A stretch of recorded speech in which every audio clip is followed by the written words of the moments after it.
In the heart of Hell's Kitchen, New York City, at the intersection of 34th Street, 3 police cars, their lights flashing, had come to a halt outside the aging Roosevelt Apartments, the blaring sirens echoing through the night. On the second floor, room 431, 3 officers clad in bulletproof vests stood poised with AR rifles, flanking the reinforced door. Bang, bang, bang, bang. Sheriff Gill, gripping his firearm, struck the iron door with force. New York Police Department, Crab, open the door. You are implicated in drug trafficking, robbery, and probation violations. I possess a search warrant. Open the front door. No response emanated from within. Bang, bang, bang, bang. Crab, I know you are inside. Open the door. Now. Sheriff Gill, a white officer, grew increasingly agitated, his voice rising once more. After approximately half a minute of silence, there was still no reply. The small team at the door consisted of just 3 officers. Aside from Captain Gill, there was Mike, armed with a shotgun, and Miles, wielding a 37mm less lethal weapon. Gill exchanged a glance with his African-American colleague. It was evident that today's quarry was not inclined to cooperate. He retreated to either side of the door with his AR rifle, while Miles opened the safety on his weapon, signaling to Mike. Hey, Mike, prepare to breach. Without further ado, in the land of the free, it was commonplace for suspects to resist law enforcement. Compliance was the exception rather than the rule. Officer Mike, holding a classic Remington M870 shotgun, approached the door, ready to initiate a forced entry. In America, it is customary for officers to carry not only standard rifles and handguns during deployments but also a shotgun. The Remington M870 is a favored close-range weapon utilized by various special forces, including SWAT and the U.S. Marine Corps, renowned for its exceptional performance in storming buildings or defending positions. This pump-action shotgun is one of the most versatile weapons available for civilian use, suitable for hunting, home defense, and, most importantly for Mike, breaching locks. Thus, it is often referred to by the NYPD as the universal key, though it is only responsible for opening, not closing doors. Bang, bang, clang! The distinctive sounds of the shotgun rang out, the iron door's lock shattered, and Mike swiftly kicked it open, retreating to the left side of the door. Crab, come out now. Gill refrained from recklessly charging inside, for everyone knew that America is a land of freedom, legal or illegal. If one has the means, they can procure their desired deadly toys. Especially as a New York police officer, one must exercise caution when dealing with criminals who might have long since lost their grip on reality. A cacophony of curses erupted from behind the wall. Why? Get out of my house, you cop! Gill quickly glanced around. There was no one at the door, as Crab had taken cover behind the wall in the living room. He continued to shout, I am the police. I command you to come out. We have a search warrant. What? What do you want? Get away, you black dog. Repeat, come out, raise your... Bang, bang, bang, bang. Before Gill could finish his words, a barrage of gunfire erupted from within the room, bullets zipping out from behind the walls at a rapid pace. Fall back. Return fire. Return fire. Bang, bang, bang, bang, bang, bang, bang, bang, bang. Sheriff Gill and the officers immediately disengaged the safety on their rifles, commencing a counterattack while simultaneously contacting headquarters through the communicator. Engagement in progress. Requesting reinforcements. Amidst the cacophony of gunfire resembling firecrackers, Miles suddenly let out a cry of pain. A ricochet struck Miles, the force of the impact causing him to lose his footing and tumble backward. Shit, I've been hit, sir. Mike, keep cover. Maintain cover. Just as Gill emptied his magazine, he had no time to reload, drawing his sidearm while dragging Miles, clutching his bulletproof vest, to a safer location. Miles, are you okay? Can you breathe? Where are you injured? Gill panted, switching magazines. Miles grimaced in agony. Fuck.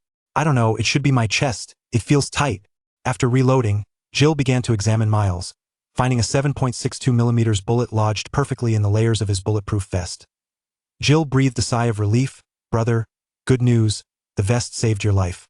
Fall back and report the situation to headquarters. Inside the room, perhaps due to a lull in the gunfire outside, the shooting within also ceased. Mike stood at the doorway, gripping a Remington shotgun, hesitant to enter. Before long, a voice echoed from downstairs. It was Caleb. He leapt out of the window, and the sound of an engine starting resonated from below. Chapter 1. What misfortune? New York City, Highway 79. Duke was driving his Dodge Charger police car along the highway, a steaming cup of coffee resting on the dashboard, while Alice Merton's No Roots played on the radio. Duke swayed gently to the rhythm, humming along. And 1,000 times I've seen this road, 1,000 times I've got no roots, but my home was never on the ground. I've got no roots, Duke, an inspector at the 43rd Precinct of New York City, held a mid-level rank among the 10 tiers of the police hierarchy, which included titles such as Chief, Precinct Captain, Assistant Captain, Deputy Captain, Inspector, Assistant Inspector, Sergeant, Deputy Sergeant, Officer, and Patrolman. Last month, an incident involving a Hispanic laundry detergent vendor had led to an unfortunate shooting during a pursuit, resulting in a one-way ticket to meet the devil, which warranted a month of administrative leave. Today marked the end of his administrative hiatus. In the harmonious and peaceful America, when a police officer discharges their weapon, the local prosecutor's office reviews the legality of the shooting, during which the officer is prohibited from active duty but continues to receive their salary. This period is referred to as administrative paid leave. The local prosecutor had finally deemed Duke's actions lawful, and yesterday, Chief Tom had informed him that he could return to duty. After concluding his paid leave, Duke spent less than an hour in the office dealing with accumulated paperwork, greeted Chief Tom, and promptly set out on patrol in his Dodge Challenger. Enjoying the music, Duke pondered the possibility of encountering some illegal street racers. Suddenly, the radio crackled to life. Emergency situation. All units. A suspect armed with a firearm is driving a pickup truck with the license plate GAJ 2533, heading out of the city towards Highway 79. Officers in the vicinity, please be alert. The suspect is armed with an automatic weapon. Proceed with caution. Repeat. Officers in the area, be advised of an armed suspect driving. C8 received. B5 received. Listening to the radio chatter, Duke remained unfazed, a smile creeping across his face. Lucky day. Another opportunity for action.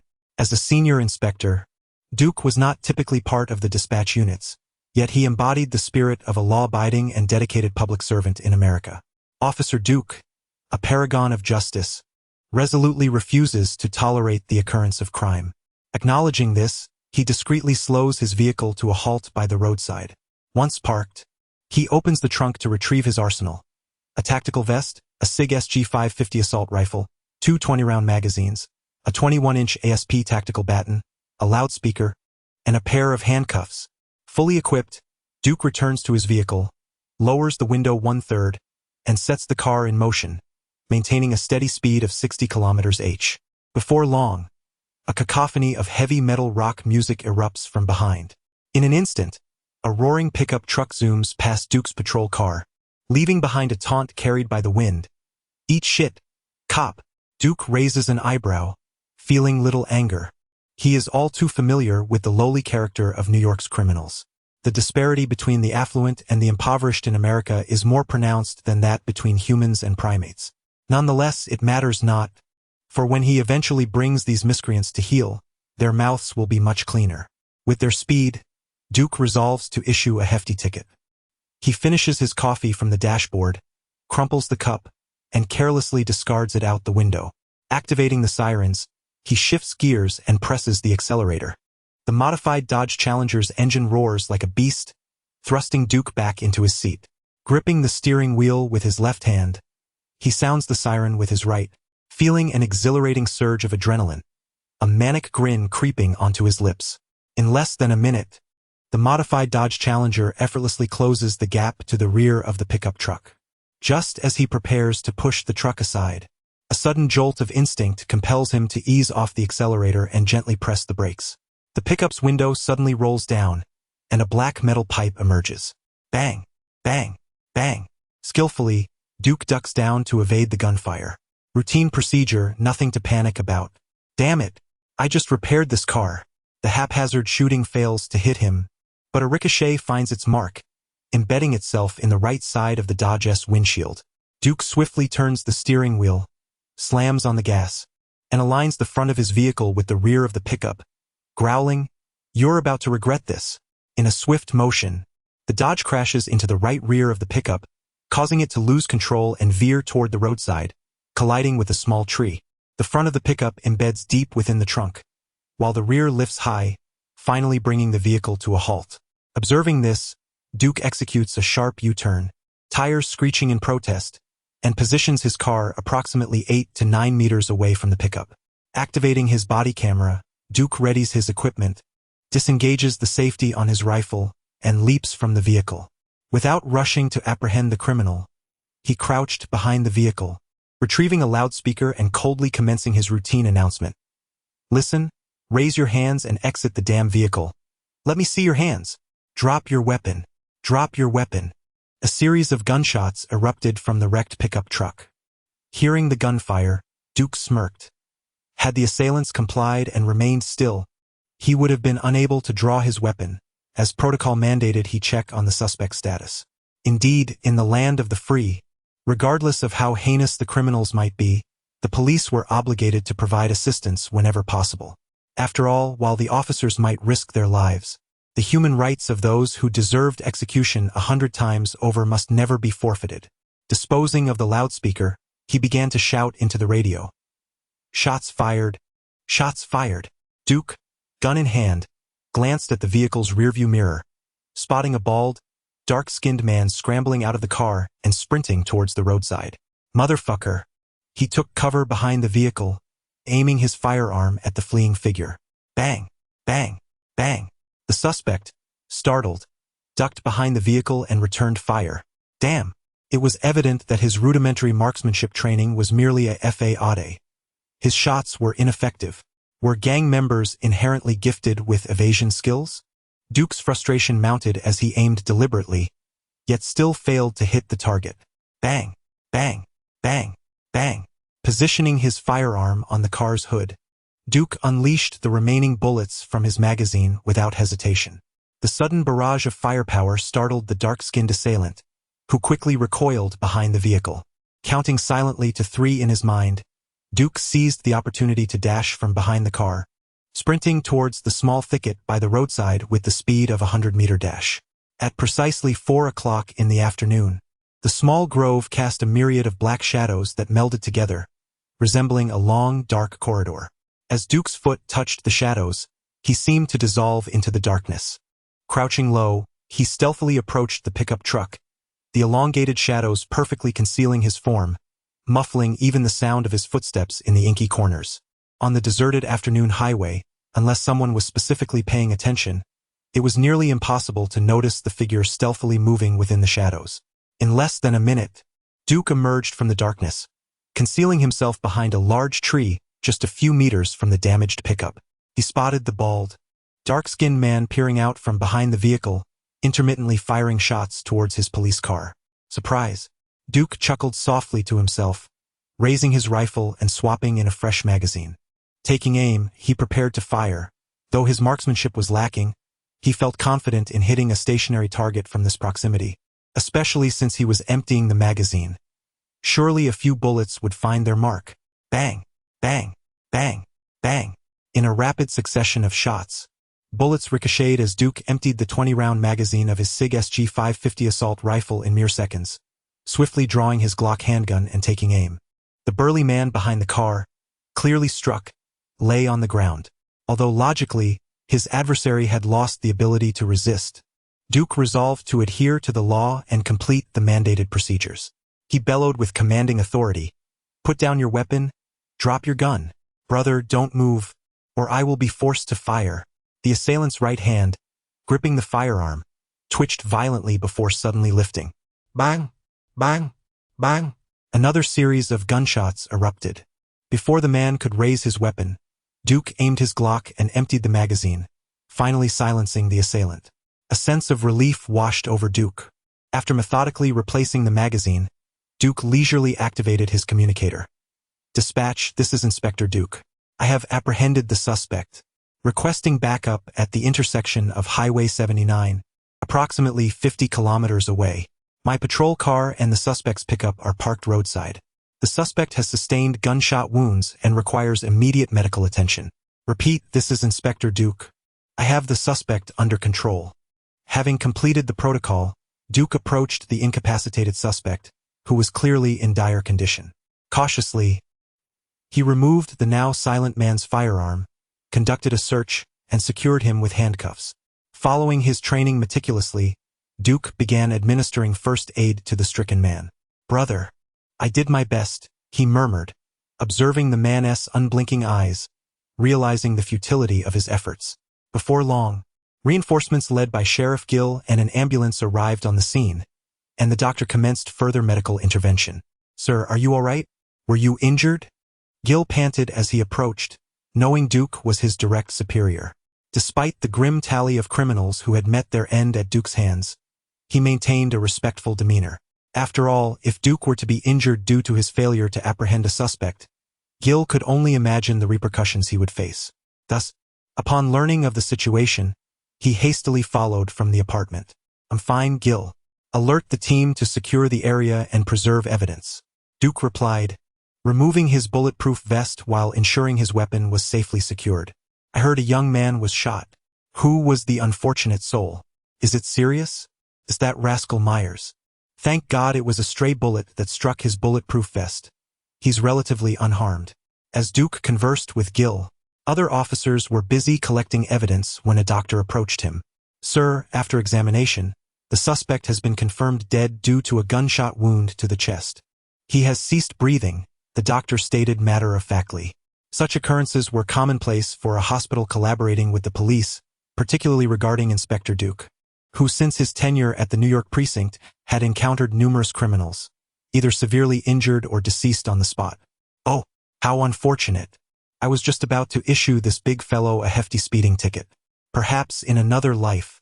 Duke wore a visage of profound compassion, his thoughts consumed with devising ways to augment the police department's revenue. The doctor, Sheriff Gill, unperturbed by the inner turmoil of the two, Duke completed his task, confident that Gill would manage the ensuing matters with utmost diligence, and with a casual pat on his backside, he retreated to his vehicle. Chapter 2. Dear brother, are you capable? On the highway, Duke was multitasking. One hand gripped the steering wheel, while the other casually played a track from Hawk Nelson titled Sold Out. As his thoughts stirred, a semi-transparent interface materialized before him, accompanied by the familiar chime of the system notification. Host, Duke. Physical form, fitness enthusiast. Upright ape, energy. Unremarkable adult muggle, skills. Shadow step, basic firearm proficiency. Congratulations, host, on completing the Iron Tier task, routine patrol, total task value, 100 points. Host contribution rate, 80. Points earned, 80. Host has accumulated a total of 3,000 points. Shall we initiate the lottery? Indeed, Duke was not a native of this realm, and though he remained oblivious to the reasons behind his translocation, he was fortunate to possess a quintessential tool for traversers, a task system. Upon completing various objectives, Duke received points as rewards, categorized into iron, silver, gold, and mythical tiers. Iron tier tasks typically encompassed mundane duties such as routine patrols, with rewards ranging from 10 to 100 points based on the time and difficulty involved. For instance, this particular routine patrol, which entailed a gunfight and the apprehension of criminals, warranted the maximum reward of 100 points. Conversely, had Duke merely spent the day in the office stamping documents and attending meetings, he would have received a meager 10 points. The lottery, too, was structured into iron, silver, gold, and mythical tiers, with the lottery points set at 100 for iron, 1,000 for silver, and 10,000 for gold, while access to mythical tier remained restricted due to insufficient permissions. Since his arrival in this world, Duke had consistently completed Iron Tier tasks, harboring doubts about the existence of higher tier missions. Nevertheless, he embraced his circumstances. Thanks to the system, his indomitable spirit, and a modicum of assistance from his affluent friend, Donald, a fellow politician, Duke successfully ascended from a humble local patrol officer to an inspector at the New York City precinct after graduation. By the time he attained the rank of inspector, Duke was ready to take a well-deserved respite, for further advancement at his age posed a disadvantage. His daily routine consisted of leisurely office work, socializing at bars, engaging in flirtations, and during vacations, visiting Las Vegas with Donald to indulge in poker. The sweet allure of capitalism often left Duke in a state of anguish, for despite his fondness for poker and shirking responsibilities, he prided himself on being a diligent officer. Until that fateful day, Duke found himself wandering on a date with his new young girlfriend when they entered a World War II museum shop. Upon entering, they were greeted by a striking mannequin clad in a red, white, and blue star-spangled outfit, and behind it stood a group of soldiers wielding firearms from the era, with one brandishing a metallic claw. In astonishment, Duke began to invest time and effort into understanding this world he had previously overlooked. It was evident that this was not the ordinary world he had known. It was the Marvel Universe, albeit not entirely so, as it also contained elements from various American films he had watched in his past life. The most apparent realization was that, although Duke was not well versed in Marvel's storyline, he at least understood that within the Marvel Universe, there existed no hotel in a continent where one could covertly engage in the business of assassination, nor was there a brotherhood of assassins capable of curving bullets. The sense of crisis rendered Duke increasingly composed.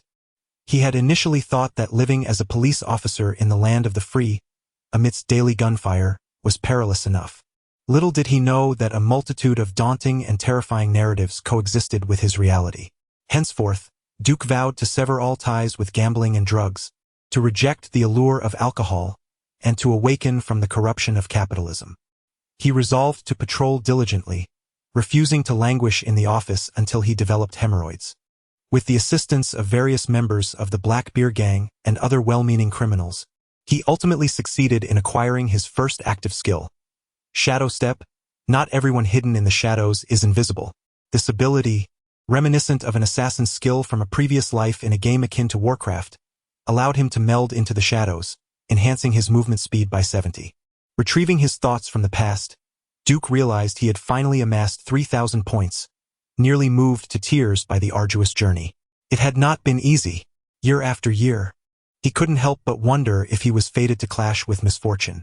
Since acquiring the system, his attempts at black iron tier lotteries had yielded nothing worthwhile. Initially, Duke would enter a lottery each time he gathered 100 points, but after a dozen attempts, he was met with nothing but a collection of worthless items. They were literally trash. Item card, a half-eaten apple, note the bitten part, where a worm resides. Item card, a moldy baguette, not recommended for consumption, but can be used for blocking. Item card, Durex ultra-thin condom, what do you call a condom with a hole? Each time he disposed of these items in the trash, Duke could deeply sense the malice emanating from the system. A person cannot, or rather should not. Of course, there were also rare moments of serendipity. The singular occasion when he succeeded in the Black Iron Lottery, he received Skill Card, Beginner Firearm Proficiency. However, as expected, the cheap offerings were of little quality. This so-called basic proficiency merely acquainted the host with loading firearms, switching safeties, and pulling triggers. Any fantasies of advanced skills or enhancements were nothing more than mere daydreams. Eventually, Duke decided to save his points, aiming to attempt the Silver Lottery. In an uncommon stroke of luck, he successfully drew Shadow Step. Contemplating this newfound ability, Duke felt a surge of energy and excitement. Should he attempt another draw or wait until he amassed enough for a silver 10 draw to test his luck?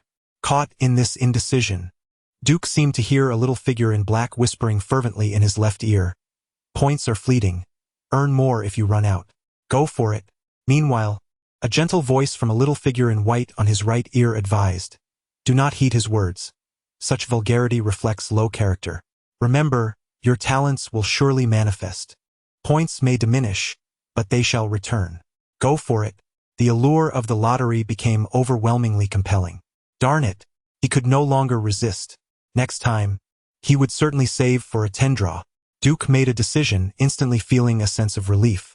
According to his formulated law of luck conservation, the total amount of luck remains unchanged, with good fortune and bad fortune always balanced equally. Duke resolved to spend 200 points to draw twice from the Black Iron level tasks for preliminary assistance, followed by 2,000 points for 2 draws from the Silver level. System: Black Iron level lottery, 2 draws. Lottery confirmed, 200 points deducted.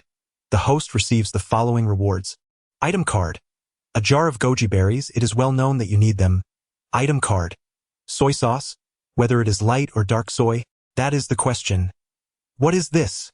How could this system tarnish his reputation without cause? With a heavy heart, he accepted the goji berries. As for the soy sauce card, since these item cards could remain in the system indefinitely as long as they weren't removed, Duke calmed himself and prepared for the next significant draw. System: Silver level lottery, 2 draws. Lottery confirmed, 2,000 points deducted. The host receives the following rewards. Skill card: Kidney deficiency. Come on, are you up to the task? Item card: Secondary Super Soldier Serum, a Super Soldier Serum devoid of side effects, also excluding the Captain America's 50-50 bug ability, ready for direct injection. Ignoring the first item, Officer Duke had always pursued greater longevity, strength, and resilience. The second reward, however, was genuinely surprising.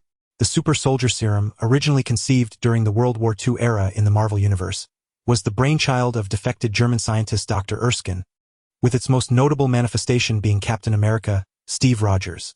A super soldier endowed with immense strength, remarkable endurance, and swift reflexes. The fact that he had drawn this was a delightful shock. Given his current routine tasks, he did not yet require various superpowers. Even if he obtained Shadow Step, he would only use it in solitude. Even if recorded by a body camera, it would merely reflect his actions as somewhat less conspicuous. Thus, within the police department, everyone merely regarded him as someone capable in combat. In this era, mutants were still perceived as uncontrollable entities, almost on par with terrorists. With his current abilities, he lacked the leverage to challenge society as a whole. Once identified as a mutant, it was tantamount to social death in the present context. Therefore, mutants were mutants, and they had little to do with an ordinary officer like Duke. The secondary Super Soldier Serum produced by the system, while certainly inferior to the authentic serum of Captain America, was nonetheless more stable and controllable for Duke, who possessed the system. The Super Serum merely amplified physical strength, making it more suitable for him than the myriad of other extraordinary abilities. Moreover, the cinematic portrayal of the Super Soldier Serum required one to possess a heart of gold. Although Officer Duke considered himself amiable and filled with righteousness, there was no need to put himself to the test. There was no time to waste. Anything that could enhance his strength and ensure his safety was worth pursuing. Duke, always proactive, extracted the syringe-shaped vial of light green serum, filled with anticipation, and inserted it into his thigh with one hand. Chapter 3: It's too difficult. I am truly overwhelmed. In the heart of New York City, on the northern side of Central Park, lies the precinct of the 43rd Police Department. Within the precinct's hall, the new intern, Lena, stands before the printer, diligently making copies of documents. Her attire is rather unremarkable, yet her vibrant crimson hair radiates youthful exuberance as she engages in a conversation with her fellow intern, Aaron, about the latest office gossip. Aaron, are you aware of our precinct's inspector? Lena inquires, her voice laced with intrigue. Aaron, equally busy sorting through files, looks up in confusion. As another new intern assigned to the 43rd this year, she shares Lena's status but not her outgoing demeanor. Although not socially anxious, Aaron rarely indulges in idle gossip. With a doll-like face that is a rarity among her peers, she possesses an incongruous physique that is accentuated by the standard uniform. Famous for what exactly? Aaron responds dismissively, her eyes focused on her task. Everyone refers to him as the Butcher, and apparently he is quite handsome, Lena reveals. The Butcher? Who is that? A colleague from the logistics department? Aaron asks, glancing at Lena, her curiosity piqued. Lena, accustomed to Aaron's physique, whispers conspiratorially, no. The Butcher is a colloquial term used within the precinct. For instance, in situations where a suspect takes hostages and lethal force may be necessary, it's generally accepted that such grave matters are entrusted to those with more experience. Over time, they've come to call him the Butcher. Intrigued by Lena's mysterious tone, Aaron speculates which officer could it be. Is it that bald giant, Buddy? Just as Lena is about to dismiss her guess, she scoffs. No. Buddy is just a bumbling giant. He'd faint at the sight of blood. Enough chatter. Just tell me. Aaron urges, her curiosity ignited. Without further ado, Lena excitedly shares. I heard his office is on the 5th floor. He has been on administrative leave, so we haven't seen him yet. I overheard some veterans saying that aside from being exceptional at pursuing suspects, he possesses other remarkable skills, if you catch my drift. the entire precinct is secretly wagering on when he might achieve 100 kills. Before Lena can finish, a loud crash resonates from outside the precinct.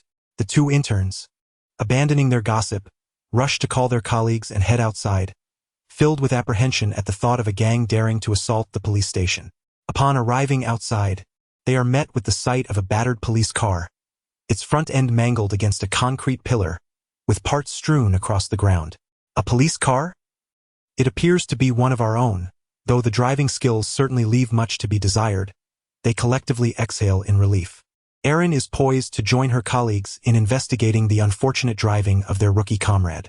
Suddenly, the car door was forcefully kicked open with a resounding thud, and a tall, mixed-race young man emerged deftly from beneath the airbag, appearing completely unscathed, a stark contrast to the chaos of the recent accident. He greeted his gathered colleagues one by one. Erin, observing the disheveled Asian officer with insignia on his shoulder, hesitantly inquired of Lena, "You don't mean this master of driving, gentleman, do you?" A mere 10 minutes later, in Duke's designated office on the 5th floor of the precinct. Having changed into a fresh uniform, Duke was on the phone, arranging for the repair shop to tow his Dodge police car for servicing. "Hey Aurelio, it's me. My vehicle has encountered a minor issue that requires attention." "Yes, I'm at the precinct. Just come and take it away. I'll inform the guard." "Thanks. Next time I'll come directly to your shop to pick it up." After hanging up, Duke leaned back in his chair, releasing a long sigh. It was a miscalculation. Although the secondary super serum system had spared him from many intricate steps, he had forgotten that the direct injection would lead to significant physical transformation. Consequently, the sudden surge of strength caused him to inadvertently snap the accelerator, and fortunately, the road had been clear, allowing him to collide with a concrete pillar to halt his advance, regrettably damaging his Dodge Challenger. He had recently resorted to public transportation for his commutes. Exiting the office, Duke made his way to the office of Chief Tom, affectionately known as Old Cat. The door was ajar, and upon knocking and entering, he found Tom frowning at a file while holding a half-smoked cigar. Upon noticing Duke's entrance, a smile broke across his face. "Duke, you little rascal, can't you let me have a moment of peace? I just received a call from the field. The criminal you apprehended has been pronounced dead once again." Familiar with the surroundings, Duke retrieved a box of cigars from the shelf behind Tom without a word, lighting one and taking a deep puff before exhaling a slow smoke ring. He grinned at Tom, saying, "Uncle Tom, one must not speak lightly. Isn't it your teaching to uphold justice and punish wrongdoers?" In this life, Duke was an orphan. His mother had passed away early, and his father, Old Duke, had perished on the battlefield. Tom was a comrade of his father, having reportedly been saved by Old Duke's bravery, and they shared a deep bond. After Old Duke's death, Tom chose to retire and adopt Duke, raising him as his own alongside his only daughter, Helen. Thus, Duke's rapid ascent within the police force was undeniably aided by Tom's subtle support. Tom gazed with pride at the young man before him, now taller than himself. Although Duke had long reached adulthood, to Tom, he remained that small boy who had once trailed behind him, oblivious to the underlying issues that had arisen. Duke had always been remarkably mature, requiring no oversight, excelling in both academics and work. However, for reasons unknown, ever since one fateful day a few years ago when he returned home, he had undergone a transformation, becoming more driven and aggressive, as if an unseen danger were relentlessly pursuing him.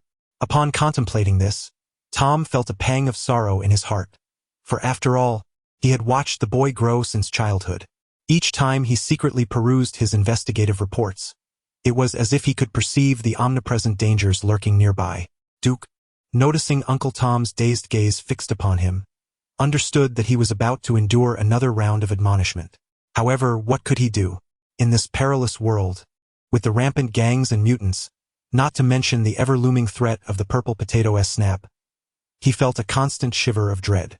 Desiring to escape the impending lecture, Duke glanced at the thick dossier on Thomas' desk and, seizing a moment of inspiration, pointed at it to shift the conversation. "Uncle, have there been any major cases recently? Why is this file so thick?" Tom discreetly reined in his emotions, and although he suspected Duke's intention, he furrowed his brow and replied, "The underworld has been rather turbulent of late. According to my informants, The Russian mafia has been quite restless. The Russian mafia. Duke's interest was piqued immediately, wondering if some cinematic plot had come to life. Curiosity got the better of him, and he inquired, "Should I reach out to some friends to gather more information?" Tom couldn't help but rub his forehead in exasperation. No need for that. The Russian mafia is quite complicated. They operate on a shareholding basis, and there may be internal reshuffling. It's a case of dog eat dog, and I wouldn't want you to complicate matters. All right then, just call me if something comes up. By the way, how long is this vacation? Don't forget to ensure my salary is processed as usual. Duke nonchalantly patted his backside, preparing to retreat to his office for some leisure before clocking out on time. Overtime? That was out of the question. He would never succumb to such a fate. The malevolent grasp of capitalism would never pluck a single hair from him. Tom was well aware of the lad's nature. Ever since Duke graduated from the police academy, he had never seen him work overtime, and with a resigned wave, he dismissed him. Off you go, off you go. This administrative leave lasts a week. Don't forget to complete your action report at home. Understood, understood. My sidearm and equipment are in the office. Duke replied with an air of impatience before making a hasty exit to his sanctuary. At the office entrance, Duke unexpectedly encountered Erin, who was passing by. Instantly captivated, he beheld her cherubic face, golden locks, and most importantly, her stunning figure. Such ripe fruit hanging from delicate branches. He had never seen her before. Was she a new arrival? Before he could muster a greeting, the beauty lowered her head and hurriedly turned the corner, disappearing from sight.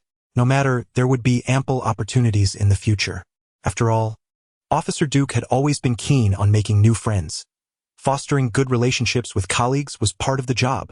Bored and reclining languidly in his office chair, Duke found himself with little to occupy his time. He began to test the physical changes resulting from his serum injection. Barbells, treadmills, and sandbags. He followed through with his routine. Duke discovered that after the serum, his physique had indeed grown significantly stronger. However, in comparison to the likes of Captain America, who could chase down cars and withstand the purple potato's might, he remained at the pinnacle of humanity, akin to an Olympic champion in terms of strength and speed. Perhaps he was at about 0.5 of Captain America's prowess. Captain America could fight all day. He could manage a good morning of combat without issue. In light of the various superhuman heroes and villains he may encounter in the future, Duke is acutely aware that his current abilities are far from sufficient. Fortunately, he recognizes that there remains ample room for improvement. Casually tossing the barbell into the corner, he reflects on the fortune of the recent lottery. Perhaps his previous good deeds have finally borne fruit. With a sudden determination, he strikes his left hand into his right palm. It is settled. This evening, he shall bestow warmth upon the unfortunate young ladies lacking proper attire. Do not misunderstand. Officer Duke has always been a handsome man with a benevolent heart. Of course, how the young ladies choose to reciprocate his kindness is beyond his control. Contemplating the number of distressed young women he may encounter tonight, Duke resolves that to do his work well, one must first sharpen their tools. Skillfully retrieving his thermos from the cabinet, he prepares to infuse today's selection of goji berries into steaming water at a precise temperature of 95 degrees Celsius, releasing a faint, delightful aroma into the air. After blowing gently on the steam, Duke takes a leisurely sip and cannot help but exclaim, "It is indeed challenging. I find myself in quite the predicament." Chapter 4. Is this it? The bus has arrived at its destination. Passengers are kindly requested to board in an orderly manner. At the bus stop, Duke, clad in casual attire, held a thermos in one hand while the other rummaged for coins to deposit into the fare box. Habitually surveying his surroundings, he noted the bus was quite empty. The driver, a stout Asian woman, piloted the vehicle, while only a few scattered individuals occupied the seats. A burly bald man in a black coat, a curly-haired Mexican girl, and a slender middle-aged white man in a yellow jacket seated at the back. Duke casually chose a window seat, fortuitously facing the bald man. Upon noticing Duke's gaze, the man shot back an annoyed glare. Unfazed and preoccupied with thoughts of a certain lady, Duke glanced briefly before closing his eyes to rest. A fierce confrontation awaited him that evening. Just as he shut his eyes, A cacophony of engine roars erupted from the rear of the bus. A black BMW SUV, careening erratically, suddenly appeared behind the vehicle. Ding! Host has triggered side quest unnamed pawn. Quest objective: incinerate the gang's funds and personally end Julian Kuznetsov. Reward: 100,010,000 points. Random skill for the quest protagonist. Duke opened his eyes, astonished. Unnamed pawn? Since activating the system, he had been aware that this world contained numerous narratives he had previously encountered. Yet this was the first time he had triggered such a quest. The unexpected turn of events momentarily distracted him from thoughts of the enchanting lady, prompting Duke to recall the film he had once watched. The movie Nobody featured Hutch Mansell, a retired man leading a monotonous life, devoid of challenges at work and passion with his wife. His son ignored him, while only his daughter felt close to him. One evening, two petty thieves broke in to steal. He did not resist. Later, he discovered that his daughter's bracelet had been taken, igniting a suppressed rage within him. As he prepared to confront the thieves, he unexpectedly found they had an infant child. Out of compassion and a desire to preserve his current life, he spared them, but was left with feelings of resentment and frustration, ultimately leading him back to his previous path. Indeed, today mirrored the moment when Hutch, having just spared the thieves, took the bus home. Turning his head, Duke could not help but scrutinize the character of Hutch Mansell seated behind him. Dressed in a drab yellowish coat, with a stubbled face reflecting weariness, he embodied the essence of a downtrodden office worker. Yet this seemingly unremarkable, weathered man was once someone notorious in the underground world. Had he not seen the movie, Duke would find it hard to believe this was a figure of considerable prowess. Boom! The narrative continued to unfold. The black SUV collided unevenly with a cluster of trash bins, sending them careening and forcing the bus to a sudden halt. A group of intoxicated Russian ruffians emerged from a smoking vehicle, swaying unsteadily while clutching bottles of alcohol, their boisterous laughter echoing. Bus! Bus! Duke recognized these ruffians as members of the Russian mafia, mere foot soldiers of little consequence. However, the lanky youth among them was of greater significance. He was the brother of Julian Kuznetsov, the custodian of the gang's funds, which bestowed upon him a reckless disposition that Julian indulged. Open the door. Let me in. Let us continue drinking. The visibly apprehensive Asian bus driver hesitated before reluctantly unlocking the bus door, muttering softly, "No drinking allowed on the bus." The inebriated men, clearly disregarding her words, clambered aboard, bottles in hand. Upon entering, a scruffy-haired ruffian spotted a burly white man seated nearby and rudely slapped the magazine from the man's hands. "White pig, get lost. This is my seat." The burly man, initially silent, bent down to retrieve his magazine, but the ruffian contemptuously stepped on it, sneering, "I mean, get off the bus, you fool." The other ruffians turned their attention to the scene, and Duke raised an eyebrow in intrigue. The burly man slowly straightened his posture, his lips pressed tightly together, disregarding the fallen magazine as his muscles visibly tensed. Then he lifted his chin and, with a confident stride, exited the bus. Duke nearly stifled a laugh. Now, that is quintessentially American. The ruffians, emboldened by their antics, approached the only female on the bus, grinning. "Hey there, beautiful. Care for a drink?" The girl, clutching her bag tightly to her chest, remained silent. The ruffians, seeing her nervousness, became even more animated, unleashing a chorus of lewd laughter. "Want me to feed you?" As they prepared to continue their harassment, one of the ruffians noticed Duke and Hatchie still aboard and bellowed, "Are you too deaf? Didn't you hear? Get off the bus." Hatchie felt his life spiraling into chaos. Each day was a monotonous repetition, the tedium tightening around his neck like a noose. Today, he had tracked down the couple who had stolen his beloved daughter's bracelet, poised to exact revenge, only to discover they were desperate souls, driven to theft by the plight of their sick child. "Damn it," he muttered, ultimately turning away in hesitation.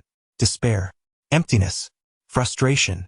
He yearned for a wretched soul to cross his path, someone to either end his misery or allow him to take his own life. As he observed the raucous ruffians outside, a flicker of hope ignited within him. Perhaps fate had indeed heard his lament. A band of ruffians, a collection of society's discarded refuse. What a serendipitous encounter. With a slight smile, Hachi rose and even nodded toward the ruffian who had insulted him. He sauntered to the front of the bus, ushered the driver out, and then returned inside. "What are you still doing here, you old fool?" The ruffians sensed that their authority had been challenged, and dissatisfaction began to brew. A flicker of menace flashed in Hachi's eyes.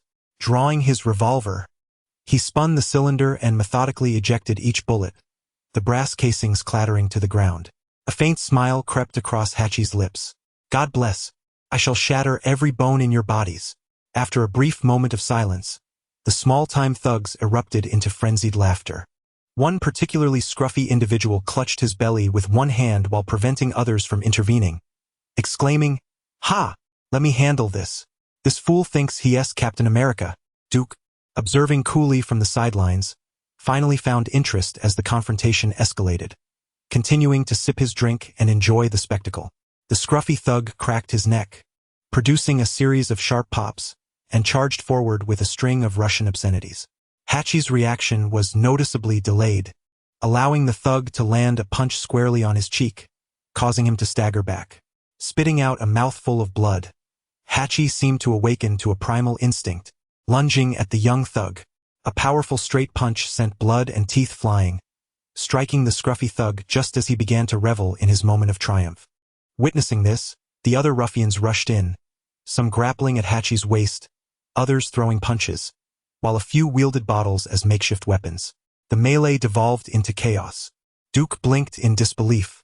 "Wait a minute, brother. You were just so boastful. And now this? This is no different from a street brawl. My anticipation for the task's reward has plummeted." Chapter 5. Apologies. "I am a police officer." Hachi deftly elbowed the dreadlocked thug clinging to his waist, seizing the moment when the other thugs were momentarily distracted. With a few well-placed strikes, he twisted his hands and snatched the bottle, shattering it against the head of an approaching thug with a resounding crack. In a matter of moments, both sides bore wounds in several places. Outnumbered, Hachi found himself overpowered as one thug seized his arms and forced him to the ground. After struggling in vain, he resorted to grabbing the thug's hair from behind, eliciting a shriek of pain.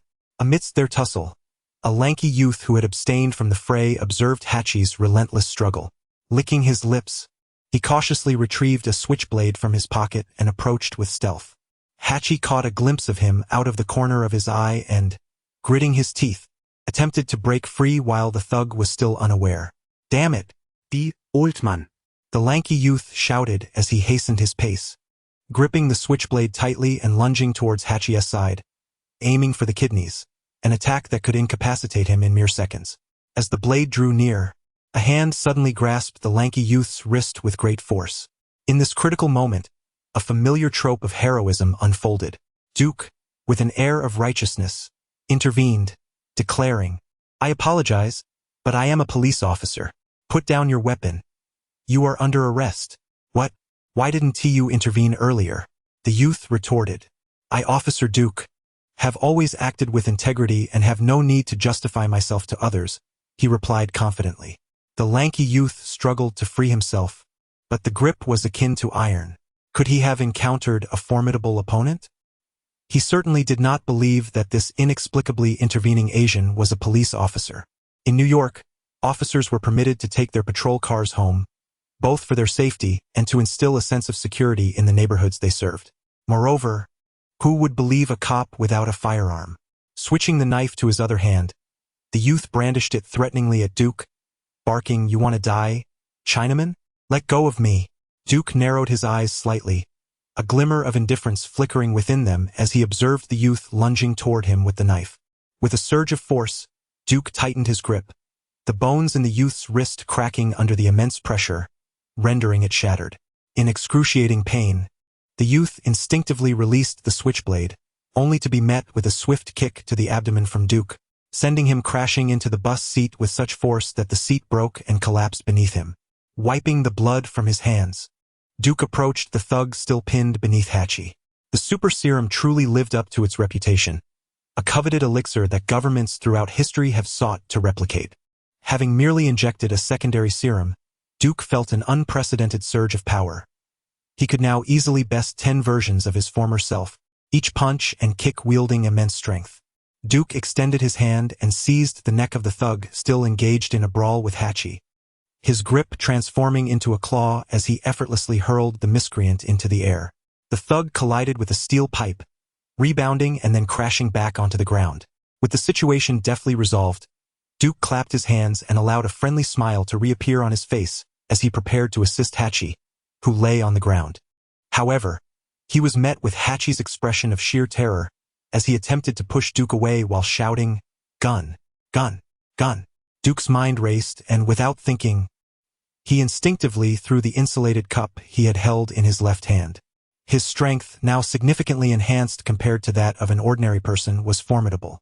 Though the action was hasty, the force behind it yielded remarkable results. The cup, still half filled with goji berry water intended for evening replenishment, met the thug wielding the gun with considerable velocity.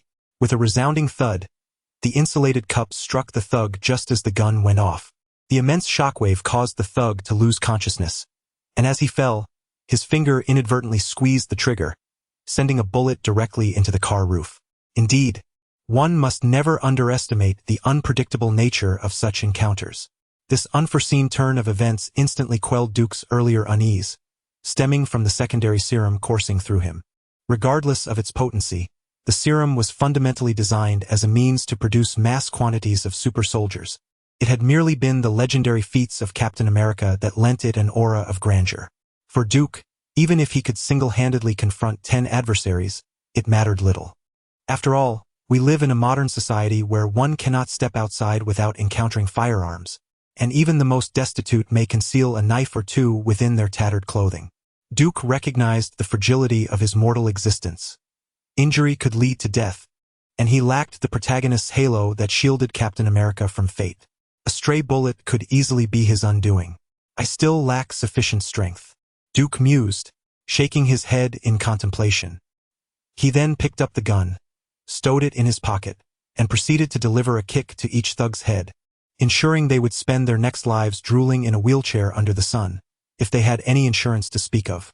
As he approached the lanky youth, Duke prepared to lift his foot, but noticed the youth lying on the ground, emitting a hissing sound. His Adam's apple had sunk deeply into his throat, and blood trickled from the corners of his mouth, indicating that he was struggling to breathe. It appeared that Duke had not calibrated his strength appropriately. With a grin, Duke squatted down and inquired, "What's the matter, my friend? Do you require assistance?" The youth's face turned crimson, and he weakly opened his mouth in a futile effort to inhale. At that moment, Hachi, having regained his footing, approached and offered Duke a grateful nod. "Thanks, mate. I'm Hachi Mansell, just call me Hachi. Call me Duke. No need for formality. I did mention I'm a police officer," Duke replied with a smile as he picked up the insulated cup, wiping the blood off on the now unconscious thug with a look of disdain. Observing Duke's adeptness, Hachi's expression turned incredulous. "A police officer? Is it true that New York cops have become this brutal in their enforcement? You do not seem like a good person at all." After a moment's hesitation, considering that the other had just saved him, Hachi, though unwilling to form a deeper connection, extended his hand in a gesture of politeness. "Very well, Duke. Officer, allow me to treat you to a drink later." Duke's spirits lifted, as his mission objective was the Russian Mafia's fund and its caretaker Julian Kuznetsov. Currently devoid of leads, the simplest solution was to follow the protagonist's storyline.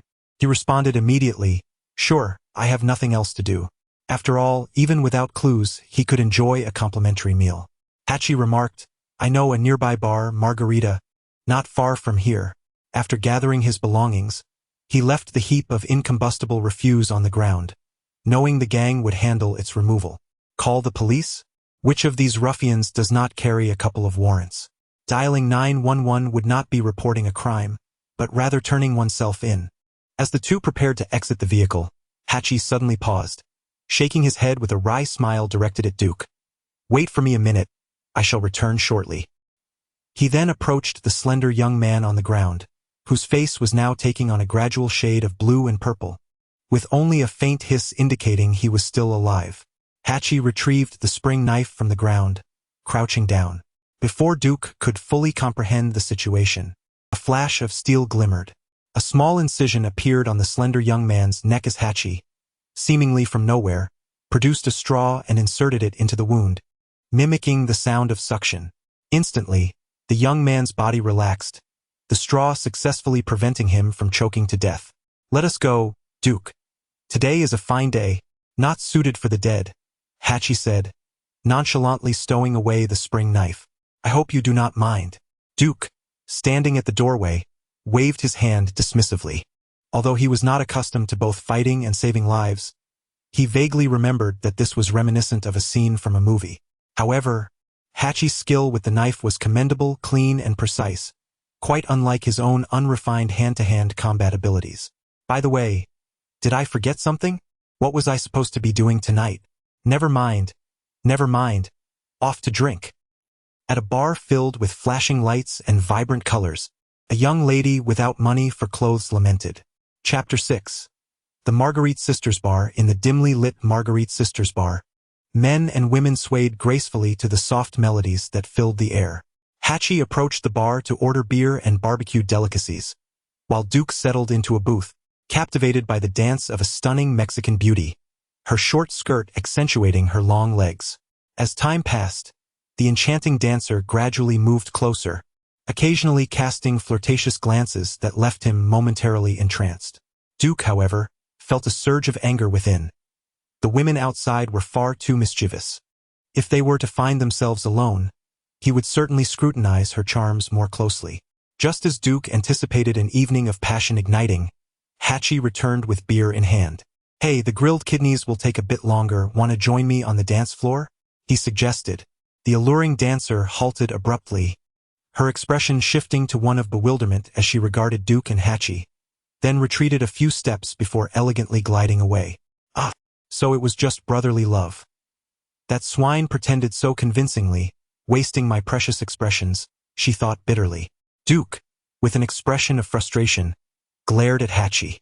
The perfect moment had been utterly spoiled by this imbecile. "Never mind. You can have the kidneys. I won't be needing them tonight," he retorted, irritation lacing his voice. Hachi settled down and took large gulps from his oversized beer glass, as if trying to drown his recent frustrations. After a half glass, his mood began to lighten, likely sensing the source of Duke's annoyance. After all, he was a man of experience, yet as they aged, their capabilities waned, prompting him not to dwell on it too much. With a grin, Hachi raised his beer glass in a gesture of camaraderie. "Duke, I apologize for interrupting your evening. I truly appreciate your help today." Reluctantly, Duke tore his gaze away from the long legs that had so captivated him and took a sip of beer, casually replying, "It's nothing. Just a few societal miscreants. I believe you could handle them yourself." Perhaps it was a welcome departure from the mundane routine of life, but Hachi's professional instincts led him to harbor a curiosity about the man before him, Duke. Observing his swift and decisive movements, especially the effortless manner in which he lifted a burly man weighing over 100 kilograms, he pondered whether Duke was an extraordinary being of some kind. Hachi decided to probe gently, feigning admiration. No, I'm not as formidable as you. Is that a martial art? Ordinary people cannot achieve what you just did." "Ordinary people?" Duke mused, having anticipated that his display would attract attention. He shrugged and replied, "Haha, Hachi, I'm just an ordinary man, neither capable of breathing fire nor conjuring ice." Recognizing that his assumptions had been discerned, Hachi felt a tinge of embarrassment but pressed on. "Please don't misunderstand. I'm merely curious. I have always been fascinated by the mysterious cultures of the East. I may not possess martial skills, but as a police officer, I engage in daily training. It's only natural to be able to handle oneself to some extent, don't you think?" Duke firmly asserted his identity as an ordinary man, well aware that he had not been summoned to be dissected. Handing Hachi a skewer of barbecued chicken wings, Duke deftly shifted the conversation back to him. "So what do you do? I noticed your actions earlier were anything but ordinary." No longer fixated on Duke's skills, especially since the latter had saved him, and considering he was merely a retired old man, Hachi let out a weary sigh. "I am but an auditor, a mere individual, an inconspicuous figure." With that, he drained the beer from his glass and gestured to the bartender. "A glass of whiskey, please." Aware that the middle-aged Hachi still held reservations about him, Duke nonchalantly ordered a whiskey as well, saying, "All right then, let us toast to your humble stature." Thus, the two engaged in light banter, their table already adorned with 2 empty bottles. Perhaps the alcohol had emboldened Hachi's desire to confide. Leaning back on the sofa, he spoke as if to himself, "Duke, I was once an auditor for an agency whose name begins with 3 letters. Although Duke was already aware of this, he rolled his eyes and responded, "3 letters? FBI? I've heard of the FBI auditors, a group of cold-blooded professional assassins. Hachi, you hardly seem to fit that description." His words flushed Hachi's face with embarrassment, and he defended himself. "I've been retired for decades. I've grown rusty, you see. If it were back in the day, I could have handled those little punks with one hand tied behind my back." Duke regarded him with newfound respect. Perhaps he had underestimated Hachi, who might indeed have lost his edge with age. The FBI, or the Federal Bureau of Investigation, is one of the most significant intelligence agencies in the United States, operating under the Department of Justice. Despite often being depicted as bumbling villains in numerous films, the FBI wields considerable power in America. Its mission encompasses investigating federal crimes, upholding the law, protecting the nation, and probing foreign intelligence and terrorist activities, while providing assistance to federal, state, local, and international agencies, all while responding to public needs and remaining faithful to the Constitution. The agency prioritizes 5 key societal issues: civil rights violations, drug and organized crime, foreign espionage, violent crime, and white-collar crime. In essence, its role bears resemblance to that of the Ming Dynasty's Jinhui, a complex organization wielding substantial power.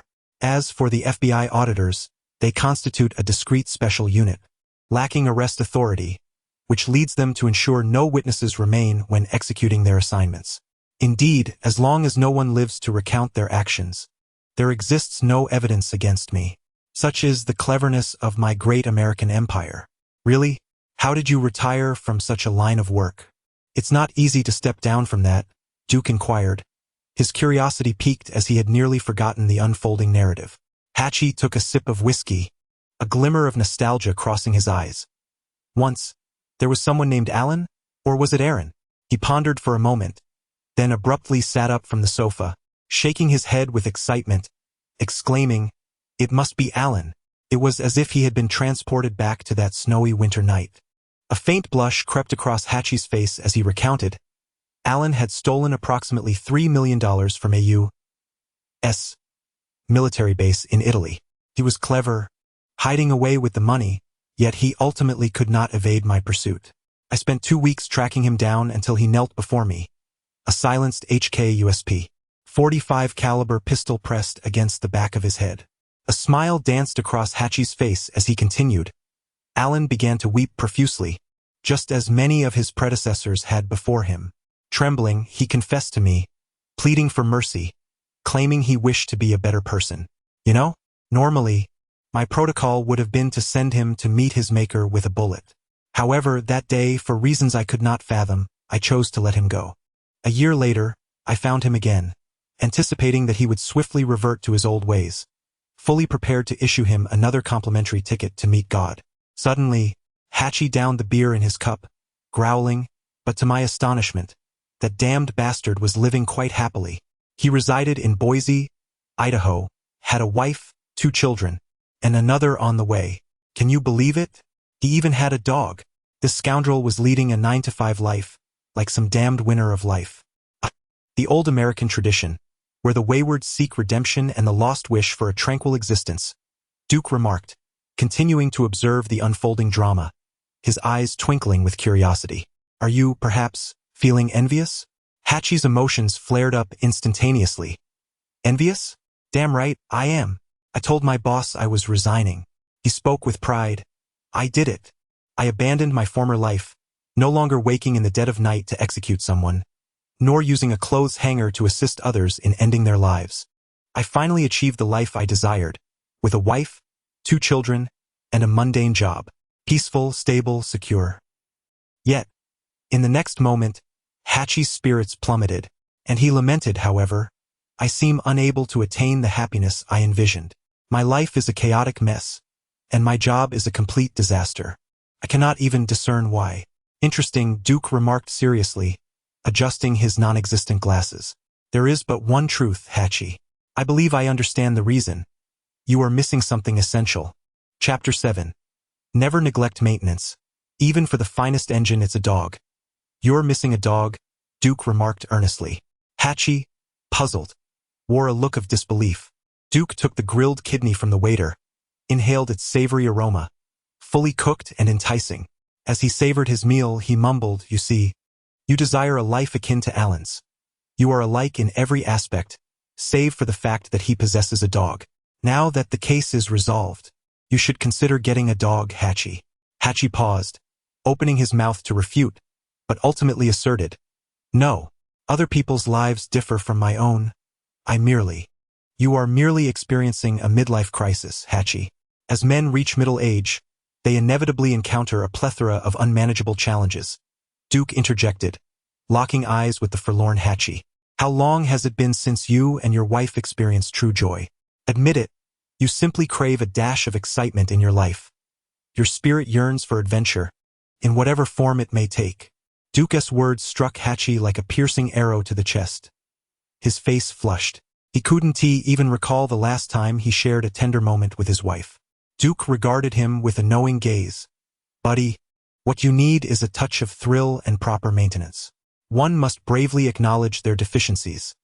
Even perpetual motion machines require occasional upkeep. I know of a renowned traditional Chinese medicine practitioner in Chinatown. Should you need, I can introduce you." It was as though a door to a new world had swung open. Old Hachi, momentarily taken aback, opted to deftly change the subject. "Duke, how about another drink? Are you familiar with the specialties of the Margarita Sisters bar?" Duke swiftly finished his remaining beer, responding with enthusiasm, "Absolutely. What is their specialty?" "You'll find out once we order some drinks," Hachi teased, leaving a hint of mystery. The two rose and approached the bar, where a bespectacled bartender exuding an academic yet flamboyant demeanor was concluding a transaction with a few burly men. Old Hachi motioned for Duke to sit at the bar, waiting for the bartender to finish, and explained the Margarita Sisters bar, also known as the Mercenary Bar, operates on a unique premise. Patrons place commissions, and mercenaries accept tasks from the bar. Many of these customers are mercenaries themselves. The bartender not only mixes drinks but also manages the task settlements. Duke observed the bustling bartender, a contemplative look in his eyes.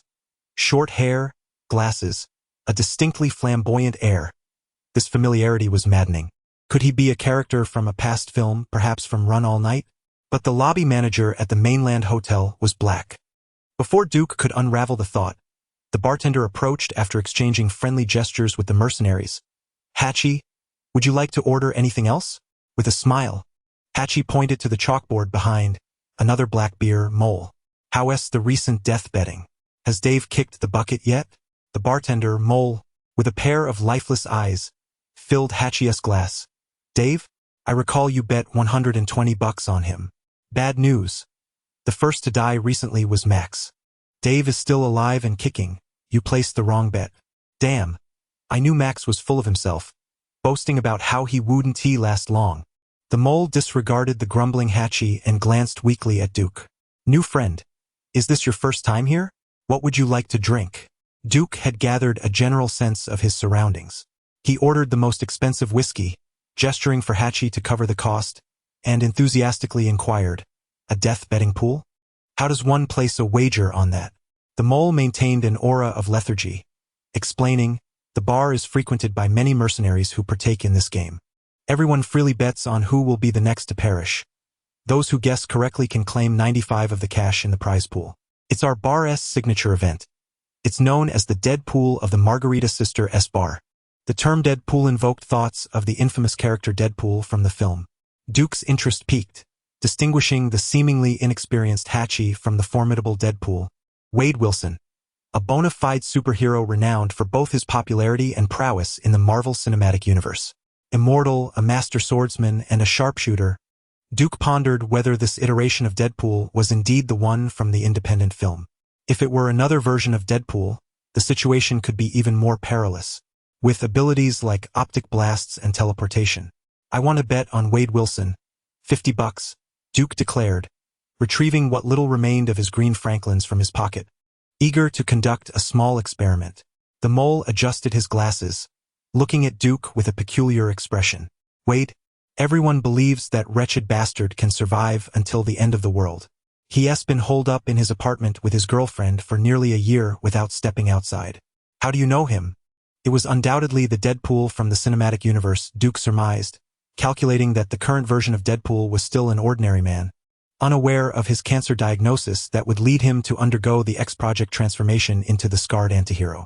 Perhaps he could return frequently, triggering a quest once more. Duke mused contentedly. What? To remind Wade Wilson about his cancer? The well-meaning Officer Duke had no idea where Wade Wilson was, so why should he concern himself? After indulging in another round with Old Hatchie, the latter suggested it was time to head home. After all, he had a family to return to. At the bar's entrance, Hatchie hesitated, looking at Duke with an expression that suggested he found it difficult to speak. Understanding the unspoken cue, Duke pulled a business card from his pocket. 69 Chinatown. Seek out the old Dr. David Lee. Mention my name and you'll receive a discount. Hatchie's face flushed slightly as he swiftly accepted the card, saying, Hey, Duke, I have a brother who might be facing similar issues. I'm still a man. Most importantly, please keep this confidential. I understand. Duke replied with a warm smile, knowing that at this moment, all he needed to do was nod in agreement.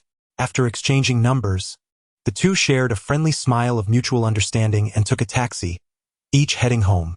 In a secluded villa on the outskirts of New York, Duke stepped out of the taxi. Do not misunderstand, Duke. Justice, the impoverished soul, cannot afford to purchase this residence.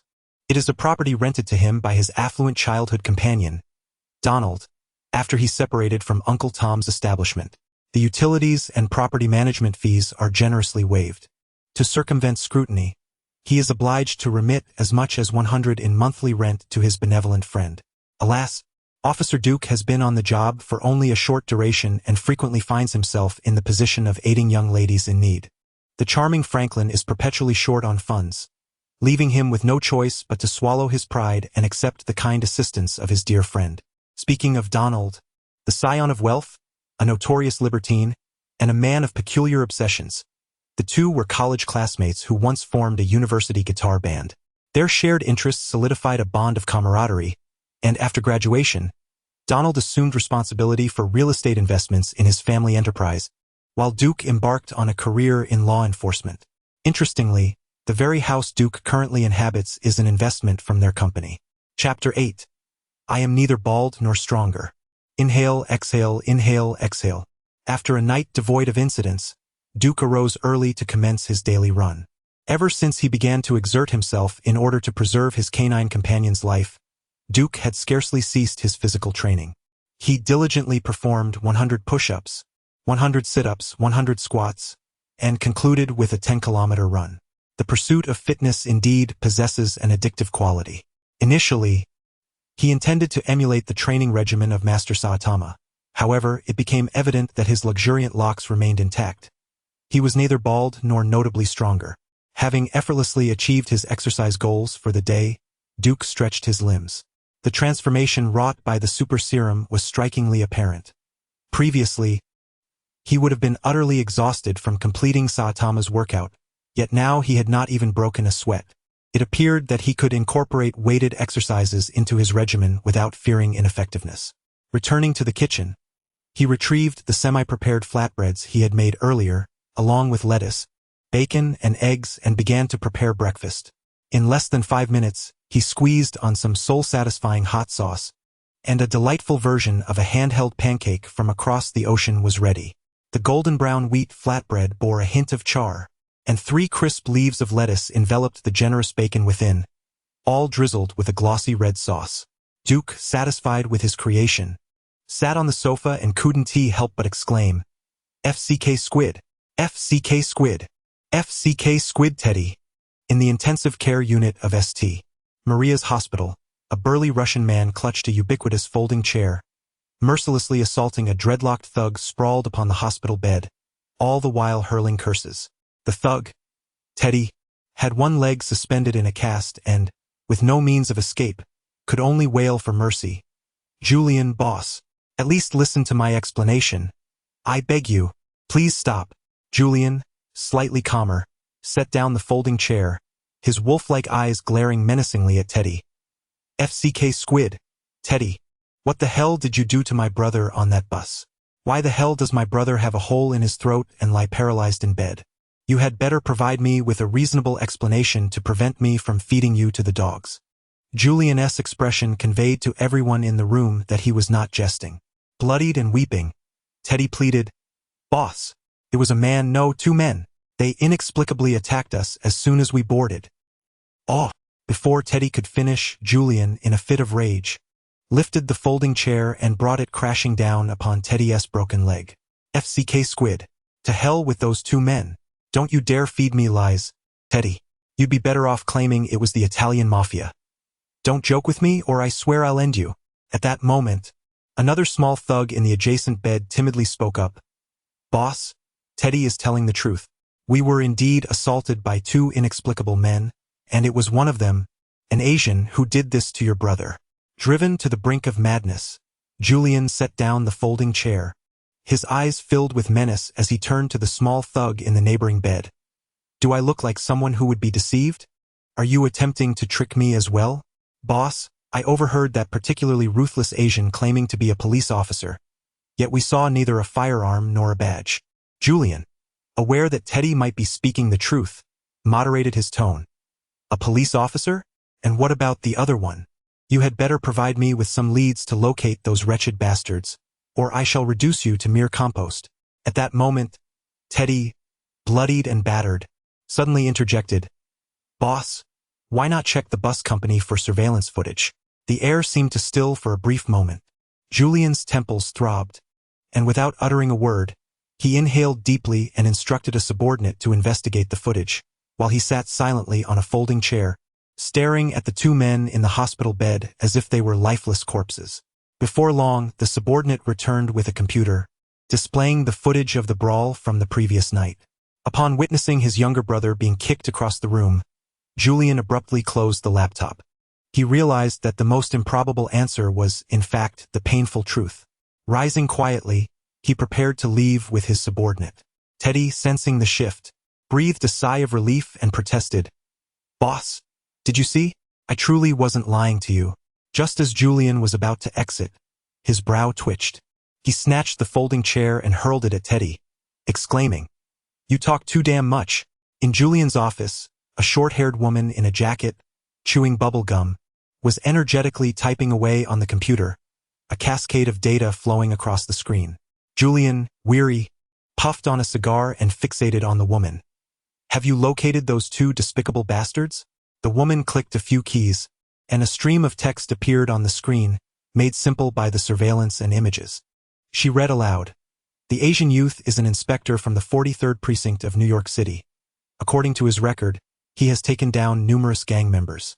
The middle-aged white man is an auditor from a local factory. His profile appears rather unremarkable. Julian rubbed his temples. Inspector? Auditor? Damn it! The door swung open, and a bald African-American approached, expressionless, handing over a phone. Boss, it's a call from the gang's shareholders. Frowning, Julian accepted the phone, hearing a wave of Russian on the line. Julian, it's me. A deep voice echoed through the receiver. Julian, the shareholders are dissatisfied with your recent performance. You allowed two unknown youths to cripple your brother, and as of now, there has been no resolution. Doubts are being cast on your ability to manage the gang's funds. Before the next shareholders' meeting, I suggest you clarify this matter. That's all. As the voice faded, the call was abruptly terminated. Julian set the phone down, leaning back wearily in his chair, closing his eyes as his hands slowly massaged his temples. After a moment, he lowered his hands, his eyes opening with a cold indifference. He called out to the bald man waiting at the door. Parole, take your men and bring those two damned police officers and that auditor before me. Alive if possible, but dead would be even better. The expressionless Parole, resembling a machine, stated. Understood. How many individuals will accompany you? The auditor responded with a small team, while he himself would personally lead 3 squads to that damned officer. That officer had better bring them back alive. I intend to shatter every bone in that black-skinned dog. Parole nodded, refraining from further conversation, and exited the office with precision, leaving Julian seated alone in contemplation, lost in thought. Chapter 9. The system is lamentable. I decided to forge my own path after finishing breakfast. Duke reflected on the gunfight from the previous day. It became evident that the system's rudimentary proficiency in firearms was indeed lacking. Duke had long abandoned the hope of achieving scientifically impossible feats such as bullets curving mid-flight. He merely wished for accuracy. Given his current abilities, firearms would remain indispensable equipment for the foreseeable future, making it essential to enhance his shooting skills. Without delay, Duke resolved to take action. His primary vehicle, a Dodge Challenger, was still undergoing repairs, so he retrieved his backup mode of transportation from the garage, a Leopard 400 motorcycle. The motorcycle boasted a dual-cylinder water-cooled engine, capable of producing a maximum power of 33.5 horsepower and a torque of 37.2 Newton-meters. If the speed limiter were removed, the power could reach 45 horsepower, with a top speed of 140 km/h, supported by a 14-liter fuel tank. Its sleek lines and striking red and black paint job, adorned with flame stripes that Duke had personally painted, exuded an air of coolness. Beneath the motorcycle's compartment lay a Walther PDP handgun, a full-sized civilian pistol produced by the renowned German manufacturer Walther. The weapon's design was notably angular, and the grip featured interchangeable components to accommodate various hand sizes. The overall length of the pistol was 11.4 centimeters with an empty weight of 720 grams, firing 9mm parabellum cartridges. Duke had also fitted a red dot sight on the slide, alongside 2 18-round magazines. Aware that the events of the previous night were far from resolved, he deemed it prudent to carry some safety equipment. The shooting range was located not far from the outskirts, and Duke arrived in less than 15 minutes on his motorcycle.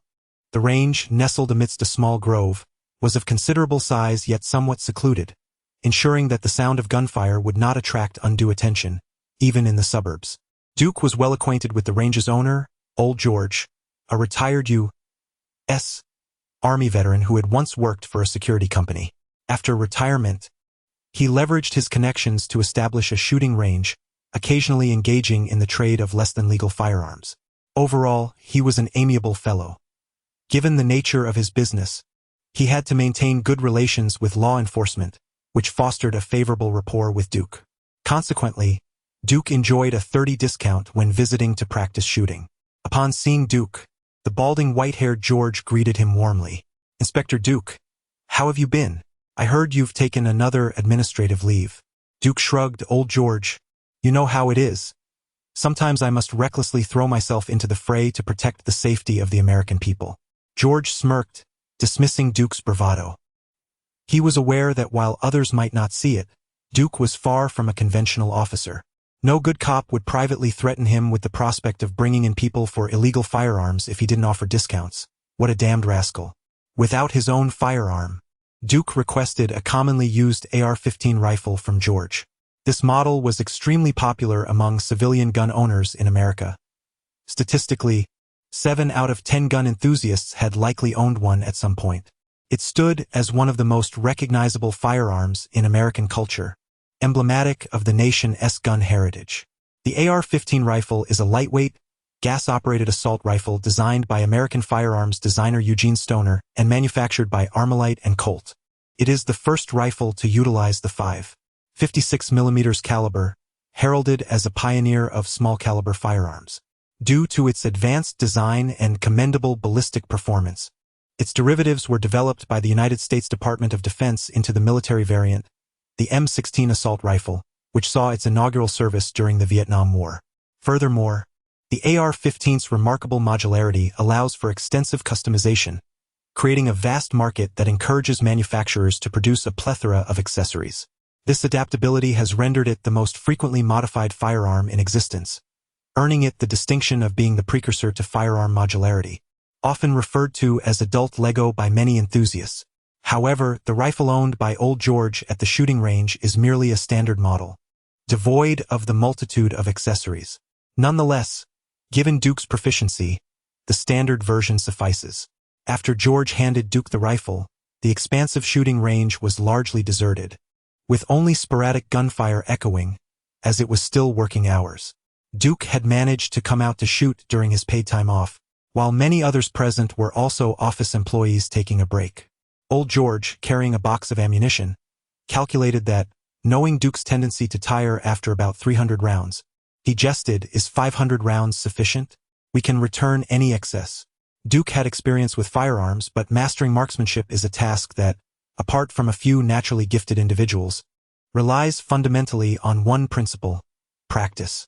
The more bullets fired, the better one becomes at hitting targets, particularly fixed ones. The challenge lies in sustaining prolonged shooting sessions, which can be quite taxing on both the body and the wallet. Contrary to the nonchalant portrayal of gunfire in films and television, the power of a firearm correlates directly with its recoil. The more powerful the gun, the greater the recoil.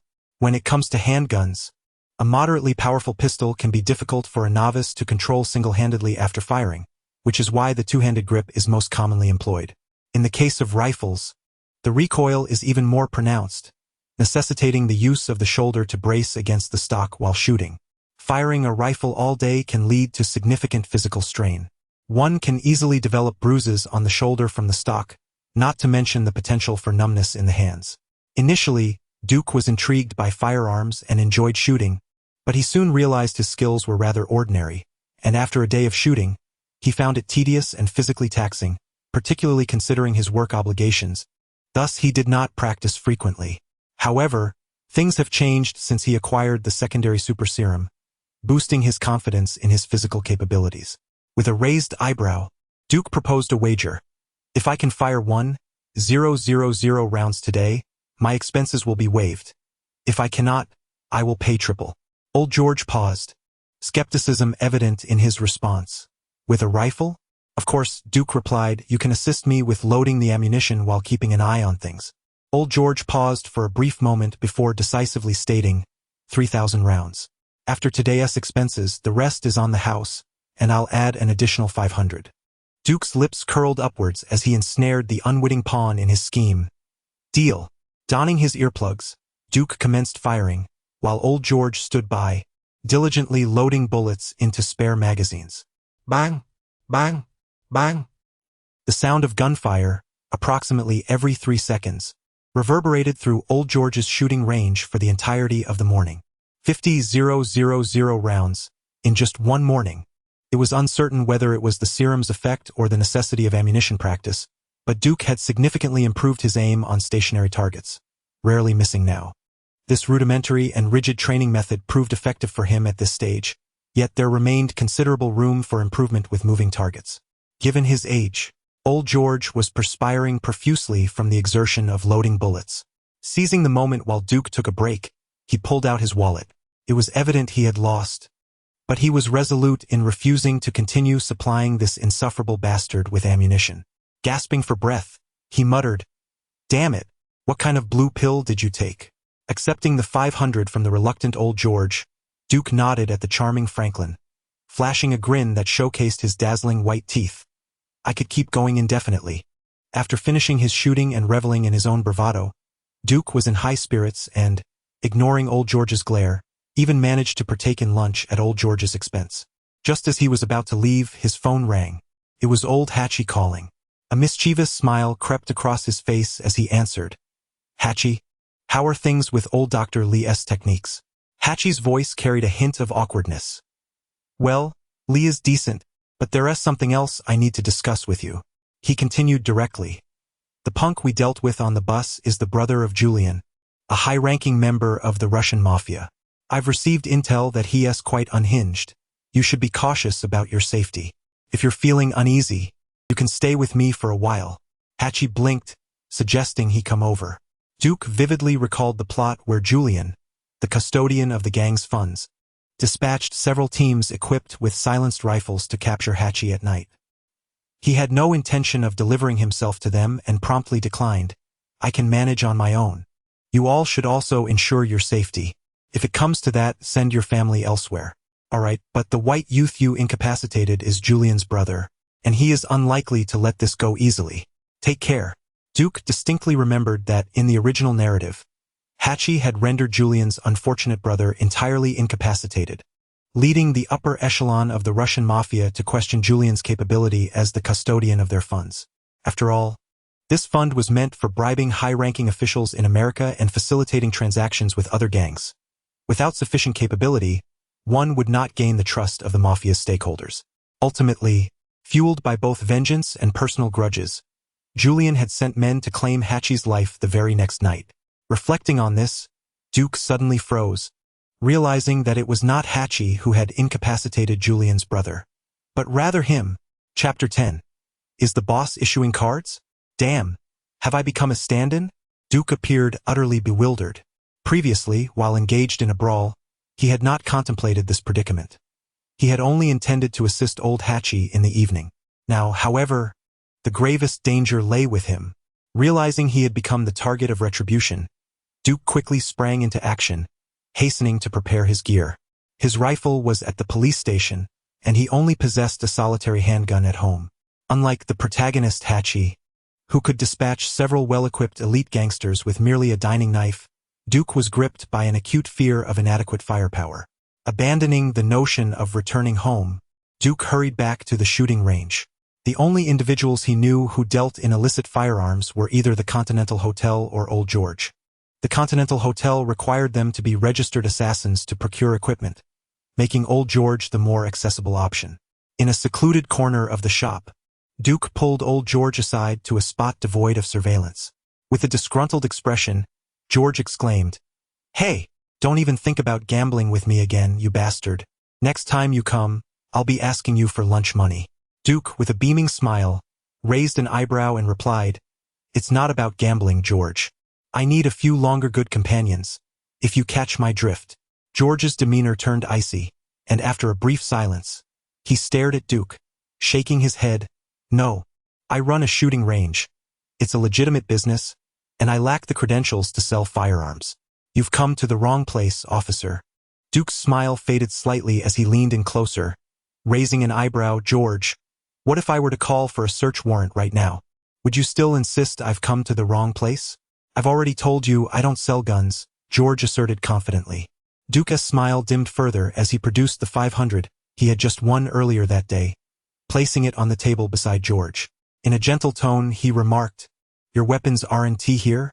Then tell me, during my search, might there be a few items in your establishment that shouldn't be there? For instance, this 500 looks strikingly similar to the proceeds of a laundering transaction, don't you think?" Beads of sweat dotted George's forehead as he glared at the smiling rogue before him. He understood that this devilish character could indeed pull such a stunt. In America, many white officers, during inspections, would often plant illegal items in the vehicles or homes of those they disliked, particularly if they were black. Observing George's silence, Duke patted him on the shoulder, kindly reminding him, "All I seek is to purchase a firearm. I'll remain oblivious to everything else. Let us be friends, and you can continue your business as usual." Ultimately, George capitulated, leading Duke to his clandestine base, a basement nestled beneath the small woods of the shooting range. Upon opening the heavy security door, the basement resembled a professional firearms repair shop, with an assortment of rifles, handguns, and shotgun components meticulously organized, even housing a small machine tool. As Duke wandered about, akin to a discoverer of a new continent, he resembled a bewildered intruder in a village.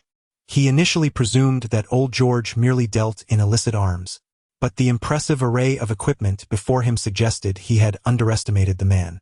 The weapons displayed could nearly equip a squad of 50. Suddenly, his gaze was drawn to a heavy black firearm, and he exclaimed, "You possess an anti-material sniper rifle. George, is your legitimate business with the Department of Defense?" Old George swiftly swatted Duke's filthy hand away, rolling his eyes as he carefully returned his prized possession to its case. "It's a personal hobby, you understand? This is not for sale." Duke regarded Old George with a peculiar expression. "What sort of weapon is this, dear George? Ordinary individuals cannot simply have an anti-material sniper rifle as a pastime. I thought we were good friends and should be candid with each other." With a stoic demeanor, Old George positioned himself firmly before Duke, hastily locking his case. "I do not count you among the kind of friends who would turn their backs. This is a Zastava M93 Black Arrow Sniper Rifle, utilizing the 12. 799 mm NATO Kaliber. 50 BMG round. It is a sniper rifle developed in the 1990s. I expended considerable favors to acquire it for my collection, and it is not for sale. Moreover, given your skill level, an AR-15 should suffice. Old George regarded Duke with disdain, wiping the area Duke had touched with a silk cloth. It is still too much for you. Forcing the issue will yield no favorable outcome. Duke, incensed, thought that had it not been for the fact that his opponent was a near 50-year-old white gentleman, he would have challenged him to a shooting contest to demonstrate Duke's prowess in marksmanship. Let me clarify. All equipment here comes without after-sales support. Once you leave my premises, I do not acknowledge any firearm as mine. What type of gun do you require? Duke's knowledge of firearms was limited to a few popular models. Thus, he decided to defer to the expertise of the professional. Rubbing his hands together, he said, "Tonight, a few well-equipped gang elite may come looking for trouble. Do you have any commendable recommendations?" "Ha! Don't divulge too much. The more you know, the more perilous it becomes." "I will act as though I did not hear that," Old George replied, his expression replete with wariness, revealing his seasoned nature. Duke smiled amiably. "It's quite all right. Are we not the best of friends? Good friends should keep secrets from one another, you understand. Customer, friend, best friend.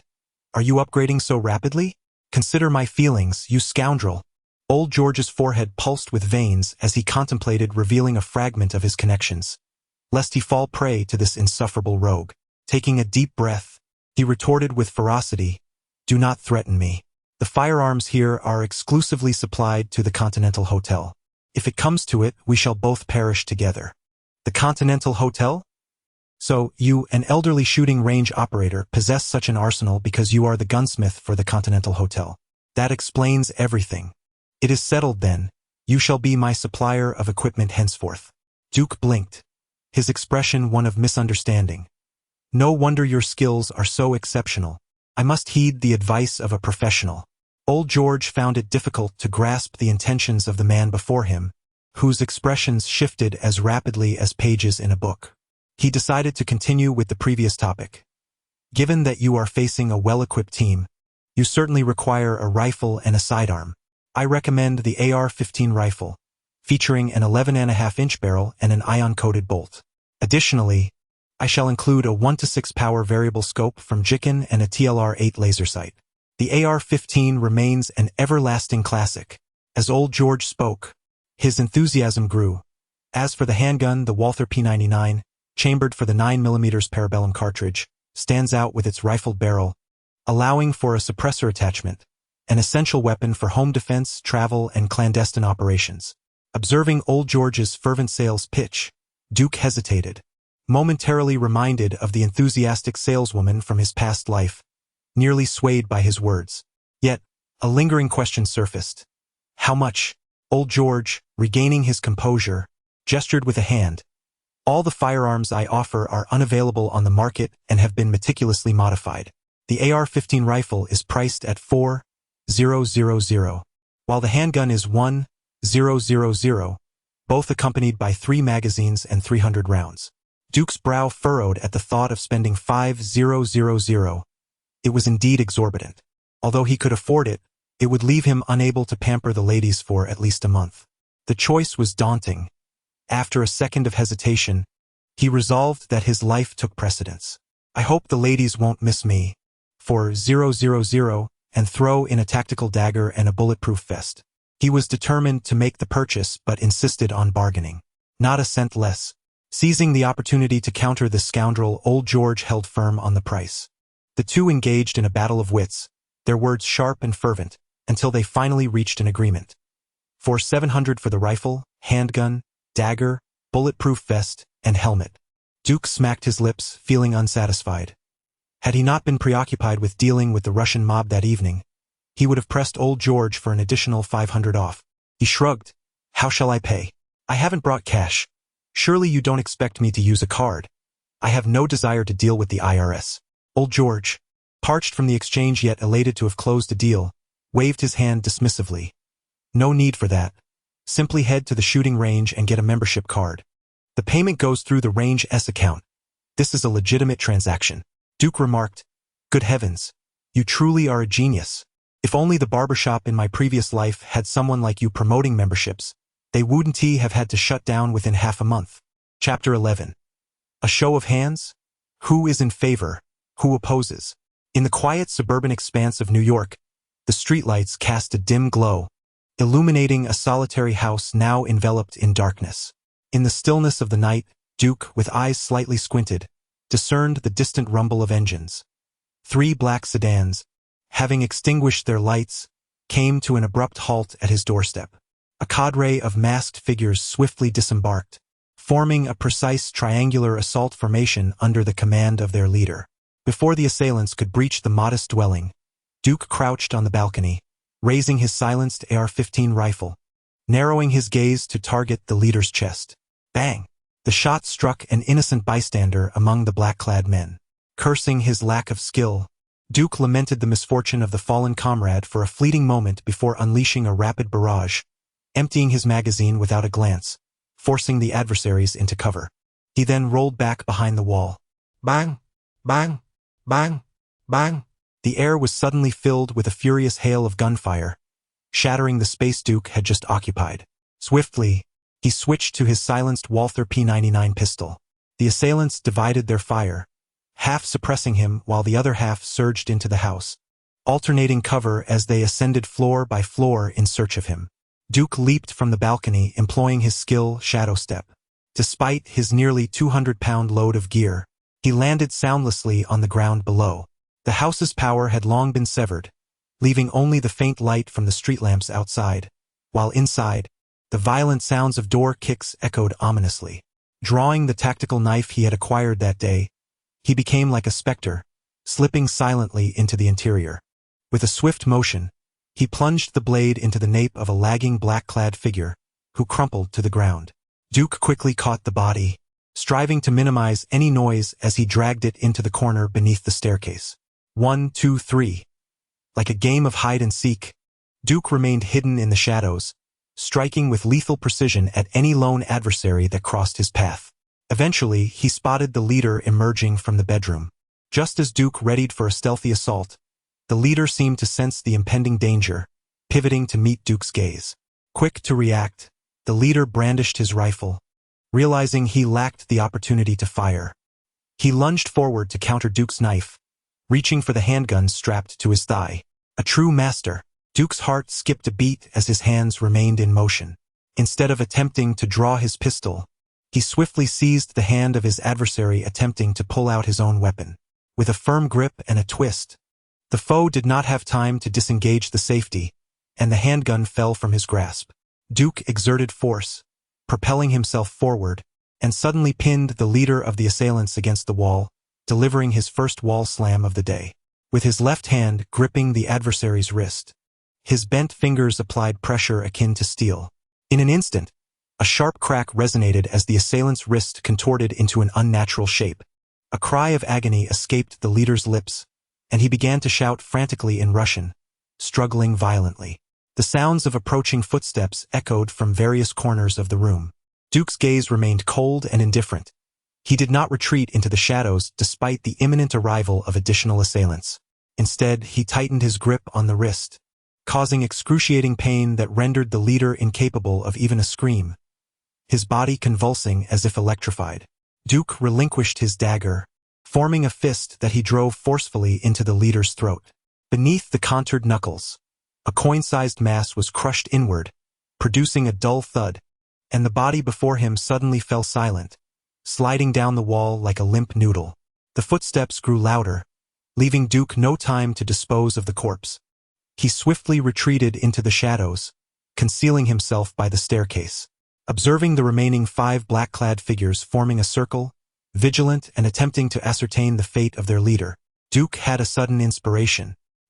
He retrieved the M4A1 rifle from the lifeless body of one of the adversaries, checked it, and crouched beneath the stairs, unleashing a barrage of gunfire at the clustered assassins across from him.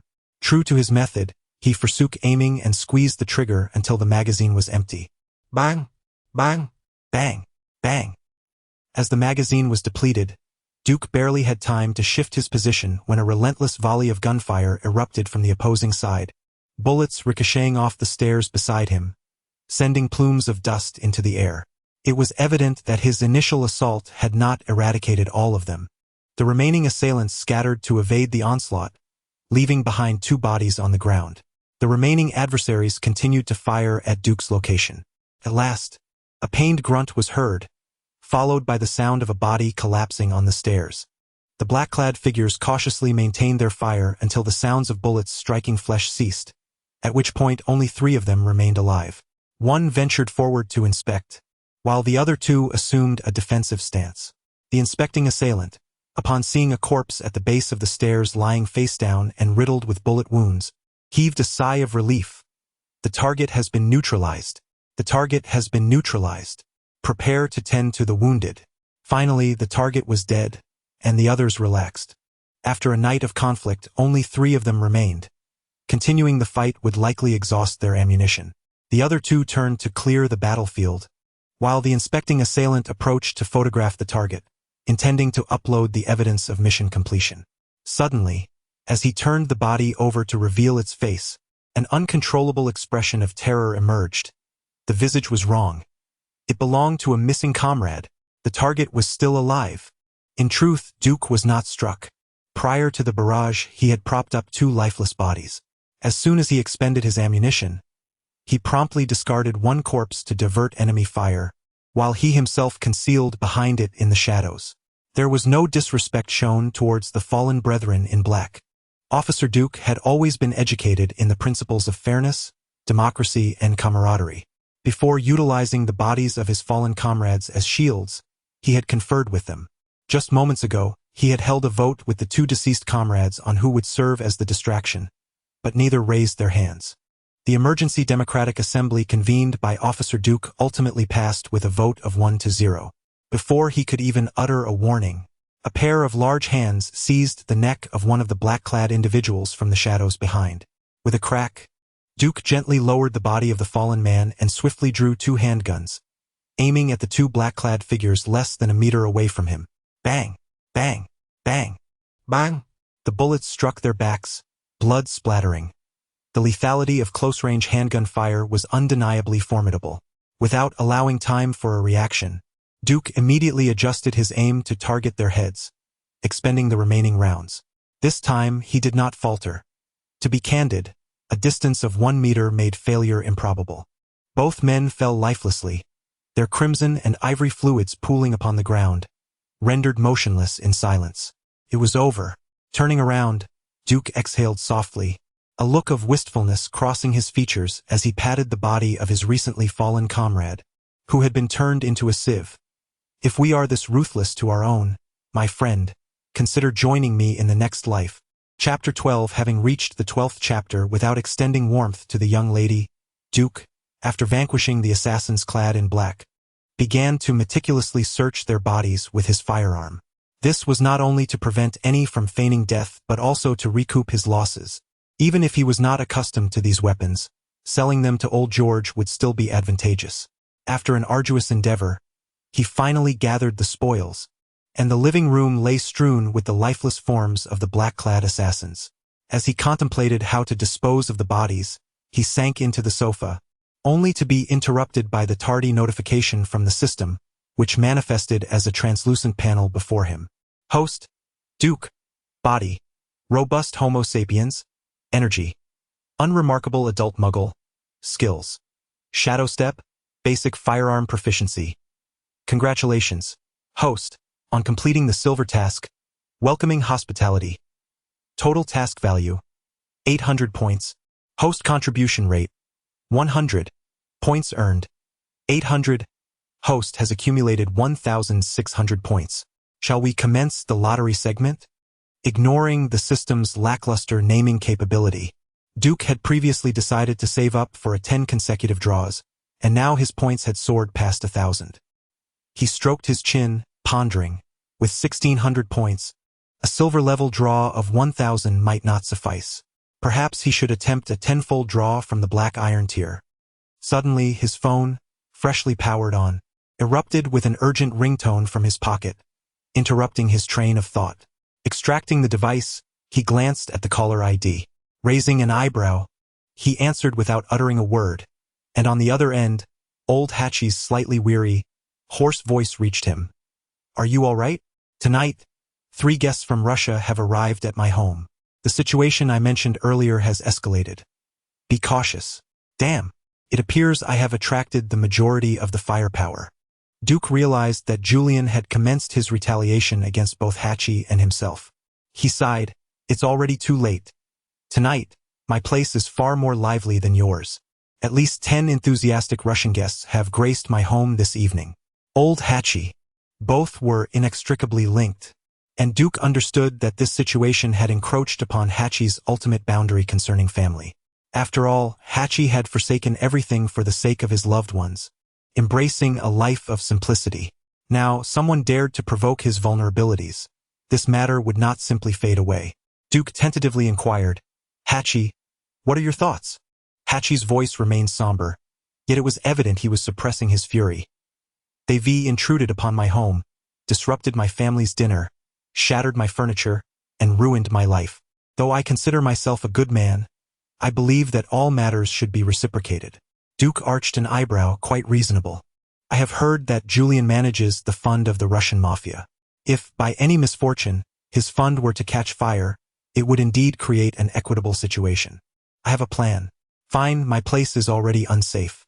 These lingering guests are troublesome to handle. I intend to incinerate them along with the house. Let us meet at the Margaret Bar once the matter is settled." "What a coincidence. Please give me half an hour. I have several guests who need to participate in the bonfire party." After hanging up the phone, Duke swiftly loaded himself into the vehicle of the black-clad assassins, racing at breakneck speed to arrive at Hachi's doorstep within the allotted time. Observing Hachi skillfully packing valuable possessions and igniting a fire to reduce his home and guests to ashes, Duke realized that the once weary middle-aged office worker had gradually weakened. The current Hachi was revealing the ruthless side of the auditor. "You know," Hachi mused, staring vacantly at the flames, "I have come to realize that I am not as averse to my former life as I had imagined." He suddenly flashed a faint smile at Duke. At the Marguerite Bar, Duke sat alone, savoring a large glass of rye beer. The two had already decided to host a bonfire party for the gang funds held by Julian. After all, old Hachi had previously worked under the FBI, so he took the initiative to prepare weapons and equipment. It was a cash-heavy domain for the gang, and even Duke, with his limited intellect, understood that security would be stringent. Meanwhile, Duke was entrusted with another crucial task, awaiting further instructions. With no money and no personnel, Officer Duke certainly could not call the police station to request 2 firearms, promising to return them tenfold. As he drank, Duke's eyes darted around. He had pledged to deliver warmth to the lovely lady, yet 12 chapters in, he had yet to fulfill that promise, bringing shame to the many aspiring heroes. By coincidence, the tall, dancing Mexican beauty he had noticed during his first visit to the bar was present again today, adorned in a new outfit. She held a cocktail garnished with lemon, leaning against the counter. From a distance, her stunning silhouette, accentuated by a delicate black spaghetti strap dress, formed a dangerously alluring C-shape, captivating Duke's gaze, the gaze of a wolf. Downing his beer, Duke approached the leggy beauty but refrained from directly engaging her. Instead, he signaled the bartender, Mole, to prepare a signature Marguerite cocktail. While waiting for the drink, he flashed a smile at the alluring mature woman. "Excuse me, may I take the seat next to you? I would rather not find myself in a scuffle with your boyfriend later." The beauty smiled politely. "Feel free. I am here alone. Drinking alone at a bar can be quite dull. How about I entertain you with an intriguing magic trick?" Duke shrugged, adopting an exaggerated expression as he spoke. A smile began to grace the beauty's face as she set down her drink. Curiosity piqued. "What kind of magic? If it turns out to be boring, don't blame me for withholding applause." Duke grinned confidently, remaining silent. "Rise, I command you to rise," he declared to the leggy beauty, placing a napkin flat on the bar top. With his hands moving rhythmically above it, the napkin began to undulate in response to Duke's motions. The long-legged beauty beside him could not help but chuckle, her face slightly flushed, perhaps from the effects of alcohol. With a teasing smile, she remarked, "This is undoubtedly the most pathetic magic trick. Don't assume I am an ignorant little girl. If I were to take the tissue right now, would you suffer an embarrassing demise right here? Shall we test that? I assure you, it will be quite a surprise." Hearing her words, Duke did not flinch. Instead, he responded with an air of confidence. The long-legged beauty raised an eyebrow, challenging him. "You think I lack the courage?" With a playful grin, she stepped forward to seize the tissue. The answer was revealed as a spoon appeared before them, held between Duke's abdominal muscles, which he skillfully controlled with each contraction. The long-legged beauty pouted, yet stubbornly insisted, "I actually know that as a spoon. I've been aware of this trick for quite some time." Duke smiled subtly, took a sip from the cocktail he had just mixed, and leaned in with a mischievous grin towards the defiant beauty's ear, whispering, "In truth, this magic trick has an alternate version. If you are willing, I would be delighted to demonstrate it for you. I assure you, you have never seen anything like it." Chapter 13. Are you cosplaying as Rambo?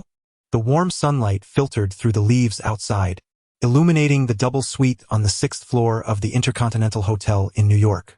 Scattered across the floor were a black skirt and men's clothing. Duke's eyelids fluttered slightly in response to the rays, as he attempted to pull the blanket over himself to continue his slumber. Suddenly, his hand froze. "A woman?" Duke instantly awakened, sitting upright in bed, only to discover beside him a long-haired beauty who evidently pursued the modern ideals of restful sleep. She remained blissfully unaware, still lost in slumber. Rubbing her forehead, she attempted to recall the events of the previous night. They had shared delightful conversations at the bar, and before they knew it, had consumed copious amounts of alcohol. Naturally, Duke proposed to the beauty that they find a place to perform a little magic trick once more, to which she readily acquiesced. However, the method of magic had undergone a slight alteration. The beauty wished to replace the paper, and as for what transpired thereafter, Officer Duke could only assert that he had indeed not disappointed her, considering his extensive experience with firearms. Ah yes, the beauty was named Lucini. Rising to dress, Duke stretched his sore body, wishing for a more invigorating technique next time. Casting a glance at the still sleeping Lucini, whose shoulder peeked out from beneath the covers, he mused that it was rather unhealthy for someone so young to sleep in such a manner. With good intentions, Duke gently pulled the blanket over her. Though desire stirred within him, he reminded himself that duty took precedence. The beauty would not flee, and there would surely be another opportunity. Alas, he had nearly achieved a modest accomplishment after days of labor. How vexing! With a kind heart, Officer Duke drew the curtains tightly, refraining from waking the poor woman who had called out throughout the night, and departed alone from this heart-wrenching abode that had drained his vitality. At the hotel entrance, Duke clutched the ice water he had pilfered from the suite, seeking a place to replenish himself after the exertions of the previous night. "Ding-a-ling, I'm ready over here." "You bastard, where have you been? Why couldn't I reach you all night?" Old Hatchie's voice was laced with emotion. Duke cleared his throat, adopting a nonchalant demeanor as he replied, I didn't go anywhere. I was just trying to avoid being discovered by Julian, so I stayed at the home of a kind-hearted individual. It was rather noisy there, and I didn't hear the phone." Old Hatchie questioned skeptically, "Kind-hearted? When I asked Mole, he said you were with some woman last night." Coughing, Duke insisted, "Just an ordinary friend. We are merely acquaintances. I reserve the right to pursue Mole for defamation." He wore an expression of feigned indignation. "What? Admit it? That's out of the question. We were merely playing with magic tricks. Officer Duke would never let anyone take responsibility for that. After all, he has always had a good reputation with the ladies." Without further banter, Old Hatchie provided an address, his former workplace, which he had purchased to serve as his base for revenge, requesting Duke to meet him there. Duke arrived at a small factory, where Old Hatchie was meticulously engaged in some unknown task with a cutter. Upon seeing Duke approach, Old Hatchie set down the tools he had been wielding and placed the freshly cut rebar aside. His countenance bore a blend of exhaustion and excitement as he introduced, "This was my previous workplace, and I have now acquired it. There are many people involved, and I intend to transform this space." A sinister smile flickered across Hatchie's face. "The primary reason humanity triumphs over beasts lies in our ability to craft traps. Here I have prepared their grave. The array of materials included cut rebar, glass bottles filled with nails, an electrified fence, and even a few rudimentary landmines fashioned from explosives. Observing the assortment, Duke raised an eyebrow, realizing that Old Hatchie had not forgotten his craft. Every item strewn about was designed with lethal intent. Though Duke's skills were not particularly adept, he nonetheless joined in, and the two worked with remarkable efficiency, setting up all the traps within just a few hours. Next, they needed to dismantle Julian's gang fund and provoke him into pursuing them to this location. How do you intend to proceed? Do you have a plan? Old Hatchie smirked, exuding confidence as he replied, I discovered that the Russian mob's funds are stored within a church. The plan is straightforward. We'll enter, set a fire, and leave. He unfurled a detailed blueprint of the church, meticulously outlining their assault strategy. It was evident that Old Hatchie was well versed in such matters. Within a single day, he had not only procured the blueprints but also annotated them with precise markings, indicating the location of the funds, the weak distribution of guards, and the location of the surveillance room. Duke observed intently. Although Old Hatchie had devised the plan, he recognized the value in learning for any similar future endeavors. This operation was of utmost importance, a surprise attack. At 6 o'clock in the evening, the two men dined at the renowned fast food establishment, Golden Arches, before returning to the factory to prepare. The element of surprise was crucial, and Old Hatchie brought over 2 crates of weapons, allowing Duke to choose his gear. These items were remnants from his previous tenure with the FBI. While not from renowned manufacturers, they were nonetheless quality equipment. Old Hatchie himself carried minimal gear, perhaps due to his age. He opted for lighter equipment. An M4A1 rifle, 2 Glock 17 handguns, a lightweight bulletproof vest adorned with several magazines, and a mask covering his face. In combat, lighter gear affords greater agility. After all, being burdened with heavy equipment could lead to exhaustion after just a few paces. Old Hatchie's combat style leaned towards that of an assassin, accustomed to moving lightly, for even armored, the impact of bullets in battle could easily incapacitate one, and enemies could target unprotected areas. Duke seized the opportunity presented to him, taking considerable time to select his own gear. A bulletproof vest, a riot helmet, knee pads, and everything else necessary. The tactical pants were adorned with a Browning handgun, complemented by a silenced Walther P99 of his own. A dagger was secured to his calf, while an AR-15 rifle rested on his back. In his hands, he wielded an HK UMP-45 submachine gun, the very type favored by filmic bank robbers clad in stockings, which unleashed a rapid-fire barrage of sound. To prepare for any potential need to breach doors, Duke had also strapped a Remington V3 TAC-13 ultra-short semi-automatic shotgun to his ballistic vest.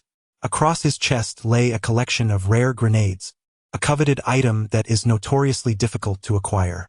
In the grand expanse of America, while individual citizens may meet certain conditions to purchase firearms, grenades are almost universally prohibited for personal ownership, even by private security firms.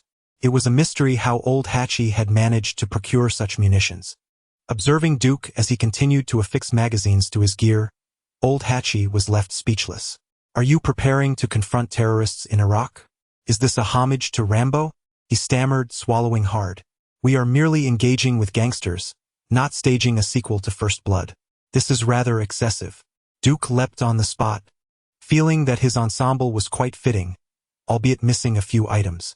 A riot shield would be splendid, he mused. You can't even cosplay as Captain America with that loadout. Hatchie retorted, exasperated. I think this is sufficient. We are merely dealing with gangsters, not elite operatives. Besides, with all that gear, you won't be able to run for long. Nonsense. I feel perfectly capable. This weight is trivial for me. And remember, this is a firefight. Duke shook his head at Hatchie, frustration evident on his face. Have you watched too many American hero films? We are about to storm the enemy's stronghold. Do you think speed alone will allow you to charge in single-handedly? What if a stray bullet finds its mark? What if your weapon jams? It's better to be prepared. Understand? His words struck a chord with Old Hatchie, who typically targeted individuals as a killer but lacked experience in organizational confrontations. He promptly donned the remaining protective gear and grabbed a submachine gun to secure to his back. In no time, the two Rambo-like figures were fully outfitted. Observing the well-armed Hatchie, Duke smiled approvingly. reality diverges sharply from the cinematic realm. In truth, Hachi would be reduced to a sieve upon the first hint of danger. Deeply influenced by the cultural currents of the 21st century, Officer Duke was an avowed materialist, eschewing faith in deities, though he occasionally entertained the notion of a system. Chapter 14. He is challenging my weakness. The guard confirmed that two were patrolling the entrance. How is the situation on your end?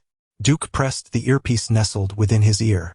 At that moment, he found himself at the rear door of the church housing the Russian gang's funds, clad in tactical gear and merging with the shadows cast against the wall. Only a single henchman, idly smoking, stood at the back entrance. Despite being a mere 50 meters away, he remained blissfully unaware of the imminent danger lurking nearby. The shadow step was Duke's most formidable asset. This skill allowed him to seamlessly blend into the shadows, diminishing his presence. Except when executing an attack. In the cloak of night, he truly embodied the quintessential assassin. This was why he insisted on the cover of darkness, both to leverage his strengths and to exploit the inevitable relaxation of the gang's defenses under the night sky. No problem. I'll await your signal.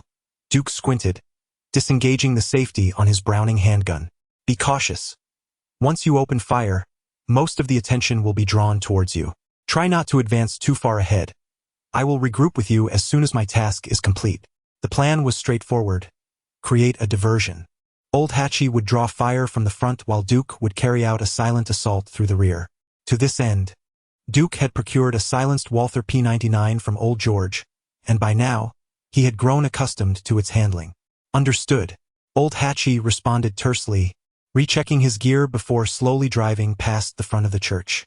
As the vehicle approached the grand entrance, he swiftly shifted gears, accelerating towards the church's main doors with a forceful collision. As Old Hachi's car emerged, the guards at the entrance took notice. After all, this was the headquarters of the Russian gang's funds, a place rarely graced by unfamiliar vehicles. Yet, precisely because of this, none anticipated that a madman would dare to assault their stronghold. Boom! The church's grand doors were flung open as the car became wedged tight against the entrance. The two guards, positioned directly in front of the vehicle, were hurled into the church. Unfazed, Old Hachi pushed open the car door and took cover outside, firing continuously into the interior. The occupants within were trapped, unable to escape, their bullets ineffective against the thick marble walls. Old Hachi continued to fire, drawing attention, and soon the sound of gunfire erupted at the entrance. Inside the church, the commotion drew the attention of those within, while at the back entrance, the sounds of gunfire startled the smoking henchman, causing him to drop his cigarette in a frantic attempt to draw his weapon and assess the situation. Before he could even turn, a large hand emerged from the shadows beside the wall, covering his mouth, a chilling sensation coursing through his throat. A singular thought raced through his mind. Someone is here, his brain urgently signaled, but the only sound escaping his throat was a muffled gurgle, as darkness enveloped him. Duke swiftly severed the throat, supporting the lifeless body as he approached the entrance. With one hand, he raised the corpse's chin to peer through the peephole of the iron door, knocking softly on its surface. A single eye emerged from the peephole, scanning the surroundings, muttering a few Russian expletives before the door swung open. Harvey, why the silence? I truly wonder which fool dared to stir trouble here. Bang! You must be referring to Old Hachi. Am I right? Duke shot the insolent henchman who had spoken, casually inquiring about his silence as he passed the body. The response was unspoken, an implicit agreement. To be fair, Old Hachi was indeed quite reckless. Bang! Bang! Bang! Bang! Bang! Outside, Hachi continued exchanging gunfire with the gangsters. Amidst the cacophony of gunshots, Duke merrily commenced collecting heads from the back entrance. With Hachi drawing the majority of the fire, Duke wielded a silenced pistol, occasionally blending into the shadows of statues and furniture, effortlessly clearing the back door into a secure zone. At the base of the church's staircase, several armed henchmen remained vigilant, guns trained on the stairway. The moment anyone dared to enter, unless they had the correct password, they would be met with lethal force. Tap, tap, tap. The sound of footsteps echoed, causing the henchmen at the staircase to tense with anticipation. The relentless gunfire outside made it abundantly clear that any approaching party was likely an enemy. As the footsteps drew closer, none uttered the password. A silent exchange of glances ensued, and they unanimously raised their weapons high. After a few seconds of silence, with no one descending, their confusion was abruptly interrupted by a ding, as two dark cylindrical objects were thrown down. Grenades! Boom! The grenades exploded, and Duke shook his head, exasperated at the now vacant basement guards. With only one entrance, anyone familiar with gunfighting games knew someone would be lying in wait. Without hostages, tossing a grenade was a standard tactic. Honestly, Duke had hesitated before throwing the grenade, pondering the possibility of the enemy anticipating such a move and retaliating with a kick that could send the grenade back at him. The reality proved Duke had overthought the situation. The fault did not lie with the fallen henchmen. In their estimation, Duke should have complied and wielded a gun, engaging them in a chivalrous face-off at the stairway. In the basement, overlooking the sprawled bodies of security personnel above, a massive iron door stood resolutely before him, firmly locked, and none of the bodies revealed any keys. Unlocking was a skillful endeavor, requiring preparation from non-professionals. Fortunately, Duke was always foresight. He had brought along a Remington V3 TAC-13, a compact semi-automatic shotgun, which he fired with a resounding boom, shattering the lock, truly a master key in every sense. Beyond the door lay the financial reserves of the Russian mob, specifically earmarked for bribing officials and facilitating gang transactions. Inside the spacious, marble-floored room, stacks of green dollars were arranged in perfect squares, their alluring green glow reflecting under the light, reminiscent of charming Franklin's. At first glance, the stacks of crisp dollar bills appeared as obscure as an old newspaper, carelessly discarded before Duke. What a test for the officials, Duke scoffed. Just 3 seconds later, an unsettling realization dawned upon him.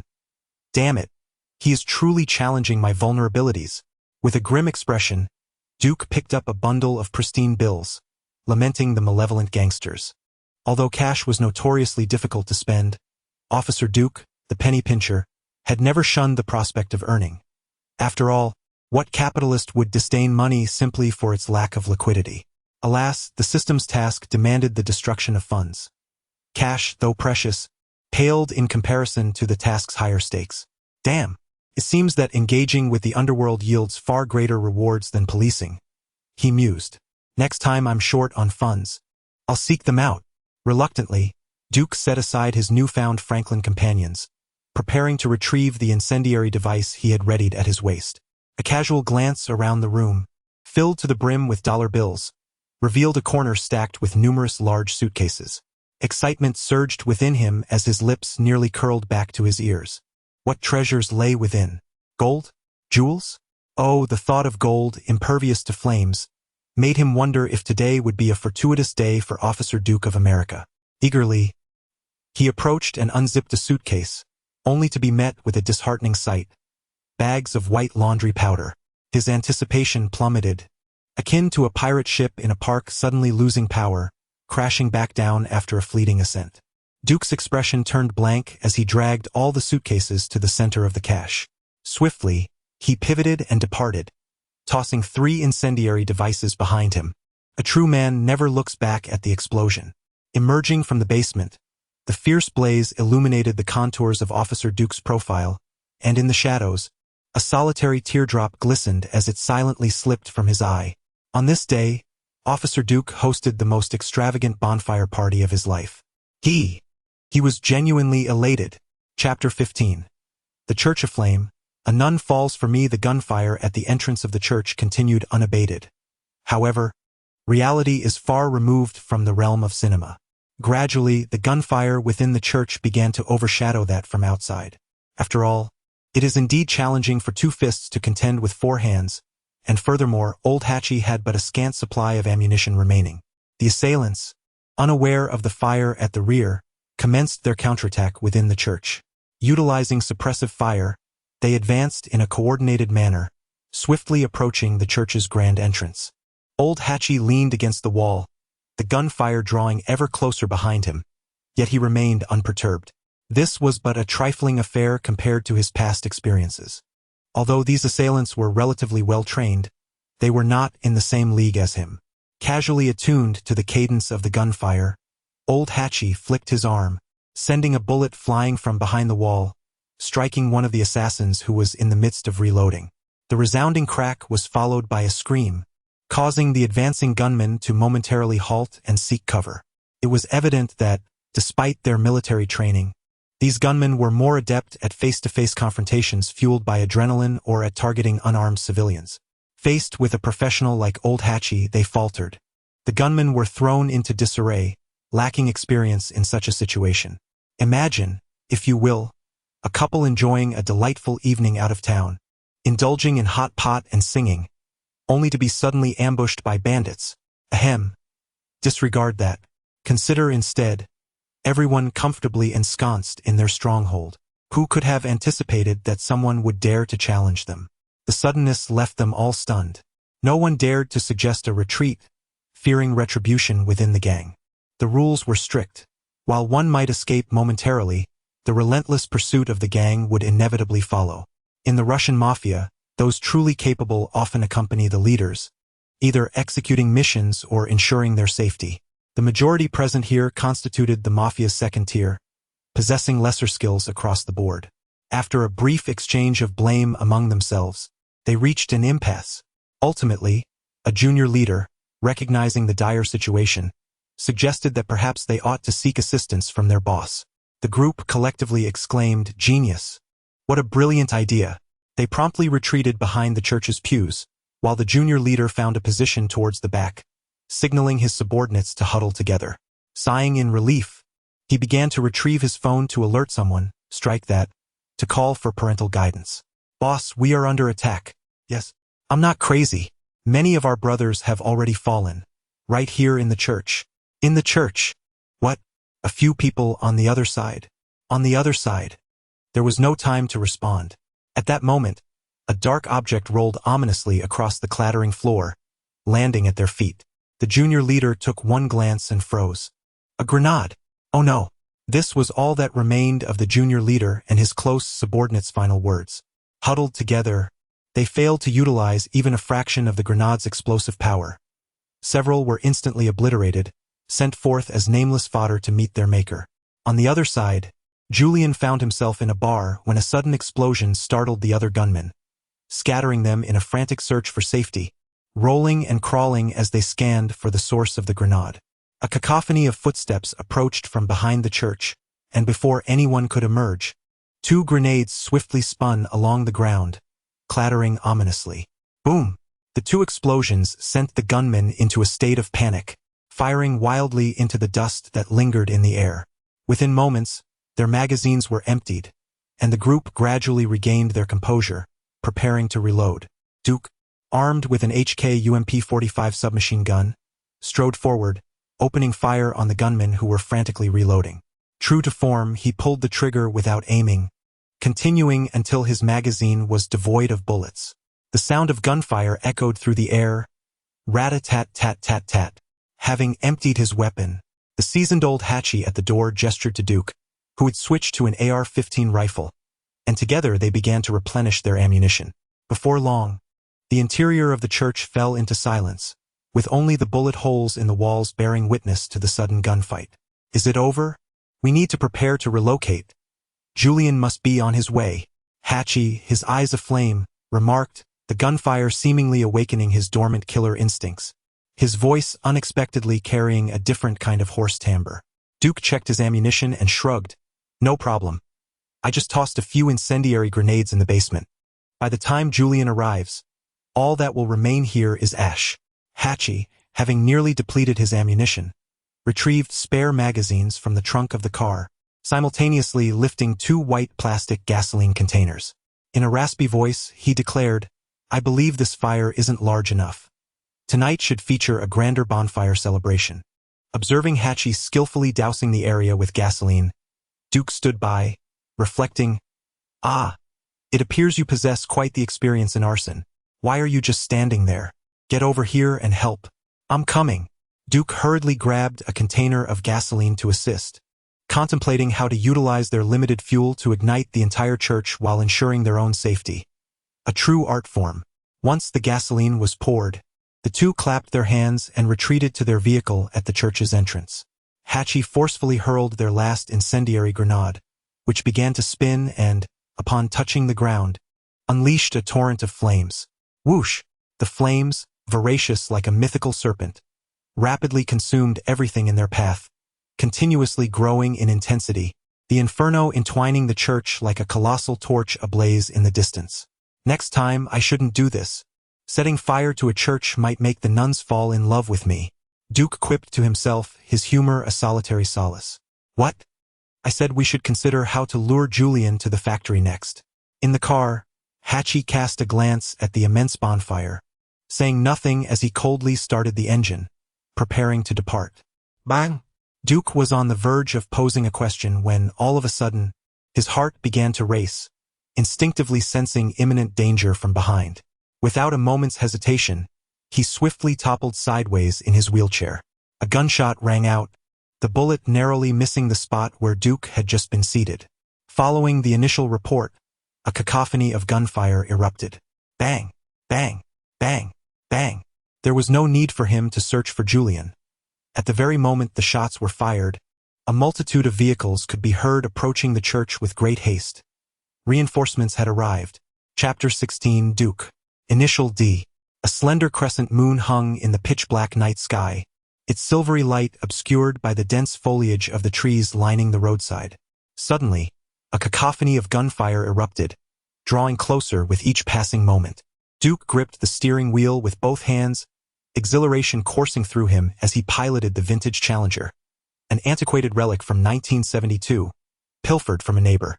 With a robust 4.9-liter V8 engine capable of accelerating from 0 to 60 in a mere 2 seconds, it was a true classic. The antique car, hurtling down the street at breakneck speed, seemed to come alive once more, the engine roaring with ferocity as Duke relentlessly accelerated, pushing the limits to the point where it felt as though an immense force was pinning him to the seat. Old Hachi was not seated. Instead, he lay prostrate over the reclined seat, having ignited chaos at the church just as Julian and his entourage arrived to provide backup. Alas, they were too late. Upon witnessing the charred remains of the church, Julian nearly exploded with fury, vowing to personally lead the charge against the two scoundrels responsible. The silver classic raced furiously down the dimly lit streets, the piercing sound of its horn blending with the cacophony of gunfire and curses from the Russian mob outside. The howling wind added to the tumultuous atmosphere, and even the seasoned old Hachi felt a dryness in his throat.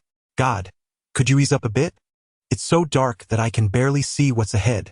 Old Hachi's heart raced as if it had returned to his youth, the first time he had felt the adrenaline of battle. Relax, the darkness favors me. A seasoned driver never crashes, Duke declared nonchalantly, one hand firmly on the wheel while the other rummaged through the glove compartment for a cassette tape. Old Hachi instinctively gripped the armrest tighter, watching Duke maneuver the car with one hand in a serpentine S pattern to evade the bullets behind them, causing his blood pressure to soar. Fuck! What the hell are you doing? Can you keep both hands on that damn steering wheel? Hey, can't you see I'm trying to find some music? Duke retorted, glancing down at the collection of tapes his neighbor had cherished. Damn it, I'm not blind, but could you show some respect for my life? I'd rather not meet my end from a stray bullet, only to be sent to Satan because of your obsession with music. Old Hachi's frustration teetered on the brink of collapse. In his youth, he too had reveled in speed, but that was during the day or on familiar roads. It was madness to race at night. Even more absurd was the fact that he was seated in a car that seemed to possess only an acceleration button, with a driver who had the audacity to search for tapes. Don't worry, I used to work for the ASP, Arkansas State Police, for a time. Ask around about Duke, the initial D officer, and see who I've lost to on Highway 53. After much deliberation, Duke finally discovered a piece of music that delighted him. With a joyful expression, he pressed every button in the car, an antiquated model, unaware of which was the play button. Surely one of them would work.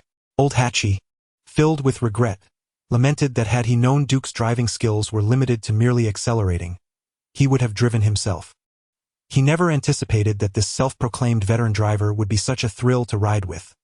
He suspected that even without being chased by the gang behind them, he would eventually suffer a heart attack from Duke's reckless driving.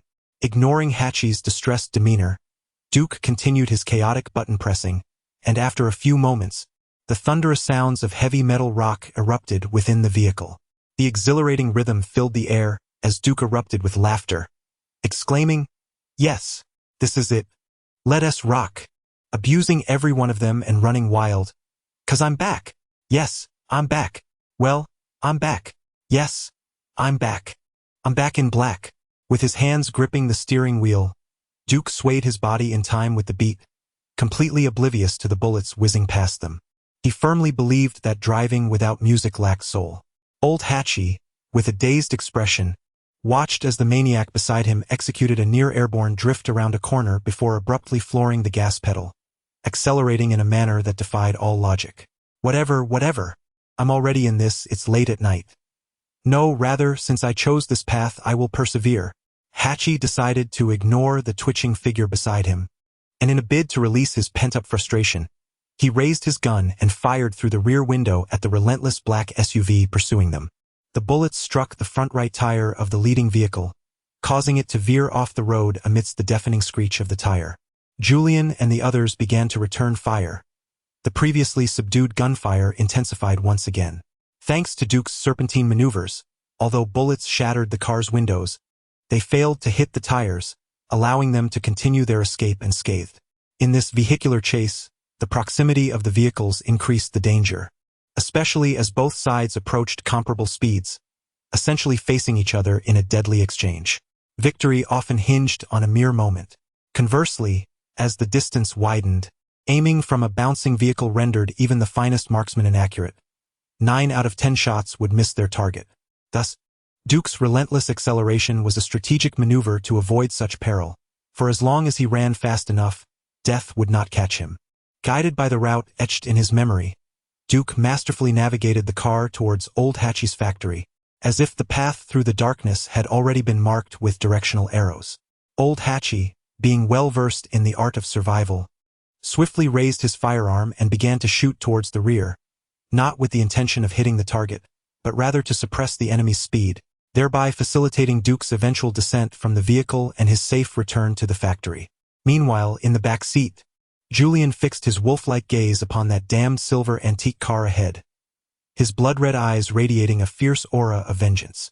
The vehicle in front moved like a slippery silver serpent, evading all attempts at pursuit. The memory of his gang's funds, reduced to ashes, ignited a volcanic fury within his chest. He seized the radio and bellowed, "Shoot the tires! For heaven's sake, you fools, take aim at their tires." Chapter 17. Equality before the shooter. With the sharp sounds of tires scraping against the concrete, several black SUVs came to a halt at the entrance of a factory as midnight approached, enveloping the surroundings in eerie silence. On the ground, black tire tracks extended outward, leading to a battered silver vehicle, riddled with bullet holes, that leaned precariously at the factory's entrance. Its doors swung open as if welcoming distant guests, while the vehicle's end faced the gaping factory doors. The entrance stood wide open, illuminated only by a few emergency lights casting a green glow, resembling a monstrous entity from the depths of hell, waiting for its prey to unwittingly step into its maw. Julian emerged from the vehicle, his eyes reddened, pulling back the gun's bolt, exuding an aura that warned others to keep their distance. The gang's funds he was responsible for, along with that stash of laundry powder, had been reduced to ashes by those two damn fools. The funds were manageable. He could simply deplete his own savings and seek refuge with his boss. However, that substantial cache of high-quality goods belonged to the notorious mob leader Jean Bing, who was not known for his leniency. The upper echelons would not extend their mercy to him. In the treacherous world of gangsters, weakness is a sin. The upper echelons and Jean Bing would not spare him. To survive, he needed to present the heads of those two culprits as a form of atonement, thus grasping at a sliver of hope for survival. Damn it, why am I so unfortunate? The more he pondered, the angrier he became. Clutching his rifle, Julian unleashed a frantic barrage of gunfire into the factory, roaring, "FK, you two damned rats, get out here." Julian, flanked by his gunmen, stormed through the main entrance of the factory, in stark contrast to the lackluster gang members guarding the church. The men he had brought along were the true elite of his gang. Julian signaled, and 3 of them formed a triangular assault formation behind him, while the others dispersed into tactical squads, rushing toward the factory. One team crouched outside, vigilant, ensuring no one could escape from within. As they burst through the entrance, a cacophony of gunfire erupted. Old Hatchie, armed with a Tommy gun, took cover behind the wall, unleashing a relentless barrage. "Come on, follow me." Faced with the hail of bullets from the opposing side, Julian did not retreat. Instead, he commanded his men to surround the enemy while raising his firearm to establish suppressive fire. Continuous gunfire battered against the walls and floor, sparks flying, debris scattering, and the concrete walls becoming pockmarked. As the gunfire momentarily ceased, a sinister smile spread across Julian's face. With overwhelming firepower at his disposal, the enemy was merely a trapped creature. He only needed to wait, like a hunter stalking a wild boar, until there was no escape for the adversary, at which point he would have them at his mercy. He erupted into maniacal laughter. "Run, run. I'll break your legs and make you kneel before me, begging for mercy." Meanwhile, the gunmen stationed outside remained vigilant, crouched beside their vehicles with their weapons trained on the factory doors, their safeties disengaged, ready to unleash scorching bullets upon anyone who dared to emerge from the entrance, provided they were not one of their own. Bang! Duke did not fire his weapon. Instead, he hurled the final grenade given to him by Old Hatchie.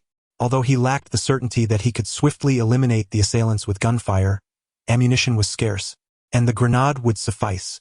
With a resounding boom, the squad by the vehicle was annihilated, and Duke casually fired a few rounds to ensure they would rest in peace. 30 seconds prior, Duke grasped the battered silver vehicle's chassis, its shadow cloaking him in an invisible shroud, ignoring Julian and his companions as they passed by. Once the external commotion subsided, he silently slipped into the shadows. The next phase was straightforward. He remained utterly focused on the guard squad at the factory, entirely oblivious to the presence of a shadow that had stealthily crept alongside them. He drew the pin from the grenade, waited a few seconds, and then tossed it, resulting in a perfect explosion at the center of their formation. Within the factory workshop, filled with machinery and tools, Duke, having dealt with the external gunmen while Julian's team was still engaged in subduing Old Hatchie, began to follow the sound of gunfire inside. Observing the dispersed gunmen ahead, he unsheathed his fully loaded submachine gun. The sharp, rapid fire of the Comp 45 rang out, and the front line fell, though likely not fatally. They quickly took cover behind the factory equipment, preparing to retaliate. Not rushing to return fire, Duke discarded his spent submachine gun and retrieved the remote control that Old Hatchie had prepared earlier. A firm press of the red button revealed a sly grin on Duke's face. "Welcome, Motherf heirs." Boom, boom, boom. The C4 explosives, already affixed to the equipment, erupted in a dazzling blaze of light. The gunmen, caught by surprise, perished in the ensuing chaos.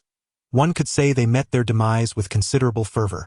In the factory corridor, Old Hatchie dispatched 2 of his adversaries without the chance to retreat, pressing himself against the corner wall. Mere seconds later, a gun emerged from around the corner, unleashing a barrage of fire that whizzed past him, striking the opposite wall. Remaining unharmed, Old Hatchie, perhaps unaware of the commotion, saw his opponent retract their weapon and charge forward. In an instant, he seized the assailant's arm, delivering a shot to the chest without retreating. Instead, he used the body as a shield against incoming bullets, swiftly dispatching another adversary. The sudden assault sent the remaining foes retreating in fear, allowing him to execute a final shot to the head of his captive. With the opposing force momentarily subdued, Old Hatchie quickly withdrew into a nearby room. Hearing the explosions outside, he realized Duke had neutralized the external gunmen. The sounds of gunfire and explosions reverberated, awakening a long-forgotten thrill within him. A surge of adrenaline and a rapid heartbeat, a nostalgic reminiscence. "Ha ha ha, Julian, F you, bang, bang, bang." In response, a cacophony of gunfire erupted. "Okay, wait for me. I'm gonna shove your D down your throat. D." Julian, reloading his magazine, spat each word with venom, as if they were forced from between clenched teeth. He rose, raising his firearm to unleash a relentless barrage, signaling his subordinates to advance. The sound of footsteps accompanied the gunfire. A smirk crept across Old Hatchie's lips as he cast a glance at the ceiling above, where several glass jars dangled from a nylon cord. As the footsteps drew nearer, he fired a shot, severing the cord. The jars plummeted to the ground, shattering with a thunderous explosion, sending iron shrapnel and steel nails flying in all directions. The advancing gunmen were instantly left mangled, collapsing lifelessly to the floor. Duke concealed himself in the shadow of a machine, attentively listening for any sounds from outside. The footsteps ahead began to scatter, indicating that the individuals in front had realized there were enemies behind them and commenced a search. Before long, a gunman cautiously approached, weapon in hand. In the instant he drew near, Duke pivoted, extending his arm to shoot him in the arm.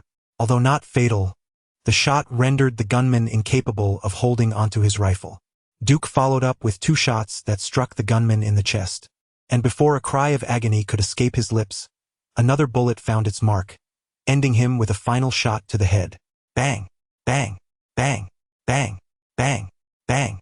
Just as Duke began to exhale in relief, a sudden tightening in his chest prompted him to retreat swiftly behind the equipment. He heard a gunshot, a bullet whizzing past him, striking the machinery beside him. These Russian elite gangsters were all professionally trained, operating in teams of 3. With the demise of their unfortunate comrade, the remaining members of the team surged forward, firing incessantly at Duke. As he retreated, Duke swiftly discarded his rifle and drew his versatile Remington V3 TAC-13 ultra-compact semi-automatic shotgun. The footsteps grew ever closer, and with a resounding bang, the leading gunman was blasted backward, crashing into his comrades behind him. Before they could rise, Duke single-handedly chambered another round and fired again, sending both men sprawling to the ground. He paid no mind to the fallen gunmen. They were undoubtedly finished. The shotgun's unique feature allowed one shell to release multiple steel pellets, inflicting damage based on the number of projectiles that struck the target. The closer the range, the more concentrated the steel shot, resulting in greater damage. Undoubtedly, the shotgun was the ultimate close-quarters weapon for indoor combat. After dispatching his foes with flair, Duke struck a pose reminiscent of Little Ma, coolly blowing the smoke from the muzzle. Cough, cough. In front of a shotgun, everyone is equal. Damn, why didn't the movies mention this thing is harsh on the throat? Duke lamented, feeling disgruntled at his unsuccessful cosplay. Chapter 18. I apologize. Let us move on. Duke was resolute in his determination to reunite with Old Hatchie. Despite the majority of the gunmen being stationed with Old Hatchie, it was no film set. The cacophony of gunfire suggested that several adversaries had already become aware of his presence in the rear. As anticipated, just as he passed by a doorway, a hand suddenly shot out, seizing Duke's arm and pulling him inside.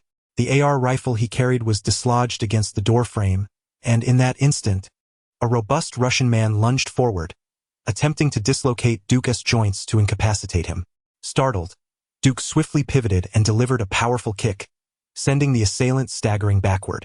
There was no time to catch his breath. The Russian, undeterred, regained his footing and launched a relentless assault, executing a flying knee strike aimed directly at Duke.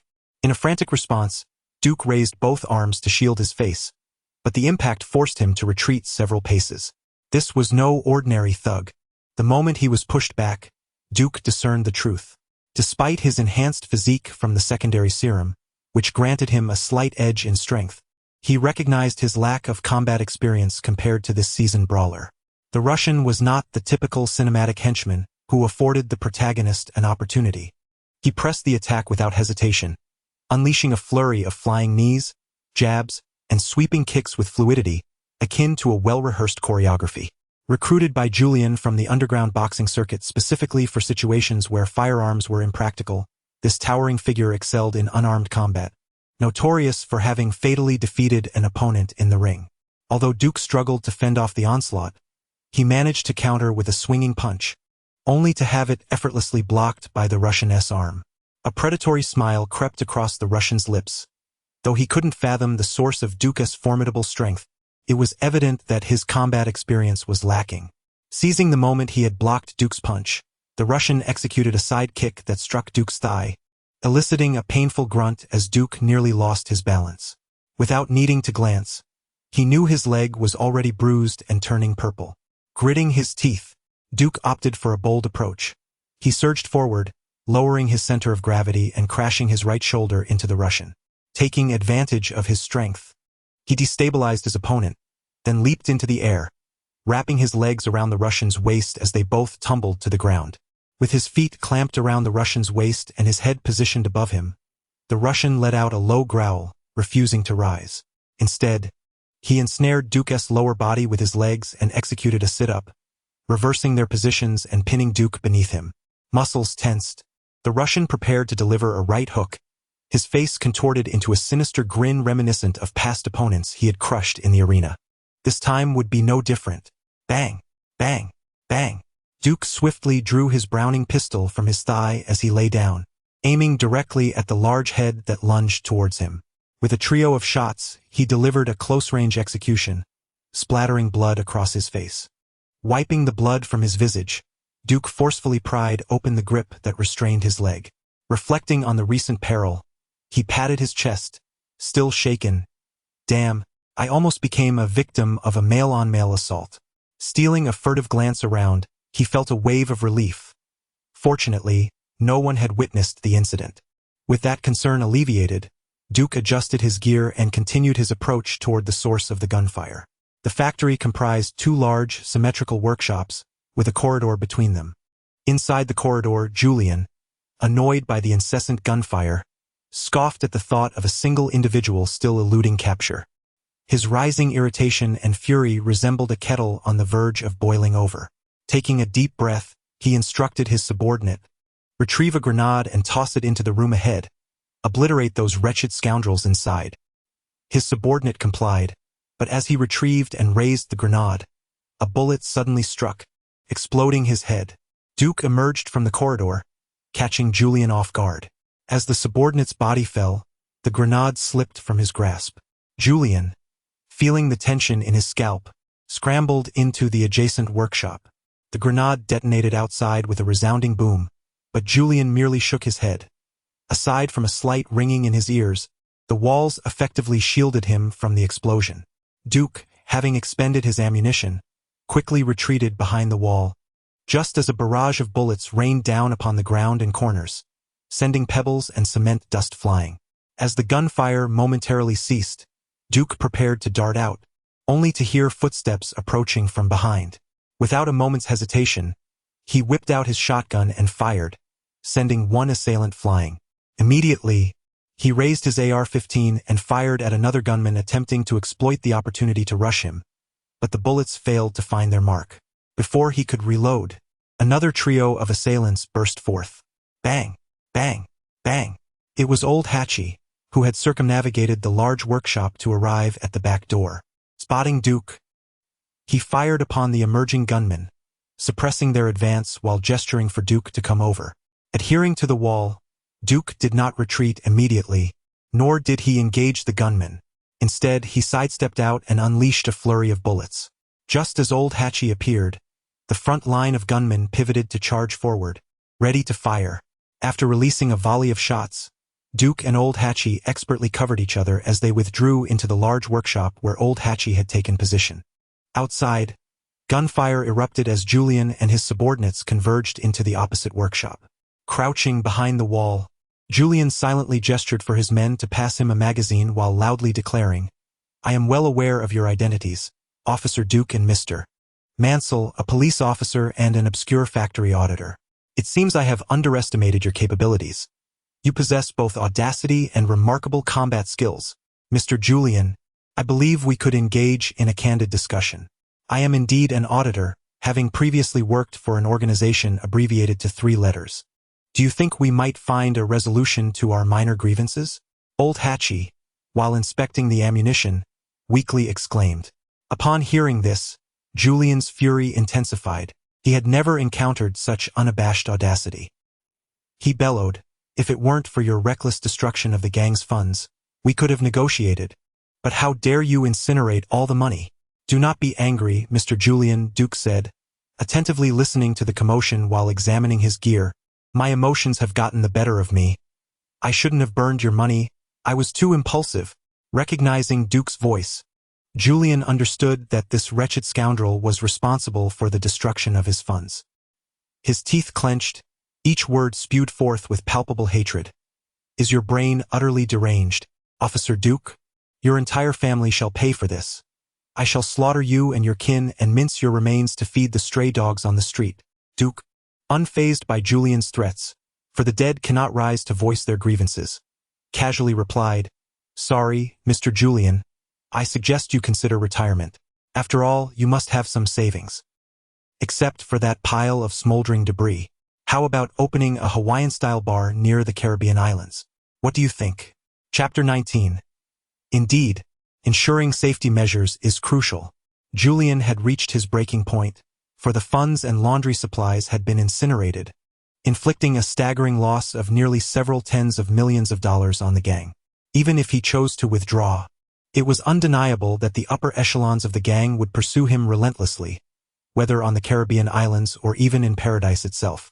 Silently gesturing for his subordinates to encircle from the front and back doors of the opposite workshop, Julian's expression twisted into a snarl as he raised his firearm, bellowing, FCKU, Squid, I will surely slay you. Duke, pressed against the wall, caught the faint sound of footsteps from the opposite side. He exchanged a knowing signal with Hatchie, and the two instinctively took positions guarding the front and rear doors. However, both of their ammunition supplies were dwindling. Duke's SAR rifle had exhausted its magazine, leaving him with merely a makeshift club, while his shotgun still had some shells left. As for old Hatchie, he was down to a handgun with only 2 magazines remaining. Duke crouched by the wall, one hand gripping the shotgun while the other held a spare shell, poised for a swift reload. The soft footfalls drew nearer. Aiming the shotgun at the doorway, he pulled the trigger, and with a resounding boom, the close-range blast obliterated the face of the gunman before him. The short-barreled shotgun became akin to a hammer in Duke's hands. Seizing the moment when the gunman's vision was obscured, he struck the opponent's weapon with all his might, nearly disarming him. Before the assailant could react to raise his firearm, Duke had already reloaded. Boom! Boom! Boom! Perhaps it was the surge of adrenaline coursing through him, but Duke felt an unparalleled fluidity in his actions as he fired, reloaded, fired, and reloaded once more. The shotgun's potency at close range revealed to Duke the essence of a melee combatant. There was no need for precise aim. Within 7 paces, a hit meant death, a graze meant suffering. The steel pellets scattered like blossoms in the wind, clearing the space of all who stood before him. Duke's speed was so remarkable that the following gunman barely had time to react, hastily stopping to return fire. Bang! Bang! Duke swiftly bent down and retreated into the room, stowing away the shotgun with one remaining shell at his waist, leaving behind the fallen comrade who had long ceased to breathe. Given the shotgun's armor-piercing nature, it was evident that the adversaries were largely unprepared. Even those clad in lightweight bulletproof vests would find them ineffective. Simultaneously, old Hatchie had also observed that the figures in the opposite workshop were stealthily approaching the doorway, inching along the wall. Narrowing his eyes at the threshold, he gripped his handgun tightly, mentally counting down 3 seconds. Bang! Bang! 2 shots struck the adversary's feet, causing him to collapse to the ground. Without a follow-up shot, old Hatchie expertly targeted the gunman revealed behind, employing the Mozambique drill, 2 shots to the chest, 1 to the head. Even the Grim Reaper would have shaken his head at the efficiency. After finishing, he quickly dispatched the gunman who had knelt and was still attempting to reach for his weapon. With no time to reload, old Hatchie suddenly felt an alarming premonition. He was unsure when Julian had emerged. Without hesitation, he dove to the ground as a flurry of bullets whizzed past the spot he had just occupied. Once on the ground, he hastily discarded the empty handgun, but alas, he had lost the advantage. His left arm had been struck. With a painful grunt, old Hatchie immediately rolled over and drew his remaining handgun, firing in rapid succession with one hand, temporarily repelling Julian, who had just attempted to pursue him. He swiftly rolled behind the equipment. Julian immediately raised his weapon to chase after him, bullets ricocheting off the iron apparatus with a clattering sound. The two exchanged fire for a while through the wall, when suddenly, with a click, old Hatchie realized his handgun was out of ammunition. Damn it! Do you have any bullets left? He gasped, looking at Duke, who had just arrived. Duke, with a glint in his eye, pointed to the shotgun in his hands, raised a finger, and with a voice strained to the point of breaking, shouted outside, "What? Out of bullets? So am I? Help! Help!" His cries were so piercing that they could evoke tears in anyone who heard them. In the adjacent workshop, Julian was reloading with his last remaining henchman. Despite his current standing as a mid-level figure within the Russian mob, often found singing in bars or filing papers in an office, he had once clawed his way up from the streets, well-versed in gunfights and assassinations. His journey from a penniless Russian immigrant to his current status was nothing short of legendary. Julian was immensely experienced in combat, having faced countless dangers. He recognized Duke's ploy. Whether his opponent had bullets or not was irrelevant. What mattered was to maintain his own rhythm of attack. Signaling for his henchmen to advance, Julian produced 2 grenades, pulled their pins, counted to 2 silently, and swiftly tossed them into the doorway, spinning them to maximize their impact. The grenades exploded almost simultaneously, sending a cloud of dust billowing through the entrance. Seizing the cover of the smoke, Julian and his subordinate bent low and charged through the door. Gunfire erupted from both sides, each man taking a different direction. The sound of bullets striking flesh resonated dully in the air, leaving no time for contemplation. Suddenly, a loud bang echoed from above. It was old Hatchie. Unbeknownst to him, he had somehow climbed atop the factory machinery, armed with the shotgun Duke had given him. He shot down the foremost gunman and was preparing to flee. Bang! Bang! Bang! In an instant, Julian turned his gun towards old Hatchie. But there was no time to dodge. A bullet struck old Hatchie in the thigh, causing him to lose his balance and tumble behind the machinery. After firing, Julian instinctively took a half-step back to the threshold, wary of incoming fire. An eerie silence enveloped the room. Could it be that there were truly no bullets left? Just as Julian's guard relaxed, a sudden pain shot through his hand as the moving iron door knocked his rifle from his grip. Reacting instinctively, he loosened his hold. Duke, hiding behind the door with a dagger, waited until old Hatchie incapacitated the front gunman, then forcefully pushed the iron door, knocking Julian's rifle away and swiftly kicking it aside to prevent Julian from retrieving it.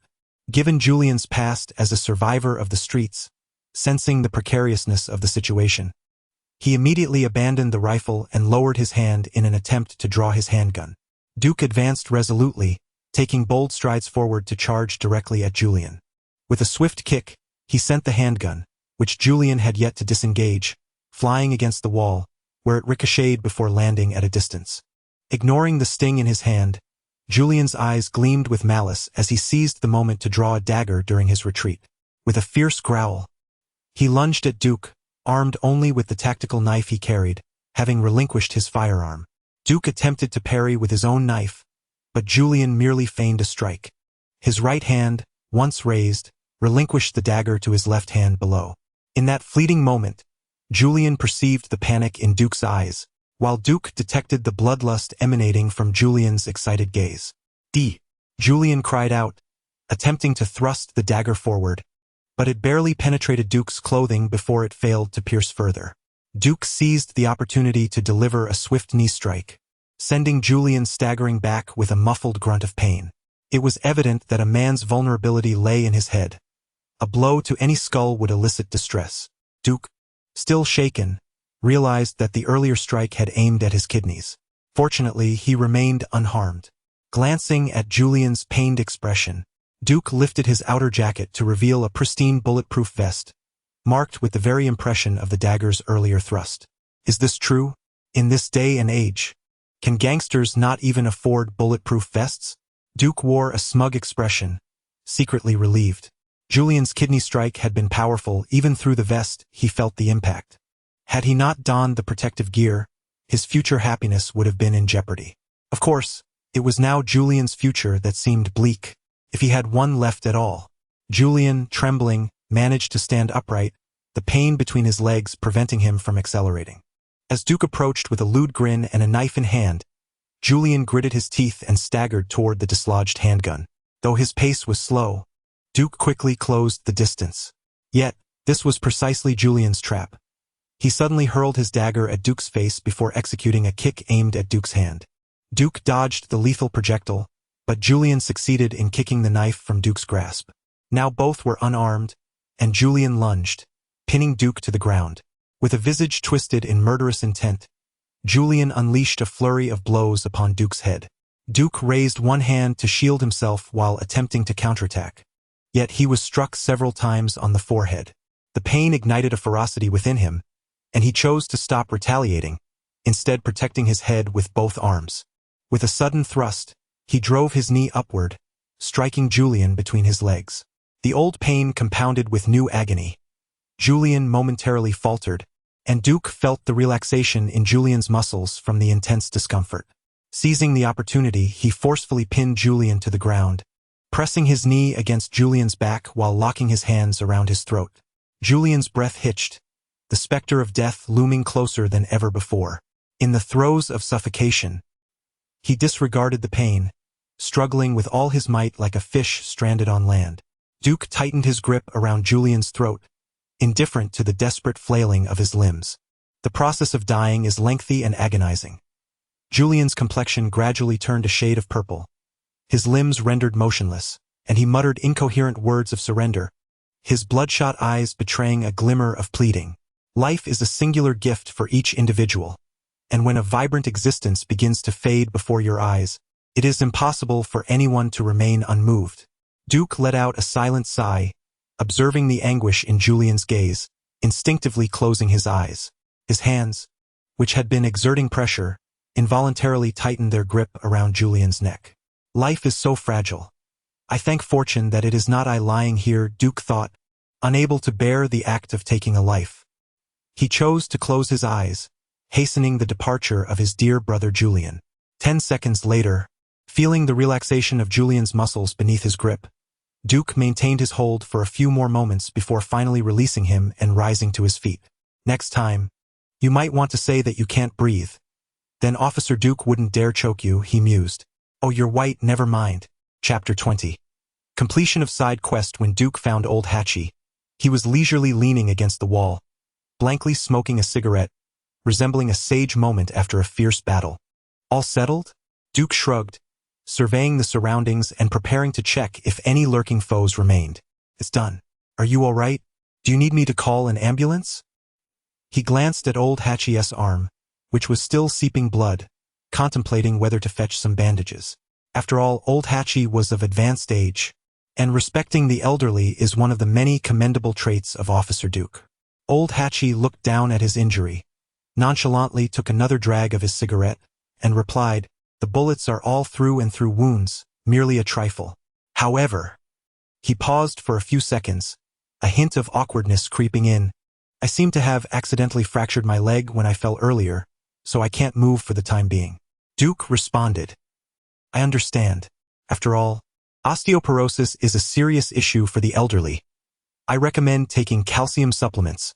The corners of Duke's mouth twitched as he barely suppressed a laugh. Indeed, warriors often find their knees wounded after slaying dragons. The wailing sirens outside provided a welcome distraction for Old Hatchie, who sighed in relief and quickly changed the subject. "Thanks, buddy. You can leave now. I'll handle things here." Duke recognized that Old Hatchie had once been with the FBI. Although he was long retired, he likely still had connections. After all these years, some of his former colleagues might have climbed to high ranks within the FBI. This was not a situation where Duke felt it appropriate to intervene, as the principled Officer Duke would never engage in a clandestine shootout with the mob. As for those aware of his identity, they were probably all present tonight. This could be termed a perfect concealment. Not returning home, Duke opted for a hotel, soaking in a warm bathtub, the steam soothing the fatigue accumulated over recent days. His gaze became distant, and the system panel naturally materialized before him, the system notification chimes echoing in his ears. Ding! Congratulations, host, on completing the silver mission. The battle with the unknown beauty. Total mission value, 1,000 points. Host contribution, 70. Points earned, 700. This was the kind-hearted young woman he encountered at the bar that night. Regrettably, he had not performed well, feeling somewhat shy at first, nearly allowing her to take the initiative. Thankfully, his stamina prevailed, allowing him to turn the tide. Ding! Congratulations, host, on completing the side storyline Unnamed Pawn. Incinerate the gang's funds and personally terminate Julian Kuznetsov. Total mission value, 10,000 points. Host contribution, 75. Points earned, 7,500. Host has accumulated 9,800 points. Would you like to initiate the lottery phase? Host has completed a side storyline. Special reward, 3 lottery draws. Damn, just 200 points short of reaching the threshold for a silver 10 draw. Duke, with his compulsive tendencies, found the missing 200 points quite unsettling, wishing they could simply round up to a neat 10,000 points. Duke thought to himself, well, there are still 3 narrative draws left, which amounts to a total of 10 draws. He decided not to touch the remaining points for the time being. System. Silver level draw, 7 times. Narrative draw 3 times. Draw confirmed, deducting 7,000 points. The host receives the following rewards. Item card. Manure fork. Oh god. The demon hunter before me is worth fighting. This weapon deals magical damage in combat against demon hunters. Skill card. 36 unraveled hands of Dong Xuanzi. Exceedingly lethal against female targets. Those affected by this skill will suffer from a debilitating negative buff of trembling weakness due to lack of water. Item card. Soap, don't bend over. Don't bend over. Don't bend over. A causative weapon, guaranteed to enhance your posterior. Item card. Superman glasses. As long as you wear your underwear outside, no one will want to know you, regardless of whether you wear glasses or not. Item card. Disposable human pillar ceiling scroll. No, it's too full. It 1T fit. Item card. Digga voice changer. Hey. Ha. Skill card. Indestructible boy body. The only weakness of this technique is, oh, you can't practice it. Draw confirmed, deducting 3 narrative draws. The host receives the following rewards. Skill card. Mozambique gun technique. 2 shots to the body. 1 shot to the head. Even the king of hell would shake his head in disbelief. Item card. Fragmentation grenades X3, compact, lightweight, and convenient to carry. A must-have when going out. Item card. An orange cat. Meow. Meow. Meow. Duke. There's too much to criticize. I momentarily find myself at a loss for words. Forget it, I'll abandon the struggle. Duke retrieved the Digga voice changer. Its platinum exterior Y-shaped, resembling the transformation device he had seen on television in his childhood. Unable to resist the urge to indulge in mischief, Duke could not help but raise it one-handed toward the sky. Digga! A flash of light engulfed him, and he emitted a monotonous sound akin to hum. Ha! While reclining in the bathtub, unchanged.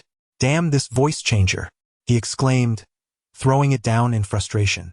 Duke, unable to voice his grievances, decided to utilize the useful skill cards first.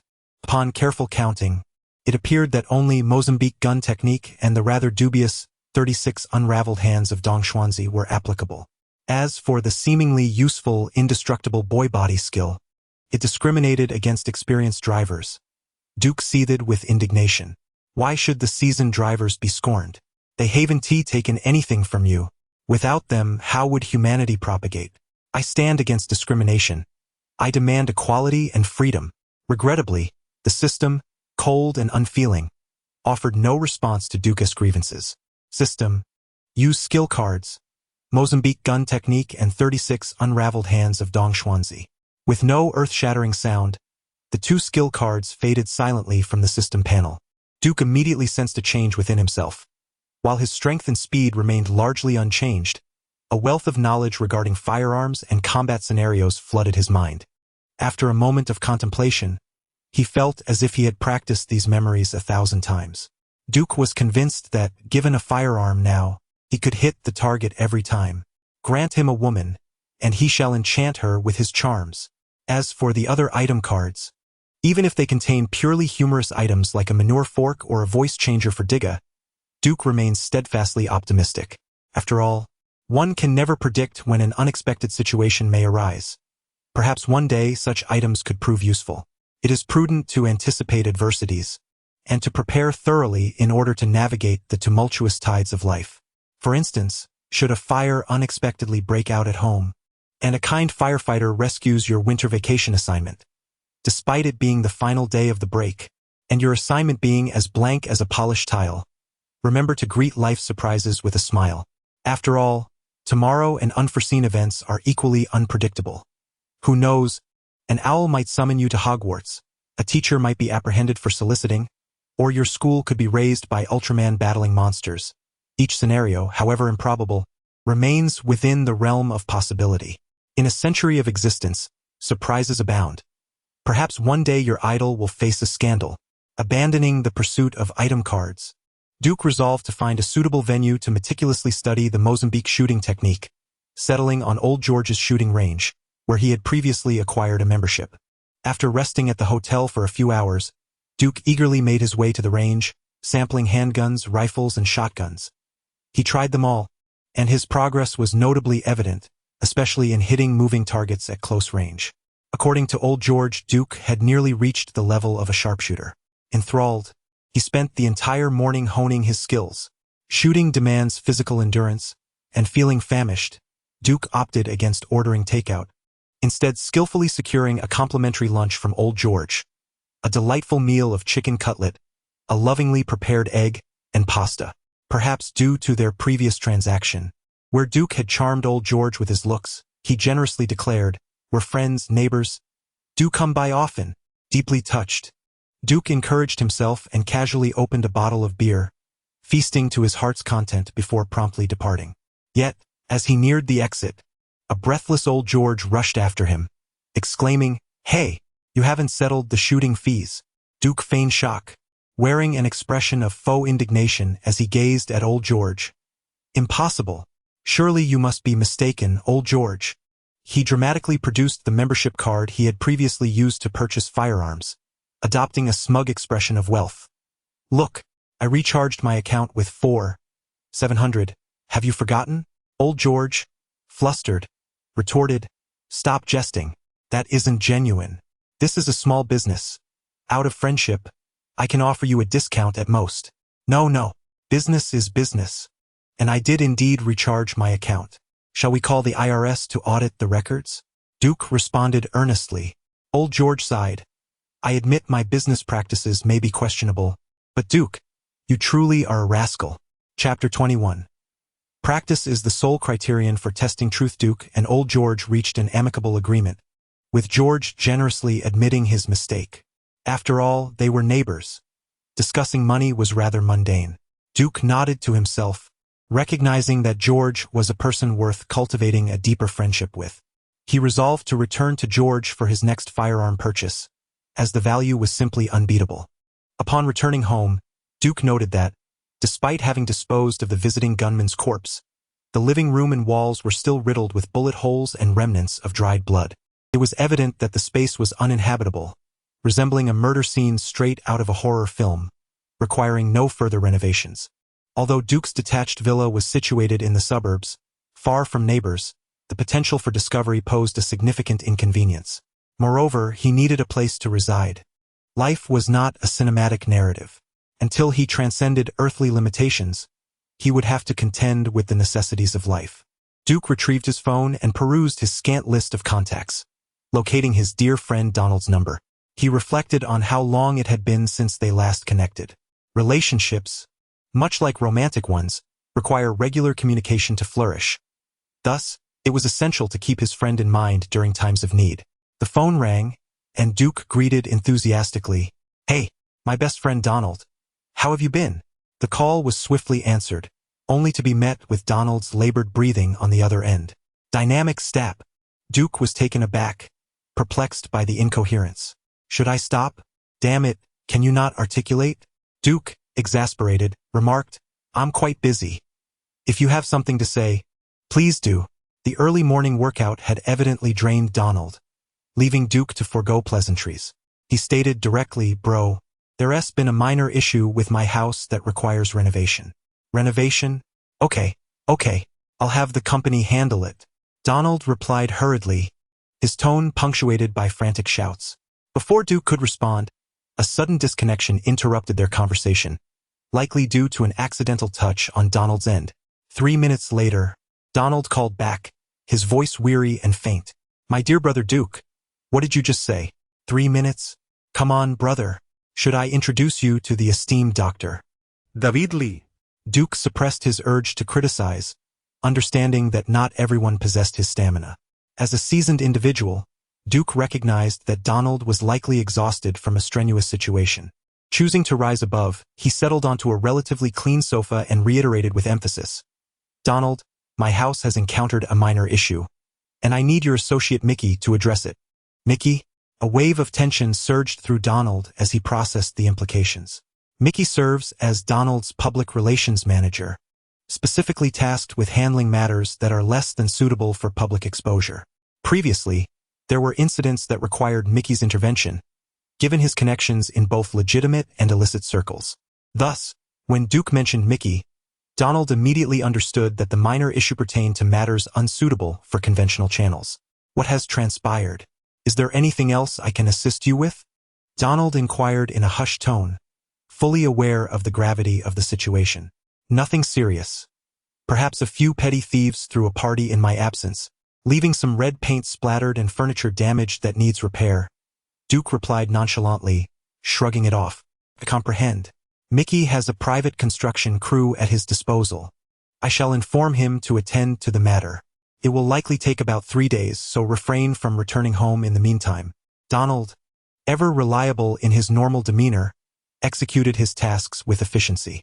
Just as he was about to end the call, Donald suddenly recalled something, exclaiming, "Wait, didn't you ask me to find the address of Uncle Tom's daughter, Helen? I had my team look into it, and I've sent you the details via text." Helen? Duke felt a surge of complex emotions. Helen was Old Tom's only daughter. He had grown up alongside her, living with Old Tom, and their bond had been particularly strong. However, as they matured, certain events led to an unpleasant rift between them. Consequently, Duke had moved out of Old Tom's house, opting to rent a place of his own. Not long after, Helen also left under the pretext of work, failing to inform her family of her new address, visiting only occasionally to see Old Tom and his wife, deliberately avoiding Duke, and they had not crossed paths since. In America, it is common for children to move out of their parents' homes upon reaching adulthood, often leading to years without visits after the separation. Unbeknownst to Old Tom and his wife, they assumed the two were merely busy with their careers and had not coincidentally visited at the same time, unaware that Helen was intentionally avoiding Duke. As for how Donald managed to uncover Helen's address, the Donald family conglomerate primarily operates within the realm of real estate. While it may be challenging to locate a person in New York, acquiring a registered property address is relatively straightforward. After all, in the capitalist landscape of America, wealth can resolve 80% of issues, with the remaining 20% requiring even greater affluence. Shaking off his thoughts, Duke reasoned that since he had nowhere else to go, he might as well pay Helen a visit. With this resolve, he promptly took action. After tidying up a bit, though there wasn't much to pack, as Duke had neither savings nor valuable possessions, he found that a single backpack sufficed. "Wait, I almost forgot my treasure." Duke suddenly remembered something, hastily making his way to his study. The study was quite simple, furnished with a bookshelf and a computer, the former mostly covered in dust, while the latter was evidently frequently used. With utmost care, Duke meticulously examined the markers he had set aside, ensuring that no one had intruded. He surveyed his surroundings and retrieved a key to unlock the bottom drawer of his desk. With caution, he extracted a black external storage device, carefully nestled within the pages of a Bible. A wave of relief washed over him as he inspected his precious possession. Thank goodness! He had nearly forgotten the esteemed figures such as Mikami Yua, Kendra Sunderland, Sky Blue, and Jira Lissa. These were the treasures he had tirelessly gathered and downloaded over countless nights. This hard drive not only bore witness to Duke's youthful years, but also preserved the vibrant beauty of various educators from around the globe, capturing their peak allure. Time may tarnish beauty, but their youthful visages would forever reside in Duke's heart. After meticulously packing the instructional videos of his biology teachers, Duke planned to delve into them during his free time, for Confucius once imparted the wisdom of reviewing the old to learn the new. He firmly believed in lifelong learning, embodying a pragmatic approach by frequently collaborating with female classmates to review biological concepts. Thus, when it came time for assignments, he often lamented the scarcity of time spent studying, necessitating frequent solitary review sessions in the evenings. With a backpack containing a few changes of clothes and Most importantly, the hard drive. Duke completed his preparations. He placed the key beneath the welcome mat at the door, facilitating Mickey's easy access for the upcoming renovations. Since his police car was still under repair, Duke swiftly rolled out his Cheetah 400 motorcycle, adorned in a striking black and red flame pattern. Donning a full-face helmet, he was ready to embark on his journey. With a gentle twist of the throttle, the engine roared to life, emitting a powerful growl. Buzzing with excitement, he declared, "Let us set off." Chapter 22. Shopping, the root of all evil. In a prestigious neighborhood of New York City, Helen, engrossed in her doctoral dissertation, was abruptly interrupted by a series of knocks on her door, causing her to set down her pen in frustration. Balancing an internship at Stark Group's energy division with the demands of her thesis, she often wished she could split herself in two. Time was perpetually in short supply. A glance at her wristwatch revealed it was already past 7 in the evening. Living alone, she pondered who could be knocking at this hour. She hadn't ordered any takeout. Could it be an intruder? Growing up in a police family, her childhood bedtime stories were far removed from the fairy tales of Snow White. Instead, she was regaled with tales of her father's encounters with various criminal cases. This upbringing had made her acutely aware of the dangers faced by solitary women, especially given her father, Old Tom, was the precinct chief with a fair share of enemies. It was not uncommon for him to receive anonymous threats or revenge proclamations. After a moment's contemplation, Helen decided to err on the side of caution. She retrieved her compact self-defense pistol from the drawer and cautiously approached the door, unlocking it and preparing for whatever lay beyond. As she opened the door, she was taken aback by the sight before her. Duke, clad in a black helmet and sporting a sporty backpack, stood there with mischievous black eyes and a playful grin. For a fleeting moment, Helen was lost in thought before exclaiming with unguarded delight, "Duke? Surprise. How rude of you, you should call me brother." Duke retorted with a grin, his gaze falling upon the golden-haired girl whose beauty surpassed that of blooming flowers, even without a trace of makeup. The joy of reunion surged within him, but Helen's expression suddenly hardened, her tone icy. "What are you doing here? You are not welcome. Such a miser. Am I not allowed to check on you as your brother?" Duke replied, his playful demeanor unshaken. "You can't. Didn't you say you wanted to keep your distance? My boyfriend will be back soon, so kindly leave." Boyfriend? Duke felt a pang of jealousy. Had someone else claimed his little sister? No, he resolved to maintain his smile, saying, "I'll just ensure he measures up to my handsomeness. If not, he might as well spare himself the humiliation." "Mind your own business. I like him," Helen declared stubbornly, arms crossed defiantly at the door.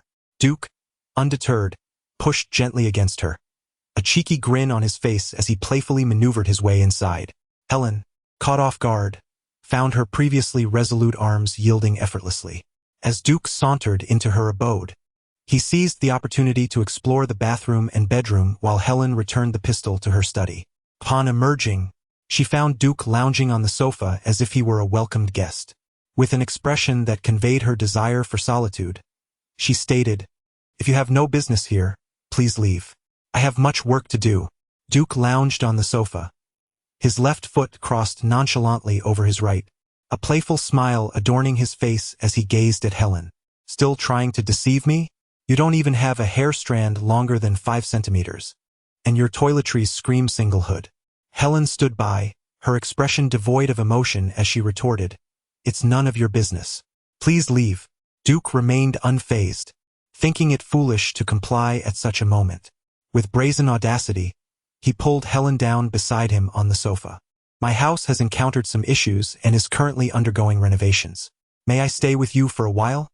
With her arms crossed and an icy demeanor, Helen replied, "We've broken up. Please leave." Indeed, the two had shared a romantic history, having grown up together as childhood sweethearts, their attractiveness undeniable as they attended the same university. At times, the exuberance of youth can intoxicate like a fine wine, leading to an inevitable romance that blossomed fervently. However, after graduation, an incident transpired that altered both Duke's and Helen's lives. One day, while on a casual outing, they serendipitously wandered into a World War II museum. There, Duke stumbled upon a model of an American sweetheart, realizing he had entered a Marvel universe. Consequently, he channeled most of his energy into enhancing his abilities, neglecting Helen in the process. Their time together dwindled, and after several arguments, they parted ways unceremoniously. This experience teaches us a vital lesson. In matters of the heart, one must consistently bestow attention and care upon their partner. Never allow the busyness of life to overshadow the companionship of a girlfriend. After all, her long legs, while delightful to admire, can also carry her away. Of course, it is essential to identify the root of the problem rather than merely addressing superficial issues. In Duke's case, the true reason for their separation was not work, nor was it a lack of communication. It was, quite simply, shopping. Thus, we discern that shopping can indeed be the source of many woes. Understanding his fault, Duke shifted closer to Helen, taking her hand. Sometimes reason falls short, and verbal communication may only exacerbate conflicts. Actions often serve as the most effective remedy. An unexpected silence enveloped them. Duke leaning forward with one hand propped on the sofa, his gaze intensely locked onto Helen's eyes. The atmosphere in the living room grew still for a moment as their eyes intertwined. Duke's throat slightly constricting as his focus shifted to Helen's alluring lips. In less than 3 seconds, Helen, who had initially maintained a stern countenance, felt her cheeks flush. Weakly, she pushed against Duke's chest, murmuring, Let go of me. Only a fool would relent. Unbeknownst to him, Duke had slowly leaned in closer, and Helen, her ears ablaze, could not endure the fervent gaze in his eyes. Silently, she turned her head away, avoiding further eye contact with him. The atmosphere on the sofa grew increasingly peculiar. Within mere inches, they could almost feel each other's heated breaths. Duke observed that Helen had unknowingly closed her eyes, her eyelashes fluttering gently, and in the hushed tranquility of the living room, he could even hear the rapid thumping of her heart. Friends who have experienced love should be well aware that in more confined spaces, the dynamics between men and women tend to become increasingly ambiguous, particularly when both individuals have shared a romantic history. Chapter 23. The corridor's voice-activated lights illuminated throughout the night. Helen's mouthwash was undoubtedly mint-flavored, offering a refreshing yet subtly sweet taste. How invigorating! Helen's apartment belonged to the realm of luxury, having cost a considerable sum upon purchase. Both the soundproofing and furnishings were of the highest quality. At this moment, the two were locked in a fierce struggle, much to the dismay of the expensive sofa beneath them, which creaked and swayed under the strain of their altercation. It was unclear how long this battle had raged, but the daylight outside had faded into dusk. Duke and Helen were drenched in perspiration, their contest evenly matched. Why have you come to see me all of a sudden? Is there an issue with your house? Helen inquired, a hint of rosy hue adorning her cheeks, likely a remnant of too much drink. Duke, leisurely puffing on a cigarette and exhaling wisps of smoke, did not conceal his thoughts. He briefly recounted his recent experiences. Although Julian and the others had perished, and Old Hatchie would likely alert the Russian mob through the FBI, it was evident they had suffered a significant loss and would not let the matter rest easily. I came to remind you to be cautious about your safety. A flicker of concern crossed Helen's eyes, compelling her to speak. Why do you exert yourself so? Ever since that incident, it seems you rush headlong into danger at every opportunity. This isn't even your job. Bullets are indiscriminate. What if you get hurt? Avoiding her gaze, Duke felt a swirl of emotions within him. How could he possibly explain? Should he confess that he possessed an otherworldly connection? That he foresaw a future where chaos would ensue? That half of them might vanish into thin air? Setting aside the issue of belief, the very possession of such knowledge was a burden he was unwilling to share. A secret ceases to be so the moment it is known by another. Thus, Duke preferred to shoulder the weight alone, striving silently to grow stronger until the day he could dictate his own fate, at which point he might consider opening up to others. But for now, he remained a mere fledgling, hesitant to approach trust with naivety. He feigned nonchalance, offering no direct answer, tightening his hold on the warmth beside him, and deftly shifted the subject. It's merely minor affairs. I've grown accustomed to them. Speaking of which, what have you been preoccupied with lately? How is work treating you? Helen sighed inwardly, choosing not to press further, and played along with Duke's diversion. I've been engrossed in my doctoral thesis and my internship at Stark Industries. I'm utterly swamped every day. Stark? Duke's interest piqued, given that, in the Marvel Cinematic Universe, Iron Man Tony Stark was undoubtedly one of the protagonists of Destiny. However, from his observations, Stark Industries remained a globally renowned arms manufacturer. Yet to witness the emergence of Iron Man. Which department are you in at Stark? I recall your major wasn't focused on weapons development. Helen tucked a few strands of hair behind her blushing face and shot Duke a sidelong glance. Stark Industries is not solely a purveyor of armaments.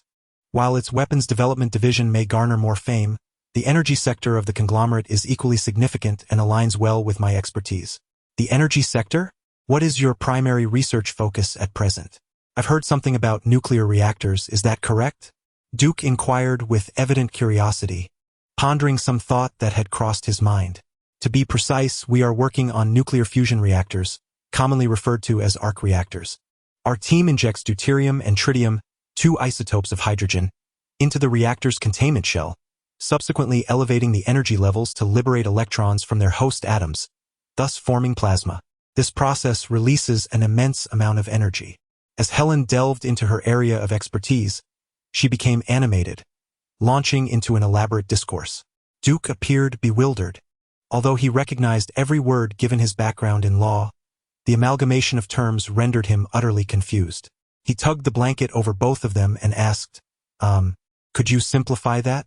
What is the practical application of this technology? Understanding that Duke struggled with scientific concepts, Helen proudly elaborated. Application?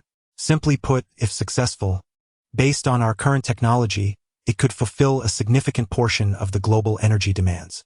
Duke contemplated, recognizing that humanity's technological advancements are inextricably linked to energy transformations. Wars have been fought over oil, as exemplified by the prolonged conflicts in Iraq. The evolution of energy undoubtedly heralds monumental changes on both national and global scales. He recalled how, in the films, Iron Man Stark resolved to cease his involvement in arms dealing following his abduction, pivoting instead to energy ventures. His stock, which initially plummeted, surged dramatically after the successful development of the arc reactor, showcasing a triumphant transformation.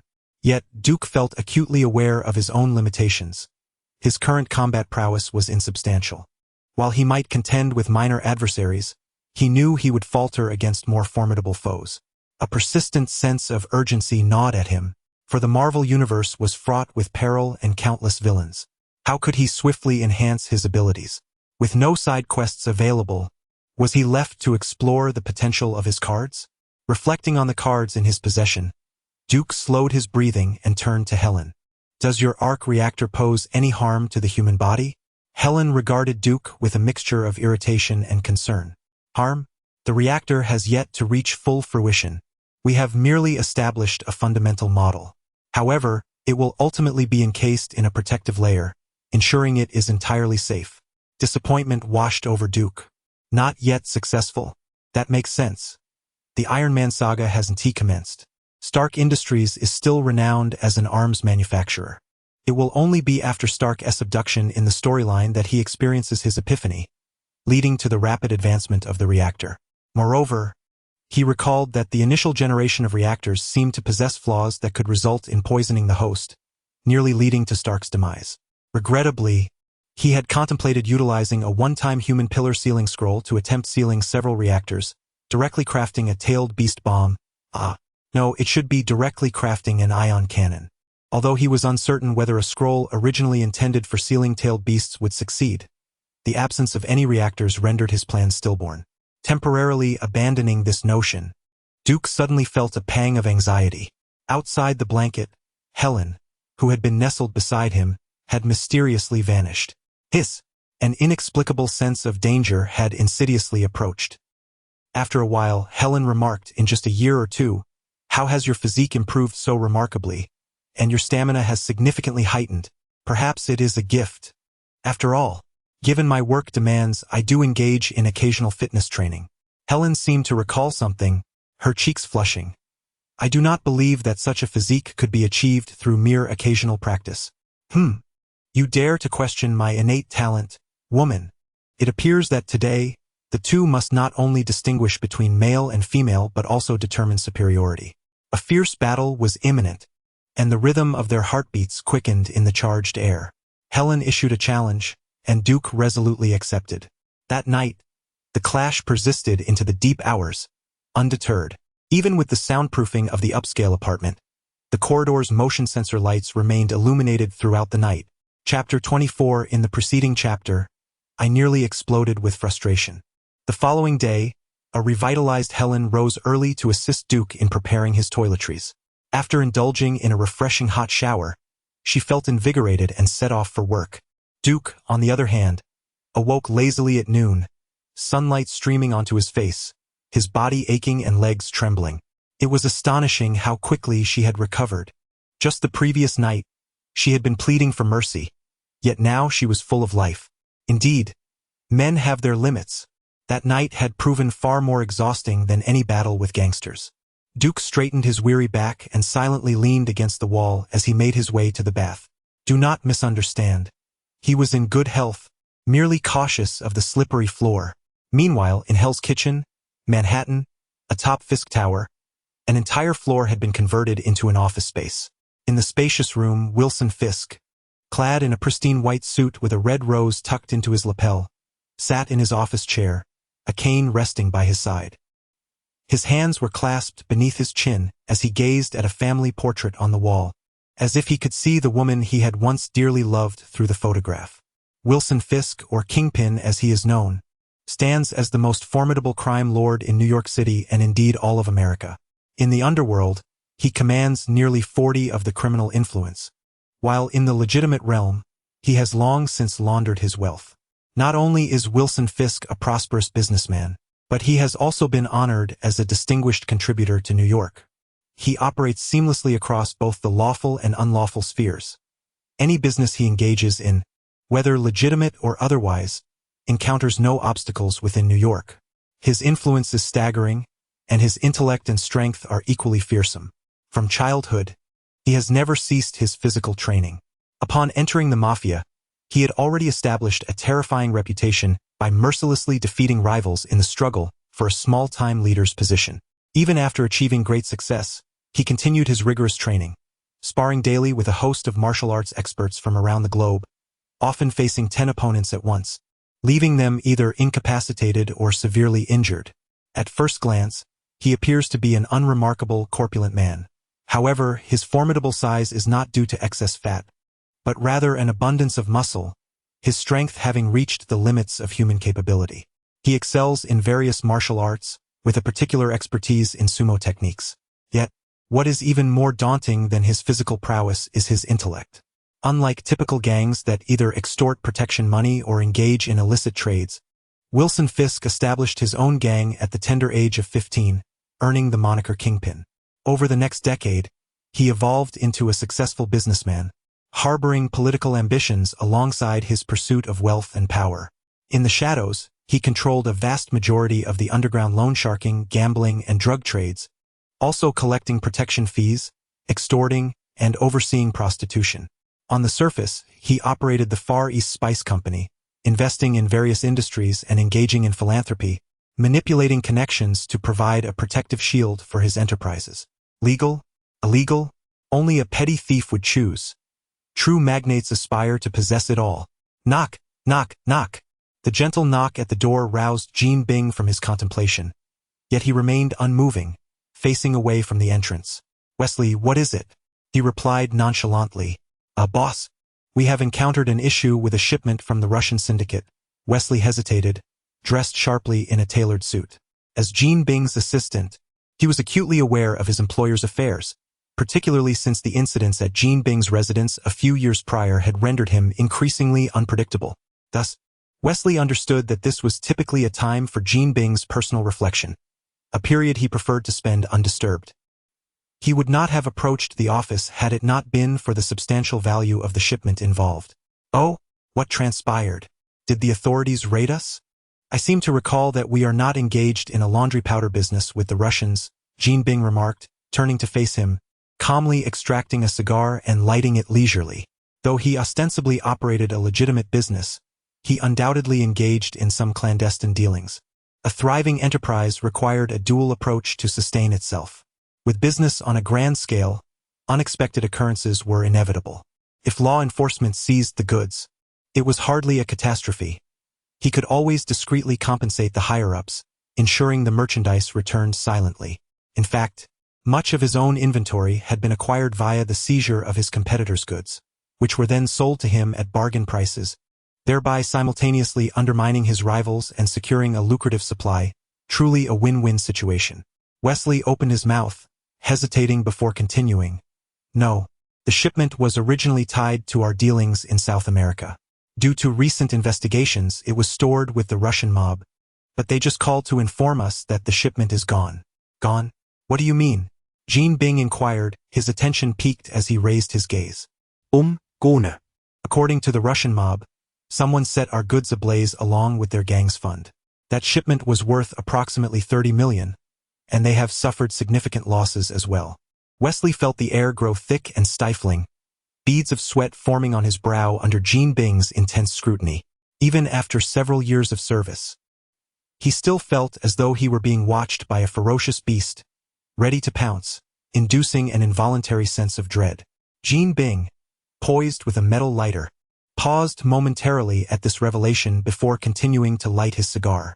His voice dropped to a low rumble. Who was responsible? The Nightcrawler, that jumping insect? The Nightcrawler, an enigmatic figure clad in a crimson uniform, had recently become a thorn in Jean Bing's side. Thus, upon hearing of the trouble, he instinctively associated it with this meddlesome individual. No, we do not yet know who specifically was behind it. Most of the personnel from the Russian mob involved have been eliminated, and relevant surveillance footage has been erased by a third party. Jean Bing's sharp, contrasting eyes narrowed slightly as he inhaled from his cigar. Addressing Wesley, go and inquire with the higher-ups. Since a third party possesses the capability to erase these leads, it must be an official operation. Check if the DA has any information. As Wesley nodded repeatedly in preparation to depart, Jean pondered for a moment and remarked, have the Russians investigate as well. Perhaps there are survivors who might possess some clues. After a brief pause, he continued, moreover, my goods have vanished in their possession. I demand compensation for half, while I shall consider the rest as an act of charity. Wesley nodded in acquiescence. In the underbelly of New York, Jean was undeniably the sovereign. He did not even inquire about the consequences of the Russian mob's potential refusal. No one dared to defy the king of New York's underground realm. Those foolish enough to attempt such defiance had long since been laid to rest in some obscure, shadowy passage of the city. Observing Wesley's departing figure, Jean grasped his golden cane and approached the floor-to-ceiling windows. Leaning on the cane with both hands, he gazed vacantly at the bustling scene outside, seemingly lost in contemplation. Chapter 25. The moment the BGM plays, the charming one appears. In the interrogation room, Old Hatch struggled to extract a pack of Marlboro cigarettes from his pocket. With hands adorned in silver metal handcuffs, he found it arduous to light one and place it between his lips. Taking a deep drag, he exhaled a cloud of creamy smoke. Opposite him sat a pair of uniformed agents, their expressions illuminated only by the dim light, casting cold stares at the bloodied Old Hatch. Who the hell are you? Be honest. It's for everyone's sake. Me? Old Hatch, with a cigarette dangling from his mouth, relaxed as he regarded his interrogators. Just a nameless pawn. That doesn't quite qualify as a formal response. Your name? The male agent, playing the role of the stern interrogator, looked utterly speechless. Old Hatch moved his lips and smiled. Trust me, that answer suffices. The female agent scoffed, a smirk playing at the corners of her mouth. How ridiculous. Who do you think you are? Stop playing games and just say. Before she could finish, a sudden vibration filled the interrogation room as both agents paused, exchanging glances before retrieving their incessantly buzzing phones from their pockets. Old Hatch chuckled lightly, calmly observing the shifting expressions on their faces, his lips curling into a grin. As I mentioned, I am. So, in the end, it was the FBI that cleared the scene? Duke recalled Old Hatch's memories while holding a large beer mug at the Margaret bar. Cough. Cough. Old Hatch, leaning on his cane, choked slightly and shot Duke an annoyed glance. I hadn't finished my story yet. He lifted his beer mug and continued, yes, Some friends of mine helped us handle the scene. After taking a sip of the slightly bitter beer, Old Hatch emphasized, the records have been thoroughly documented. A group of gangsters met their end in a shootout over profit distribution at the factory, resulting in no survivors. This matter is no longer our concern. Duke responded with astonishment. Goodness, I can hardly believe it. I thought Officer Duke, was already quite unscrupulous. But it seems my FBI colleagues have a knack for the extraordinary. How embarrassing. Clearly, there is much for me to learn. Thank you, but I shall refrain from personally thanking your friends. Should you require assistance, feel free to reach out to me. Duke understood that relationships are built on reciprocity. The more friends one has, the more paths open up. He raised his mug, taking a sip to express his gratitude. Suddenly, Old Hatch appeared to recollect something, his expression turning somewhat awkward. He hesitated a moment before addressing Duke directly. Duke, I may need to leave this place. Leave? Where to? Is there anything I can assist you with? Duke set down his mug, taken aback, as this wasn't part of the script he remembered from the movie. Old Hatch was quite amiable, and they had forged a friendship of sorts. Old Hatch sighed. Though this matter has reached its conclusion, I sense that the other party may not simply let it go. I am growing old, and my children still require education. He added, awkwardly smiling, moreover, my wife is expecting again. We've decided to find a safe place to welcome the new arrival. Duke recalled that Old Hatch already had a son and a daughter. A third child? Old Hatchy seemed quite content, his happiness radiating an unmistakable aroma of love. Watching him, Duke silently swallowed the bitter beer, feeling as if he were consuming dog food. Is there anything you need help with? Don't hesitate to ask. No, thank you. I've asked a former colleague to recreate my identification, preparing to start anew in the countryside. Old Hatchy smiled gratefully. Duke understood that Old Hatchy had extensive connections. Since he was planning to flee, he must have already arranged everything, so there was no need for further discussion. He simply raised his glass, silently wishing him a vibrant life filled with joy and resilience. It was apparent that after this meeting, the likelihood of their paths crossing again was slim. Although Old Hatchy's wounds had yet to heal completely, he raised his glass and drank heartily. Several large mugs of beer were swiftly consumed, and Duke gestured to halt Old Hatchy's drinking. With a pregnant wife at home, there was no need for him to indulge. The hour was late, and they had exchanged most of what needed to be said. Duke waved goodbye, mindful of sparing Old Hatchy the embarrassment of returning home inebriated. Just as Old Hatchy was about to leave, he paused momentarily, contemplating that perhaps departing alone felt somewhat disloyal. He retrieved a white business card from his pocket, hesitated briefly, and then handed it to Duke, saying, "This is the number of a former colleague. I've informed him about you. Feel free to reach out if you need anything." Duke accepted the card, which bore only a string of numbers, devoid of a name, yet he took it seriously. Regardless of whether it would be of use, it provided an additional avenue of support. In America, the influence of the FBI often surpassed imagination. After Old Hatchy departed, Duke finished his beer, feeling a bit listless. Perhaps it was due to the exhaustion from the previous night, as he found himself less inclined to offer warmth to the ladies tonight. Instead, he decided to check on the status of his car repairs. He pulled out his credit card to settle the bill, and was just about to exit the bar when a cacophony of astonished voices erupted behind him. Impossible. Oh my God! How did he do that? Duke halted, turning toward the source of the commotion, which came from the entertainment area in a corner of the bar. The Margarita Bar was frequented by mercenaries and retired soldiers, who enjoyed various shooting games. Darts were particularly popular, often accompanied by some betting. Tonight, the dartboard seemed exceptionally captivating, as a crowd gathered, buzzing with excitement. Feeling bored, Duke decided to join in the merriment. After squeezing through the throng, he arrived at the dartboard just in time to see a young man with a silver earring in his left ear, wearing a black knit cap and a tank top. He held a large mug of rye beer in one hand and, with his body turned away from the target, threw darts without looking. Whoosh, whoosh, whoosh. Each dart struck the bullseye. As he finished his beer, he completed his throws, and the crowd erupted in cheers after each successful shot. While hitting the target was not uncommon for seasoned players, the truly remarkable feat was that he struck the very center of the bullseye each time, all while shooting blind. The dart player, having finished his beer, extended his thumb and forefinger, rubbing them together as a signal to the corpulent mercenary across from him to pay up. It was evident that they had wagered on who possessed greater accuracy. Seizing the vibrant green Franklin from the visibly frustrated mercenary, the dart player reclined on his high stool, casually toying with a dart in one hand, and nonchalantly proclaimed, "Is there anyone else willing to play?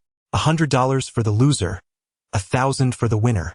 Despite the stark disparity in the stakes, no one dared to join the game, clearly intimidated by the dart player's recent extraordinary display. Observing the lack of participants, the dart player, in a fit of boredom, carelessly tossed the dart, hitting a perfect bullseye with effortless precision. With a self-satisfied grin, he taunted, "Perhaps you believe yourselves to be quite skilled, yet my darts are magic. Never has anyone triumphed over me." Indeed, many present were seasoned individuals accustomed to the edge of a knife. No one was willing to concede easily. The dart player's provocations soon stirred the crowd into a restless excitement. Recognizing the need for a spark to ignite the atmosphere, he feigned indifference, declaring, $10,000, whoever can surpass me shall claim it. The loser still pays $100. Is there anyone brave enough to step forward? No sooner had he finished speaking than a bespectacled dandy eagerly pushed his way through the throng, exclaiming, Me, I shall give it a try." Chapter 26. Indeed, I am a magician as anticipated. A fool emerged, brimming with unwarranted confidence. The dart man reveled in his own cleverness. He had employed this tactic in numerous bars, achieving consistent success. He had never been bested, whether in darts or any shooting game. "Very well, you may go first. Each of us shall have 10 darts, and victory shall be determined by the score." The dart man feigned generosity, gesturing for the bespectacled fellow to commence. Duke adjusted his newly donned black-framed glasses, reminiscent of Superman. These glasses possessed a unique effect. Upon wearing them, one's original identity would be obscured. Regardless of whether others viewed surveillance footage or encountered him face-to-face, they would no longer recognize him as the original Duke. This item, governed by the laws of causality, essentially granted him an alternate identity, far more advantageous than a tight-fitting costume. With an innocent demeanor, Duke shyly waved his hand. "Oh no, sir. I believe no one can match your prowess in darts. How about we change the game?" The dart man, pleased by the flattery, confidently replied, "Sure, choose whatever you like. I shall not lose. Actually, I am a magician. Since you claim your darts are magical, why not compare our magical skills?" Duke feigned bashfulness, scratching his head. "Magic?" The dart man's expression shifted to one of mild peculiarity, a flicker of caution igniting within him, though he feigned indifference. "All right, how shall we proceed?" With the black rectangular glasses perched upon his nose, Duke's eyes sparkled with the naive enthusiasm of a college student. "The rules are simple. 10 bottles of liquor shall be placed on the table. Each of us will have one chance to throw, akin to bowling. The only difference is that the opponent must inspect your hands beforehand to ensure no items are concealed. The one who knocks down the most bottles wins. Isn't this merely a contest of hiding objects before throwing?" The dart man regarded him with a hint of disdain. For a professional assassin, the art of concealing deadly tools was but a fundamental skill. After a brief contemplation, a glint of mischief sparked in the dart man's eyes. "Agreed. But you've altered the rules, so the stakes must change as well. $1,000. Should you lose, you owe me that amount." "Absolutely." Duke, akin to a naive youth, readily acquiesced without a moment's hesitation. The new game piqued the interest of the onlookers, who, eager for entertainment as long as it did not cost them, gathered in increasing numbers. Amidst the raucous encouragement of the crowd, a space was quickly cleared. In the center, a table hastily vacated by the spectators was set up, with 10 beer bottles arranged in a V-shape as targets. 3 meters away, Duke shed his jacket, revealing a simple white tank top. The dart man stretched his neck and stepped forward to take his turn, gesturing for Duke to inspect his hands. Without a moment's hesitation, Duke approached, inspecting thoroughly. Yet, despite his repeated scrutiny, the dart man's hands revealed nothing but calluses, leaving Duke reluctantly to abandon his search for any discrepancies. The dart man, exuding ease, raised his hands high in triumph after the inspection, clapping his palms together without concern. inviting the spectators to examine as well. Ultimately, no one discovered any concealed items in his possession. The gaze of the crowd was fixated upon the dart player, who reveled in the attention, casually flicking his wrist. Before anyone could discern his movements, a playing card, the ace of hearts, inexplicably shot forth from his hand. Accompanied by gasps of astonishment from the onlookers, the spinning card, seemingly animated, struck the center of a bottle with tremendous force, sending it soaring into the air and toppling adjacent bottles like a cascade of dominoes. Incredibly, only 3 bottles remained precariously upright on the table, while the others lay scattered on the ground. With a slight tilt of his head, the dart player basked in the astonishment of the crowd, breaking into a triumphant smile. He nonchalantly drew another card from thin air and sent it flying into the wooden table, embedding it deeply. This was merely a trivial feat. He regarded the nearby bespectacled fellow with disdain. Duke adjusted his glasses with one hand, his expression serious. He hadn't anticipated encountering such an impressive show-off in the bar. Judging by the force with which the card had been thrown, if a bottle had been replaced by a neck, the card could easily have become a lethal weapon. "Hey, it's your turn." Duke, feeling a twinge of nervousness, retrieved his thoughts and approached the throwing area, extending his hands to signal the dart player to check for any concealed weapons. The dart player, brimming with confidence, smirked.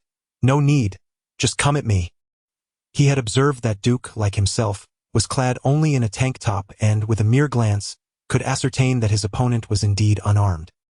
He found it perplexing that this four-eyed fellow had the audacity to challenge him, as he appeared to be a complete novice. "Let us get started.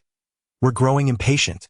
The dart player's confidence surged further, suspecting Duke to be just another inexperienced college student with a few clumsy flirtation techniques. He was eager to teach him the lesson that there are always greater talents. The surrounding onlookers grew more boisterous. The outcome of the wager was of little consequence, for the entertainment was what truly mattered. A bet of $10,000 was substantial in a bar where the average expenditure for the night barely reached 100. Duke remained silent, stepping forward to stand precisely 3 meters away. He raised his right index and ring fingers, extending his arm straight ahead, grounding himself with focused determination. His expression serious and brow furrowed, his gaze intensely fixed on the bottles at the table. The atmosphere grew solemn, and he suddenly shouted, "I've made my decision. It's you." In a manner strikingly similar to the dart player's technique, Duke flicked his previously empty right hand into the air. Before the crowd could comprehend the moment, a flash of yellow streaked through the air, and every bottle on the table crashed to the ground with a cacophony of shattering glass.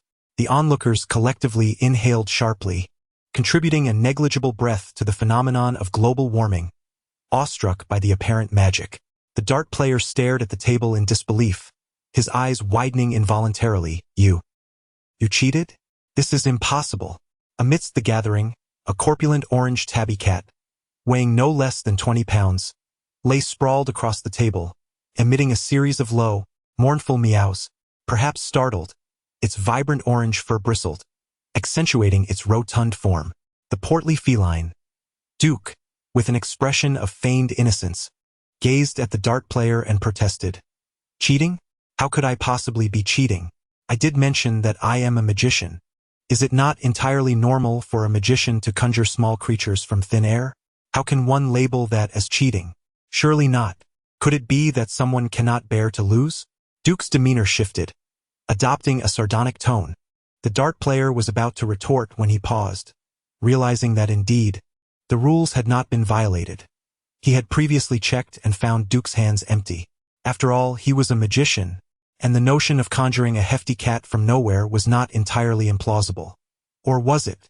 A flash of menace crossed the dart player's eyes as he began to suspect that perhaps he had not been thorough in his inspection. He resolved to give it another go, refusing to believe he could be deceived. "How dare you attempt tricks in my presence?" The dart player exclaimed. "Fine. You may have won this round. Let's make it a best of 3. No, no, no. 1 round to decide it all. If you wish to continue, you'll have to put your money where your mouth is." Duke, with a smug expression, adjusted his coat and rubbed his fingers together. "Money?" The dart player's expression darkened, and a manic grin crept across his face as he narrowed his eyes at Duke. "What if I choose not to pay?" Duke let out a cold chuckle. Thinking of defaulting? Just take a look at our audience and see if they would agree. A brief silence enveloped the air. The previously boisterous crowd suddenly fell back in unison, instinctively creating space for Duke and the dart player. Duke, caught mid-motion as he prepared to don his coat, paused and casually remarked, "Ahem, you may certainly try." Posturing, the dart player twisted his neck, locking eyes with Duke, and with a disdainful grunt, advanced toward him, intent on teaching this bespectacled fellow a lesson about the harsh realities of life. Yet, before he could make a move, a hard object pressed against his abdomen, causing him to halt abruptly. Lowering his gaze, he was taken aback to discover that Duke had somehow wrapped a cylindrical object in his clothing, now firmly pointed at him, mere inches from his most vulnerable area. Surprise! Allow me to perform another magic trick. Can you guess what I have concealed beneath my attire? Duke beamed at the dart player, whose expression had grown increasingly sinister. Is it a gun made of flesh or one forged from iron? Guess correctly, and there will be a reward. The dart player, clearly unnerved, recognized that whatever lay beneath Duke's garments was certainly not a mere finger or stick. Judging by the sensation he felt, the caliber was not broad. It likely wasn't a shotgun. Nevertheless, regardless of the type of firearm, he was confident that he could swiftly eliminate this novice after the shot, but he had little assurance that he would emerge unscathed in the aftermath of Duke's firing. Damn! Such a lack of chivalry, to engage in subterfuge while merely enjoying a drink. Hey, bro, I was merely jesting. Do take care not to discharge that weapon accidentally. For the happiness of my younger brother, a true man must be flexible in his approach. The dart player steadied himself and said, "It is impossible for me to carry $10,000 in cash. Would it be acceptable for me to withdraw the funds from the bank shortly?" Duke shrugged nonchalantly, producing a POS machine, and replied, "That won't do. No cash? Not to worry. Card payments are also an option." The dart player retorted, "Why are you so adept at this business?" Chapter 27. Brother, who do you think you are? The dart thrower, suppressing his anger, retrieved a card and swiped it, the crisp sound of the transaction resonating as Duke observed the arrival of a notification on his phone, a wave of satisfaction washing over him. "Nice. I can indulge a bit more now," he mused. "Thank you, my friend. I believe we have reached an understanding, haven't we?" Duke gestured subtly with his hand. The dart thrower fixed his gaze upon Duke, seemingly etching the figure before him into his memory, and with a slight curl of his lips, he replied, "Of course. Am I free to leave now? Then farewell, my friend. Let us share a drink together sometime," Duke said, nodding in satisfaction, shifting his wrist to keep the muzzle aimed at the dart thrower as he watched him depart. As the dart thrower donned his leather jacket and made his way to the door, his expression grew increasingly impassive. Suddenly, he halted, turning his back to Duke, and softly inquired, "By the way, I haven't asked your name." Duke, standing tall and unwavering, introduced himself with a resonant voice. "Call me Tom. Out in the world, one does not change their name nor their surname. Tom Kent." "Tom? Tom?" The dart thrower murmured to himself, continuing to walk without looking back. "I remember you now, Tom. Remember my name. Bullseye." With that, he turned and left. Duke paid no mind, putting on his coat and casually handing the soy sauce bottle to the bespectacled bartender, Mole. Indeed, there were no useless cards. When used appropriately, even a soy sauce bottle could prove invaluable. As for the dart thrower, it seemed Bullseye was poised to seek trouble with him again. Coughing lightly, Duke thought, "What does it matter to me, Officer Duke, if Mr. Tom is putting on airs? Bullseye? That name rang a bell? Bullseye? The very target." It dawned on Duke that this was indeed the Bullseye from the film. It was no wonder his throwing skills were so formidable. According to lore, Bullseye possessed an innate throwing ability, capable of launching any object with astonishing precision towards his target, as demonstrated in both film and comics. His ludicrous feats included using playing cards to slit throats, ejecting teeth to penetrate skulls, tossing paper airplanes to distant rooftops, and flinging a toothpick through a window from 100 yards away, killing a man in the process. It seemed prudent for Duke to exercise caution while adopting the identity of Tom. He might find himself ambushed by this cunning adversary one day, he pondered thoughtfully. "Oh dear. Mr. Tom, control your fat cat." The bartender mole shouted exasperatedly, interrupting Duke's reverie. At the bar, a rotund orange cat stood with its tail held high, its hefty head bobbing as it swayed. It was incessantly licking the remnants of beer left in glasses by departing patrons, its eyes sparkling with intoxication. Raising an eyebrow, Duke approached and, with a single hand, grasped the scruff of the hefty feline's neck. Sorry. Its girlfriend ran off with the British Shorthair next door. Perhaps it is drowning its sorrows in drink, he remarked, casually producing a Franklin bill and handing it over. Fat cat. On account of Franklin, the mole's gaze softened considerably, as he empathetically poured another bottle of beer for the inebriated fat cat. Take it easy, brother. Only those who have traversed the vast prairie would choose to fall in love with a forest. Duke, is this truly a matter that warrants empathy? He gazed in exasperation at the fat cat, who was now drunkenly snoring in his hands, and for a moment, he felt a headache brewing. He had never been one to keep pets. If he were to have one, he would undoubtedly prefer a dog. Cats are far too spoiled, and when they go into heat, their incessant yowling throughout the night is a severe disruption to one's sleep. Just the thought of a cat's cries in the dead of night conjured vivid imagery in Duke's mind. Perhaps it would be better to abandon him on the roadside? Fat cat. Observing the bewildered fat ginger, Duke hesitated. What if he were reported by a cat lover? The thought was too terrifying. Perhaps it was best to keep him for now. If it became unbearable, he could always send him to Helen for temporary care. Of course, if things escalated, Officer Duke would have no choice but to reluctantly send him to the palace to become a little prince. Finding a large plastic bag, he unceremoniously tossed the cat, who was sleeping like a pig, inside. Duke lifted the bag with one hand and assessed it. Ah, this makes it much easier to carry. Upon exiting the bar, Duke caught a bus that had just arrived. As it was still working hours, the bus wasn't crowded. He casually placed the bag containing Fat Cat at his feet and opened his translucent panel. Host, Duke, body, strong upright ape, energy, unremarkable mundane, skills, shadow step, basic firearms proficiency, Mozambique drill, 36 techniques of Dong Xuanzi. Congratulations to the host for completing the silver task. Who shoots more accurately? Total task value, 2,000 points. Host contribution rate, 100. Earned 2,000 points. The host has accumulated 4,800 points. Shall we commence the lottery segment? No. Pondering, he closed the panel.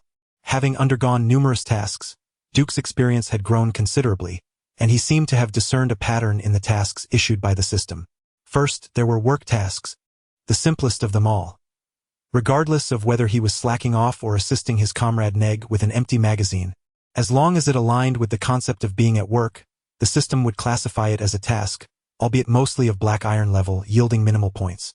Second, there were narrative tasks.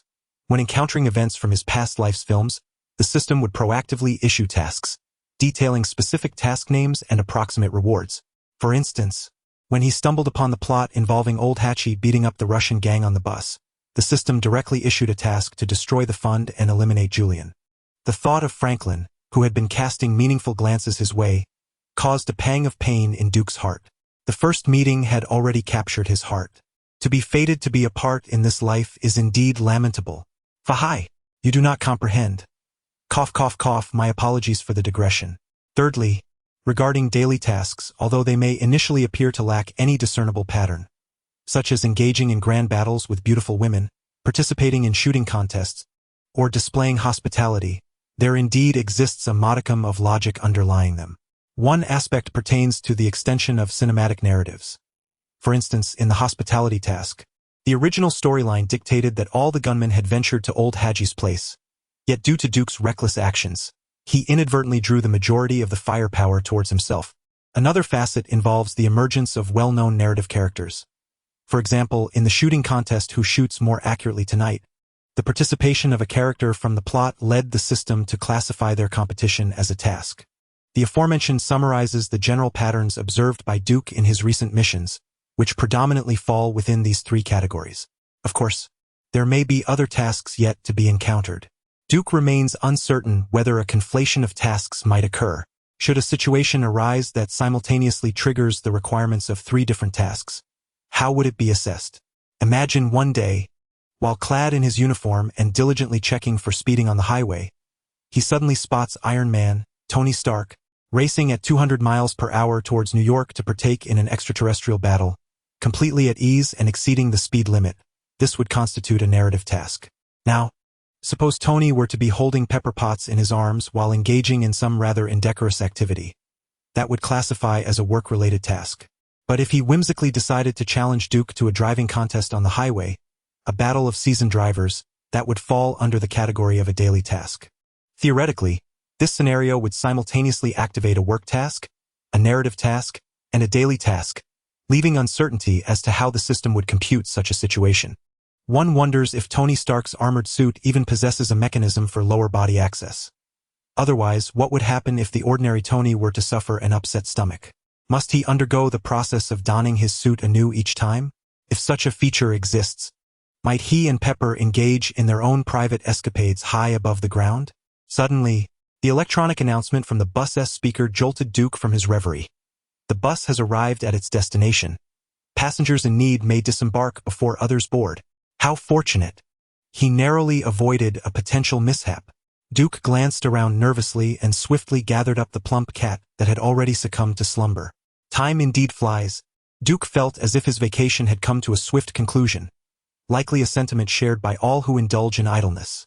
At work, each day drags on like an eternity, while holidays pass in the blink of an eye. Shaking his head, Duke sighed, contemplating when he might finally land a punch on the elusive purple sweet potato and surpass Stark financially. As he approached the grand iron gates marked Aurelio Auto Repair, he was greeted by a myriad of vehicles in various states of repair, with mechanics bustling about, wielding an array of tools. Duke's eyes were immediately drawn to his Dodge Challenger, now restored and gleaming amidst the surrounding chaos, its previous battered state unrecognizable.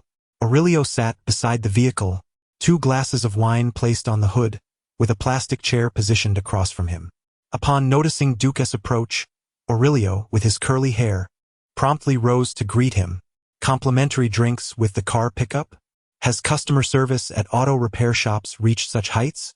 Are they poised to outshine the traditional dealerships? Certainly, I shall bestow a 5-star review shortly.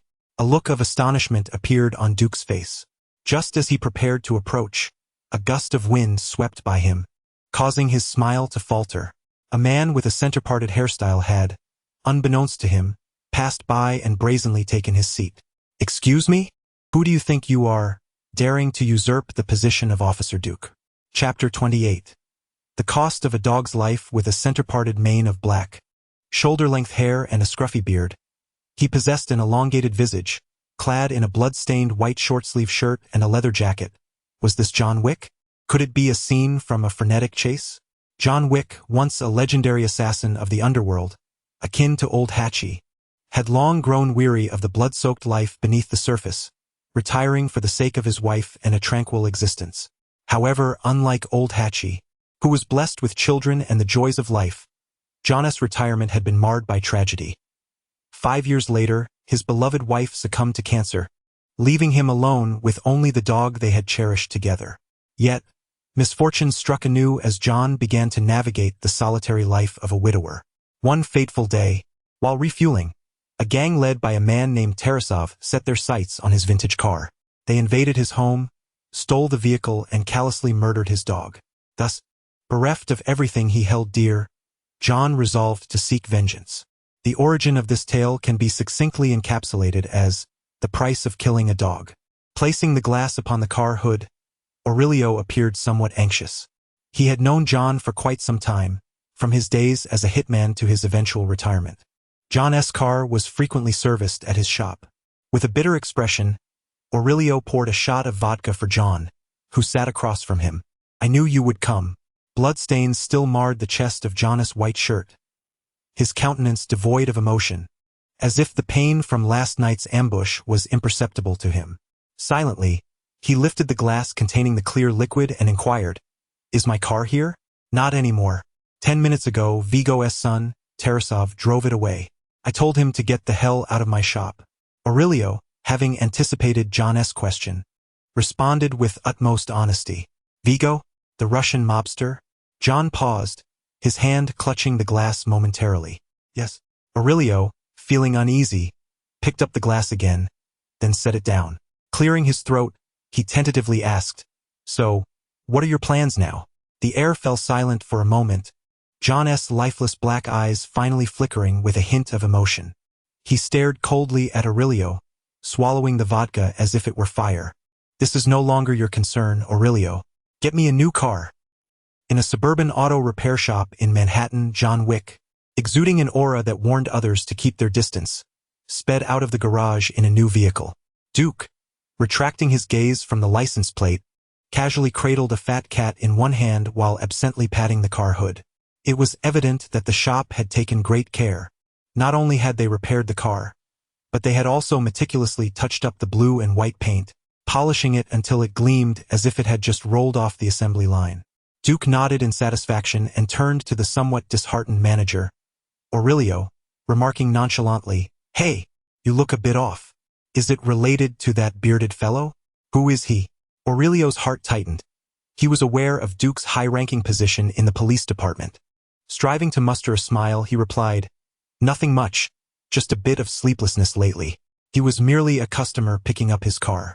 Immediately, he diverted the conversation, asking, "So, Duke, how is the car?" Aurelio, ever vigilant, would undoubtedly refrain from divulging information about John in the presence of a police officer. In the underworld, longevity hinges primarily on discretion and adherence to rules. Duke ceased his probing. "Perfect. Hand over the keys and I shall drive it away today. As for the repair costs, ahem. Although the vehicle belongs to Officer Duke and the collision with the pole was instigated by him, the incident occurred at the police station during work hours, leading to property damage and official mishap. Officer Duke has always maintained a clear boundary between public and private matters. He would never exploit the system for personal gain without suffering an injury, with a righteous demeanor. As Duke navigated the vehicle on the road, he gazed at the dashboard, and as anticipated, encountered a notification upon meeting John Wick. This further corroborated his earlier suspicions. Indeed, engaging in the narrative would trigger a storyline quest. Ding! Host has triggered side quest John Wick. Chapter 2. Quest. Apprehend the Russian mob boss Vigo. Reward, 100,010,000 points. Opportunity for skill lottery related to the main character. Apprehend Vigo? Duke recalled that in the original narrative, John sought vengeance, fixated on eliminating Vigo's son, ISF. Given that John had previously worked for Vigo, he understood that the cold-hearted Vigo, upon failing to negotiate with John, swiftly began gathering resources to eliminate him. The initial stages of the plot predominantly revolved around John pursuing ISF, while his own mission was to apprehend Vigo, not to eliminate him. Duke scratched his head. It would be simpler to eliminate Vigo, after all. He remembered that John ultimately did just that, but the requirement to apprehend him indicated a necessity to adhere to formal judicial procedures, gathering evidence for a conviction before incarcerating him, a task far more arduous than simply terminating him. Contemplating his lack of viable methods, Duke resolved to temporarily abandon the pursuit. However, he could leverage his police identity to facilitate Vigo's apprehension, and it was indeed time for Mr. Tom Kent to make his clandestine entrance. Yet, one must ponder, has he recently found himself at odds with the Russians, perpetually clashing with them? Meanwhile, at the Weskier building, Jean, with a red rose embedded in his chest, contemplatively examined the images in his hand. The pictures, lacking in resolution and appearing somewhat blurred, likely originated from screenshots captured from surveillance footage. Yet they still managed to convey the general outline of a figure. Had Duke been present, he would have recognized that the focal point of these images was none other than Officer Duke himself, fiercely confronting a gang of thugs on the bus. Due to the angle of the surveillance footage, none of the images captured Old Hatchie, yet they strikingly highlighted Officer Duke's handsome visage, making his identity readily discernible. "Boss, this is all the information we have gathered," Wesley stated, having set down the images. "While we cannot ascertain if the individual in the pictures was responsible for burning our goods, he is certainly knowledgeable about the circumstances. Have we determined the identity of this person?" Upon thorough investigation, it has been established that an inspector from the 43rd Precinct of New York City, named Duke, is involved. Jean was on the verge of issuing an order to apprehend him for interrogation but hesitated, questioning, "Are you certain? How could an inspector engage single-handedly in a confrontation with the Russian mafia and incinerate our goods?" Wesley replied, "Well, we cannot definitively assert that he was responsible for the destruction of our merchandise. However, the current evidence suggests that he initially assaulted Julian's brother from the Russian mafia. It is plausible that Julian later sought retribution, leading to a reciprocal conflict that culminated in the ensuing shootout." Jean refrained from responding immediately, instead picking up Duke's dossier from the table to scrutinize it meticulously. In America, the police form a relatively cohesive unit, as many states permit the carrying of firearms, resulting in numerous unpredictable hazards within their work environment. This fosters a sense of solidarity among officers. Typically, when one police officer is wronged, a multitude of others will pursue vengeance. Given that Duke holds the rank of inspector, caution is paramount. A group of officers, perpetually poised to create trouble, could inadvertently impact Jin's vast array of legitimate and illicit enterprises, even if they cannot directly harm him. It is imperative for him to ensure that he remains uninvolved, maintaining the facade of a law-abiding, philanthropic businessman. As for what transpires behind the scenes, after a moment of contemplation, Jean turned to Wesley and coldly instructed, "Inform the target. He has an opportunity for a lucrative side endeavor." Chapter 29. The rich rely on technology, the poor on mutation. Duke on? Wednesday, 43rd Precinct Office, New York City.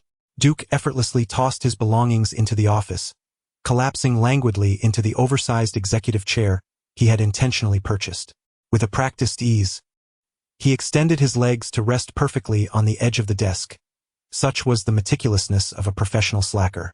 Having recently vacated Helen's residence after a few days of mooching, he realized that she was preoccupied with her exam preparations while juggling her internship responsibilities, leaving her exceedingly busy. Out of consideration, he decided not to disturb her any further, mainly because she had no time to assist him. After all, the repairs on his own apartment would be completed shortly, and he planned to camp out in the office for a few days. Knock, knock, knock. The sound of knocking interrupted the silence, and the intern Erin, clad in her uniform, smiled at Duke, who was lounging in the executive chair. "Inspector Duke, I'm the new intern Erin. Director Tom asked me to inform you that he wishes to see you in his office upon your arrival." "Old Tom? Yes, waiting for me this early?" A flicker of unease washed over Duke. It was rare for Tom to summon him with such urgency. Was it possible that news of his affair with Helen had reached him? Would old Tom have laid a trap in the office with a legion of enforcers, ready to strike at a moment's notice? Never mind, what's inevitable cannot be evaded. He could only brace himself for the consequences. Gently tapping on the door to Tom's office, Duke entered, casually surveying the surroundings. A few sofas were scattered about, hardly enough space to conceal a number of individuals. "Where have you been lately?" Tom, seated gravely in his chair, posed the question directly upon Duke's entrance. "Recently? Oh, I've just been playing poker with your daughter." Duke thought better of uttering that response, sensing the ominous undertones in the air. Instead, he cautiously inquired, "Is something the matter? What has happened?" Tom leaned back in his chair, his demeanor somber. "I received word that a fund belonging to a Russian mob faction was set ablaze. A friend at the FBI mentioned that you seemed to be involved in this matter." Duke froze momentarily, releasing a quiet sigh of relief. It wasn't he about Helen after all. The Russian mob? Hadn't old Hatchie assured him that all leads were under control? Yet, old Tom was not just anyone. Duke nodded in acknowledgement and replied candidly, "A while back, I did accompany a retired FBI agent somewhere. But what's the concern?" Duke felt perplexed. Although his activities were not entirely legitimate, he had always perceived Tom as someone who adhered to a more flexible approach, so why the sudden gravity? Tom's brow furrowed deeper. "The issue with the Russian mob is manageable, but the fund you set ablaze contained a shipment of gold bullion, a considerable value, and now the authorities are likely tracing it back to you." "Gold bullion? That shipment of detergent was gold bullion?" Duke was taken aback, astonished that his involvement in old Hatchie's escapade had entangled him with a matter concerning gold bullion. He initially believed it to be merely the simplistic narrative of an unknown pawn, unaware that other characters would intrude upon the plot. Yet it is true, reality diverges from the silver screen, and one cannot adopt a rigid perspective towards these storylines. In the real world, individuals are fluid, and who knows, perhaps one day he might witness Captain America and Michael Jackson breakdancing. As for Kingpin's ability to trace him, he was not particularly astonished. If Old Tom could glean information from the FBI regarding his whereabouts, the formidable Kingpin would undoubtedly possess the means to uncover various leads. Observing Duke's momentary silence, Old Tom, believing that Duke was not well versed in the intricacies of Kingpin, emphasized, Kingpin's true name remains unclear for now. However, his influence in the underworld has already engulfed a significant portion of New York. He is a ruthless and vindictive gangster. Rarely does he make personal appearances, typically opting to employ mercenaries, particularly one known as Bullseye, who has committed numerous offenses. The FBI's informants have already monitored Kingpin hiring Bullseye to come to New York, with you as the target. How fortuitous. Just days ago, Bullseye was duped while posing as Tom Kent, and now swift retribution has arrived. Old Tom shared the intelligence he had gathered in one breath, his face betraying a hint of concern as he advised, "You should be vigilant in the coming days. If necessary, take refuge in the precinct." "I understand. It's all right. My house is currently under renovation anyway. I had planned to lay down some flooring here for a while," Duke replied, feigning nonchalance as he regarded Old Tom. There was no need to disclose to Old Tom that Wilson Fisk, the infamous spice magnate of New York City, was indeed Kingpin. In the comics, Kingpin manipulated a vast network of interests through money and unsavory methods, managing to thrive even after being imprisoned by Daredevil. Remarkably, he continued to wield control over his underground empire from within the prison walls, becoming increasingly ruthless in his cruel vengeance against adversaries. Ironically, the prison served as his shield, as no one dared to confront him. For such a villain who could evade justice only to become a greater menace, Officer Duke was never inclined to adhere to conventional procedures. At times, the law could only address superficial conflicts. When an individual's capital or power reaches a certain threshold, the law's authority becomes little more than a mere formality. True justice lies within the realm of blades and bullets. The ringing of the telephone abruptly interrupted Old Tom's thoughts.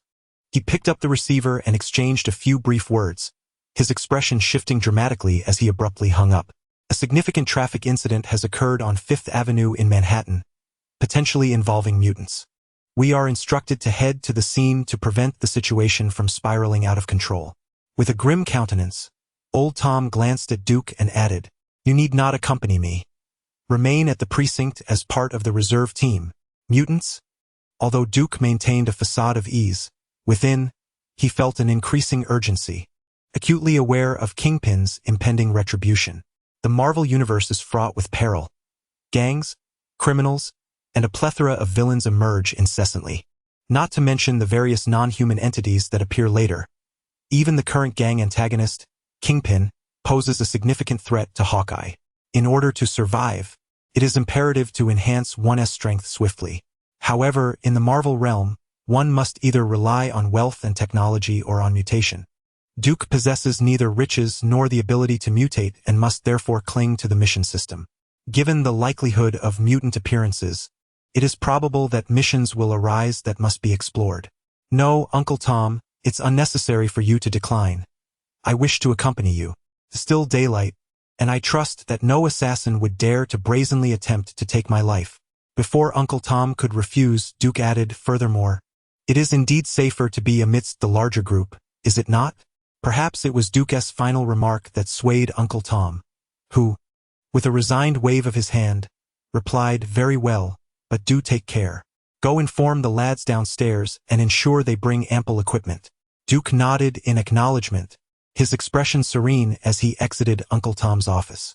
A chilling thought pierced his mind. To thrive in this treacherous world, one must first eliminate the despicable scum that plague it. Upon returning to his own office, Duke grasped the telephone and succinctly briefed Sheriff Jill on the situation, instructing her to rally the officers. The well-trained officers soon received the urgent summons, and after a brief flurry of hurried preparations, a group armed with an array of firearms filed into the police vehicles. Any incident involving mutants is typically no trivial matter. Duke settled into the back seat of the police car, equally well-equipped, as Sheriff Jill took on the role of driver for the day. With all arrangements in place, He pressed down on the walkie-talkie clipped to his shoulder and intoned, "Exhausted to the bone." Chapter 30. The man whom even plastic surgery cannot save. On Fifth Avenue in Manhattan, where the incessant flow of traffic once thrived, chaos now reigns as vehicles collide and debris scatters across the pavement. The bustling professionals who typically rush along this vibrant thoroughfare have been startled into a panicked retreat by the resounding gunfire. The frenetic pace of life often blinds individuals to the beauty surrounding them.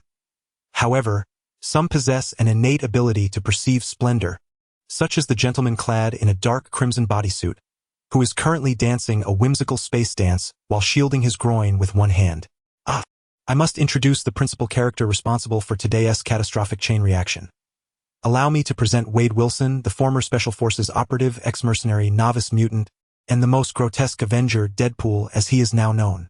Amidst the chaos of the accident scene, the sound of exploding fuel tanks punctuates the air as Deadpool merrily weaves between wreckage and bodies, swiveling his alluring hips while executing his unabashed dance moves. His fitted crimson attire conceals the horrifying skin that has been ravaged by cancer and his extraordinary regenerative abilities, enveloping him from head to toe. With a whistle reminiscent of a carefree child foraging for mushrooms in a forest, he surveys the surroundings, joyously calling out, "Francis! Francis! Dearest Francis, where are you?" The crash site is filled only with the sounds of explosions and the pained groans of the grievously injured. Suddenly, with a swift motion, Deadpool fires a bullet, executing a nearby driver who is struggling to crawl out from beneath a toppled vehicle. Wait, something is amiss. Deadpool contemplates this, straining to reach into the snug confines of his bodysuit, retrieving a silver device adorned with his cartoon likeness. A gentle press ensues, and voila! Now it aligns with the essence of vengeance. As the air becomes saturated with the scent of burning gasoline, a rhythmic rap beats forth from his speakers, compelling his body to sway more provocatively in time with the music. Abruptly, he halts, a mischievous grin spreading across his scarred visage as he finally spots his quarry. Surprise! Found you, Francis. With a running leap, he propels himself forward, delivering a powerful kick that sends a motorcycle rider, who is attempting to rise from the roadside, crashing back to the ground. He then executes a 360-degree jump, his enticing form descending forcefully onto the rider's back. "Francis, my heavens, what has happened to you?" Gazing at the helmeted rider, who is unable to resist, Deadpool shakes his head in disbelief.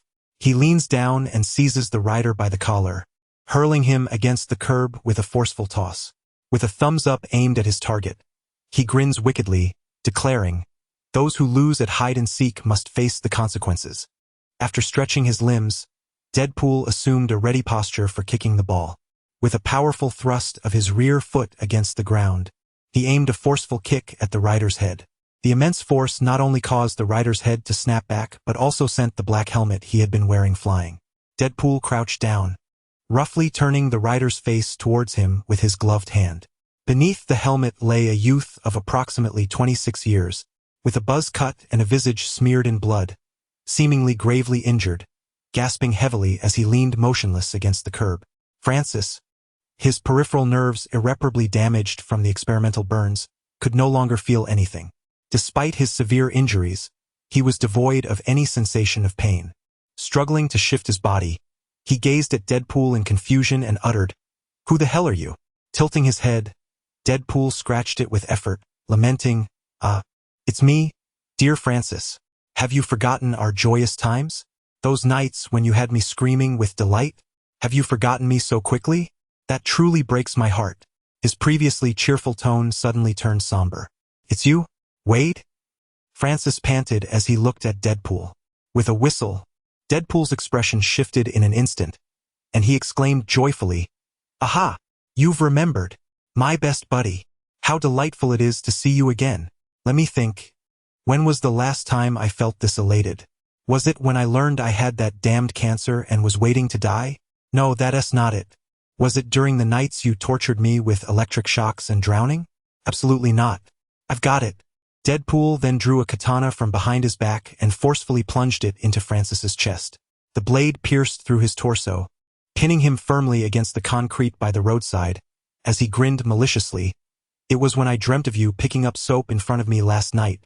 Are you ready for your dreams to come true, Francis? The sound emanating from beneath the red mask resonated with a hellish tone. Meanwhile, a Dodge police car cruised down a road that had long been cleared for emergencies. Sheriff Gill was completely focused as he drove, while Duke sat alone in the back seat, accompanied by the gear he had brought from the precinct. In addition to various standard ammunition, there was a circular riot shield. The car was somewhat quiet, as Duke was opening a lottery panel.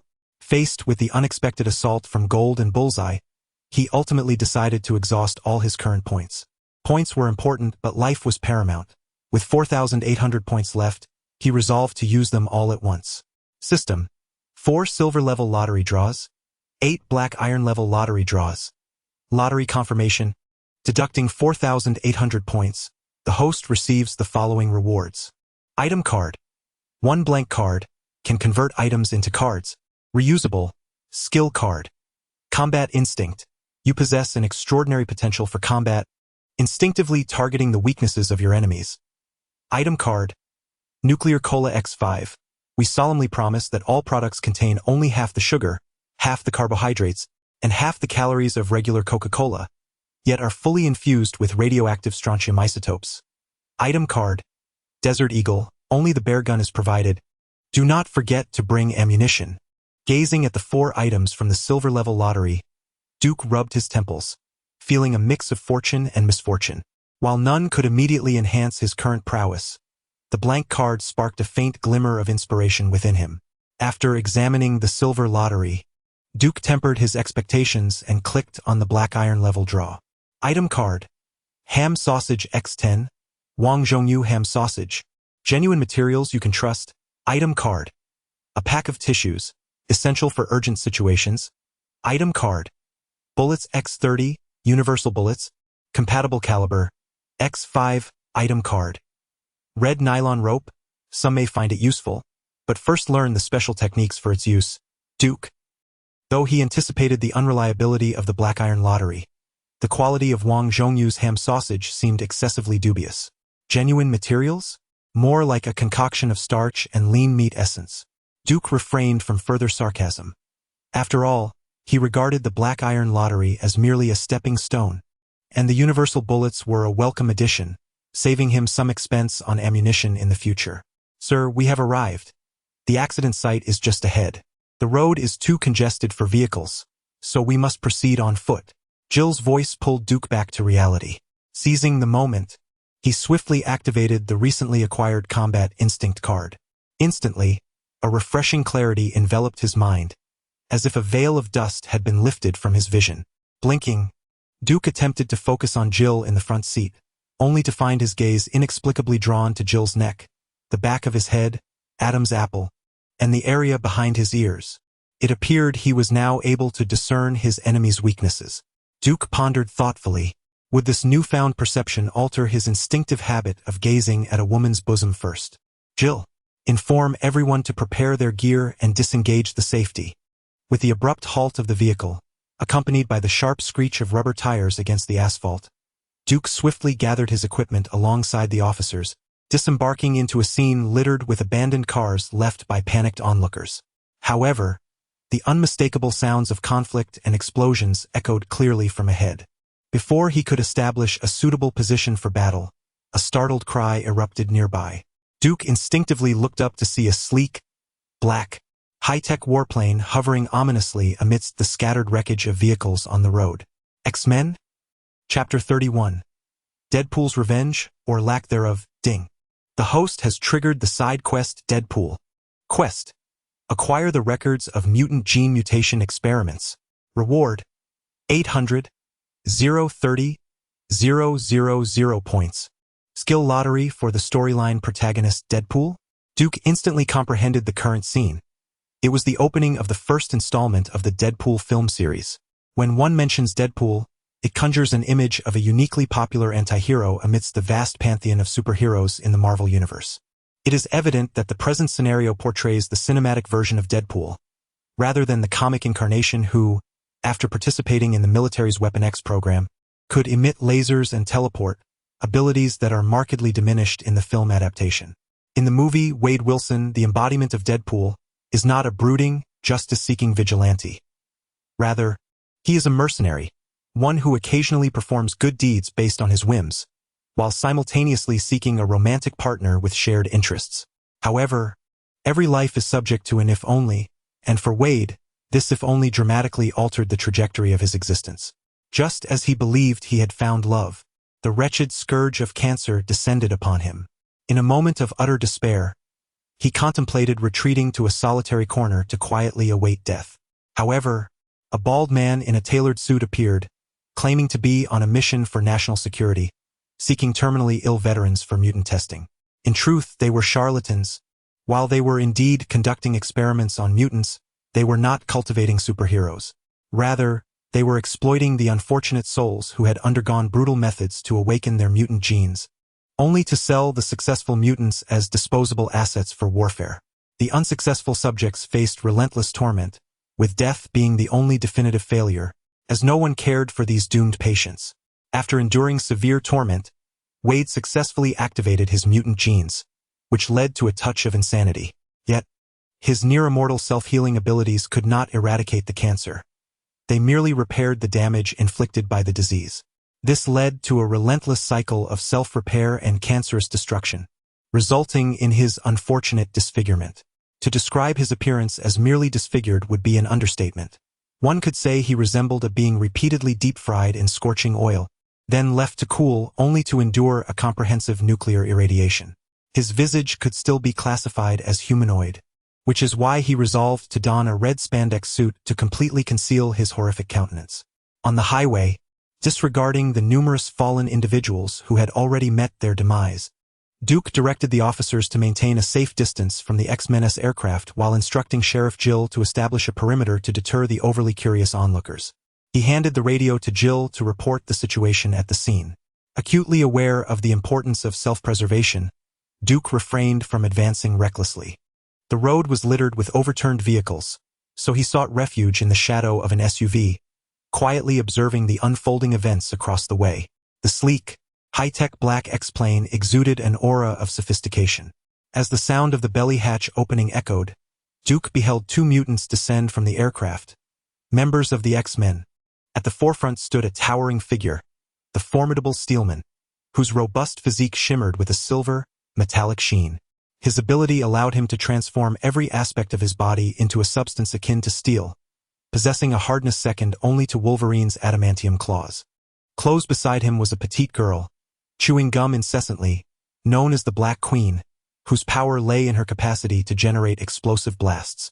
Transformed into his mutant persona, Steelman not only adopted a body resembling steel, but his facial expression also became notably rigid. As he strode, his imposing frame emitted sounds reminiscent of colliding iron blocks. Deadpool, we have already instructed you that you must not misuse your powers for nefarious deeds. This statement elicited a pang of envy in Duke, who, despite being unable to withstand even a bullet, could not help but admire the mutants. In the realm of mutants, one's fate was largely dictated by the powers they awakened. The powerful could dominate the heavens, earth, and even the air, exemplified by the Phoenix, while the weak, like Porcupine Man, were often outmatched by an ordinary person wielding a handgun. Truly, it seemed as though everyone was granted some form of advantage. Wait, you mean I also have an advantage with my system? Well, that changes everything. No, did you not see me fighting crime? Deadpool exclaimed as he delivered a powerful left hook to Francis's face, sending several bloodied teeth flying. Satisfied, he clapped his hands and turned to Steelman with an innocent expression. I'm considering a new nickname. How does Evil Smashing Annihilator sound? Wade, you have already caused considerable chaos. The New York police are on their way, Steelman retorted, clearly displeased. As he casually picked up a car part, Deadpool approached him with a cheeky grin. Relax, no one got hurt, right? I'll be done shortly, okay? With that, he whistled and accurately tossed the car part at Francis, who seemed to have regained some strength. Boom! Duke glanced at the scattered debris, while the fallen lay strewn about. Steelman, arms crossed, gazed sternly at Deadpool. Wade, you have far too many prior offenses. Given your behavior, I must escort you to Professor X. Don't act so self-righteous. Duke observed as Deadpool's patience waned, his voice rising in anger as he pointed at Francis, F an iron squid. This guy is a bona fide villain. We need a moment to settle some personal scores. Please step aside. Thank you. Steelman, undeterred, maintained a calm tone. Wade, you cannot do this. I must take you both to the professor. You should aspire to be a true superhero, not a troublemaker. Oh, Deadpool elongated the sound, his expression shifting dramatically as he lunged forward, delivering a swift kick aimed at Steelman's groin. F-ing squid. Ah! With a piercing scream, Deadpool crumpled to the ground, clutching his knees. Duke could distinctly observe that his ankle had sustained a fracture, yet the formidable Colossus exhibited no reaction. In a mere moment, however, Deadpool's regenerative genes effortlessly mended his body, and the relentless anti-hero continued to assault the immobile Colossus, the air resonating with the sound of clashing metal. Paying little heed to the skirmish between the two, Duke squinted towards the roadside, where Francis appeared to be gradually regaining his strength. The task required the acquisition of records pertaining to mutant gene mutation experiments, and Duke harbored no interest in the long-standing feud between Deadpool and Francis. The film provided scant details regarding the specific background of these mutant gene mutation experiments. Indeed, Duke was unaware even of the location.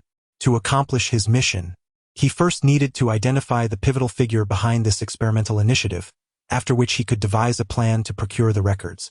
Reflecting on this, it occurred to him that a potential key individual was right before him.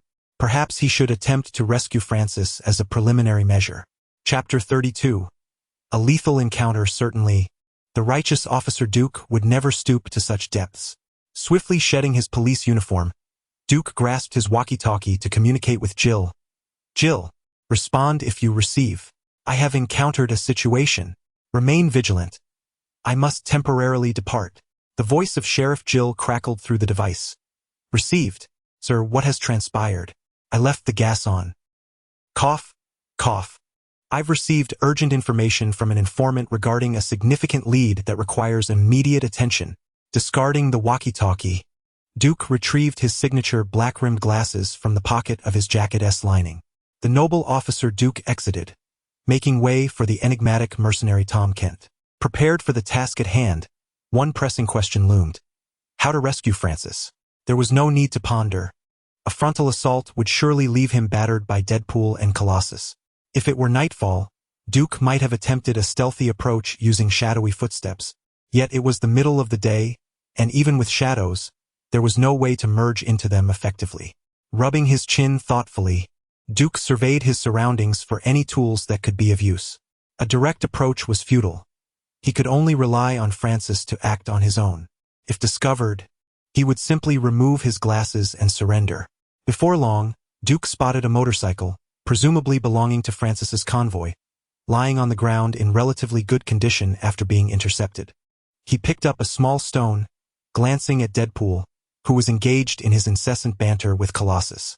With a flick of his middle finger, he accurately struck Francis's forehead with the stone. Thud! Following the direction of the stone, Francis quickly noticed the figure of Duke emerging from the shadows.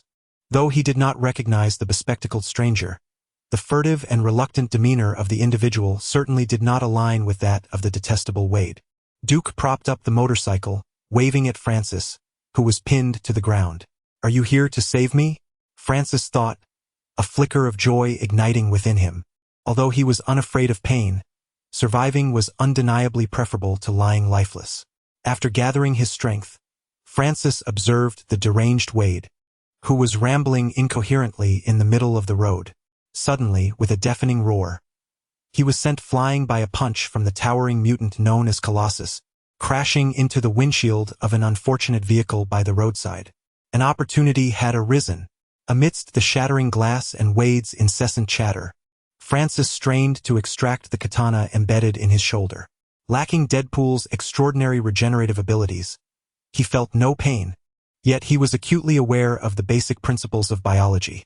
A severely injured body was undeniably frail. Duke stood not far away, observing as Francis, attempting to avoid attracting attention, wrestled free from the katana. His complexion paled, yet he staggered and stumbled toward Duke, holding a water bottle and muttering, "Mommy's washing." Cough cough, wrong set. Seeing Francis successfully rise, Duke hesitated no longer. He mounted the motorcycle and twisted the throttle.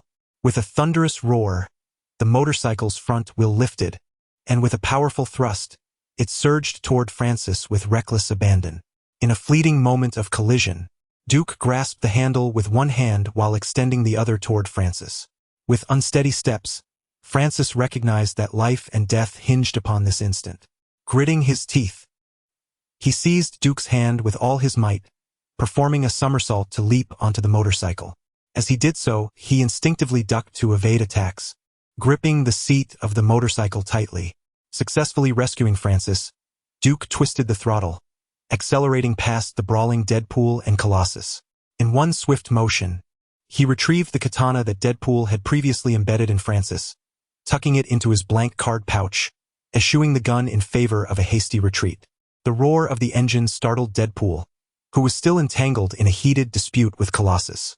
Temporarily abandoning his verbal jabs at Colossus's mother, Deadpool quickly scanned the roadside, exclaiming, "Where is he? My dear friend Francis is gone." In disbelief, he darted his gaze between Colossus and the spot where Francis had been, only to find wisps of black smoke emanating from the motorcycle's exhaust. The time and energy he had expended to capture Francis had seemingly evaporated before his very eyes. Damn it! Uncontrolled rage surged in his eyes as he refrained from pursuing Francis, who had already made a significant escape. Though he was unaware of the identity of the scoundrel who had saved Francis, he knew that on this road, congested by a series of accidents, he stood no chance of outrunning a nimble motorcycle. The flames of fury demanded an outlet. Beneath his mask, the bloodshot eyes of Deadpool fixated intently on the imposing figure of Colossus, who had thwarted his efforts. If it weren't for this ironclad nuisance, that bastard Francis would not have slipped away. The more he pondered, the greater his ire grew. "You've ruined my vengeance, you metallic fool." With a fit of rage, Deadpool seized a dislodged truck door nearby and hurled it at Colossus's head. Clang! Colossus effortlessly deflected the door, unscathed, and raised his fist. With an ironclad strike from above, he effortlessly knocked Deadpool to the ground, the sound of cracking bones resonating through the air. Maintaining his characteristic calm demeanor, he spoke slowly. "Wade, it appears fortune is not on your side today. Now let us have a word with the professor." Okay. You're one tough cookie." Defeated, Deadpool nodded and slowly rose from the ground. Yet, before he could fully regain his footing, a resounding clang echoed. Clenching his fists, he attempted a desperate upward strike, launching a sudden assault aimed at the man's most vulnerable spot while exclaiming, "Wow! A lethal uppercut! Colossus!" It was evident that this attempt had failed, as Deadpool, having overexerted himself, shook his aching hand, groaning in pain while muttering, "Damn, buddy, I genuinely worry about your wife's love life." After an exhausting struggle, Deadpool, who had foolishly engaged Colossus in close combat, lay helplessly on the ground, his bones shattered. Colossus, as if disposing of refuse, effortlessly clasped handcuffs upon him. Lying on the ground, gasping for breath, Deadpool allowed himself to be dragged by Colossus, weakly exclaiming, "Hey, I'm injured. Are you really going to disregard my life and take me away? I need to go to the hospital." Colossus replied, "It's all right. I am aware of your self-healing abilities." Suddenly, Deadpool's tone shifted, his voice rising in indignation as he retorted, "Damn it, I'm calling the X-Men. I'm reporting you for discrimination against mutants. You cold-hearted, heartless metal idiot." Colossus, expressionless face. JPG 2 minutes later, regaining a modicum of mobility, Deadpool drew a small knife from his thigh and skillfully severed his own wrist. He tossed Colossus a bloodied fist, proudly displaying a middle finger, and leapt off the road, vanishing from sight. Meanwhile, Duke sped along with Francis in tow, steering clear of road surveillance cameras by navigating through the sparsely populated suburban wooded paths after descending from Manhattan Avenue. On the motorcycle, the two shared unspoken thoughts, enveloped in an eerie silence. After a while, seeing that they had traversed a considerable distance without encountering a soul, Duke drove into a grove of birch trees, a desolate area devoid of civilization, lacking even streetlights, making it unlikely for anyone to pursue them. Duke was quite satisfied with this location. The desolate surroundings not only obstructed Deadpool and his companion but also prevented any reinforcements from reaching Francis. Duke was not naive enough to believe that saving Francis's life would forge a friendship between them. Throughout the journey, he remained vigilant, keeping a watchful eye on Francis, prepared to eject him from the vehicle at the slightest sign of movement. However, whether due to his grave injuries or an instinctual awareness, Francis remained remarkably quiet during the drive, neither speaking nor moving.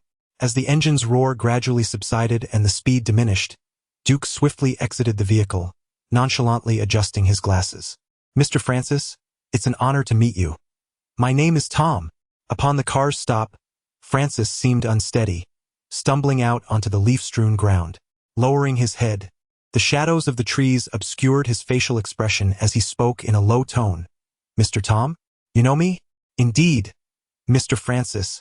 Your mutant enhancement project is quite renowned among us retired veterans." Francis nodded noncommittally, unsure whether to trust Duke's words, and replied, "Thank you for saving me. Is there anything I can do to repay you?" "Ah, quite the agreeable fellow. A true businessman. If only he were not a man. I could have him pledge himself to me in the next life." Duke said earnestly, "Well, Mr. Francis, I am a mercenary. Recently, I discovered I am in the late stages of lung cancer.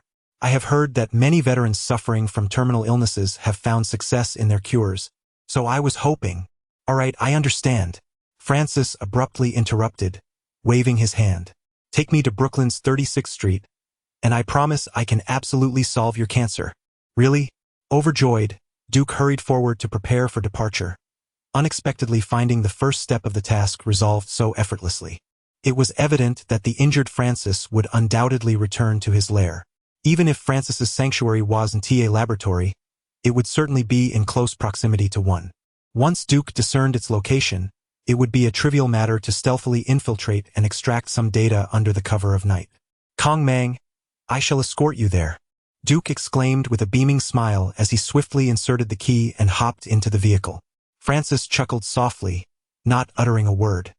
He fixed his gaze on Duke's retreating figure while laboriously rising from the ground, brushing off the dirt from his trousers. In the blink of an eye, Francis silently drew a tactical dagger from the brown leather sheath strapped to his left calf, addressing Duke, who had his back turned, with a sly grin. "Thank you for your assistance, Mr. Tom. Once we arrive at the laboratory, I shall ensure you receive a warm welcome and do my utmost to assist you in overcoming cancer." Oblivious to the impending danger, Duke continued to inspect the motorcycle's fuel gauge, aware that Brooklyn was not close by.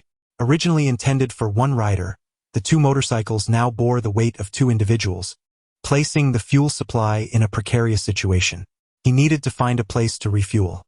With the dagger firmly in hand, Francis stealthily approached the motorcycle, his gaze fixed intently on Duke's waist. Suddenly, Duke startled Francis, prompting him to instinctively halt in his tracks, swiftly concealing the dagger behind his back. Turning to face Francis, Duke inquired, "Mr. Francis, I forgot to ask. I've heard your laboratory is a government project? Will awakening my superpowers guarantee me a stable position?" A stable position? Although he didn't fully comprehend the term, Francis had an inkling of its meaning, having recited similar lines to many others before.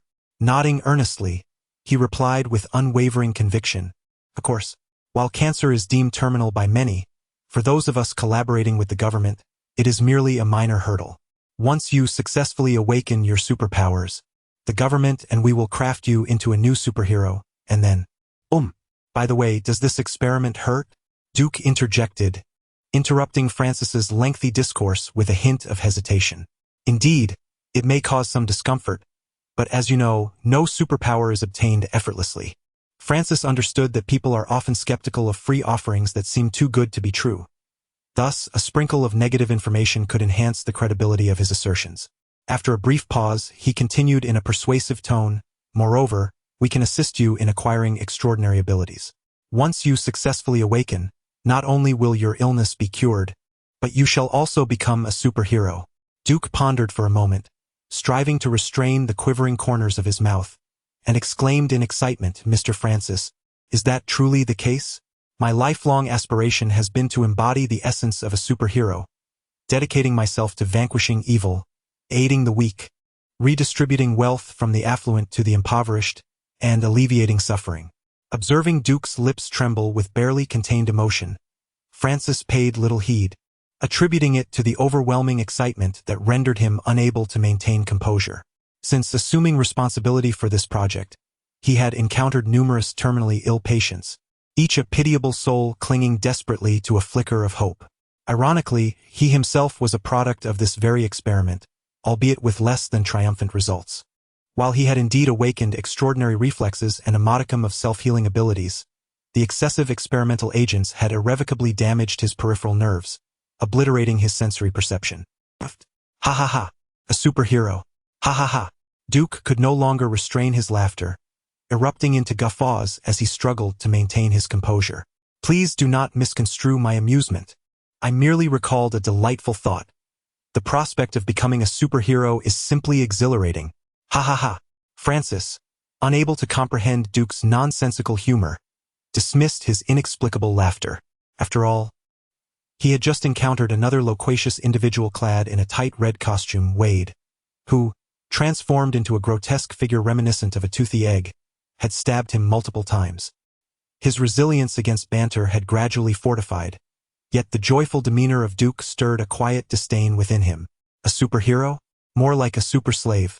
Each mutant he subjected to cruel torment, successfully awakening their latent genetic abilities, became a mere commodity for him to trade. Once their powers were activated, these products were deemed acceptable, adorned with monitoring collars. Subsequently, he would auction off these rare superheroes to the highest bidder, leaving their future in the hands of the affluent who might employ them as bodyguards, mercenaries, stud horses, or even pets. Would they be conscripted to toil in cotton fields? Unlikely. Chapter 33. The true meaning of nitpicking. Although Francis had already arranged a future for his savior, his expression remained impassive as he casually turned to Duke and inquired, "The day is waning. Shall we depart?" "Of course," Duke replied, his laughter barely contained as he swiftly mounted the motorcycle, turning the key to signal Francis to take his place behind him. As Francis observed Duke's back, he quietly gripped the tactical dagger he held in reverse, advancing towards Duke with his customary calmness, a subtle aura of menace permeating the air. In but a second, he could eliminate his adversary before he even had a chance to react. With the muscles in his arm tensing, Francis prepared to strike. Suddenly, a wave of unease washed over him. Something was amiss. His heightened reflexes kicked in, compelling him to advance rather than retreat. Yet it was too late. In an uncanny display of awareness, Duke, as if he possessed eyes in the back of his head, murmured the incantation for a card as he drew forth a katana from thin air, swinging it toward Francis's head with a swift, fluid motion. When had he acquired that blade? Francis had no time to evade. Hastily, he raised his dagger to shield himself, but the weapon was simply too short. While it managed to deflect the blow, Duke exploited the advantage of his longer weapon, pivoting the blade and carving a deep gash into Francis's shoulder. Had that strike landed cleanly, it could have easily cleaved Francis's skull asunder. Seizing the moment, Duke pressed the attack, stepping forward to deliver a kick to Francis's unsteady left hand, sending the dagger flying and embedding it in the ground some distance away. Francis's countenance shifted. Having just emerged from a fierce battle, his body was too weak to resist. The loss of blood left him feeble, unable to even maintain his grip on the dagger. Moreover, this mercenary named Tom was no ordinary foe. Duke showed no mercy to the weak and feeble, a malicious grin curling at the corners of his mouth. What was there to discuss with a villain? Justice must be served without hesitation. With a powerful thrust of his foot against the ground, Duke leapt high, delivering a brutal knee strike to Francis's forehead, who immediately rolled his eyes back, feeling the world spin around him. With a thunderous crash, he toppled backward. Struggling to rise, his brain, clearly suffering from a concussion, rendered him disoriented and unable to stand. Indeed, it was far more gratifying to prey upon the injured. Duke, satisfied after the encounter, knew all too well that this wretch would not remain docile. The tale of the farmer and the snake was not uncommon in reality. Francis foolishly believed that Duke, with his back turned, could not perceive his furtive movements. How utterly laughable! Ha! Who was unaware of Duke's keen perception? With eyes that missed nothing and ears attuned to every sound, How dare Francis attempt such a petty ambush in Duke's presence? Observing Francis's futile struggles, Duke strode forward, delivering a powerful blow that finally compelled Francis to cease his writhing. Reclining, Francis gazed at Duke, whose expression radiated a sense of petty triumph. Unwilling to concede, he inquired, "How did you anticipate my ambush? Did I not inform you? I am a mercenary. After all, I, Tom, have rolled through Iraq and bathed in Afghanistan, experiencing countless brushes with death, which naturally grants me a sense of impending danger." A hint of regret flickered in Francis's heart. He had sensed during their earlier encounter that this mercenary, Tom, was no ordinary individual. He had heard tales of notorious assassins with an uncanny ability to detect hostility, even in a crowd, yet he had not expected that the seemingly unremarkable bespectacled youth before him possessed such an instinct. Who exactly is he? Curse it! Had he known, he would have refrained from acting hastily, opting instead to secure his position before making a move. Oblivious to the additional layer of mystery he had acquired in Francis's eyes, Duke remained inscrutable. Casting a glance at the motorcycle's rearview mirror, he calmly adjusted his glasses, thinking, "Foolish mortals." Initially intending to extract the laboratory's location before eliminating Francis, he found the latter's continued attempts at subterfuge intolerable. A mission may falter, but a traitor must perish. System, activate item card. Red nylon rope. Some find this appealing. Please learn the special techniques first. Duke casually plunged his katana into the side and conjured a roll of red nylon rope.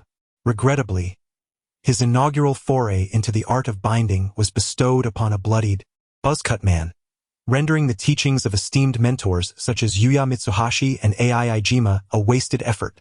Approaching Francis with caution, Duke wrapped the rope around him from behind, meticulously binding him from head to toe like a zongzi, while sorrowfully regarding Francis, exclaiming, "Mr. Francis, how could you repay kindness with malice? I saved you out of goodwill. Ha ha ha." Francis, allowing Duke to proceed unimpeded, adopted an air of nonchalance, disdainfully retorting, "Though I know not who you are, your lies are utterly transparent." "Oh, you believe me to be deceitful?" A flicker of curiosity ignited within Duke. It appeared his rhetorical skills were in dire need of refinement, as he had been so swiftly unmasked. Narrowing his eyes, he scrutinized Francis for a moment. Indeed, as the saying goes, in a trio one must always have a teacher. It is imperative to remain humble and seek knowledge wherever one may be. With a deft motion, he secured a knot around Francis's foot, flipping him over and sincerely inquired, "Which statement do you find problematic? Perhaps I might amend it next time." Francis, caught in a conundrum, felt inexplicably unsettled by his own words. Speaking or remaining silent both felt uncomfortable. "Damn it, do you truly believe that a doctor with a doctorate in the medical field cannot discern the visage of a terminal lung cancer patient?" Ultimately resolved to retort, Francis turned to Duke with a mocking expression, declaring, "Fool, read more. Next time, conjure a more convincing excuse. A doctorate? In this day and age, is it truly necessary for villains to possess such high academic qualifications? With a degree like that, why not pursue a lucrative career instead of risking your life in such a manner?" Duke secured a striking bow on the tightly bound Francis and, in a fit of rage and embarrassment, exclaimed, "What if you misjudge? What if I were to don makeup?" Francis gazed at Duke with an expression of incredulity, as if the question were absurdly foolish. With a cold demeanor he retorted, "So, what business is that of mine? If death comes, so be it." Duke gasped, taken aback by the audacity of this individual. This man was indeed formidable. If he were a cold-blooded antagonist, he would undoubtedly be a malevolent protagonist. Would the next scene not see him wielding a knife, cutting his way from the southern gate to the northern gate, slaying both master and friends alike, earning the infamous title of Francis the Malevolent? He could not be allowed to remain. Duke promptly resolved to extract whatever value remained before swiftly taking him to target practice, for he was a threat to the nation. With a profound understanding of the narratives of countless realms, Officer Duke instantly condemned the tightly bound mummy, Francis, to a death sentence. Clearing his throat, Duke regarded Francis with utmost seriousness and said, "My friend, I must confess, I misspoke. One of my acquaintances has fallen ill with cancer. Let us pretend that our earlier conversation never transpired. I will escort you to your laboratory, and you will guide me. One to you? Very well. Francis replied with a smirk. Take me to Brooklyn South 36th Street, and I assure you I can cure your cancer. Duke was left speechless, contemplating his own survival while perhaps not returning home. The thought of finding Brooklyn South 36th Street on his own, given Francis's demeanor, suggested it might merely be a fictitious address. Fortunately, he had prepared for this. With Plan A thwarted, he now had to resort to Plan B.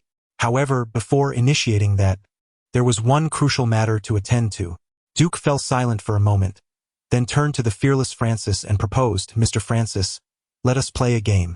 Guess whether the bruise on your face is purple or black. If you guess correctly, I will release you, I swear by the name of God. Unconvinced by Duke's sincerity, Francis's eyes flickered. The name of God?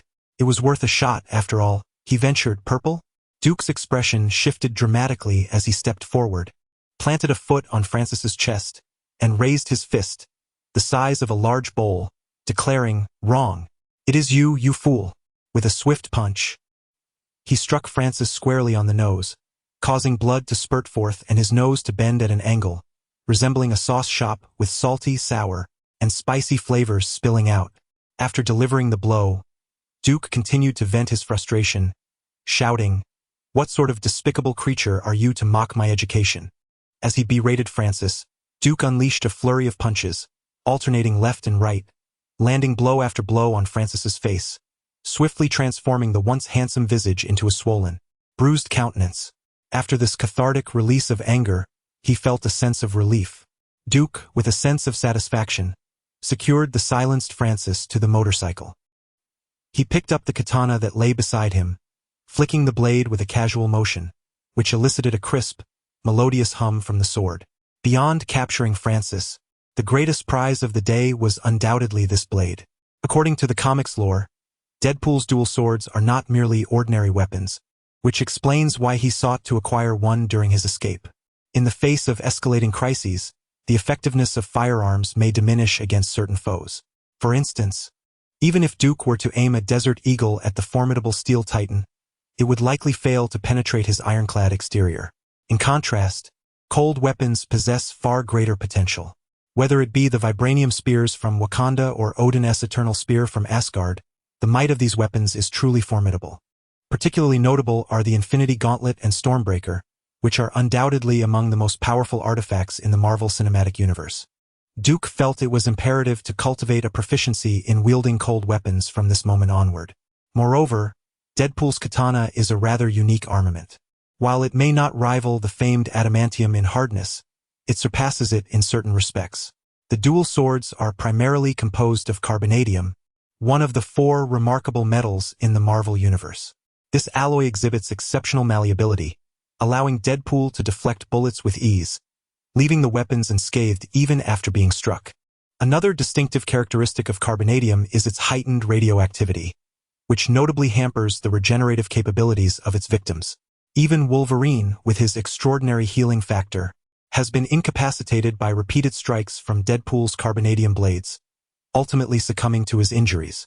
Indeed, there exists a timeline where Wolverine, in a duel with Deadpool, found himself unable to heal due to the relentless suppression inflicted by the carbonadium blades, leading to his demise at the hands of Deadpool. With a single blade in hand, Duke's demeanor grew solemn. This katana, which he had daringly seized, measured 102 centimeters in length, 71 centimeters in width, 2 centimeters in thickness, and weighed approximately 1 kilograms with the sheath or 1 kilograms without it. Unlike many weapons that exude an air of nobility, this katana bore no ostentatious embellishments beyond its black plastic handle. Composed solely of a simple black grip and a sharp, glimmering white blade, it resembled not just a weapon, but a pure instrument of death, crafted solely for the purpose of killing, devoid of any flamboyance.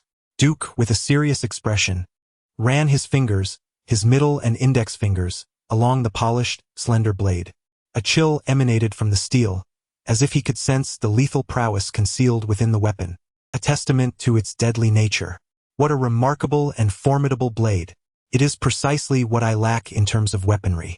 However, I remain uncertain about its sharpness.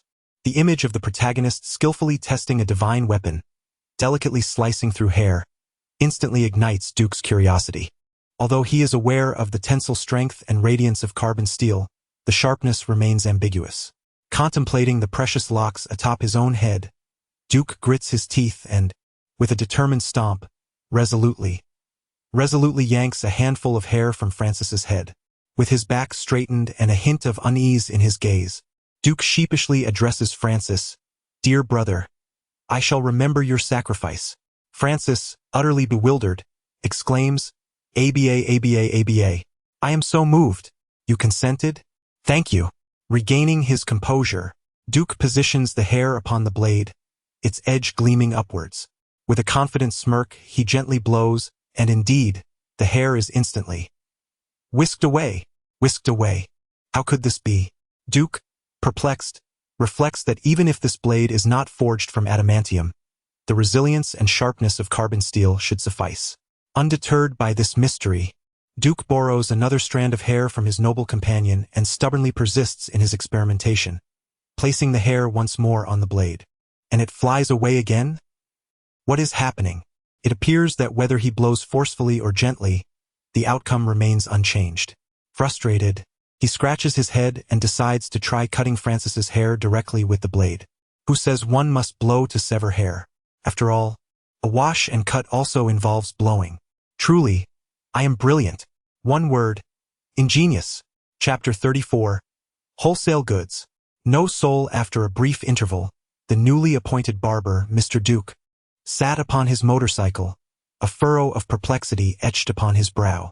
Presently, he was confronted with both good and bad news. The good news was that the experiment of cutting hair with a blow was a resounding success. Francis had indeed transformed his hairstyle. The bad news, however, was that Duke had exerted considerable effort to sever Francis's hair with a blade, leading him to ponder whether Francis's hair had inexplicably mutated to possess the hardness akin to vibranium, or if, perchance, the blade itself was at fault. Brushing off the stray hairs that clung to him from the recent haircut, Duke glanced at Mr. Francis, his inaugural client under the tutelage of Master Tony. Once adorned with a short hairstyle, Francis now bore a chaotic appearance, with patches missing from both sides of his head, resembling a canine's handiwork, or rather, a style meticulously crafted by a master barber. After toiling for over half an hour, Duke realized that the technique of cutting hair with a blow seemed futile. Scratching his head in contemplation, he pondered whether the carbon steel blade was inherently dull. This could not be the case. After a moment's reflection, Duke resolved to employ a decisive tactic.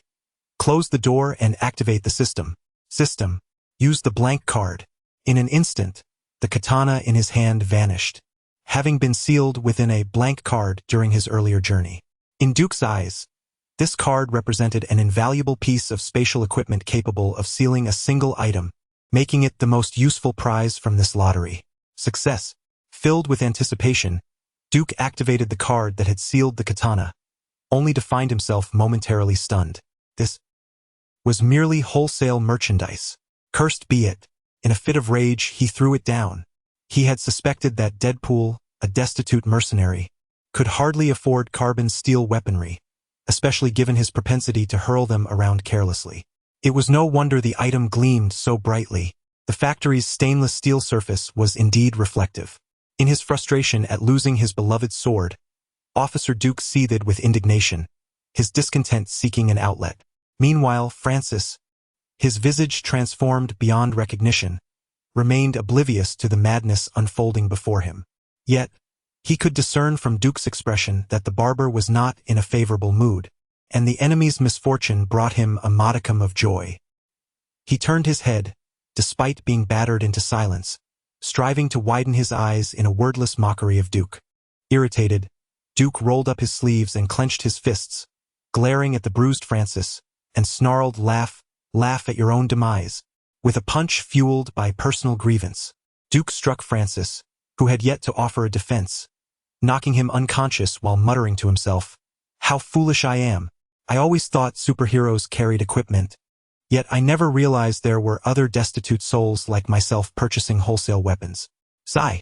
In the dimly lit Margaret bar, Wade was not clad in his iconic Deadpool costume, but instead wore a black hoodie, the shadow of the hood obscuring most of his face. However, those who approached closely could still catch a glimpse of his grotesque scarred skin. The elusive Francis had slipped away from him due to the unwelcome interference of that damned colossus, causing Wade to simmer with frustration as he pondered the encounter. Those insufferable saints. The next time I see them, I shall most certainly deliver a vicious kick to their groins. He ordered a signature cocktail called Handwork, crafted by his good friend, the Mole. Raising the glass, Deadpool downed it in one swift motion. True to its name, the cocktail was simple to make. Half a glass of vodka, topped with a layer of whipped cream, and finished with a straw. The sweet cream floated atop the potent liquor, creating a distinctive flavor, and the flamboyant name made it one of the bar's specialties. Hey Wade, don't be like that. I recently heard a joke. The Mole, noticing Wade's somber demeanor, attempted to lighten the mood. Do you remember Mary? I had a crush on her throughout school, but I never had the courage to confess, nor the audacity to even touch her. After graduation, she married, and her husband is a classmate of mine. One afternoon, she was nursing her child, and I seized a perfect opportunity. With a mischievous grin, the Mole recounted. I approached her, held her down with both hands, and told her child, call me uncle, or you one tea get fed. Deadpool erupted in laughter. Ha ha ha. That story is a gem. I must share it with my girlfriend. She will surely, but before he could finish his thought, the laughter faded as he was reminded of his disfigured appearance. Ever since his escape, he had been too terrified to reveal himself to Vanessa, opting instead to watch her from afar. Thanks, brother, but no more consolation is needed. I have but one thing on my mind, Deadpool declared fiercely. I will hunt down that damned Francis, force him to mend my face, and then take a shot at him with my big gun.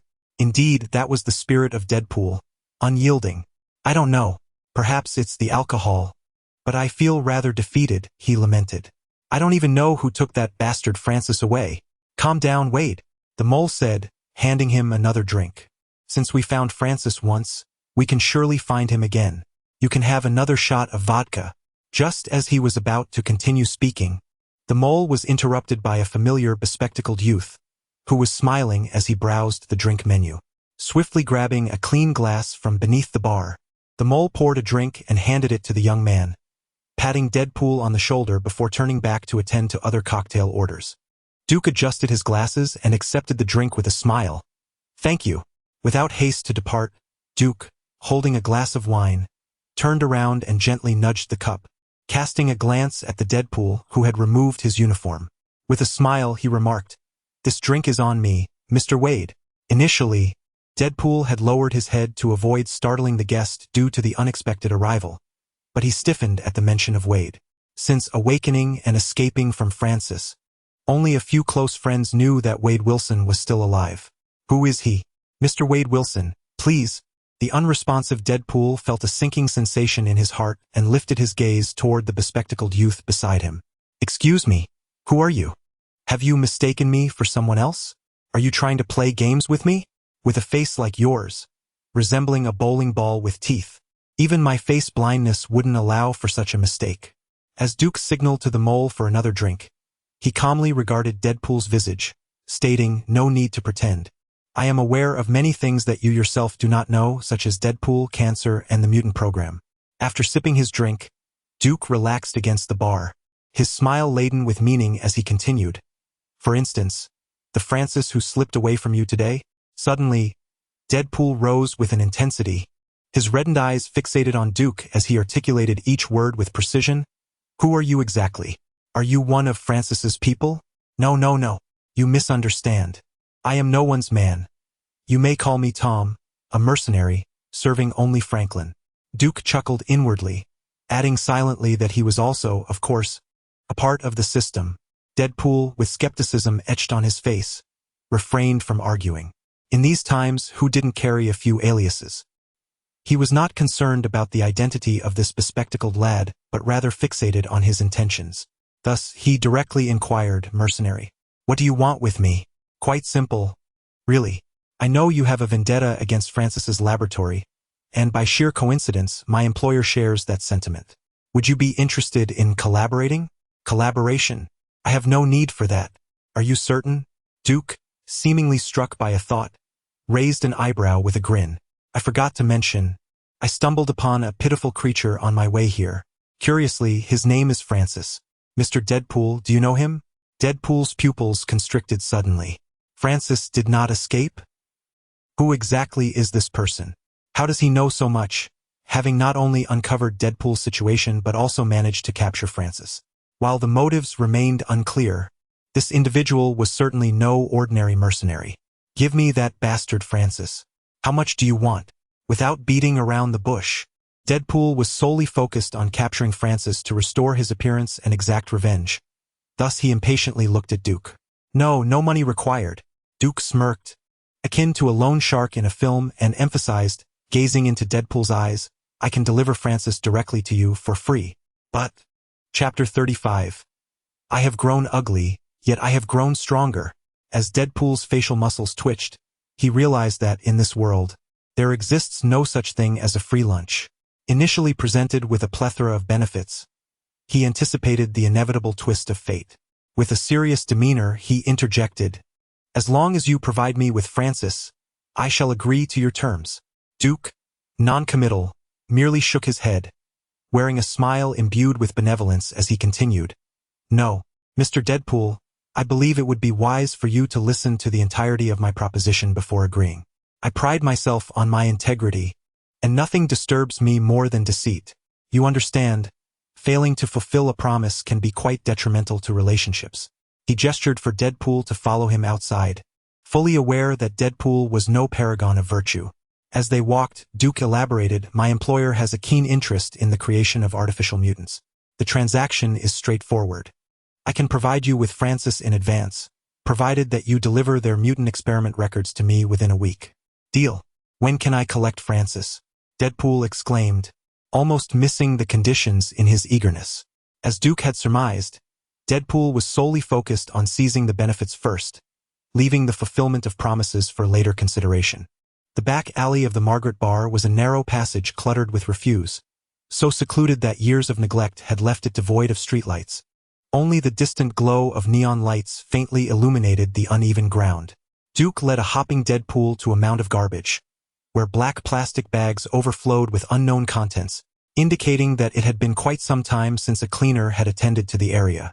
Pointing towards a nearby dumpster, Duke grinned mischievously at Deadpool, saying, You can claim it now. Following Duke's finger, Deadpool spotted a large green dumpster brimming with various filled garbage bags. Without further ado, he stepped onto the refuse, swiftly opening the dumpster to reveal Francis, bound like a caterpillar. You didn't deceive me. You truly brought me Francis? Deadpool exclaimed, his tone buoyant as he seized Francis by the hair, dragging him out of the dumpster. I'm here, my dear Francis. I've come to rescue you. In the dim light, Deadpool grasped Francis by the neck, preparing to scrutinize his nemesis thoroughly. Did you ever think? Suddenly, he recoiled as if electrocuted, flinging Francis aside in astonishment. What in the world is this? I wanted Francis, not a pig's head. That is Francis, Duke replied awkwardly, realizing he might have been a tad too forceful. He pointed at the caterpillar that had landed in a torn black garbage bag containing soiled diapers, adding, you see, he accidentally met with an unfortunate mishap to the face. Are you serious? Deadpool regarded the caterpillar, now smeared with an unidentifiable yellow substance, with suspicion. After a brief moment of hesitation, I stepped forward, disdainfully grasping the relatively clean sleeve of the caterpillar. With a serious demeanor, I scrutinized the grotesquely swollen visage of the pig-like head, earnestly addressing Francis. My dear, how have you come to resemble this? Francis, why are you silent? Deadpool vigorously shook his limp body, anxiously imploring. Say something. My dear, what has happened to you? Please don't leave us. Well, could it be that he is merely in a temporary stupor? Perhaps we should find a place to confine him for the time being, Duke suggested at an opportune moment, noting the laboratory secrets they needed him to uncover. Deadpool, fervently shaking Francis's hand, suddenly recalled that he owed the bespectacled chap, Tom, a task, although he had no intention of fulfilling it. Considering the honest manner in which Tom had delivered Francis to him, Deadpool had resolved that if all went smoothly, he wouldn't mind taking the time later to complete the favor. Casually ceasing his actions, he replied, "I know of a place. Let's head to my basement." In the impoverished alleys of Manhattan, late at night, Duke gripped the handlebars tightly, his brow furrowed as he navigated the desolate streets shrouded in darkness. The motorcycle, salvaged from the battlefield, emitted a coughing sound as it struggled to forge ahead. Duke glanced at the fuel gauge and sighed deeply, weariness evident as he queried Deadpool behind him, "How much farther?" "Don't tell me we're almost there." Deadpool, whistling merrily while riding on a child's skateboard scavenged from a heap of trash, grasped the rope tied to Duke's motorcycle with one hand, while the other dragged the now-conscious Francis along. Cheerfully, he proclaimed, "Haha, we've arrived. Just stop at that dimly lit street lamp ahead." Finally reaching their destination, Duke exhaled in relief, carelessly parking the nearly empty motorcycle beside a flower bed. He couldn't help but remark, "With all your prowess, why don't you even have a vehicle?"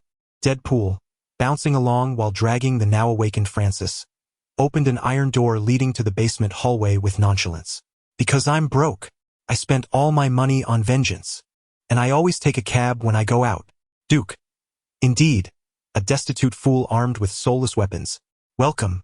Make yourself comfortable, Mr. Tom." After swiftly opening the iron door, Deadpool expertly flicked on the light tube, eagerly dragging Francis into his little chamber while offering a perfunctory comment to Duke. Duke shrugged and sauntered into the somewhat dim and damp basement at a leisurely pace. He understood that Deadpool's relentless pursuit of Francis stemmed not only from a desire for revenge against the torment he had endured at Francis's hands, but also because Francis had once claimed he could assist him in restoring his appearance. That was what he truly valued, for ever since his disfigurement, he had been plagued by concerns over his girlfriend's potential disdain, compounded by feelings of insecurity and inferiority. After the activation of the self-healing factor in the laboratory, Francis once mentioned to him that he had a patient with a similar affliction and had successfully restored the patient's appearance. However, Duke, who was well-versed in the narrative, knew that Francis was deceiving him. Prior to his awakening, Deadpool had already been afflicted with cancer, and upon awakening, his superpower manifested as an immortality-inducing self-healing factor. This was due to the coexistence of cancer cells and healing cells within his body. The healing cells perpetually mended while the cancer cells relentlessly destroyed, thus creating a precarious balance. His appearance became the tragic casualty of this internecine struggle between the two types of cells. Therefore, regardless of whether through cosmetic surgery or other means, as long as he possessed both the self-healing factor and cancer, his physical form would eternally revert to its current, decayed state. Every gift from fate carries a price, and this is the cost of Deadpool's rebirth. Chapter 36. A misunderstanding. It's all a misunderstanding. In the dim light, Duke surveyed the unexpectedly spacious basement. He discovered that, aside from various takeout packaging littering the floor, there were an array of weapons strewn about: submachine guns, shotguns, and a haphazard assortment of handguns of varying calibers. Astonishingly, a grenade was even perched atop the toilet. As he approached the bedroom door, where the sound of fists colliding with flesh resonated, Duke abruptly halted. Glancing at the wall, plastered with photographs, he noted that some images were marked with red, signifying death, while others were isolated nearby. The knife scars visible in those photographs made it all too apparent to Duke the murderous intent of the one behind this chaos. Leaning against the doorframe, Duke caught sight of Deadpool, who, after eagerly beating Francis, was seated at the sole makeshift table, feigning a smile at the bound Francis. "Looking good. Dear Francis, good to see you again. Remember me? Having endured a day of torment." Francis lifted his head with great effort and spat a mouthful of bloodied saliva in Deadpool's direction, weakly retorting, "Wade fucking Wilson. Fuck off. Ha, you remember me? How sweet." Francis scoffed. "Of course, I remember you. You're like a mutated, irradiated bulldog. Indeed, thanks to you, I'm left with only my teeth intact." Deadpool gritted his teeth in frustration. "Haha, you should thank me. I granted you immortality. I cured your cancer," Francis replied, fixing a gaze on Deadpool with a mocking grin. "By the way, I envy you a bit. You'll never die again, will you?" "True, I concede your point. There are times when I reflect on your great kindness while indulging myself. But you see, this face can be quite frightening to children at times." Deadpool leaned closer, inquiring amiably, "So, how about a deal, Francis, my good mate? Heal my face, and I'll spare your life." "What? Your face? Ha ha ha." Francis paused, as if he had heard something utterly ridiculous, laughing mockingly. "Do you really think your face can be saved? Wade, you're such a fool." "What? I refuse to believe it. You're lying to me." Deadpool stared incredulously at Francis. "I'll say it again. Fix my face, and I'll let you go." "Oh, poor Wade fucking Wilson." Francis lifted his head with great effort, his bloodied mouth agape as if expending all his energy to gaze at Deadpool, laughing heartily. "Ha ha ha. I've already told you once. Your foolish tone only makes me want to laugh more." "No, no, no." Deadpool seized Francis by the neck, no longer concealing the hatred boiling within him, glaring at Francis with malice as he spat. "So, I've wasted so much time and energy capturing you, only to find out you can't fix my face?" With his face smeared in blood, Francis squinted and, with a smirk, remarked, "Ha ha ha. Yes, you are destined to live with that ugly visage for the rest of your life, you fool." "Damn it, fool. Is there any absurdity in my sparing your wretched life when you willingly choose to forfeit it?"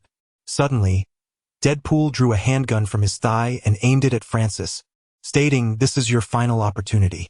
Tell me how to revert to my former alluring visage. This is your last chance for redemption." "Damn it, Wade Wilson." Francis, feigning indifference, closed his eyes and softly replied, "Okay." With a cold glimmer in his eyes, Deadpool expertly disengaged the gun's safety and calmly declared, "Die, Francis." Wade, Duke, who was savoring the unfolding drama, abruptly interrupted Deadpool, exclaiming, "Hold on. We still require the information on the mutant laboratory that he possesses. Mr. Tom." Deadpool did not turn around, maintaining his gun's raised position, and calmly stated, "I have not obtained what I desired from Francis. Our agreement is null and void." Duke, anticipating this turn of events, remained unfazed, aware that even if Deadpool achieved his goal with Francis, there was a 90% likelihood he would not fulfill the pact. However, since Duke was willing to hand over Francis to Deadpool, he had already prepared himself for the inevitable betrayal from this deranged anti-hero.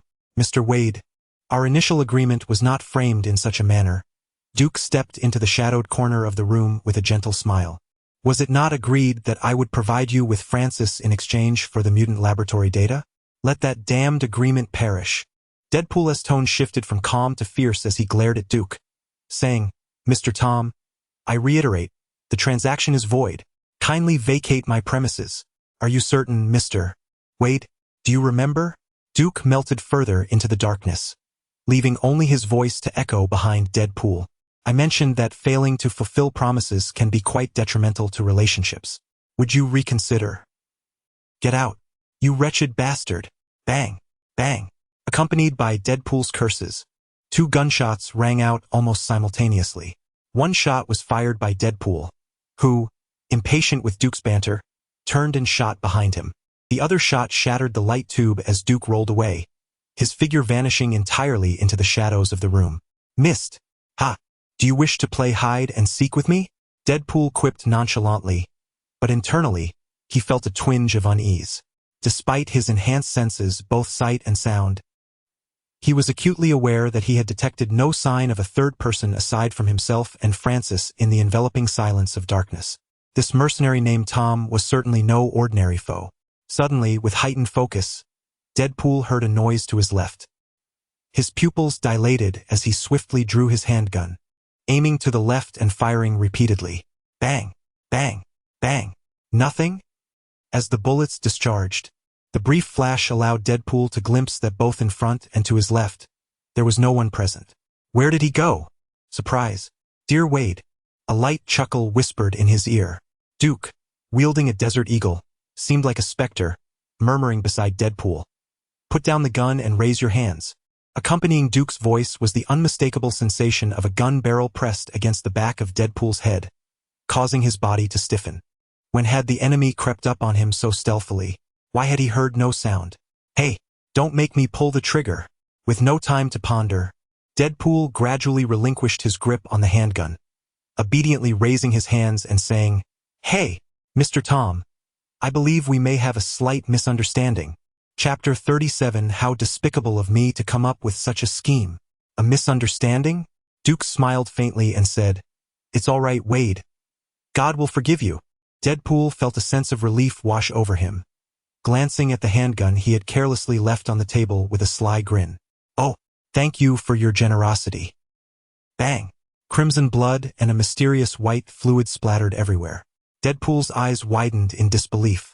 Ever since he awakened his near-immortal healing factor, he had endured many headshots, but never had he experienced such humiliation. A sneak attack. How dishonorable. His body slowly crumpled to the ground. He knew that this fatal wound would not kill him. Hence there was little fear upon his face, only confusion. I was shot in the head? Damn mercenary Tom. I swear I'll rip your intestines out and hang you by them. This was the last thought echoing in the darkness of Deadpool's mind. Duke, expressionless, had created a gaping hole in Deadpool's bald head with a single shot. What a joke. If apologies were effective, what need would we have for the police? I don't know if God will forgive you, but I can ensure you meet him. 3 minutes later, bolstered by his nearly indestructible healing factor, Deadpool successfully resurrected. A lamp had mysteriously appeared on the table, casting a dim white light that barely illuminated the room. Shaking his head gently, he realized that being shot in the head had left him somewhat dizzy upon awakening. With practiced focus, he steadied himself and, after a brief moment, returned to his usual state. Deadpool had long understood that his healing factor was not infallible. Physical trauma would still impair his mobility, particularly in vital areas. Once injured, although he would not die like an ordinary person, he would still suffer physiological repercussions, especially the head, as it is a crucial control center for the body. If damaged, Deadpool would possess little to no resistance until healing occurred. Therefore, he typically made it a point to protect his head from harm. But this time he had been caught entirely off guard when that fool Tom had shot him without hesitation. Raising his head quietly, Deadpool was unexpectedly greeted by the sight of the mercenary named Tom, who was positioned not far in front of him, oblivious as he fiddled with something. Meanwhile, the bound Francis had a rag stuffed in his mouth, his head bowed as if caught between life and death. A smile crept across Deadpool's lips as he silently chuckled. The immortal, seductive Deadpool had returned. No one could violate my mind without facing consequences. Narrowing his eyes, Deadpool noticed that his handgun remained undisturbed on the table, clearly indicating that the dim-witted Tom believed him to be dead. Once armed, he was confident he could return the favor with a bullet of his own. After all, reciprocity is a noble tradition among mercenaries, and that seemed quite reasonable. Deadpool stealthily began to shift his body, his gaze fixed intently on Duke's back as he reached for the handgun resting on the table.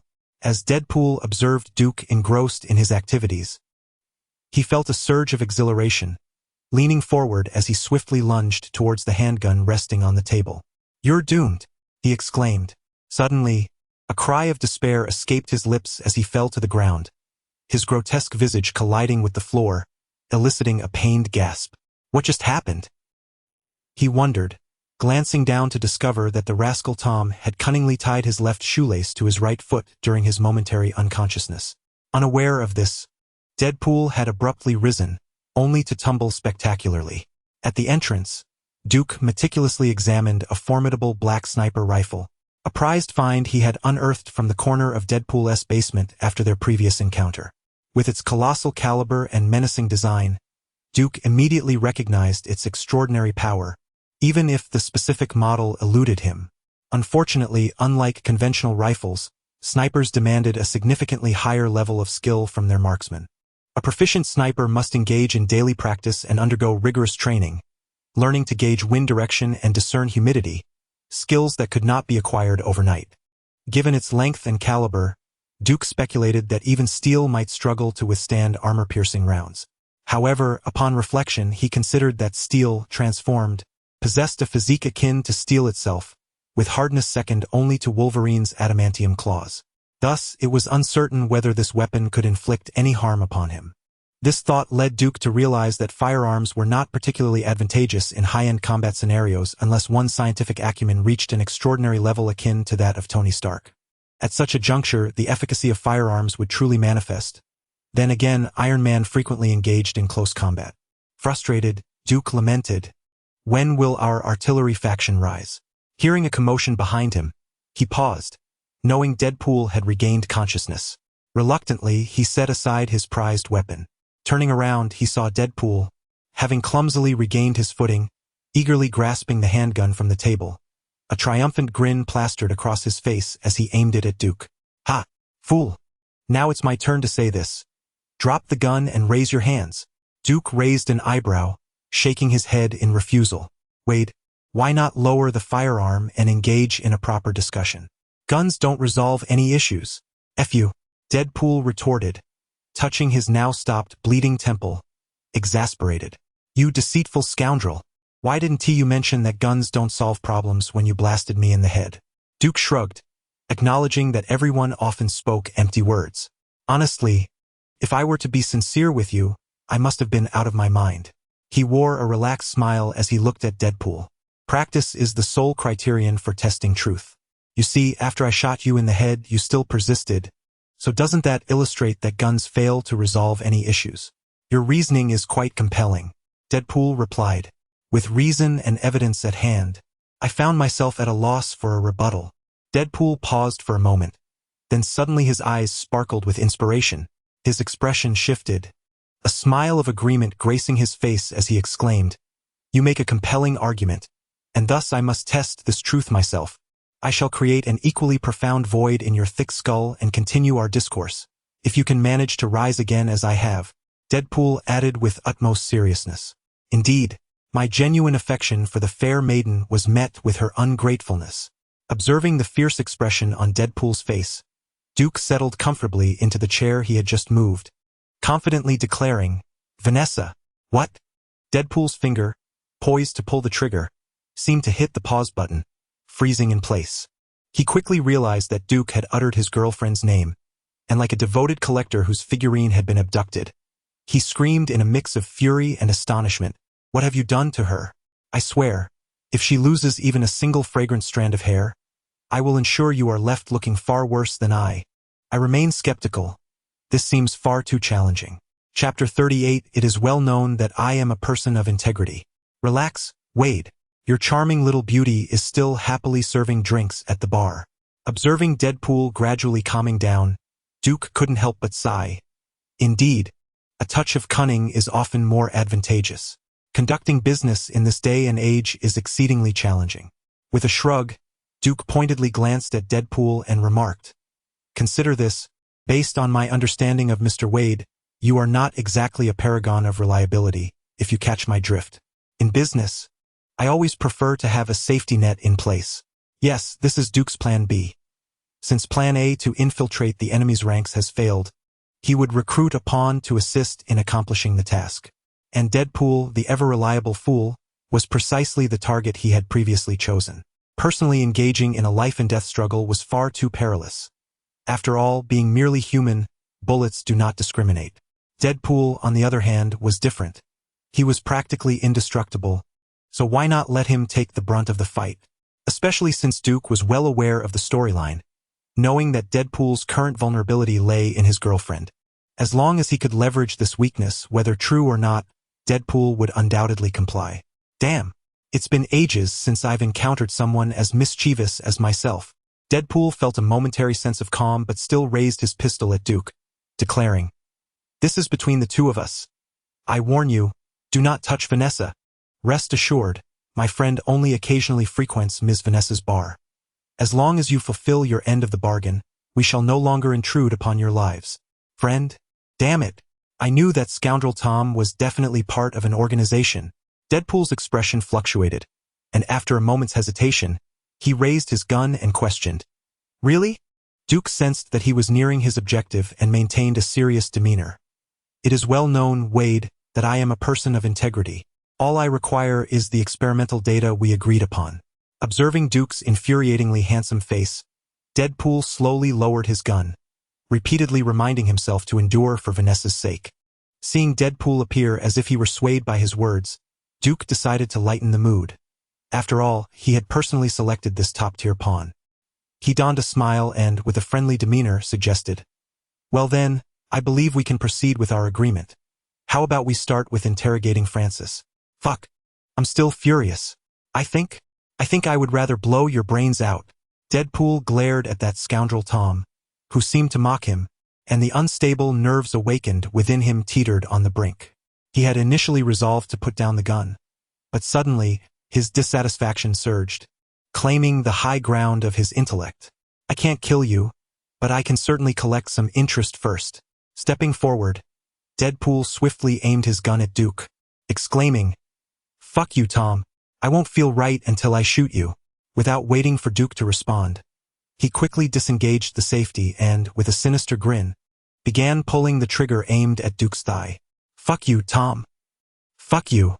Not allowing Duke to escape unscathed was the last flicker of clarity in Deadpool's mind as he thought of his girlfriend. Click, click, click. Observing the seemingly unresponsive Deadpool as he incessantly pulled the trigger, Duke calmly retrieved a bullet from his pocket. As he loaded the bullet, he smiled amiably and remarked, "Is this what you were looking for? I forgot to mention that I removed the bullets to prevent accidental discharge." "No need to thank me. It was nothing." With a satisfied grin, he added, "You make a valid point. Shooting you does indeed feel much more pleasurable." The wounded Deadpool, nursing his shot thigh, erupted in a fit of rage, exclaiming, "Ah, F-I-N-G squid. F-I-N-G squid." 5 minutes later, the despondent Deadpool sat in a corner, his thigh restored to its former state. Damn it, though he was not human, his adversary was indeed a dog. Once he ensured Vanessa's safety, he vowed to beat this wretch until excrement would spew forth, ignoring the possibility that Deadpool might be in the corner, cursing his fate. Duke had initially intended their relationship to be merely a partnership, one that was precarious and could dissolve at any moment. As long as the mission was accomplished, Deadpool's feelings were of no concern to him. As for becoming friends with Deadpool? No, thank you. Once genuine friendship was established, it would be rather embarrassing to threaten, deceive, or kidnap a friend. It was prudent to treat business as business. Returning to the matter at hand, Duke inquired, "Wade, do you know the location of Francis's laboratory base?" Having reached an amicable agreement, he directly posed the question. He recalled that Deadpool had escaped from Francis's lab. Perhaps there was no need to interrogate Francis, as Deadpool might already possess the knowledge, simplifying matters considerably. "No, I don't know," Deadpool replied, glaring at Duke with the vacant stare of a dead fish. If possible, he would gladly take Duke down with him. "Weren't you the one who just escaped from the lab?" Duke asked, scratching his chin in confusion. Deadpool rolled his eyes and, with impatience, replied, "When I escaped, the lab was engulfed in flames, reduced to a smoldering ruin. If you're interested, I could take you to see it next time." "Don't know, huh?" Duke mused thoughtfully, stroking his chin. "In that case, we'll have to ask Francis. You did want revenge, right? How about you take charge of the interrogation?" "Don't bother," Deadpool stood up, mockingly gazing at Duke. "This guy's peripheral nerves are nearly all damaged. He feels no pain whatsoever. No matter how much you torture him, he would react like a breathing corpse, utterly unresponsive to suffering." This certainly posed a dilemma. Duke furrowed his brow, realizing this was not the situation he wished to encounter. Seeing Duke seemingly at a loss, Deadpool, struck by a thought, gleefully cautioned, "Just to be clear, I'm only responsible for retrieving the data from the lab. If we can't find the laboratory base, that's not my problem. Are you the second brother? You can't go 3 sentences without threatening to bail." Duke internally scoffed, having never held high hopes for Deadpool's integrity. Thinking of escape? Not a chance. Duke cast a knowing smile towards Deadpool and said, "Wade, fret not. I possess a method to coax the desired information from Francis." Following the failure of Plan A, Duke had already contemplated the necessity of implementing Plan B. He understood that if he failed to gain Francis's trust or to infiltrate and extract information from the laboratory base, he would have to resort to more forceful measures to extract the information he sought from Francis. However, this method would slightly tarnish Duke's pristine image of righteousness, which he had previously been reluctant to employ. Unfortunately, reality unfolded in accordance with Murphy's Law, and the worst-case scenario materialized. Even Deadpool, a man consumed by vengeance, was oblivious to the situation. Thus, all the ensuing blame would fall upon Mr. Tom. Listening to Duke's audacious claims, Deadpool averted his gaze, pondering that once Francis was captured, he too would relish the opportunity for revenge. The dilemma lay in the fact that inflicting pain on someone who felt none would be futile. Even the most excruciating torment would elicit laughter from him until death, rendering a swift execution far more efficient and less messy.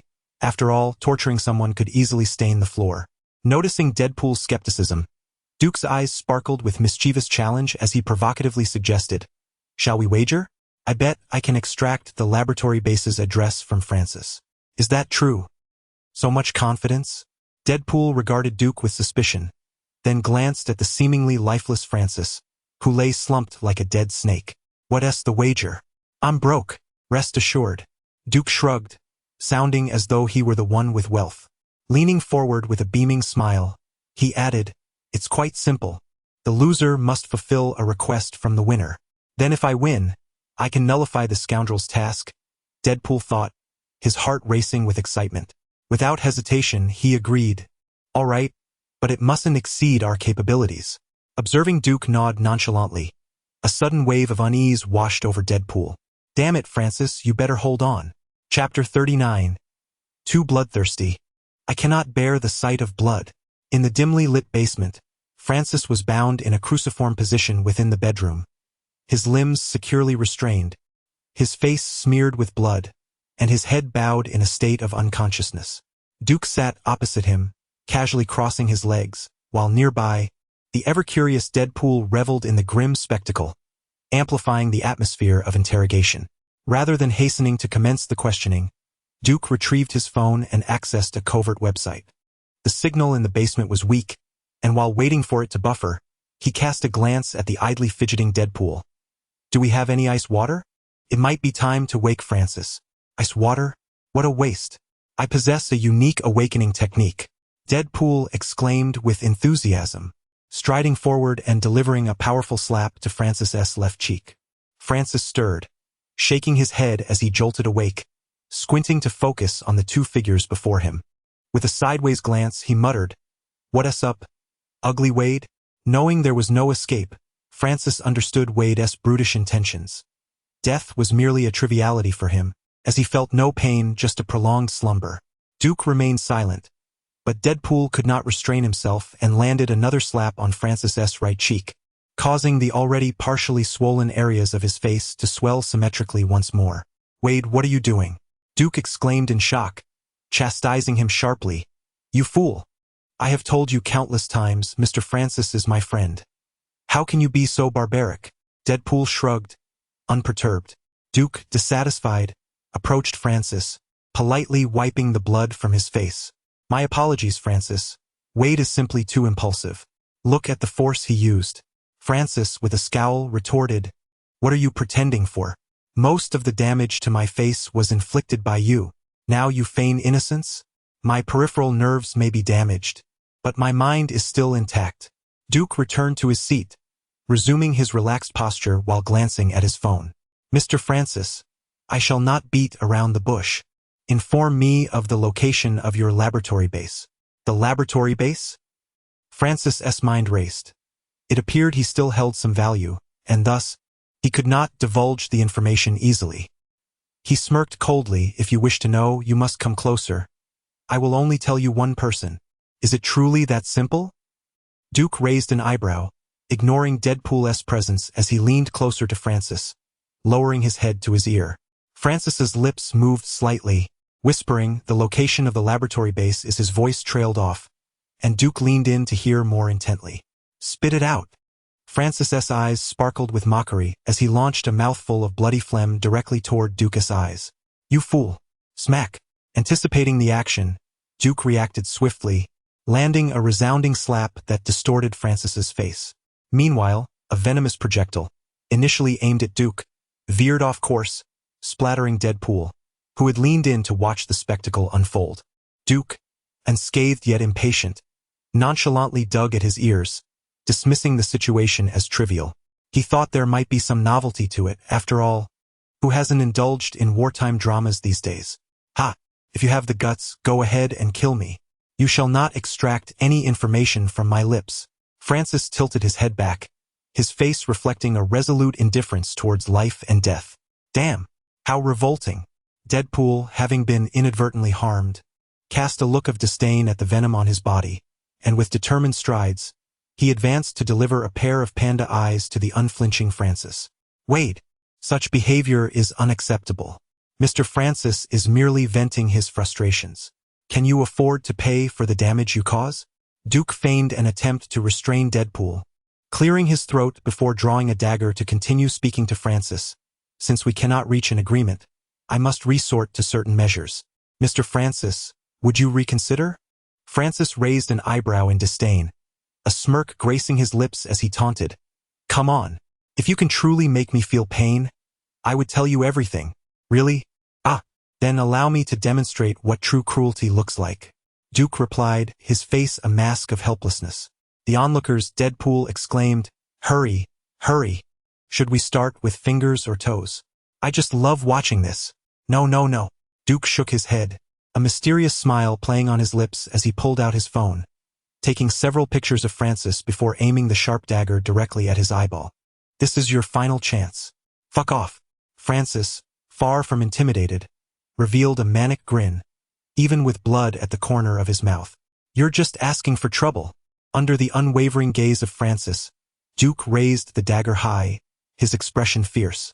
A glint of steel flashed through the air like lightning, and before Francis could comprehend, a sound of fabric tearing filled the atmosphere. Francis stared intently at Duke for a moment, suddenly thinking, what a swift blade. Glancing down, he noticed something was amiss. There was no blood. The strike had perfectly avoided his body, merely slicing through his shirt and belt. Duke casually discarded the dagger and resumed taking pictures of the now exposed Francis from various angles, snapping away with satisfaction. Ignoring the bewildered Francis, Duke returned to his seat, crossed his legs, and began to upload images while typing furiously. After a while, observing Duke's growing excitement, the equally perplexed Deadpool could not help but ask, Hey, what's next? Aren't you going to continue the interrogation? There's no rush, Duke said, eyes fixated on his phone, waving his hand dismissively. I'm negotiating a price right now. It'll be ready shortly. Deadpool was even more confused. Are we even discussing the same issue? Why can't I understand? Moments later, a flash of joy crossed Duke's face. It's settled. He stood up, took a step closer, and scrutinized Francis, who felt a chill run down his spine. Duke cleared his throat. Ahem, Mr. Francis, after some contemplation, I have concluded that the use of torture is fundamentally incompatible with the spirit of international humanitarianism. It is simply too barbaric. I, being of a compassionate nature, cannot bear to witness bloodshed. Observing Francis's unresponsive demeanor, it remains uncertain whether he truly believes in his own fabrications. Duke's smile broadened.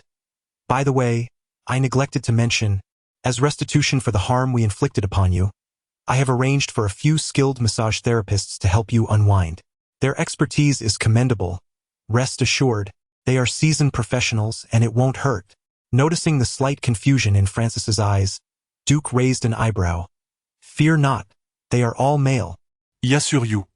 Everything is above board. Damn it! In that instant, Francis comprehended the implication. His heart tightened, and he glared at Duke with fury, exclaiming, Do you think this will make me submit? Go to hell. I would rather take my own life than give you the satisfaction. You misunderstand. Duke replied earnestly, Sometimes a cool demeanor suffices. Fuck squid. Fuck squid. Francis's eyes, ablaze with rage, were fixed intently on Duke's infuriatingly smug face. Taking a deep breath, he spoke in a chilling tone laced with menace. You would do well to end my life now. Kill me. Otherwise, I shall ensure you deeply regret this. With a nonchalant shrug, Duke replied, No worries. By the way, could you authorize your likeness rights for me? I plan to sell the upcoming multiple participant recording of you to the Best Buddies for Life website, splitting the profits 70-30. You wouldn't be at a loss. Bastard. You filthy scoundrel. I will kill you. I will kill you. Unable to contain his emotions any longer, Francis fell prey to Duke's provocation, surging forward in a desperate attempt to eliminate the despicable wretch.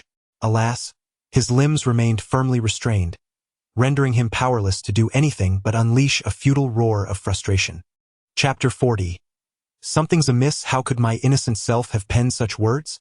Observing the fearless Francis, whose face betrayed an inner cowardice, unleashing a wrathful shout, Deadpool found himself overwhelmed by the sheer magnitude of the situation. Accustomed to being a seasoned veteran, he momentarily struggled to process the information at hand. Is it true that interrogations have become this extravagant? Bloody? You truly cannot bear the sight of blood. Wait, a serious thought struck him. It is widely known that such interrogation scenes tend to be rather brutal, with certain substances likely splattering everywhere. How would one manage the aftermath? Based on his limited life knowledge, he recalled that bloodstains could be removed with a mixture of baking soda and lemon juice, but how would he clean up that unspeakable substance? Forget it. It's time to move. Even hiring a cleaning lady wouldn't suffice. He lacked the courage to sleep in this unclean place. His home was already tainted. As this realization flashed through his mind, a peculiar expression crossed Deadpool's face as he glanced at Duke, retreating a couple of steps. He had heard that the mercenary industry was fraught with pressure, and that genuine friendships often blossomed between men in such a field. No wonder. How terrifying. Duke, with his back to Deadpool and oblivious to his expression, observed Francis, who was gritting his teeth yet maintaining a facade of composure. He felt genuinely astonished. A man who could disregard such torment was undoubtedly a true man, deserving of respect. Alas! Later, he would buy a jar of Vaseline for the brave man. All he could do was strive to help him find some joy amidst the chaos. Truly, I am far too kind-hearted. I must amend my ways next time. Returning to his seat, Duke crossed his legs and inadvertently noticed Deadpool, who had somehow procured a can of beer from the refrigerator and was now perched on a small stool in the corner, gazing vacantly with a countenance that mingled disgust and curiosity. Something feels off. The atmosphere in the basement had suddenly turned peculiar. The ringing of a telephone shattered the silence, rousing both Deadpool and Francis from their reverie. Duke answered the call, casting a glance at the still fuming Francis, raising an eyebrow as he switched to speaker mode. A gruff voice boomed from the other end. "Hello? Is someone ordering a 3-person meal? I'm almost there. Open the door in 10 minutes. Okay. Did you bring what I asked for? My friend has been waiting a long time. Rest assured, your friend will become a regular at our establishment," the burly man declared confidently. Stealing a glance at Francis, who was now exhibiting a wandering gaze, Duke maintained his composure. "By the way, you wouldn't mind us uploading a video, would you? Do you need us to blur anything out? Video? Not at all. We welcome you to advertise," came the jovial laughter from the microphone. "It's real. This bastard is serious." Beads of sweat formed on Francis's forehead as he felt the long dormant nerves in his extremities begin to stir, a vague discomfort arising from an indescribable place within him. "You wretched devil! Damn it! Damn it!" Francis shrieked in terror like a frightened child. "You've won. I'll tell you everything. Just let him go back." Duke raised an eyebrow, saying nothing further, and promptly hung up the phone. "Mr. Francis, your service will arrive at the battlefield in 8 minutes. You have 8 minutes to persuade me to cancel the package. Go ahead." Who is the true villain here? Although Francis had always prided himself on his fearlessness towards death, he realized that sometimes death is not the most terrifying aspect. Rather, it is the unknown horrors that await. The laboratory base is located in an abandoned underground air raid shelter in Manhattan. "I can take you there." Having already succumbed, Francis reluctantly divulged.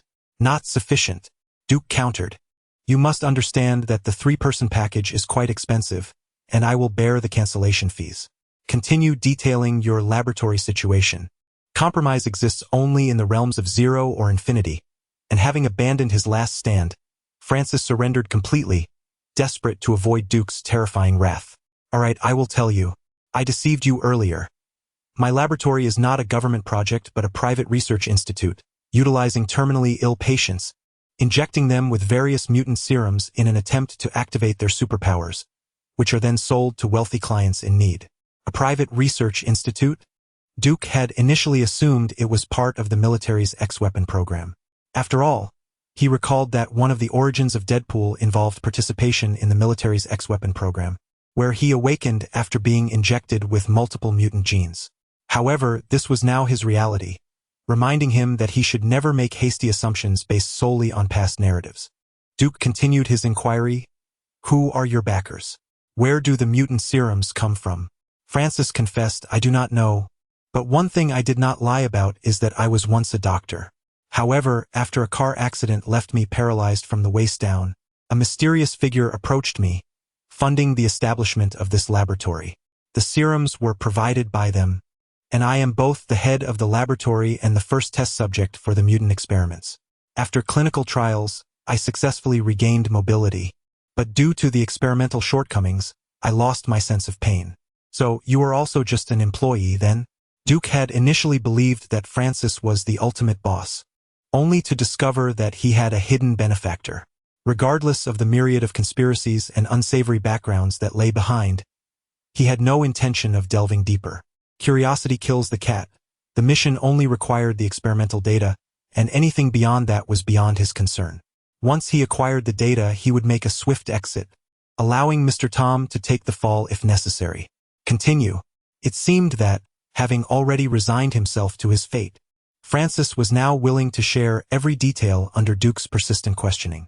Not only did he divulge the location of the laboratory, but he also revealed the indoor blueprints and the positions of the guards, leaving little to the imagination, save for the color of his mutant partner Sand Angel's undergarments. Under Francis's verbal exposition, Duke and Deadpool listened with rapt attention, the latter even pulling out a pink cartoon notebook to jot down notes fervently. The basement was enveloped in a peculiar harmony. Knock, knock, knock. The incessant knocking at the door abruptly interrupted Francis's flow, a thought flashing through his mind. 8 minutes had elapsed. Startled, he felt a tightening in his throat. His trembling lips moved soundlessly as if fate had gripped him by the throat. His wide eyes filled with a mix of fury and a silent plea directed at Duke. Knock, knock, knock. The knocking continued relentlessly. Duke cast a glance at Francis, understanding his unspoken message, and replied with a reassuring demeanor. Rest assured, your candor has convinced me, and I shall handle our visitors outside. With a sidelong glance at a certain unreliable individual, he stood up, asserting, I, Tom, have been navigating this world for quite some time, and the one thing I detest the most is when words are not upheld. Brotherhood is the foundation of our dealings.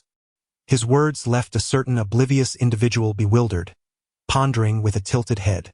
Suddenly, a realization struck him. Oh, I suppose I am a mercenary too. Deadpool's skin crawled with trepidation as he gazed at Duke in horror, wondering if it couldn't be. People shouldn't, at the very least. Winky face. Damn it, what kind of look is that? Duke realized his words might have been misconstrued and quickly clarified. I meant integrity. Damn it, do you understand integrity? Deadpool regarded Duke with a strange expression, fidgeting as he subtly shifted his chair to maintain distance, smiling obsequiously. Integrity, huh? Which struggling author these days doesn't understand that? I get it. I completely understand.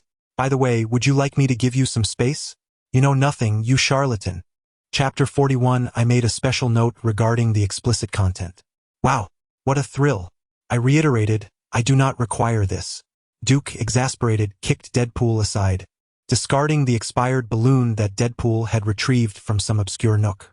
Let me emphasize one last time, I do not engage in fencing.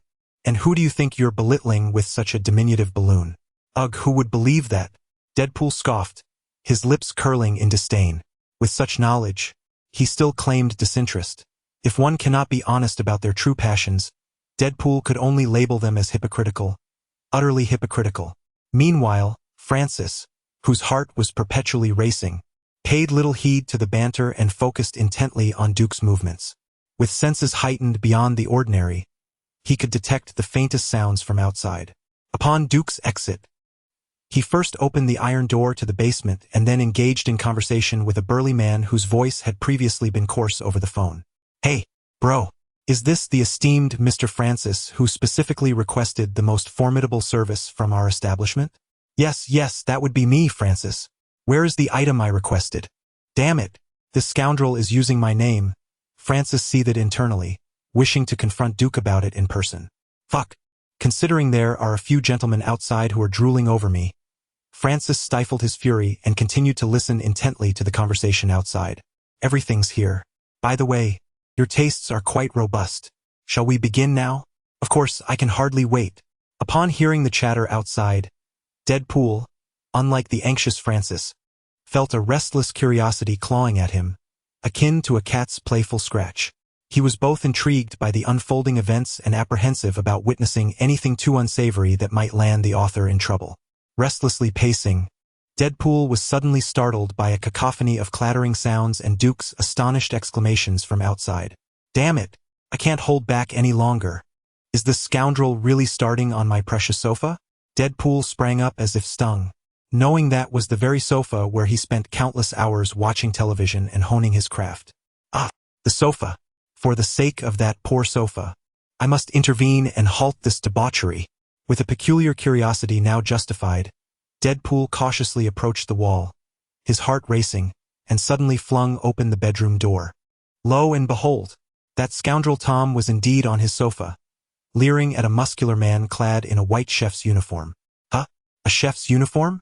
Deadpool froze momentarily, perplexed. Wait, you're here, Duke exclaimed, fixated on the muscular chef wildly seasoning his dish. He waved at Deadpool with an exuberant smile. Take a seat. I ordered the golden barbecue feast for 3. Let me tell you, this golden barbecue is simply divine. Tender, crispy, savory, and spicy. Wow, what a delight. I specifically requested a spicy and bold flavor, and the dish was ablaze with heat, brimming with a profound sense of happiness. The meat, refined by the charcoal fire, already exuded an enticing aroma, which was further enhanced by the piquant pepper salt sauce, rendering it even more delectable. Eating meat, the genuine kind, observing the hall, now transformed into a makeshift kitchen. A burly man clad in a white chef's uniform was tirelessly grilling meat on a tray. Deadpool hesitated for a moment, bewildered by the turn of events. What happened to the promised grand gathering of multiple participants? How did it morph into a culinary showcase of grilled meat? Strangely enough, witnessing the pristine state of the hall brought a sigh of relief, yet a twinge of disappointment flickered within him. Do not misunderstand. It was not for any other reason, but rather due to the fact that he had encountered things he had never seen before, and he wished to broaden his horizons. Casting a sidelong glance at the dazed Deadpool, Duke took a platter of crispy yet tender grilled meat from the chef's hands, straightened his posture, and admonished with righteous indignation. Wade, is there something amiss with your mindset? I've told you countless times. Stop perusing those unhealthy websites. They can easily lead you astray. Strive to be a positive and optimistic young man like myself, do you understand? Deadpool. Before he could retort in the bedroom, Francis had come to a devastating realization. He had been deceived. God! Oh, the folly of his ways. He was an absolute fool, foolish to the point of explosion. Foolish enough to be intimidated by that wretched scoundrel, Tom, to the extent that he was on the verge of confessing his childhood bedwetting incidents. An indescribable remorse gnawed at his heart like 1,000 ants, excruciatingly painful. Damn Tom! Damn it! Damn that Tom! Suddenly, a desperate roar erupted from the room. Tom! I will kill you! I will kill you! For goodness sake! What a racket in the dead of night! Duke glanced at the burly chef, whose expression had begun to shift upon hearing the scream. Pausing momentarily, he nonchalantly continued to savor the grilled meat on his plate, smiling at the chef, saying, Fear not, my friend was merely engaged in a game of World of Warcraft, having his equipment pilfered by an opponent named Tom. You know, just the usual. Quite normal. Really? It seems to me he was robbed of a spouse rather than equipment. The burly chef hesitated, glancing toward the bedroom and then back at the smiling Duke, ultimately sealing his lips in silence. In this line of work, one adheres to the principle of remaining uninvolved.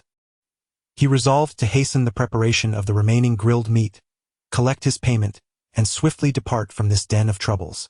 As a delivery chef for a renowned barbecue establishment, their business thrived in the vicinity.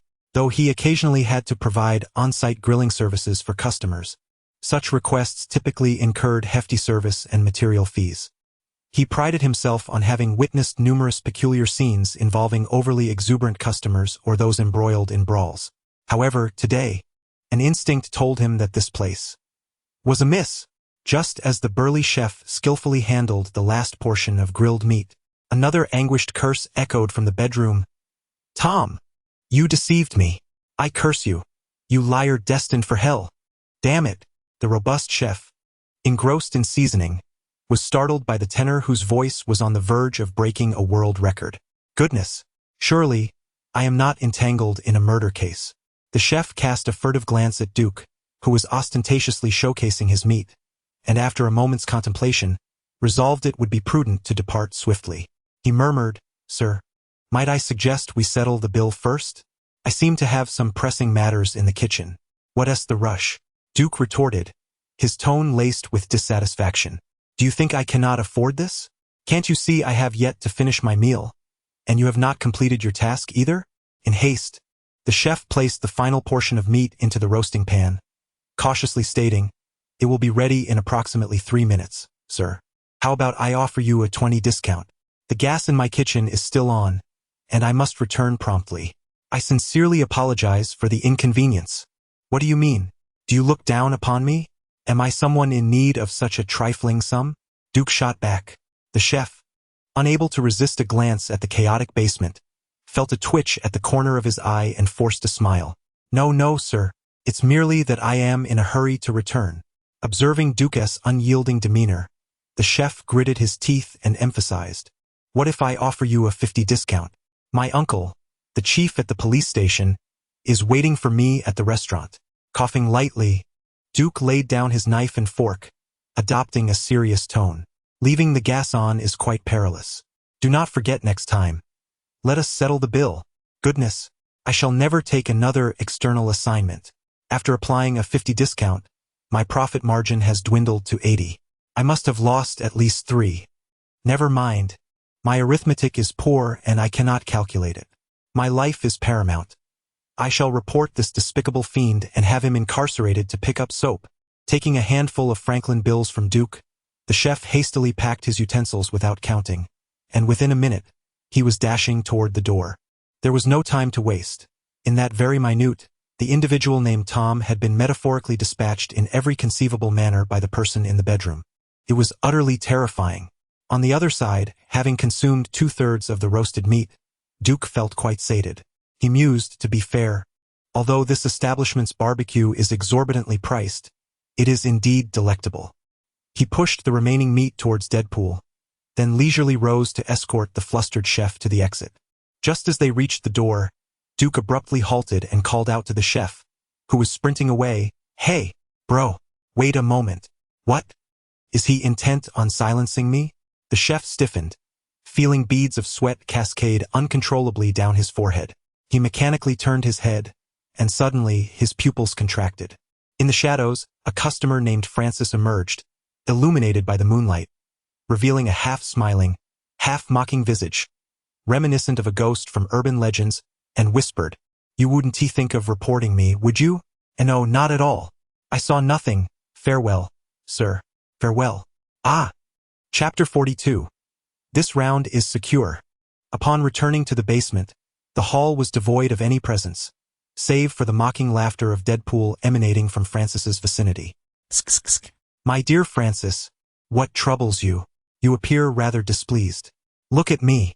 Would you care to sample the specially tailored 3-person golden barbecue feast? I assure you, the meat is exquisite, utterly devoid of any unpleasant odor. Come now, give it a try, my dear. Do not remain silent. Oh, I see you cannot move. Would you like me to feed you mouth to mouth? What? You do not require it? Then what is it that you desire? Shall I fetch a muscular gentleman to perform some culinary artistry for you? Ha ha ha. The silent basement reverberated with Deadpool's incessant jeers. Francis, unperturbed by the taunts, fixed his bloodshot gaze upon Duke, who had just entered through the door. Observing the murderous intent emanating from Francis, Duke was convinced that had mere glances been capable of inflicting harm, he would have been slain countless times over by Francis's stare. Alas, our unfortunate Mr. Francis was evidently lacking a pair of crimson undergarments, an imposing cape emblazoned with ands, or even the ability to unleash laser beams from his eyes. Regaining his composure, Duke boldly stepped forward, meeting Francis's lethal gaze, and cleared his throat. Ahem, Mr. Francis, I trust you have heard the commotion outside. I am a man of my word, a businessman of integrity. I have taken care of the situation outside for you. You scoundrel! Francis's previously somber countenance twisted into a terrifying snarl as he bellowed, You bastard! I shall kill you! Observing Francis's furious outburst, Duke shrugged nonchalantly. The lamentations of the vanquished were of little concern to him. His objective of extracting information regarding the laboratory base had been accomplished, and Francis no longer held any utility for him. It was now time for the tool Deadpool. Duke smirked, disregarding Francis's curses, and turned to Deadpool, smiling. Wait, let us not forget our wager. Wager. Deadpool furrowed his brow, suddenly recalling the absurdity of his bet with this insufferable fool. He plastered a disingenuous smile on his face and replied, Ah, yes, the wager. No problem at all. Wager. To hell with the wager. Deadpool thought, Tonight, I shall whisk Vanessa away and let your cursed task and wager go to the devil. Hey, wait. Surely you are not contemplating fleeing? Failing to fulfill a promise can be quite detrimental to relationships. What? Deadpool's mind raced, realizing the absurdity of Duke's insight. Are you some kind of mind reader? He quickly replied, Of course. I most certainly will not uphold my end of the bargain. Excellent. Your credibility with me is rather lacking, Observing Duke's dubious expression, Deadpool inwardly cursed and swiftly changed the subject, saying, Mr. Tom, it is quite late already. Since we have acquired the laboratory information, why don't you head back? I shall retrieve the documents and come find you later. No need, Duke replied. I will wait right here for you.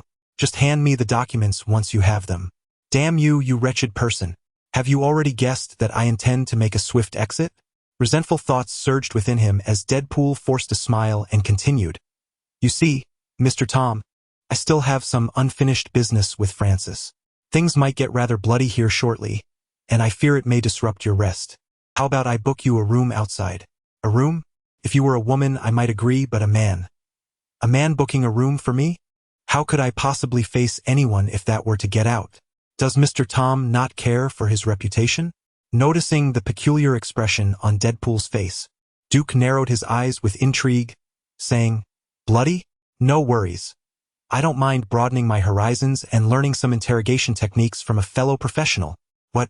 You can't be that stingy, can you? Suddenly, Duke's expression changed dramatically, his eyes sparkling with disbelief. You can't be suggesting. Well, now I am even more curious to see. Deadpool thought to himself, Damn it, I can't compete with his depravity. Furious, he longed to eliminate this wretched individual. By the way, observing the fluctuating emotions on Deadpool's irradiated face, Duke stroked his chin, as if recalling something, and smiled. I forgot to mention, my employer possesses profound expertise in the medical field.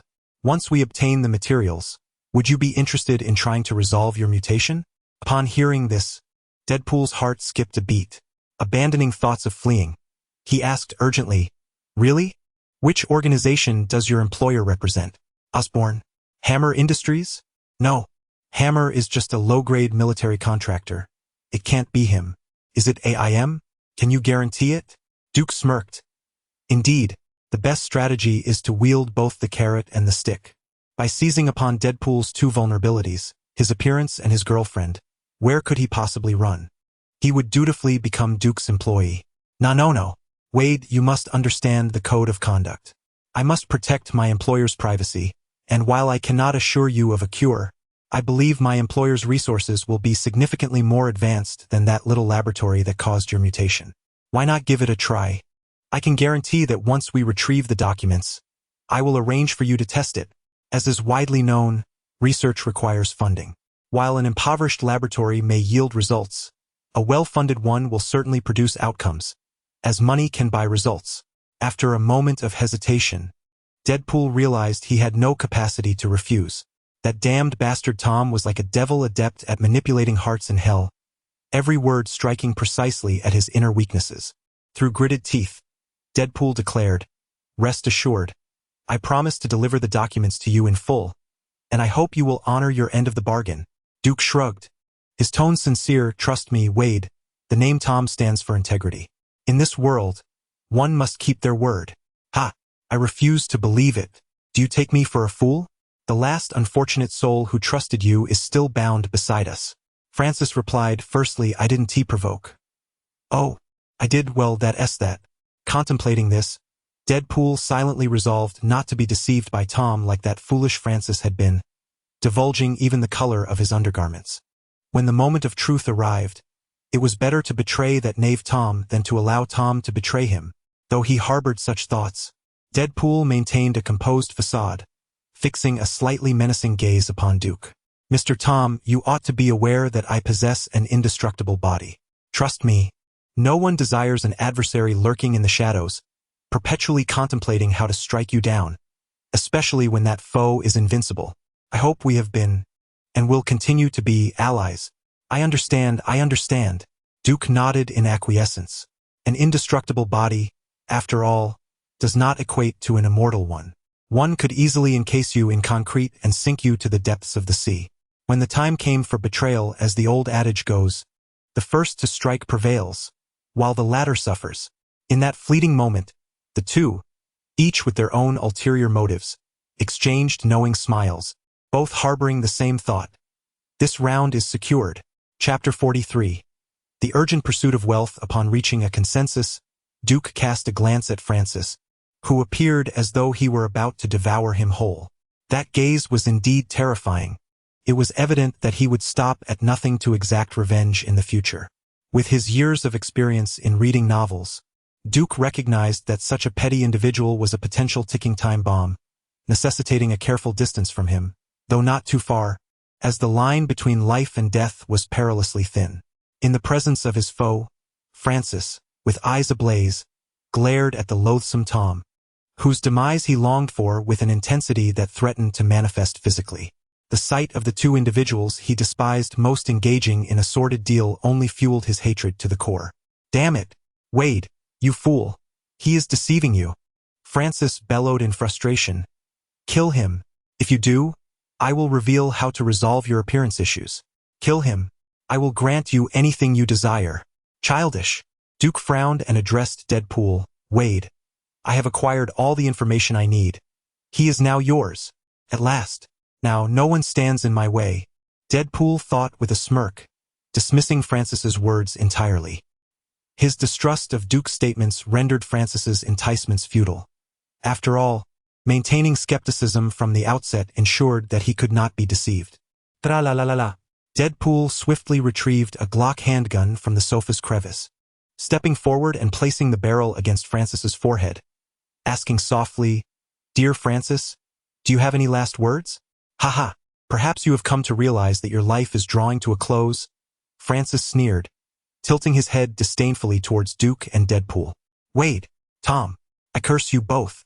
Your fates shall be far worse than mine, and I shall await you in hell. Bang!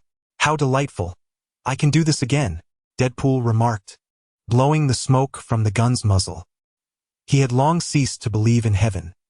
Even if an afterlife existed, he fancied he would find great joy in hell, surrounded by so many friends waiting for him below. Watching the increasingly deranged Francis, Duke suddenly pondered a pressing question and turned to Deadpool. What shall we do with the body? Fear not. I have a friend named Mole who has connections to handle such matters. Deadpool retrieved a body bag from a drawer, skillfully wiping away the blood from the floor while struggling to fit the corpse into the black bag. He is my mercenary broker and also dabbles in arms dealing. Should you require anything, do not hesitate to reach out to him. Wait, an arms dealer? Isn't Mole a bartender? Which of his professions is the true one? Duke mused as he observed Deadpool folding Francis into an unusual position and zipping up the bag. Intrigued. Can he procure anything? Rest assured, anything you need. Even if he is temporarily out of stock, he can source it from elsewhere, Deadpool declared with utmost confidence. What about mortars? Wah. What did you say? Deadpool, momentarily taken aback, paused in his task of wiping the table and questioned. What did you say? A mortar. Duke articulated each word with precision. Ever since drawing the blank card, Duke had been contemplating how to maximize its utility. Although he had previously experimented with it, The card's theoretical capability to transmute anything into a card was not as straightforward in practice. The usage of the card was restricted.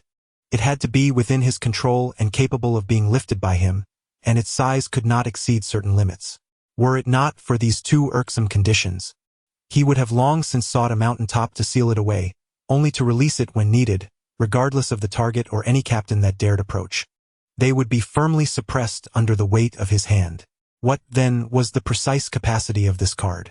Duke had conducted experiments, and the size of a mortar conveniently fell within the parameters. Although the card could only transmute a single item, he could first load the shell into the cannon, thus treating it as a singular entity. When the time came to use it, he could simply fire it without the need for loading, although this would not provide overwhelming firepower. However, against a foe who could withstand even one shot, a few more rounds would likely prove futile. He was better off contemplating an escape plan. Buddy, you're not considering an assault on the White House, are you? Deadpool scrutinized Duke, hesitating. The mole might have mortars, but I doubt he'd dare sell you one. Firing artillery on American soil? The FBI would go insane. Relax. Duke shrugged nonchalantly. I'm not that foolish. If I were to attack the White House, I wouldn't go without a few portable nuclear bombs. That would be tantamount to suicide. I'm merely looking to acquire it for self-defense. You actually have that thought? A bead of cold sweat trickled down Deadpool's forehead, leading him to decide it best to maintain some distance from this lunatic. How about this? I'll call him over, and after dealing with Francis, you two can discuss matters. Deadpool retrieved his phone, and after a series of rings, a groggy voice emerged from the other end. For the love of Wade, it's the middle of the night. I'm just an ordinary guy trying to sleep. Sorry to disturb you, buddy. Also, don't go to sleep just yet. I've got a situation that requires your attention. Hurry over, and I'll introduce you to a business opportunity. Damn it, the mole grumbled, clearly annoyed. Stop messing with me. What trouble have you stirred up now? I'm serious. There's a significant deal waiting for you, and while you're at it, could you please take out the trash for me? Upon hearing the seriousness in Deadpool's voice, the mole perked up, responding cautiously, I'll be there shortly, but you'd better not be lying to me, or I'll have to shoot you with your latest copy of Playboy. Half an hour later, as the clock approached midnight, Duke seized the opportunity to send a message to the police department while Deadpool dealt with his trash. Shortly thereafter, a knock resounded at the door. Upon opening the door, Duke was greeted by the sight of the mole, who, while preoccupied with his own affairs, was knocking at the door. Wade, you mother. Who are you? Where's Wade?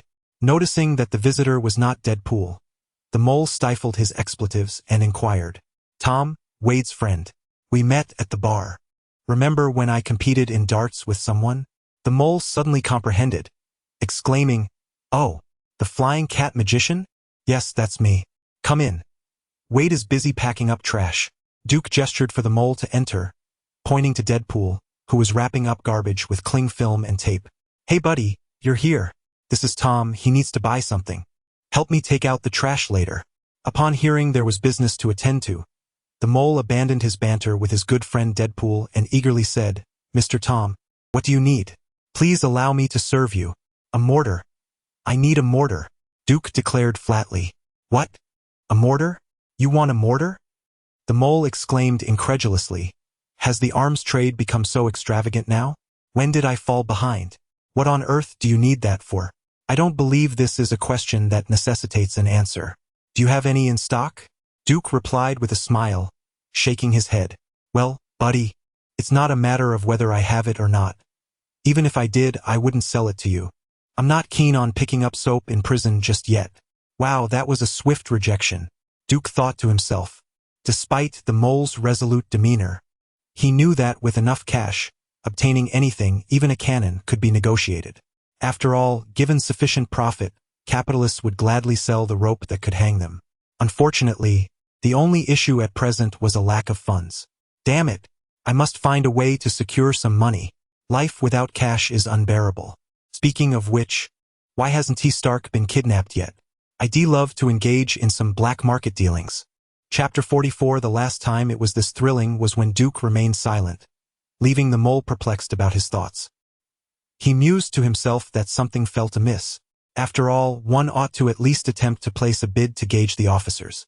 If it truly came down to spending money, even the prospect of picking up soap was something he could consider. Cough, cough, Mr. Tom, artillery poses too great a danger for me, unless the compensation is adequate. Could you perhaps disclose your primary purpose for purchasing such equipment? I could recommend other effective weapons. Purpose? I intend to use it for self-defense. Occasionally, I might attempt to combat crime and play the superhero. Duke adjusted his glasses, aware that American arms dealers inevitably had connections to higher authorities, serving as unofficial informants who profited from both illicit and legitimate dealings. Although Mr. Tom's activities bore no direct relation to Officer Duke, it was prudent to maintain a low profile.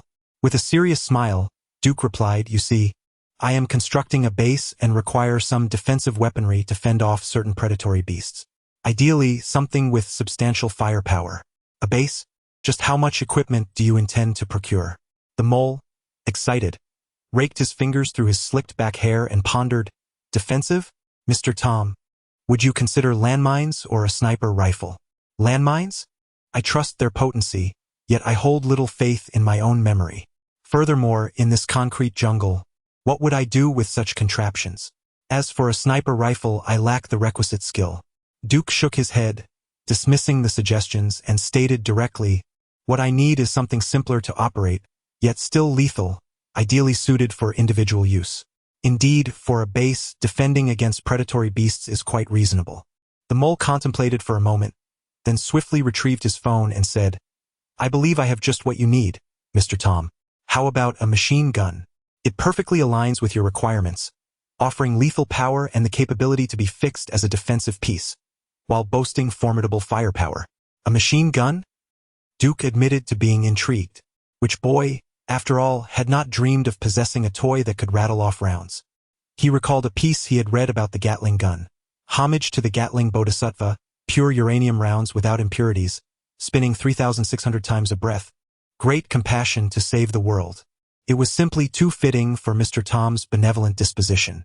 "Pray tell, what specific models do you have in mind?" Duke inquired with curiosity. "There's a door. This is a lucrative opportunity." The mole perked up, pulling out his phone, and excitedly began to elaborate. "First, for fixed defensive equipment, I recommend the minigun M134 rotary machine gun, nicknamed the Gatling of Fire. It boasts a combat rate of fire reaching 4,000 rounds per minute, equipped with 6 barrels that rotate for firing. Powered by a 28-volt DC motor, it eliminates the hassle of manual operation. It can be mounted on a vehicle or fixed in a corner of the base. Whether it be birds or beasts, they won't stand a chance, truly meeting your specifications. Is it electric?" Duke remained noncommittal. It was evident that this endeavor could not be managed solely by him. However, the direction of the machine gun was indeed promising. Duke inquired, "Are there any machine guns suitable for individual use? I seem to recall a film named Rambo, where the protagonist wielded a machine gun with great flair." "Indeed, there are," responded the mole, adeptly switching the page on his phone, continuing with fervent enthusiasm. "You must be referring to First Blood, which features the M67, 62mm machine gun, a classic weapon. Nevertheless, its rate of fire pales in comparison to the M134 minigun. Ideally, it is best operated by 2 individuals, as it is rather unwieldy for solo use. If you truly require a single-person firearm, I would recommend the latest innovation from the American Empty Shell Defense Company, the XM556 handheld Gatling gun. This cutting-edge weapon is undoubtedly a groundbreaking masterpiece. It is compact, the size of a briefcase, equipped with an electric motor-driven rotating barrel, boasting a theoretical rate of fire of 12,000 rounds per minute, though the practical rate typically ranges from 3,000 to 6,000 rounds per minute. Most importantly, it weighs a mere 7.2 kilograms and is no longer than a standard AR rifle, allowing adults to easily handle the XM556. It is sure to fulfill every youngster's childhood dream of embodying Rambo. Truly a weapon for the rugged individual. Allow me to propose a figure. Cough. Noticing Duke's evident interest, the mole halted his exuberant pitch and, with a broad smile, added, "So, Mr. Tom, how many would you like? As a gesture for our first transaction, I can offer you a 20% discount." To be frank, Duke was most intrigued by the XM556 handheld Gatling gun. given its formidable firepower and compact size, an essential asset for home defense, travel, or stealth operations. Regrettably, the reliance on batteries meant it would be more convenient for personal use. Moreover, the price was a consideration. It was clear that this cutting-edge model would command a premium, as capitalists must profit as well. Ultimately, he decided to pass on it. After some contemplation, he declared, "I'll take the M67, 62mm machine gun." As the mole seemed poised to continue his sales pitch, Duke interjected, "That will be all. I do not require anything else." Cursing under his breath for failing to secure a sale, the mole lamented, for his true desire was to sell one of the two rotary guns. In the arms industry, the newer the model or the higher the technological sophistication, the more exorbitant the price typically becomes, allowing arms dealers significant leverage. The prices of the M134 minigun and XM556 handheld Gatling gun exemplified this. With the right connections, profits could soar to the extent that he need not operate for an entire year. Conversely, classic models like the AK-47, while universally recognized for their efficacy, offered far less operational flexibility for dealers, rendering their prices less manipulable. After all, the arms industry is fiercely competitive, quite literally a battle for survival. At times, price wars can erupt in earnest, leading to genuine conflict. Forget it, selling 10 M60s is already commendable. This month's performance is undoubtedly up to par. The mole, with a slight smile that diminished a bit, inquired, 10 units, is it? Where shall the delivery be made? I can manage to deliver within a week from my end. Duke shook his head and confidently extended a single finger. Is it not 10, but rather 100? Where on earth did Wade find such a fat sheep? The mole's heart surged with excitement, akin to a cosmic collision, and with a smile blooming on his face, he ingratiatingly replied, providing 100 may be a challenge, but rest assured, within a month, I shall have it delivered to your doorstep. How does that sound? Ah, that's too much trouble. I only need one. Can it be expedited? I am in a hurry. The mole, taken aback, thought, what kind of base are you operating from? That one gun can suffice? A pigsty? With a forced smile, he desperately continued, Mr. Tom, perhaps you've misspoken. I have other equipment available besides machine guns. Would you be interested in an AK? I also have Remingtons, all second-hand but reliable and affordable. No, I only want one M60. When can you deliver it? Duke stated earnestly. Damn, I knew it. How could a pauper like Wade possibly be acquainted with wealthy individuals? I shall ensure that every ounce of this playboy's frivolity is coated with protein. The mole felt his emotions oscillate wildly. The last time he experienced such a thrill was when his girlfriend announced her unexpected pregnancy. A blend of joy and panic that he would never forget. Of course, when that deceitful woman later confessed that the child was not his, the sensation of horns sprouting from his head was something he was certain he would never forget in this life or the next. Chapter 45. The essence of love lies in feelings, you understand, right? Even the smallest mosquito is still flesh. After a fierce verbal duel, Duke ultimately reached a substantial arms deal with the mole, a 7.62mm M60 machine gun accompanied by 2 belts of preloaded ammunition, totaling a sum of $50,000. Duke executed the transaction via an offshore account he established after acquiring the Superman glasses. After all, following his previous blatant exploitation of old George, who had since refined his payment methods to accept only cash, mainland hotel gold coins, and offshore transfers, it was a far cry from being humane. Yet, Duke still cherished their precious friendship. Otherwise, he would have undoubtedly bolstered the IRS's performance metrics. With a sigh of relief, the mole inwardly lamented how challenging it was to make a profit from this fellow, even more exhausting than his last encounter with that East African mudclam over arms sales. He looked at Duke with a weary smile and remarked, Tom, I have never met a mercenary so adept at bargaining. My earnings on this deal are rather meager, so do remember to seek me out for any significant orders in the future. At that moment, Duke, feeling invigorated after a long absence of worthy competition, nodded with a smile and replied, No problem. When will my goods be delivered? I am in urgent need. The mole, casually sliding a Deadpool magazine special edition into his pocket, confidently assured, Rest assured, it's merely a gun. I guarantee delivery to your doorstep today. With little profit to indulge himself in a lavish meal, he resolved to reward himself with a morsel of spiritual sustenance instead. After stating this, he turned to leave, for both the client and himself were in a hurry, and prompt delivery was the undeniable truth. "Hey, good brother, help me take out the trash," Deadpool called out as he saw the mole preparing to depart, hastily dragging over a packaged black garbage bag. The mole, dismissively approaching to haul it away, was taken aback when he found it unexpectedly heavy, almost straining his back. "What on earth is this? Such a hefty load. God, my back." He clutched his waist, perplexed, and questioned, "Wade, what's inside?" Brother, it's wet garbage. Just a reminder for the sanitation workers to separate wet from dry waste. Recent inspections have been rather stringent," Deadpool replied with a mischievous grin. The mole immediately comprehended but shook his head vigorously in refusal. "Get lost, you wretched pauper Wade. You tricked me into thinking there was a big business deal, and now you want to mooch off me? Dream on." Hell no. "I'm not doing that. You can bury yourself in it." With that, the mole turned to leave. Wait, observing his good friend's lack of camaraderie, Deadpool knew he would have to part with something today. Gritting his teeth, he reluctantly extracted a few discs from the drawer of the television cabinet. Feeling a pang of regret, "Dear brother, I still have a few of the latest woodpecker learning CDs here." "Deal." The mole swiftly snatched the learning materials from Deadpool's grip before he could finish his sentence. "Deadpool, farewell, my love."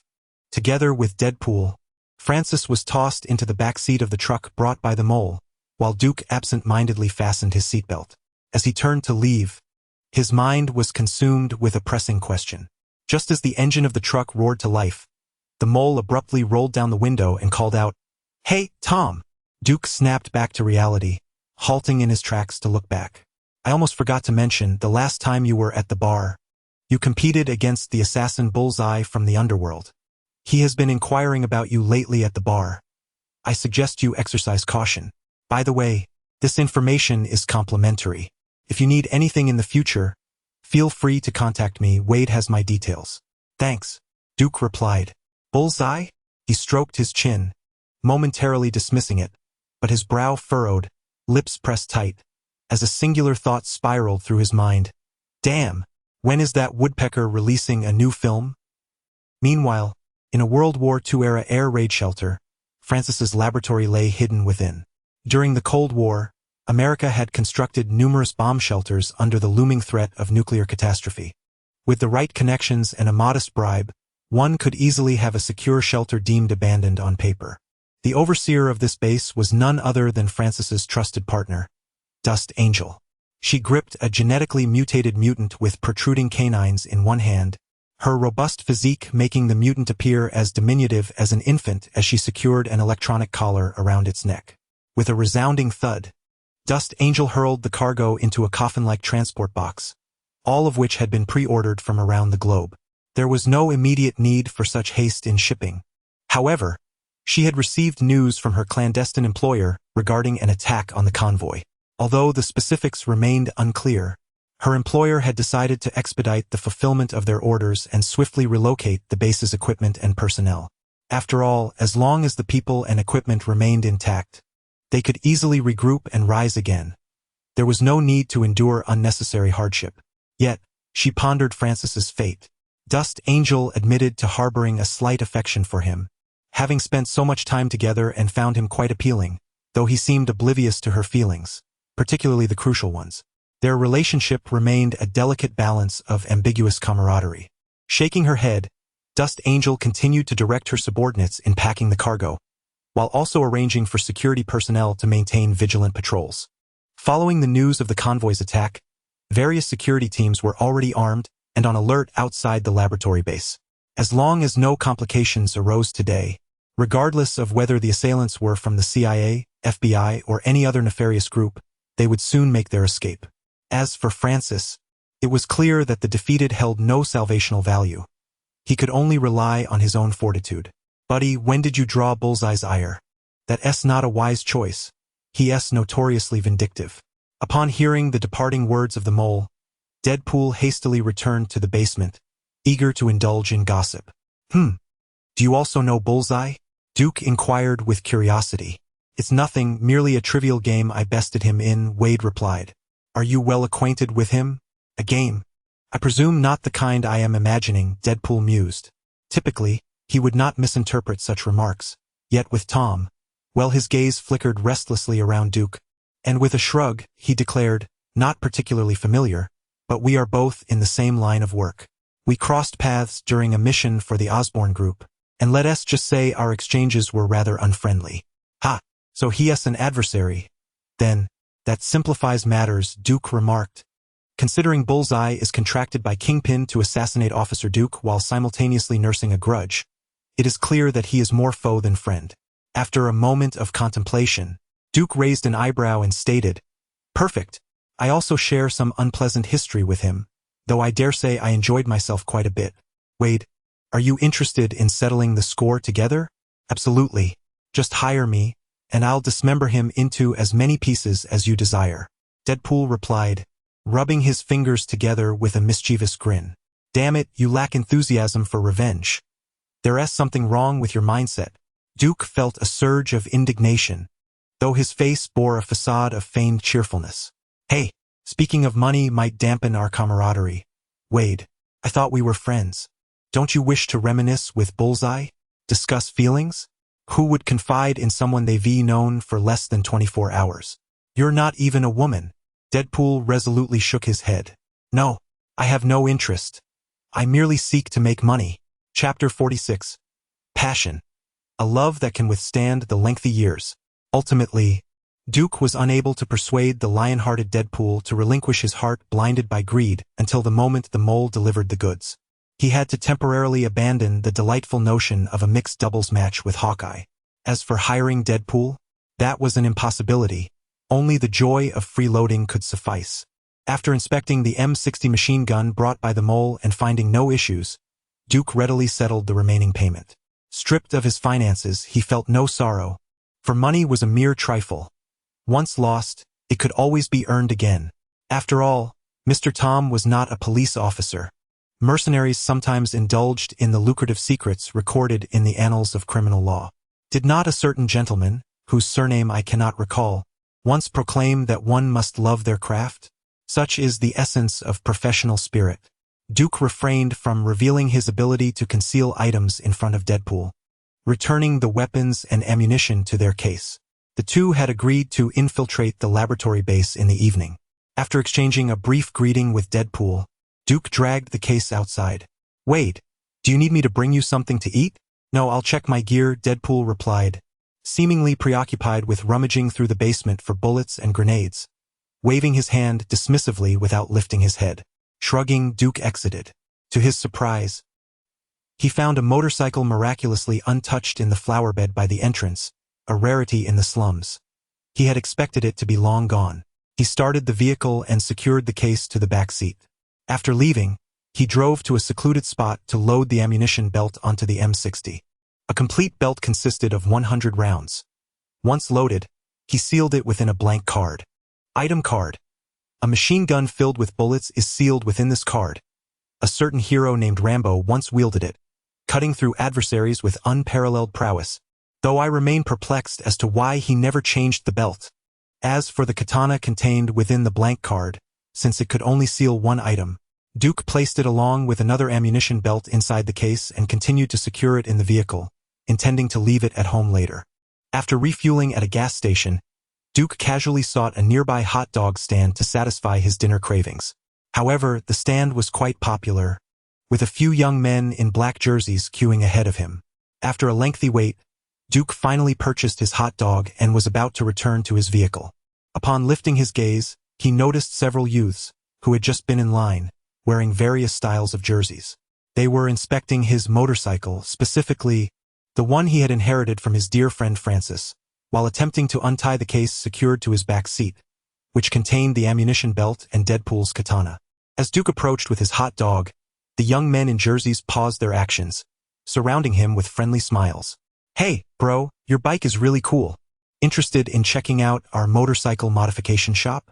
I am absolutely intrigued. Duke's lips curled into a subtle smile as he gazed at a black Chevrolet Silverado 3500 parked beside his motorcycle. In the American automotive market, the Ford F-Series, Chevrolet Silverado, and Dodge Ram consistently dominate the top 3 spots, their supremacy unchallenged. In the United States, pickups are far more favored by the general populace, especially among those from the working class and rural farmers. They are robust, versatile vehicles that serve multiple purposes: transportation, hauling, and leisure, and, moreover, their size accommodates the physique of many Americans. It is well known that true motorcycle enthusiasts often drive pickups, which assured Duke that these gentlemen were indeed ardent bikers. Adjusting his glasses, Duke donned an apologetic smile and inquired, "Of course, have you driven here? My motorcycle is running low on fuel. I hope it's not too much trouble." The gentleman in the number 24 jersey, adorned with a grand gold chain, beamed with enthusiasm and replied, "Absolutely, that pickup is ours. Why don't you park your bike in the back? And we can head to the modification shop for a cold beer while filling up your tank? We could even discuss motorcycle customization techniques together." Duke readily agreed. "I truly appreciate your kindness. I'll treat you to beer another time." "No need for that. We all share the same passion. Let us just be friends."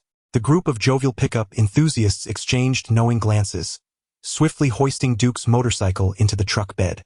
In a display of hospitality, they insisted that Duke take a seat in the middle of the back row, flanked by 2 eager companions who were keen to introduce themselves while subtly probing into Duke's personal life. The leader, the number 24 guy, took the driver's seat, expertly starting the engine and releasing the handbrake as they sped away from the roadside. The pickup seemed well acquainted with the route, swiftly veering into a secluded area. As the number of passers-by dwindled, Duke noticed that the earlier friendly chatter from his newfound friends had ceased, and they had turned to face him with unsettling smiles. Casting a glance at the grinning fellows with their discolored teeth, Duke felt a twinge of unease and wondered about the efficacy of their dental hygiene. Ignoring the furtive glances exchanged between his companions, he remarked, "Hey bro, are we there yet? I'm eager to check out your modification shop." As the vehicle gradually slowed, the Chevrolet pickup came to a halt in a deserted alley. The number 24 guy turned to Duke, his face adorned with a disingenuous grin that warranted little more than a single point for authenticity, and exclaimed, "Ha! We've arrived." The group exchanged knowing looks, and almost in unison, 2 of the gentlemen retrieved spring knives from their pockets, while the number 24 guy produced a handgun, looking at Duke with feigned sincerity and stating, "Buddy, I forgot to mention, we're a bit short on cash at the moment. Could you lend us some? Next time, when our transformation factory is repaired, I shall certainly take you along." Faced with the brothers of black beer, who were laughing so hard that their back molars were exposed, Duke was nearly moved to laughter himself. Ah, what an outrageous display of passion! To finance the renovation of a factory for the love of motorcycle modifications. It was utterly touching. I could almost weep. Duke, with a benevolent demeanor, inquired, "Really, how much did you borrow? Is 20,000 enough?" "Ha ha ha, you are quite perceptive."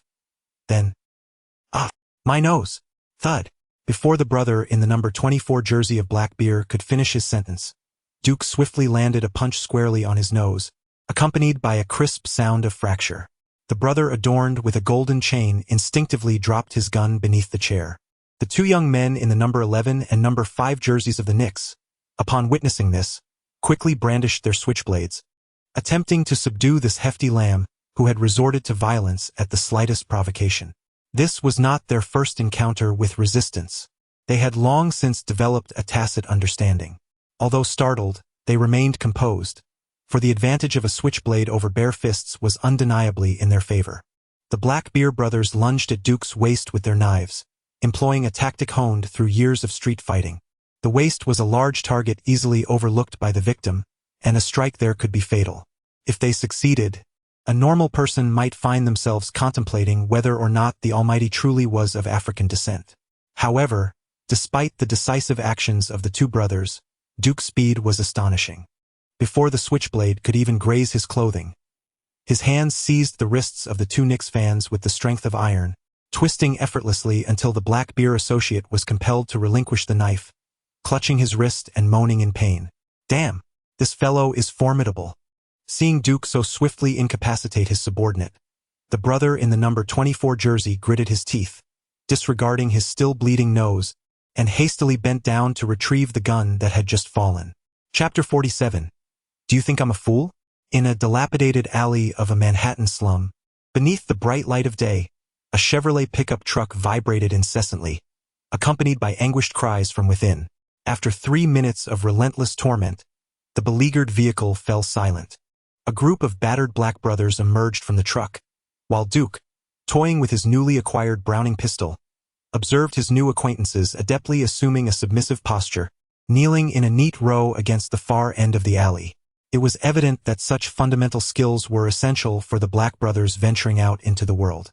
They knelt with precision and decorum. Of course, the wrist of the brother designated as number 24 was somewhat deformed due to an additional hole, yet he still raised his hands high in a desperate display of harmlessness. Sir, we made a mistake. This is our first time asking to borrow money. If you don't wish to lend it, just say so, brother number 24 lamented, trembling from the pain of his wounded arm, which he dared not lower. It was merely a request for a loan. Why resort to threats? Had he known Duke was so formidable, he would have preferred to negotiate terms, even offering to pay interest. Sorry, I thought you were preparing to rob me. Borrowing money, is it? No problem. Duke replied with a persistent smile. Bank cards, cash, jewelry. Strip off your clothes. Hurry up. If I find out anyone is hiding something from me, I'll treat him to peanuts. We don't have credit cards. Damn it. Don't make me repeat myself. Strip down. Duke cocked his weapon, his voice sharp. The brothers cursed their misfortune under their breath, and, with Duke's gun still trained on them, resignedly began removing their gold chains, rings, and other valuables, placing them on the pickup. Shivering, they covered their vital areas with one hand while discarding their clothing with the other. Sir, is this sufficient? Enough, now get lost. What about our truck? Duke cast a sideways glance, his impatience evident as he raised the gun. How am I supposed to know where your truck is? SNT, this my vehicle? Observing the group of black fellows leisurely strolling about in broad daylight, Duke shook his head. After all, he had just acquired a new vehicle and chose not to call in a report regarding their indecent behavior. Seated in the driver's seat, he surveyed the heap of gold jewelry that must have weighed several pounds. A smirk crept onto his lips as he prepared to sift through the golden trinkets, marveling at the swift gains from a black-on-black scheme. However, something felt off. Suddenly, Duke's expression shifted as he rubbed the thick gold chain against the wall with force. Revealing the black beneath the gilding, disbelief washed over him as he meticulously examined each remaining ring and bracelet. A minute later, with a stony face, Duke discarded all the worthless fakes out the window. Damn it! To flaunt wealth while being so poor serves them right for being robbed. Frustrated by his failed black-on-black venture, Duke shoved the only valuable coin into his pocket and started the pickup, departing the scene of the crime.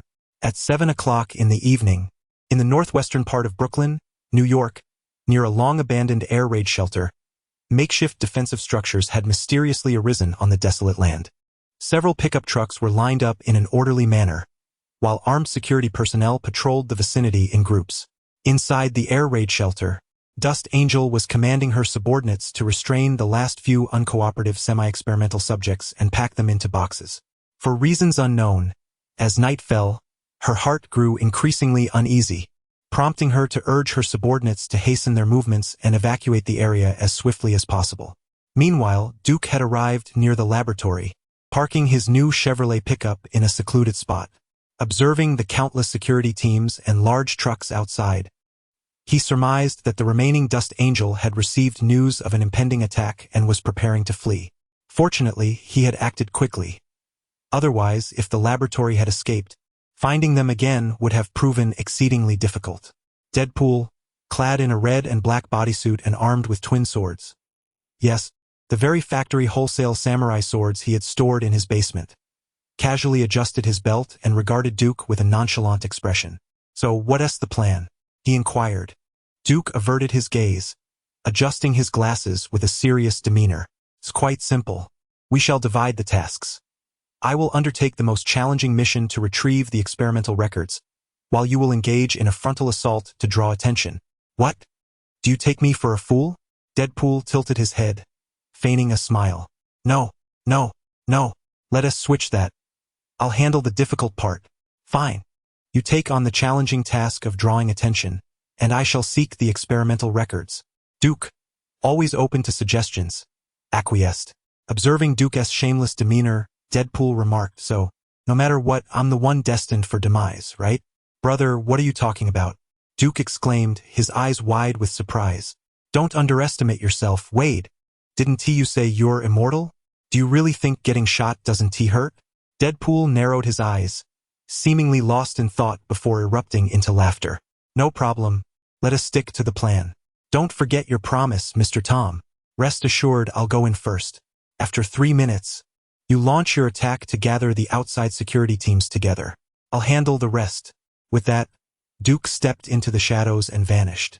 At the entrance, as the base was preparing to relocate, 2 trucks dispatched from outside were approaching. As they neared the checkpoint, the plump driver gradually slowed down. Perhaps due to a pothole, the truck tilted slightly, but the driver paid it no mind.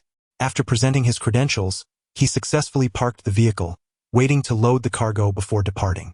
Emerging from beneath the truck, Duke activated his shadow step, silently evading several guards who had their backs turned, stealthily infiltrating the laboratory base.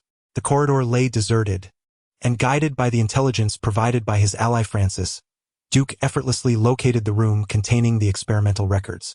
However, guards patrolled both ends of the corridor, and a few armed sentinels stood vigil at the entrance. Concealed in the shadows of the corridor's corner, Duke glanced at his watch. The agreed-upon time was approaching. Indeed, moments later, the sharp cracks of gunfire echoed outside.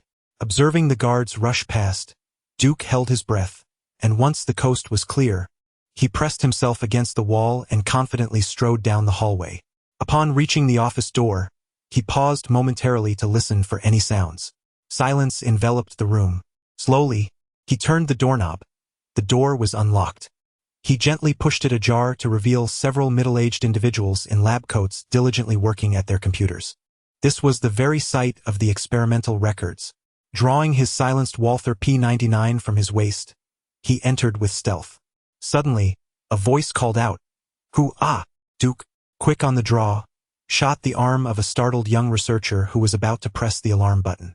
Closing the door behind him, he politely commanded, "Calm down. Gentlemen, kindly raise your hands and stand still. All right. Please do not harm us." A Mediterranean gentleman in a lab coat adeptly guided the others to comply, responding cooperatively, "Sir, we are merely researchers. As long as you do not harm us, please feel free to ask for any assistance you may need. Are you here to assassinate us or for financial gain?" "Ah, old man, your life experience must be quite extensive," Duke mused, momentarily taken aback by the remarkably accommodating demeanor of the researcher. Was the environment for today's scientists truly this dire? How many such situations had he encountered? Returning to the matter at hand, Duke directly inquired, "Where are the records of your artificially created mutants?" The Mediterranean researcher lowered one hand and gestured toward a large computer situated at the center of the table. "It is this computer. All our systems are offline. The data you seek resides within. If you wish, I can assist you in extracting it right now." Chapter 48. Classic Villainous Laughter, Ding. Congratulations, host. On completing the side quest Deadpool, you have acquired the records of the mutant gene mutation experiments. Rewards obtained, 26,000 points. Rewards obtained, 5 chances for main character skill lottery. The host has accumulated a total of 26,000 points. Shall we commence the lottery? Upon opening the panel, Duke, satisfied with his progress, withdrew his hand from the computer. Ignoring the bewildered gazes of the lab coats nearby, he erupted into a classic villainous laughter. It was all too easy, almost unreal. From the moment he took advantage of the severely injured Francis, this mission had posed little danger. There was merely a minor misunderstanding with his dear little friend, which was amicably resolved through his reasonable and approachable dialogue. Indeed, donning a disguise made the work far more manageable. Recalling the previous harrowing experience, where he had to endure a hail of bullets just to complete a paltry 10,000 points mission with Old Hatchie, he now had the tool Deadpool drawing fire outside, allowing him to effortlessly secure 26,000 points along with a chance at the lottery. What was this? This was what one might call lighting a fire. It was settled. Henceforth, all missions would be handled by Mr. Tom. Whether they were superheroes or aliens mattered not. Mr. Tom was determined to embrace his role as a villainous figure, ready to explore every facet of criminal law, robbing vaults, and kidnapping Tony. Duke's grin grew ever more audacious. I, Tom, shall ascend step by step. I want to die. Observing the intruder grinning foolishly at the computer, a middle-aged man in a lab coat suddenly emerged from the crowd, brandishing a dining knife aimed at Duke. Ha! Duke, ever vigilant of his surroundings, snapped back to reality from his moment of pride, witnessing the feeble ambush. With a swift movement, he angled his shoulder and forcefully struck the assailant's knife away with his gun, while his left hand seized the middle-aged man's neck, pressing him forcefully against the computer desk. Brother, have you always been this brave? Duke, while gesturing for the remaining individuals to stand down with his gun, curiously regarded the man, whose face contorted with a grotesque expression. You cannot escape. The middle-aged lab coat revealed a fervor that was discordant with the others. You truly fear not for your life. He laughed maniacally, declaring, I am immortal. Sever one head, and two shall grow in its place. Gasp! Duke inhaled sharply, realizing the gravity of the situation. Your allegiance is to S-H-I-E-L-D.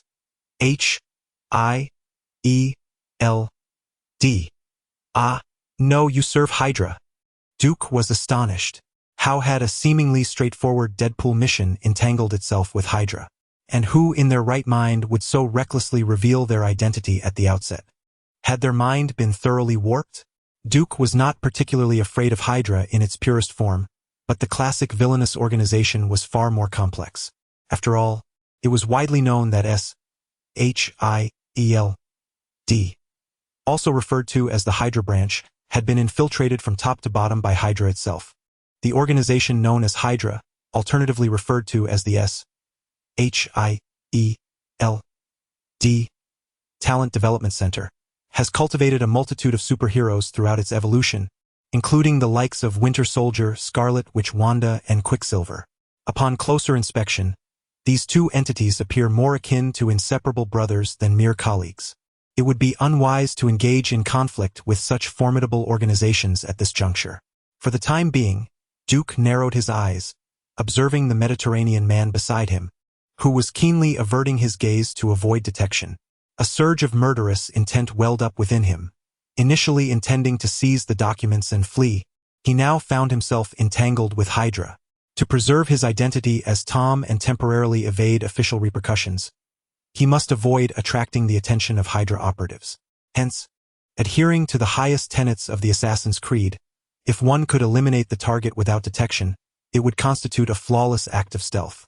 The air grew noticeably colder, as if a palpable aura of menace enveloped the surroundings. How chilling! The Mediterranean man in the white coat suddenly shivered, discreetly shifting away from the air conditioning unit. As fate would have it, his gaze inadvertently met Duke's, whose eyes gleamed with lethal intent. Drawing from his extensive experience, a singular thought struck him. Alas, an assassination! His body stiffened, as if he could already sense the ominous star of death flickering above him. Damn it! The Mediterranean man internally cursed the reckless youth. If you wish to die, do not drag others down with you. I have mistresses to support and companions to entertain. Without me as the pillar, what will they do? It was time to employ his silver tongue. Gritting his teeth, he stepped forward and ingratiatingly addressed Duke. Esteemed and unknown sir, we are not affiliated. We are merely hired by the laboratory. Perhaps you could. Before he could finish his plea, a resounding explosion erupted. Duke's instincts screamed a warning. A grave threat had emerged. With no time to draw his weapon, Duke propelled the middle-aged man in the white coat forward and dove to the ground. Almost simultaneously, a deafening crash resounded as an unidentified object obliterated half of the office wall. The unfortunate middle-aged man, just pushed by Duke, was hurled against the wall, then bounced back to the floor, convulsed briefly, and lay motionless. Ah! His head is concave, not sprouting two more. He is likely destined for decapitation. Duke scrambled to his feet, watching as the dust began to settle. A robust woman with dark hair gradually lowered her arms, which had been crossed defensively before her. With an imposing physique and a formidable presence, she resembled a sandstorm angel. This character, initially portrayed in comics as possessing the ability to rapidly secrete vast amounts of adrenaline, granting her temporary superhuman strength, endurance, and speed, was far from the ineffectual figure depicted in the comics. In the cinematic realm, she was a force to be reckoned with, capable of holding her own against titans. Damn it, she shouldn't be here. How could that rascal have mismanaged this situation? 10 minutes prior, as the Duke's infiltrating truck smoothly entered the base, Deadpool's lips curled into a sly grin beneath his mask. He turned to glance behind him, revealing a peculiar smile as he exclaimed, "Yes, inside. Come out. Ha ha ha. Wade. I can hardly wait to see that bastard's expression."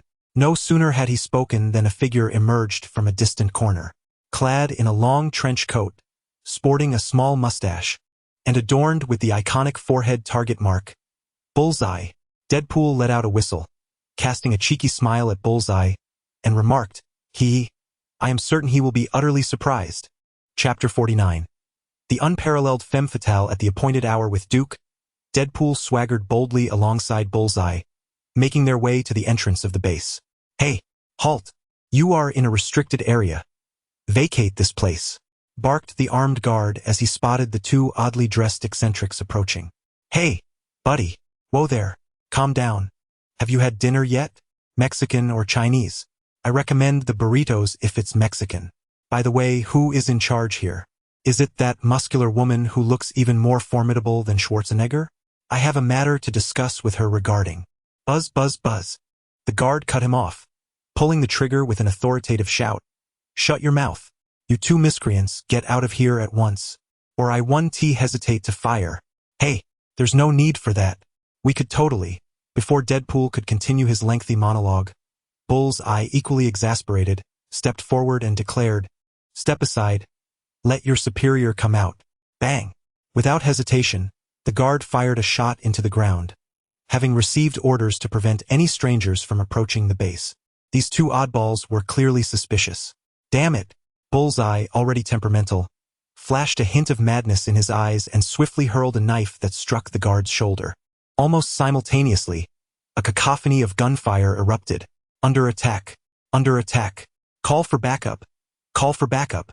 shouted the other guards, retaliating while urgently summoning reinforcements. Before long, a squad of reinforcements surrounded Deadpool and Bullseye from all directions, the relentless gunfire keeping them pinned behind cover, too fearful to show themselves. "Shit, why did you interrupt me? We could have had a proper conversation. Now you've ruined everything." Deadpool lamented, casting a glance at Bullseye, who silently stared at him with lifeless eyes. He casually placed his now empty submachine gun aside. "Ahem. I couldn't help it. I couldn't help it." Bullseye feigned ignorance to Deadpool's inane chatter and stated, "So, how do we get the lab to turn against Tom? Crap. It's time to play the trump card." Listening to the approaching gunfire outside, Deadpool gritted his teeth, unzipped his pants, and with a pained cry, yanked out a pair of white underwear. Leslie, don't look at me like that. This isn't for you." "Ouch! Ouch! Ouch!" Noticing the yellow stains on the white towel, Bullseye shifted uncomfortably, doing his best to maintain distance from Deadpool. "That's disgusting, Wade. If you hadn't spared me last time at Osborne, I would never agree to meet you again." As Deadpool raised a flag fashioned from the white towel behind him, he bellowed from his concealed position, "Pause! Pause!" The Sandstorm Angel, just emerging from the base, observed the scene and ordered, "Cease fire. Let us hear what they have to say." Deadpool, donning his mask, casually extracted a bullet lodged in his shoulder. "Hey, strong woman, listen to me. I come with no ill intent. I am here solely to inform you that a rogue has stealthily infiltrated your laboratory base, with the aim of acquiring your mutant experiment records. You must hurry and apprehend him. Who are you? How do you know this?" Sandstorm Angel squinted, a sense of familiarity with the voice nagging at her, though she could not quite place it. "Target Eye, you may call me Target Eye," Deadpool replied earnestly. Meanwhile, time resumed its normal flow. On the other side, Duke had just managed to rise after narrowly evading Sandstorm Angel's charge. She was already poised for another attack. leaping high with her powerful knees aimed at Duke's head. If she landed this blow, Duke would surely achieve a swift slumber. Duke hastily retreated, attempting to draw his weapon, but Sandstorm Angel surged forward, her hand as large as a fan striking his arm with tremendous force. The impact sent Duke's gun flying from his grasp, causing him to stumble. He rolled on the ground, swiftly drawing the dagger from his thigh while scanning for an escape route. The lab coats in the room, sensing the impending danger, had vacated early, leaving only Duke and Sandstorm Angel in the office. The wisest course of action was retreat. The mission had been accomplished, and there was no need to confront this fierce woman head-on. He could deal with that rascal Deadpool later. Little bug, let us see how long you can hide. Sandstorm Angel propelled herself forward with powerful legs, arms outstretched like a hunting bear. Duke sidestepped to evade her grasp, but she quickly executed a seasoned maneuver, flipping and driving her elbow toward his neck. Instinctively, Duke gritted his teeth, dodging to the side and thrusting his dagger toward her elbow. A dull thud resounded as the blade collided with the outer side of her elbow, revealing a metallic guard. Sandstorm Angel remained unscathed while Duke's dagger was sent flying, destabilizing him as he staggered back several steps before regaining composure. Approaching the hole created by Sandstorm Angel's earlier assault, Duke no longer hesitated. He turned and sprinted toward the gaping opening, conjuring a fragmentation grenade from thin air with his left hand, pulling the pin and tossing it behind him without a backward glance. With a resounding explosion, Duke barely had time to check his surroundings before the thunderous sound of rapid footsteps echoed behind him, reminiscent of a rampaging bull. Caught off guard, he was struck with the force of a cannonball, sent flying like a marionette with severed strings. Sandstorm Angel halted her pursuit, a sinister grin spreading across her face. Run. Aren't you quite the sprinter? Duke landed hard, rolling to absorb the terrifying impact, yet he could still feel the searing pain in his back muscles. Damn it, girl. Is adrenaline the only thing coursing through your veins? Fortunately, the force of the impact had created a distance between him and Sandstorm Angel, allowing him a moment to disregard his injuries. With his right hand, Duke retrieved the last 2 grenades from his previous extraction, detaching the safety pins before hurling them backward. He did not harbor illusions of annihilating the unparalleled femme fatale. He merely sought to impede her advance. Duke then sprinted forth, accelerating to his utmost, racing along the path he had previously infiltrated. As he ran, the illumination of the exit came into view, filling his heart with elation, prompting him to quicken his pace. Once outside, even amidst a throng of guards, he could easily find refuge in the shadows, reveling in the cover of night. However, an unsettling quietude enveloped him. As he approached the exit, he instinctively slowed the rhythm of his swift strides, a tightening sensation gripping his heart. Moreover, was that light not exceedingly blinding? And what was that overwhelming scent of blood? Chapter 50, Universal Celebration, The Villain's Downfall. What? The villain is myself.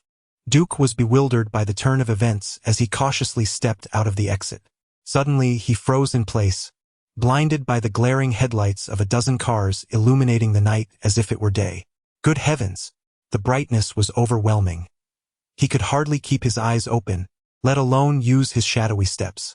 After a moment of adjustment to the harsh light, he surveyed his surroundings, his previously shielding left hand faltering as he processed 2 pieces of information.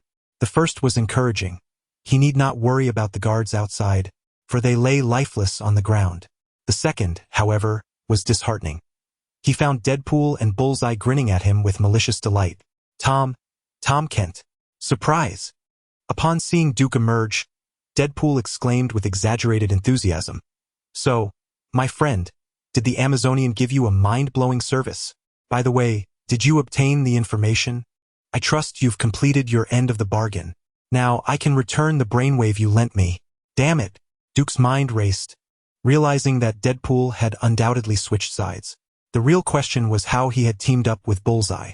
After a moment of contemplation, he forced a reluctant smile and retorted, Wade, stop joking around. Have you forgotten about Vanessa? We agreed to fix your face, didn't we? At this, Deadpool's mood brightened even more, and he scoffed. Ha! Of course I haven't forgotten. Are you unaware that she is no longer at the bar? I had a friend whisk her away on a trip. As for your so-called surgery, to be honest, I don't believe a word from a lying scoundrel like you. But, hypothetically speaking, if what you said were true, I think your employer wouldn't mind switching to another person for the task. So, Mr. Tom, who threatens my sexy girlfriend, are you ready to meet your demise? After a barrage of nonsensical chatter, Bullseye, clearly eager for action, had already drawn his throwing knives, a twisted grin creeping across his face. Mr. Tom, our last contest remains unresolved. It's a best 2 out of 3, and the second round begins now. This time, the stakes are your life. Crap. Duke's expression shifted dramatically as he instinctively dodged to the side, narrowly avoiding a knife that whizzed past his forehead. Watching Deadpool charge at him with dual blades drawn, Duke cursed inwardly. Damn it! This defied the laws of being a transmigrator. How could he have become the villain and immediately faced such a downfall? It was evident that while the combat instincts he had acquired previously had heightened his awareness, they were no match for a master swordsman like Deadpool, especially with Bullseye indiscriminately hurling projectiles nearby. Struggling to fend off the attacks with a steel pipe he had hastily grabbed, Duke found himself overwhelmed, forced to retreat to the exit, his body battered and bruised. In a moment of desperation, he suddenly heard commotion from the corridor behind him. Seizing the opportunity, Duke called out to Deadpool, "Hey, Wade, considering you've killed Francis, how about letting me off the hook just this once?" Okay. Deadpool's movements were relentless as he delivered a swift kick to Duke's waist, mockingly exclaiming, "How about I send you to meet my deceased friend, Francis?" Hearing the increasingly approaching footsteps behind him, Duke raised his arm to deflect the attack and seized the opportunity to dodge to the side. "Why don't you go ask for directions first?" As expected, a fierce gust of wind surged from behind, and Dust Angel, wielding an enormous heavy-duty bulletproof shield, advanced menacingly. With a fury akin to a cannonball, she shouted, "Wade Wilson! Who called me?" Caught off guard, Deadpool was effortlessly propelled over 50 meters, crashing outside as if skipping stones on cement before finally coming to a halt. Dust Angel charged outside, her heart boiling with rage upon seeing her subordinates sprawled lifelessly on the ground, either with slit throats or dart wounds to their foreheads. Earlier, upon hearing a self-proclaimed Bullseye mention an intruder, she had decided to return and verify the situation herself. But to be cautious, she had also stationed all her guards outside. Little did she anticipate that despite all her precautions, the costumed aberration in the black and red uniform, Wade Wilson, had slaughtered her entire guard while she was away, and it appeared Francis had also met his demise at his hands. With a bitter resentment brewing within her, Dust Angel raised her heavy shield and charged at Deadpool, who had just regained his footing. The two quickly engaged in a fierce melee. However, Wade's quick reflexes and rapid healing clashed against Dust Angel's immense strength and shield, resulting in a stalemate. Meanwhile, Duke had finally managed to shake off Deadpool and was reveling in his success as he prepared to escape the glare of the spotlight. Once he reached the shadows, he could strike or retreat as the situation dictated. Yet, just as he took a few steps, a sudden tightness gripped his heart as a throwing knife whizzed past him from an angle. He halted abruptly to avoid it, catching sight of Bullseye emerging ominously from the darkness, saying, "The wager isn't over yet, Mr. Tom. Where do you think you're going? Damn it, is this never ending?" Duke thought. Doesn't he know Officer Duke has kicked both drugs and gambling? Wager? Looking at Bullseye's sinister expression, Duke feigned a smile, concealing his hands behind his back. No problem, but how about we have another magic show instead?" Without waiting for Bullseye's reply, Duke swiftly drew a machine gun, already loaded and ready for action. 3 cheers for the BTCH. If I hadn't been busy running away earlier and known I couldn't kill Deadpool, I would have started shooting long ago. Gamble? Gamble? Gamble your head off. You think just anyone can mess with me, you little punk? With all his skills at his disposal, he declared, "This is the M60 of Avalokiteshvara." Bullseye's pupils dilated. Unlike the immortal Deadpool, he was still a mere mortal, and this barrage could very well save him the trouble of calling an ambulance. At the critical moment, the sharpshooter, a seasoned warrior accustomed to the edge of the blade, tensed his body and swiftly reacted, dashing towards Deadpool, who was entangled in a fierce clash with the Dust Angel, with an unparalleled speed that may well be the fastest in history. It appeared that the sharpshooter understood the profound truth that one's own demise often accompanies that of a comrade. Duke, noticing this, quickly adjusted his firearm to target the sharpshooter, while Deadpool and the Dust Angel unleashed a frenzied barrage of gunfire. Thanks to his enhanced physique, Duke firmly stabilized his weapon, directing the majority of the bullets towards the enemy. After a brief yet intense exchange lasting several seconds, the relentless storm of bullets, akin to the scythe of death, finally ceased, leaving the barrel of Duke's gun glowing red and emitting wisps of smoke. What a thrill! After a tumultuous emotional ride, Duke finally exhaled a pent-up frustration, eager to survey the fate of his adversaries. Unfortunately for the sharpshooter, who was unable to react as swiftly as Duke's shifting aim, he found himself on the ground, his legs shattered and several gaping wounds oozing blood. As for Deadpool and the Dust Angel, their circumstances were even more dire. To be precise, it was Duke who bore the greater misfortune, as one of them coldly moved aside their heavily pockmarked heavy-duty shield, while the other had visible bullet holes in their body that were rapidly mending before the naked eye. Wow, this is quite exhilarating. Deadpool, undeterred by his grievous injuries that would have sent ordinary mortals to report to Satan, paid no heed to the fallen sharpshooter. Instead, he grinned at the Dust Angel, proposing, "Hey, curvaceous beauty, how about we first incapacitate the mischievous Mr. Tom by severing his limbs before we continue our fun?" Damn, I told you that conventional weaponry was a dead end. Duke gazed at the two in exasperation, silently cursing their entire lineage in his heart. Chapter 51. I believe I can still salvage this. Stop, Duke declared, maintaining his composure as he gestured for a pause, his expression betraying malice. With a furrowed brow and a voice booming with urgency, he exclaimed, "Wade, there is something I have long wished to convey to you.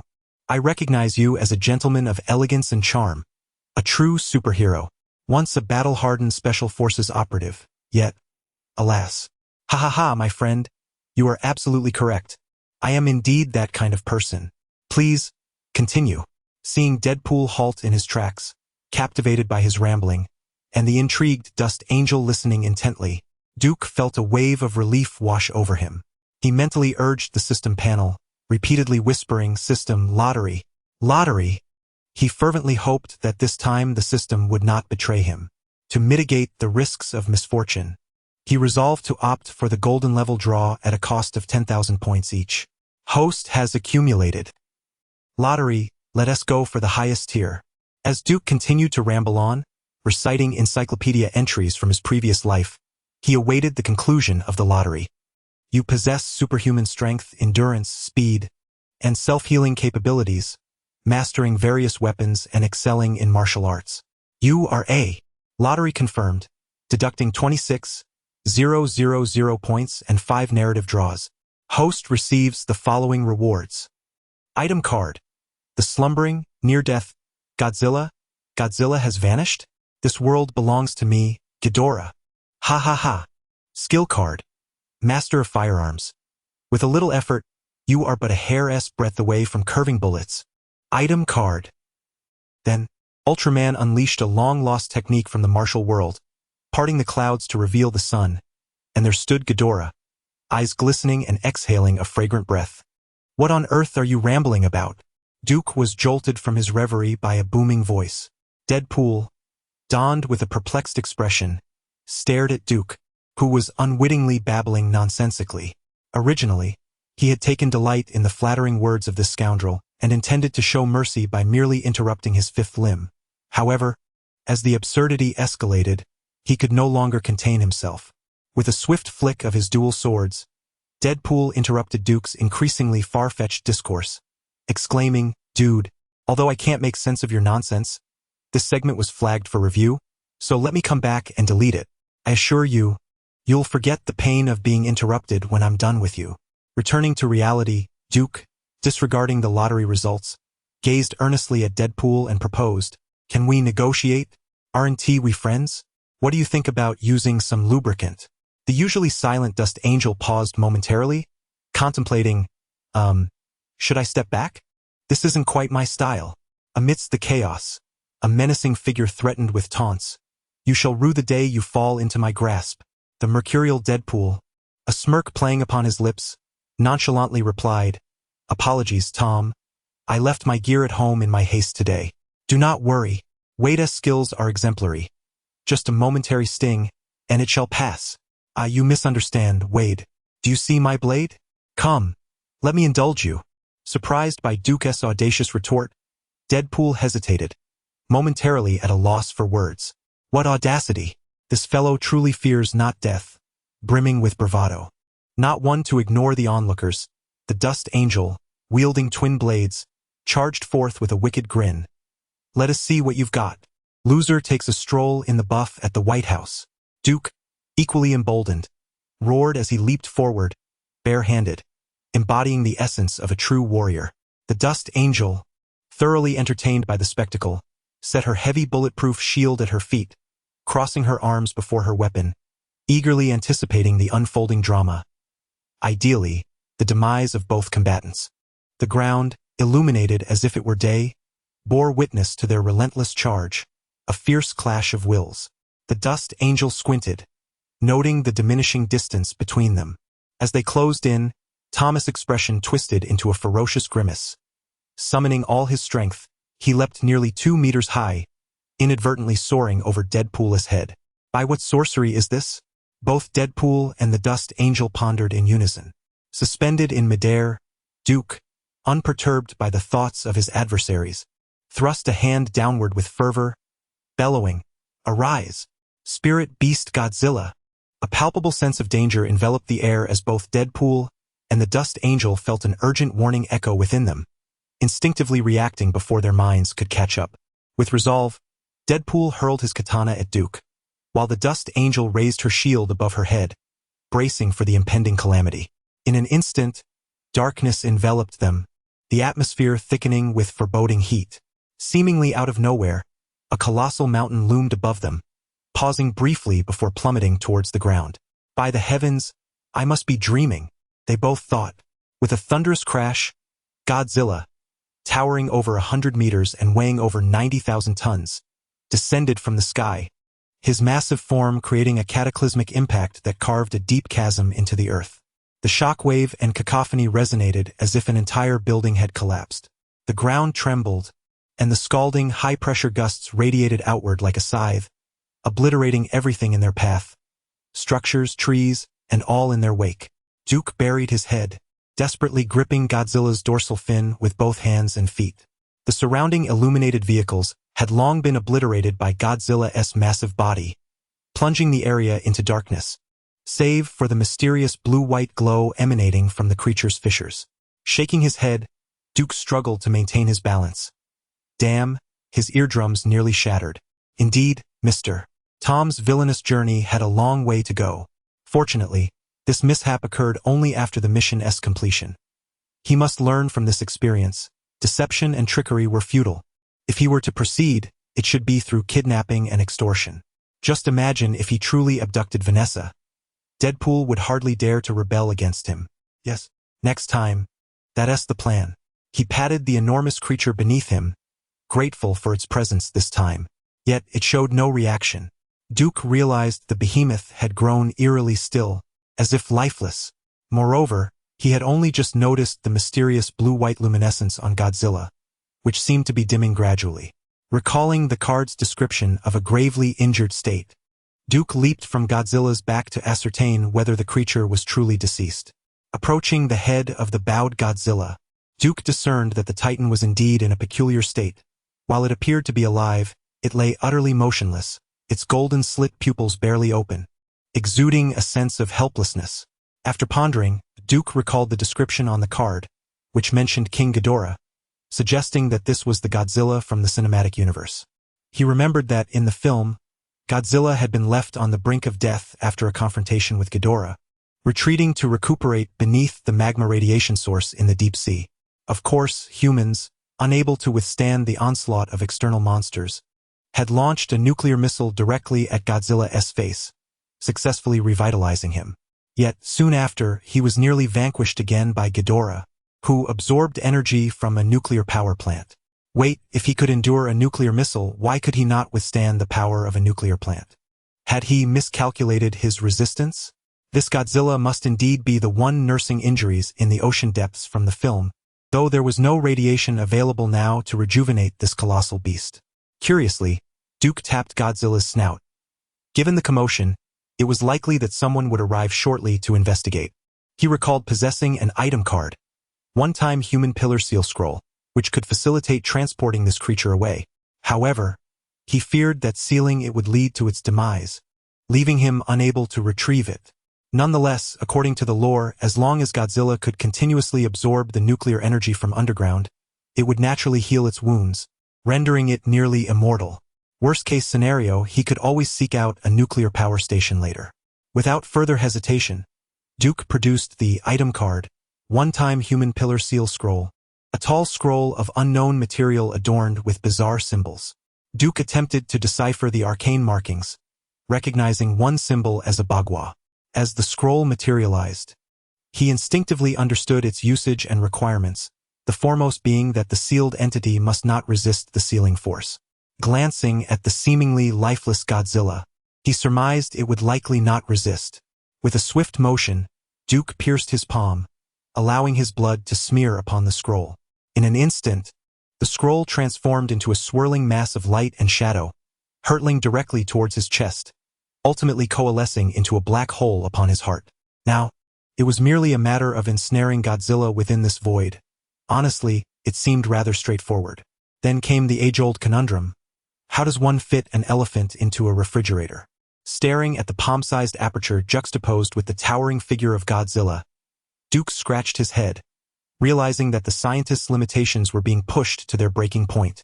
Come on, just step inside and remain still, he implored, regardless of whether Godzilla could comprehend his words. Without hesitation, Duke advanced, poised to initiate the sealing. Wait, Godzilla suddenly exclaimed. I believe there's still hope for me. Chapter 52. What is so wrong with being Godzilla? I no longer wish to be human. Wait? It was only then that Duke noticed the half of Deadpool trapped beneath Godzilla's head. It seemed that as Duke had hurled Godzilla from the sky, Deadpool had nearly escaped the creature's expansive area, yet had not fully evaded it, resulting in his current predicament of being firmly pinned down. Observing Deadpool's dire situation. Duke felt a surge of delight, contemplating how he might sever the remaining two limbs of his adversary. Ah, Wade, where's your X-ball? Let us compare, shall we? You were so eager to see who is more formidable. Grasping Deadpool by the neck, Duke violently bifurcated him, yanking him from beneath Godzilla's head and cackling in mockery. Damn! If you dare not flee, once my good brother emerges, we shall have another contest. You will surely feel inferior. No worries, no worries. When I have a moment, I shall suspend you from a lamppost, allowing your little brother to grow in peace. Ignoring this fool as he could not be killed at present, Duke approached Godzilla. Suddenly, a black hole materialized before him, expanding from within outward, gradually enlarging as it drew nearer to Godzilla's head. The immobilized creature's eyes widened in a semblance of human-like panic. For the unknown, be it man or beast, always evokes trepidation. The black hole expanded with alarming rapidity, ultimately reaching an impressive diameter of approximately 100 meters, its edges delving into the earth as winds began to howl. Duke watched in astonishment as the black hole consumed Godzilla and the land beneath him in one fell swoop. In a swift manner, it vanished from sight, leaving behind a colossal pit, suitable for fish farming, alongside a multitude of indistinguishable corpses crushed beyond recognition. That belt should belong to Eye of the target, and the one beneath the shield is likely the Sandstorm Angel. TSK. How tragic.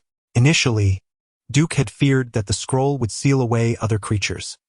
What if it imprisoned the loquacious Deadpool? That would indeed be a nuisance. To his surprise, the scroll produced by the system was remarkably scientific, consuming only Godzilla and inorganic matter, leaving behind the previously flattened, unrecognizable remains. However, with such a massive creature as Godzilla contained within him, why did he feel nothing? Glancing at his chest, apart from a mysterious circular pattern, there were no other signs or reactions. Were it not for the vast pit below, Duke might have believed he had sealed away nothingness.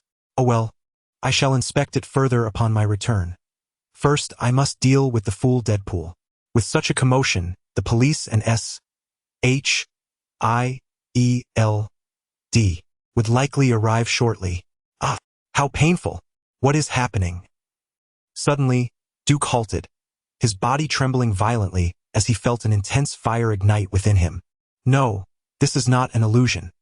Indeed, visible pale blue mystical patterns began to rapidly spread from the circular design on his chest across his entire being. In mere moments, his skin was adorned with these delicate blue markings, resembling exquisite porcelain, both magnificent and fragile. As the enigmatic patterns emerged, a surge of power abruptly transformed Duke's body, a metamorphosis entirely distinct from the previous painless methods of the system. One word: pain. Two words: excruciating pain. The energy within him rampaged like an unruly youth, wreaking havoc within his body with unparalleled ferocity, compelling him to stifle a scream. The tremendous commotion at the base quickly attracted external attention, especially given the imposing presence of Godzilla, which was equally hard to overlook. In mere moments, countless building lights flickered to life. The New York City Police Department's helicopter, upon receiving the alert, took to the skies, while a lesser-known yet mysterious agency, the Department of Homeland Strategic Defense and Logistics, was also en route to the scene.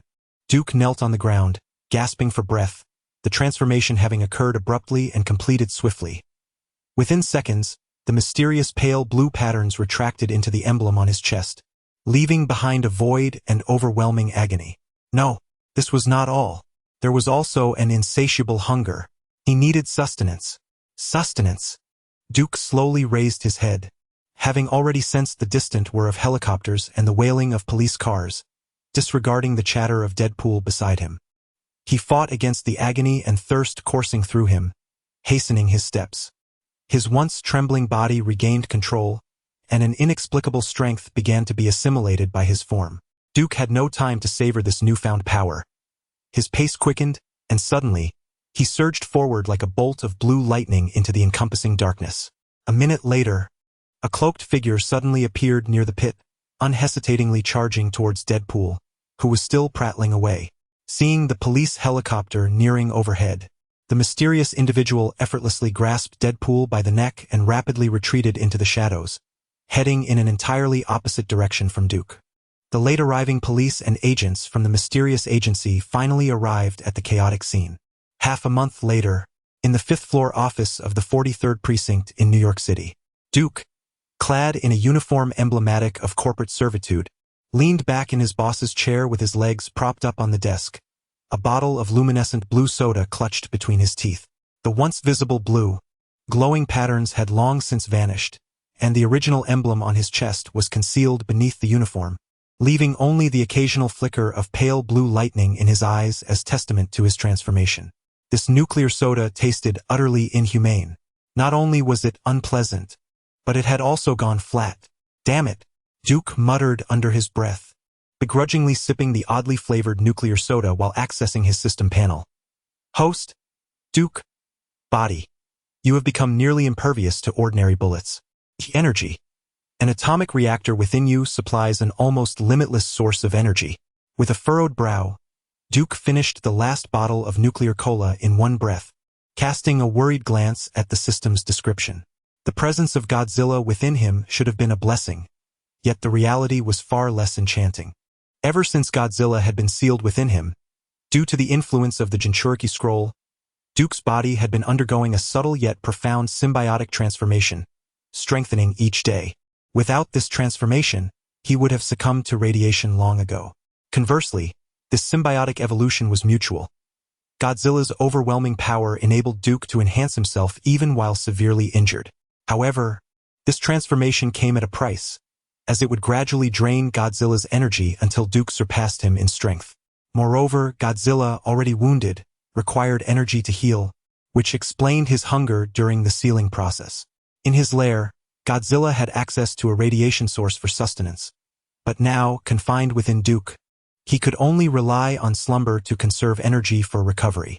As for the seemingly endless energy, it was somewhat of a double-edged sword. Although Godzilla's atomic reactor provided an almost boundless supply of energy, utilizing this power required a specific method. Godzilla unleashed energy through his atomic breath, possessing innate biological organs designed to harness and expel this energy. In simpler terms, Godzilla's atomic breath originated from his biological nuclear reactor, triggering the nuclear atoms within him to release thermal energy in a powerful expulsion. Unfortunately, Duke lacked such organs. He wished he could transform into a human-like Godzilla, but the symbiotic evolution merely allowed him to acclimate to Godzilla's energy without granting him any biological enhancements. Rubbing his temples, Duke surveyed the mountain of paperwork on his desk, devoid of any motivation to address it. Godzilla remained crucial to him. Although energy-wise the situation was somewhat lacking, the daily enhancements to his physique were undeniably appealing. He estimated that he could now easily defeat 10 of his former selves, and this growth showed no signs of abating, indicating significant potential for further improvement. Of course, this was all contingent on Godzilla surviving. Pondering thoughtfully, Duke stroked his chin. Thus, the next course of action must involve swiftly locating a new energy source to aid Godzilla's recovery. However, a nuclear bomb was out of the question. He could not ascertain whether Godzilla could withstand it, but he certainly could not.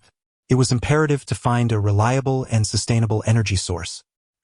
In light of this, abducting Tony Stark seemed not just necessary but inevitable. Chapter 53. Who, in their right mind, would start a business and invest themselves? Knock, knock, knock. Is this a convenient time? I have something to discuss with you. The sound of knocking jolted Duke from his reverie. He turned to the door and, to his surprise, it was old Tom. Such an occurrence was rare. Typically, when there was something to address, old Tom would simply summon him to the director's office upstairs. Why had he come in person this time? Without waiting for Duke's response, old Tom swiftly closed the door and locked it, cautiously drawing the office windows and curtains shut. What a production this was! I have been diligently clocking in at work lately.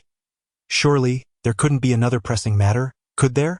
Observing old Tom sitting on the sofa, furrowing his brow as he regarded him, Duke felt compelled to assert himself. What? Deadpool? Godzilla? How does this concern me, Officer Duke? Be serious. This situation is rather unique and could present you with an extraordinary opportunity. Old Tom retrieved a cigar from his pocket and lit it slowly. He suddenly inquired, "Do you remember the loud noise from a fortnight ago in the outskirts of New York?" Yes, I recall. I was present at the scene, and it was quite significant. I have even kept a souvenir with me. Duke shifted uncomfortably in his seat, feeling a twinge of guilt as he added, "I believe aside from the hearing impaired and those who sleep like logs, 90 of New Yorkers must have heard it. Wasn't it reported as a building collapse? That was a load of nonsense regarding a building collapse." Old Tom took a deep drag from his cigar and, after a moment's contemplation, spoke in a hushed tone. That was merely the official explanation. The reality is far more intricate. His expression was serious yet tinged with excitement as he gazed at Duke and continued, "You were absent last time, but since the location fell within our jurisdiction, I personally led the team there. Apart from a laboratory base, a massive pit had inexplicably appeared. There was no building collapse at all. As for the specifics, the area has been sealed off. To my knowledge, aside from the illegal modifications involving mutants, there may also be other secrets at play. The higher-ups in the police department are taking this incident very seriously. Other secrets? Could it be that the god of war has been exposed?" Duke was unfazed.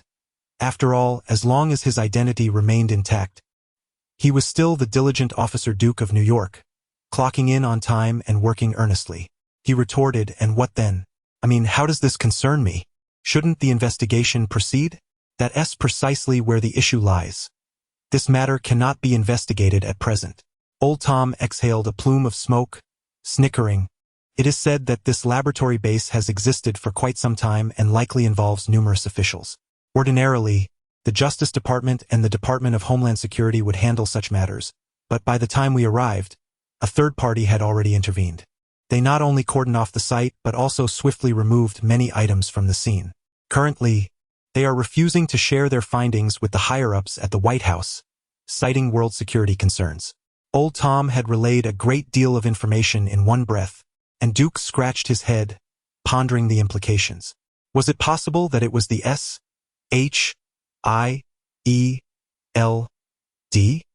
Yet, he still could not grasp how this was relevant to him. True, it had a connection to old Tom, but what did it have to do with him, Duke? After some contemplation, Duke straightforwardly expressed, "I still do not comprehend how this concerns me."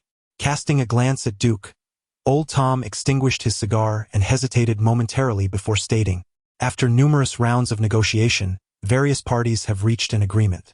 Several upper departments are prepared to collaborate in establishing a temporary division to jointly investigate this matter with a third party. Given that the location falls within our jurisdiction and our precinct has already visited the scene, we must also allocate a team to participate in this endeavor. The confidentiality surrounding this issue is exceptionally high, hence the personnel requirements are equally stringent. I intend to assign you to this task." Duke raised an eyebrow, questioning the implication. "Are you suggesting I investigate myself?" He was aware that certain criminals often returned to the scene of their crimes, and many officers frequently donned plain clothes to stake out such locations, successfully apprehending offenders. The dilemma, however, was that he did not possess such a penchant. If he were to uncover something, it would only serve to tarnish his own reputation, while failing to yield results would expose his ineptitude. Both scenarios left him in a quandary. Noticing Duke's prolonged silence, Tom stretched his stiff neck and continued, "Initially, I did not wish for you to partake in this matter, considering the depths of such investigations. However, this temporary division has the potential to become permanent. Given your credentials, advancement within the existing police structure is nearly impossible. Yet in this new department, should you achieve results, promotion could be swift." He sighed. "I recognize you are not one to remain idle. This is both an opportunity and a peril. The decision ultimately rests with you." A warmth enveloped Duke's heart. Old Tom indeed had no words left for him. This opportunity had likely required considerable resources for Tom to secure his involvement, as his qualifications were somewhat lacking. Yet, should he participate? Logically, with a system in place, his primary focus should be on engaging with various plot characters to accumulate points, and undertaking these tasks would necessitate operating under a guise. If he were to be integrated into this department, he might not have sufficient time to fulfill narrative missions. Nevertheless, the new division held its advantages. According to Old Tom's description, the authority within this new entity would likely be substantial. After all, one could not compete with the likes of the S.H.I.E.L.D. without some degree of autonomy. Duke found himself momentarily torn, ultimately deciding he needed to contemplate further. After bidding farewell to Old Tom, Duke closed the door and sat in his office chair, deep in thought. Tom had mentioned there was no rush, as long as he informed him within 3 days. How to choose? The so-called choice boiled down to which avenue would more effectively lead him to his goals: to independently complete tasks under a disguise to enhance his combat prowess, or to commence anew within this newly formed department to bolster his capabilities. Duke narrowed his eyes, recalling the events from half a month prior, when the villain Tom's entrepreneurial venture had come to an abrupt halt. In the aftermath, he had engaged in profound reflection, concluding that the failure of his villainous path stemmed from numerous factors, the most significant being that words alone were hollow. A true villain must be grounded in action. In the process of transforming Deadpool into a mere pawn, although Duke verbally intimidated him by claiming to have control over Vanessa, in reality, Deadpool did not succumb to his threats. While feigning compliance, he swiftly took measures to safeguard his girlfriend, preparing to turn the tables and attempt to incapacitate Duke at a critical moment. He contemplated whether to recruit a few desperate, low-tier villains to form an organization for nefarious deeds: kidnapping, extortion, robbery, and arson all in one go. If anything went awry, he could simply betray his accomplices and escape unscathed. It was a flawless plan. Wait a moment. However, it seemed that donning the guise of authority could attract a more formidable crew. Duke stroked his chin, a flicker of realization gleaming in his eyes. Indeed, if he was to assemble a team, why not leverage existing resources instead of incurring costs and expending energy? After all, who in earnest business ventures funds their own endeavors? Initially, one presents a polished PowerPoint to secure investments, and later they reap profits during public offerings. The essence of the matter is clear. Duke quickly dialed Old Tom, expressing his desire to partake in the ongoing investigation. With his decision made, the pressing issue now was how to ascend the ranks within the new department without revealing his true identity, with the first step being to discreetly investigate the laboratory's operations. At this juncture, Duke glanced at the card he had acquired through the narrative lottery in the system, Item card, high-capacity hard drive. Records of Francis Laboratories' mutant gene mutation experiments. A cunning idea surged forth, and with a raised eyebrow, Duke donned a mischievous grin. It seemed the time had come to showcase my exceptional detective skills. Chapter 54. General Ross, what cannot be obtained? I shall create myself. The police vehicle traversed the Brooklyn Bridge, heading from the bustling city center towards the desolate suburbs to the northwest. The further they drove, the more barren the landscape became, with remnants of old factories, long abandoned and now overgrown with weeds, sporadically appearing along the route. Recently, in an unobserved corner of the world, a temporary department codenamed Logistics Division had been established. Following his discussions with Old Tom, Duke was promptly assigned, along with a select group of subordinates, to this clandestine unit, where he assumed the role of second-in-command. According to the information Duke had gathered, the Logistics Division ostensibly wielded significant authority, yet within its structure, there existed no clear delineation of power. Duke noted the department's current configuration was rather illogical, though this was hardly surprising, given that it had been hastily assembled from various existing departments, leading to inevitable discord among its members. Thus, after futile attempts at resolution from higher-ups, this temporary department existed merely as a nominal entity, lacking even a designated office space, with its personnel largely operating independently. Presently, two primary power brokers emerged: Duke, representing the Department of Justice, and General Ross, the military representative from the Department of Homeland Security. One inspector and one general, Duke could only extend his genuine admiration for Old Tom's extensive network.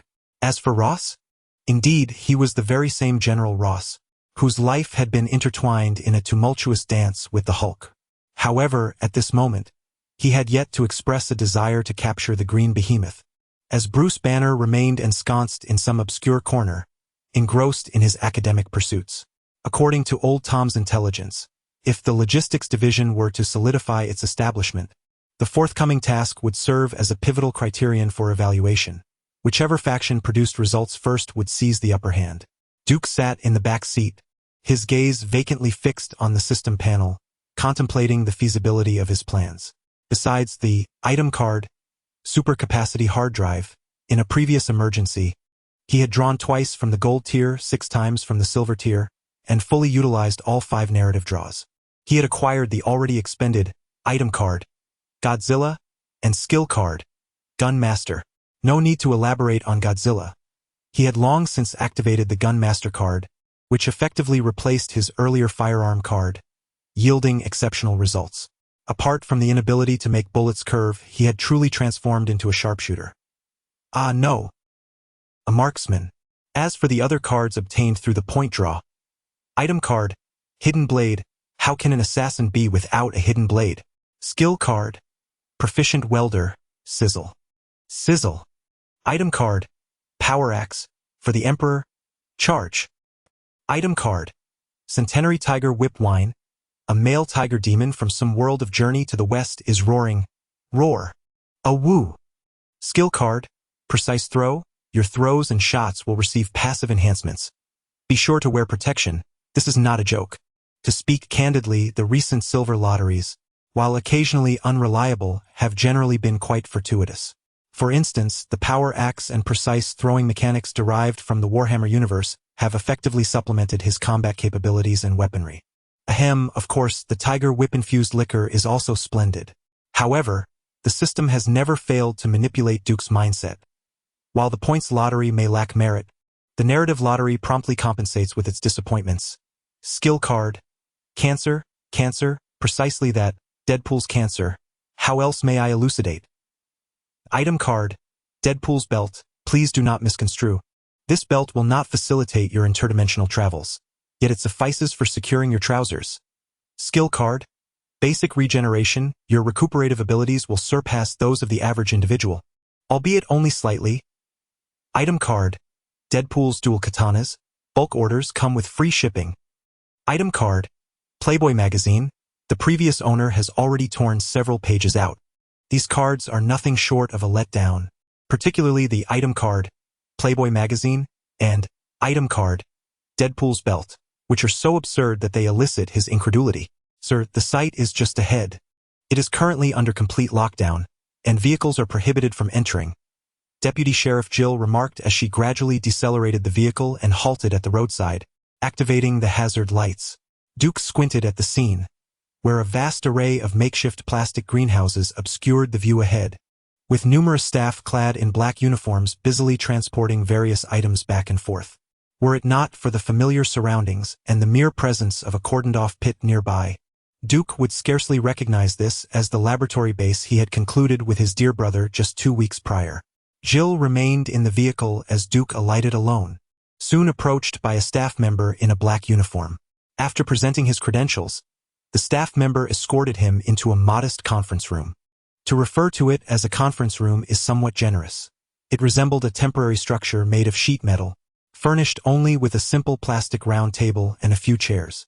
Upon entering, Duke noted that of the 3 available seats, only one beside him remained unoccupied. As he settled into his chair amidst the probing gazes, he glanced at the 2 individuals at the table, both of whom were renowned supporting characters from the Marvel Universe. The bald man, impeccably dressed in a suit, bore a congenial smile. Agent Coulson, a high-ranking S.H.I.L.D. operative and a fervent admirer of Captain America, who had successfully ascended to the position of S.H.I.E.L.D. director at some point in the timeline. The other, adorned in a pristine military uniform with a stern expression, maintained a rigid posture, hands resting on the table. General Ross, a staunch critic of the Hulk who, failing to capture the Green Giant, had himself transformed into the Red Hulk. As the attendees gathered, the bespectacled gentleman in a suit at the head of the conference table smiled subtly, tapping the surface to capture everyone's attention. "Good day, everyone. I am Phil Coulson from the Department of Homeland Strategic Defense, Attack and Logistics. I trust that since you are all here, you possess a certain understanding of the situation at hand. I have received directives from higher authorities and will do my utmost to assist you in your investigations over the coming days." With that, Coulson personally distributed a stack of documents to Generals Duke and Ross seated at the table. "This comprises all the information we have regarding the incident. I hope we can collaboratively uncover the truth behind this matter." The room was soon enveloped in the rustling sound of pages being turned. Duke was astonished to find within the materials images of Godzilla. Although somewhat blurred, the sheer enormity of the creature was unmistakable. However, he noted with concern the absence of any information regarding Tom.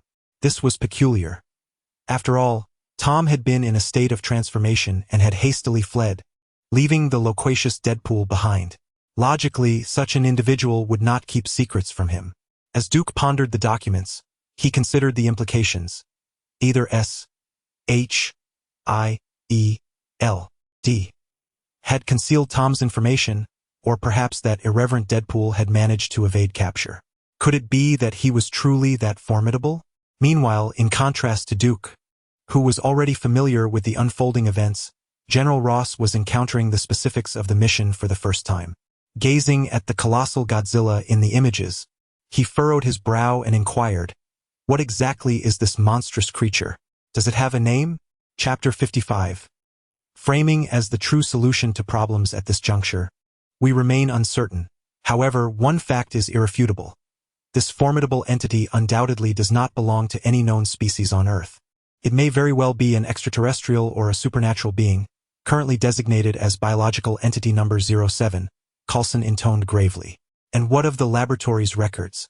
What about its funding sources? Has no one among the numerous staff been apprehended for questioning? General Ross inquired, his eyes scanning the documents. Seeing General Ross bombard him with questions, Coulson shrugged, exuding a sense of resignation. This complexity is precisely why we require collaboration. The financial backing and influence behind this laboratory are intricate, possibly implicating high-ranking officials. Our investigative efforts face resistance from various quarters, and the composition of the funding remains unclear. General Ross exchanged a glance with Duke, realizing the reason for their willingness to collaborate. They were in search of a mere tool.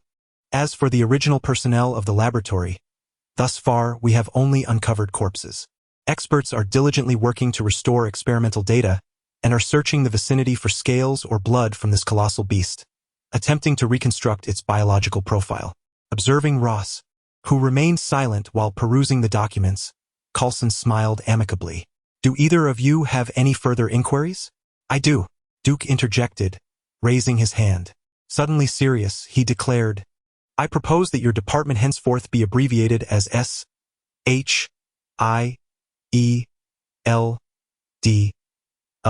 Why? What relevance does this have to our mission? Coulson, who had maintained a smile, froze momentarily, bewildered by Duke's remark, and retorted in confusion. This is crucial, Duke asserted earnestly. A lengthy name may lead readers to question the authenticity of my word count. Coulson, still perplexed by Duke's intent, could only speculate that he meant for the sake of convenience in communication. Nonetheless, the name S-H-I-E-L-D indeed possesses a certain succinctness, and he resolved to suggest its adoption to the director upon his return.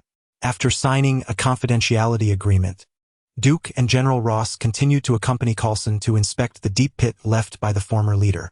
However, Coulson soon received a phone call, exchanged a few words, and hurriedly excused himself. General Ross, not being a specialist, clearly struggled to discern any clues. He turned to the taciturn Duke and asked, Inspector Duke, do you have any thoughts? Duke, equally at a loss, trailed behind Ross, lost in his own thoughts. He glanced at the S-H-I-E-L-D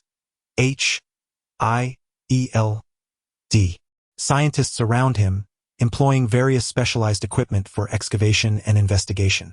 Shaking his head, he stated plainly, I have no thoughts. I believe we can return. It is evident that S-H-I-E-L-D is withholding information from us during this mission. They have even permitted only solitary entry, and without the aid of professionals we cannot obtain reliable intelligence. General Ross cast a fleeting glance around, a flicker of displeasure crossing his countenance. He is a quintessential military hawk, once known in the army by the moniker Thunderbolt, always believing in the supremacy of the military above all.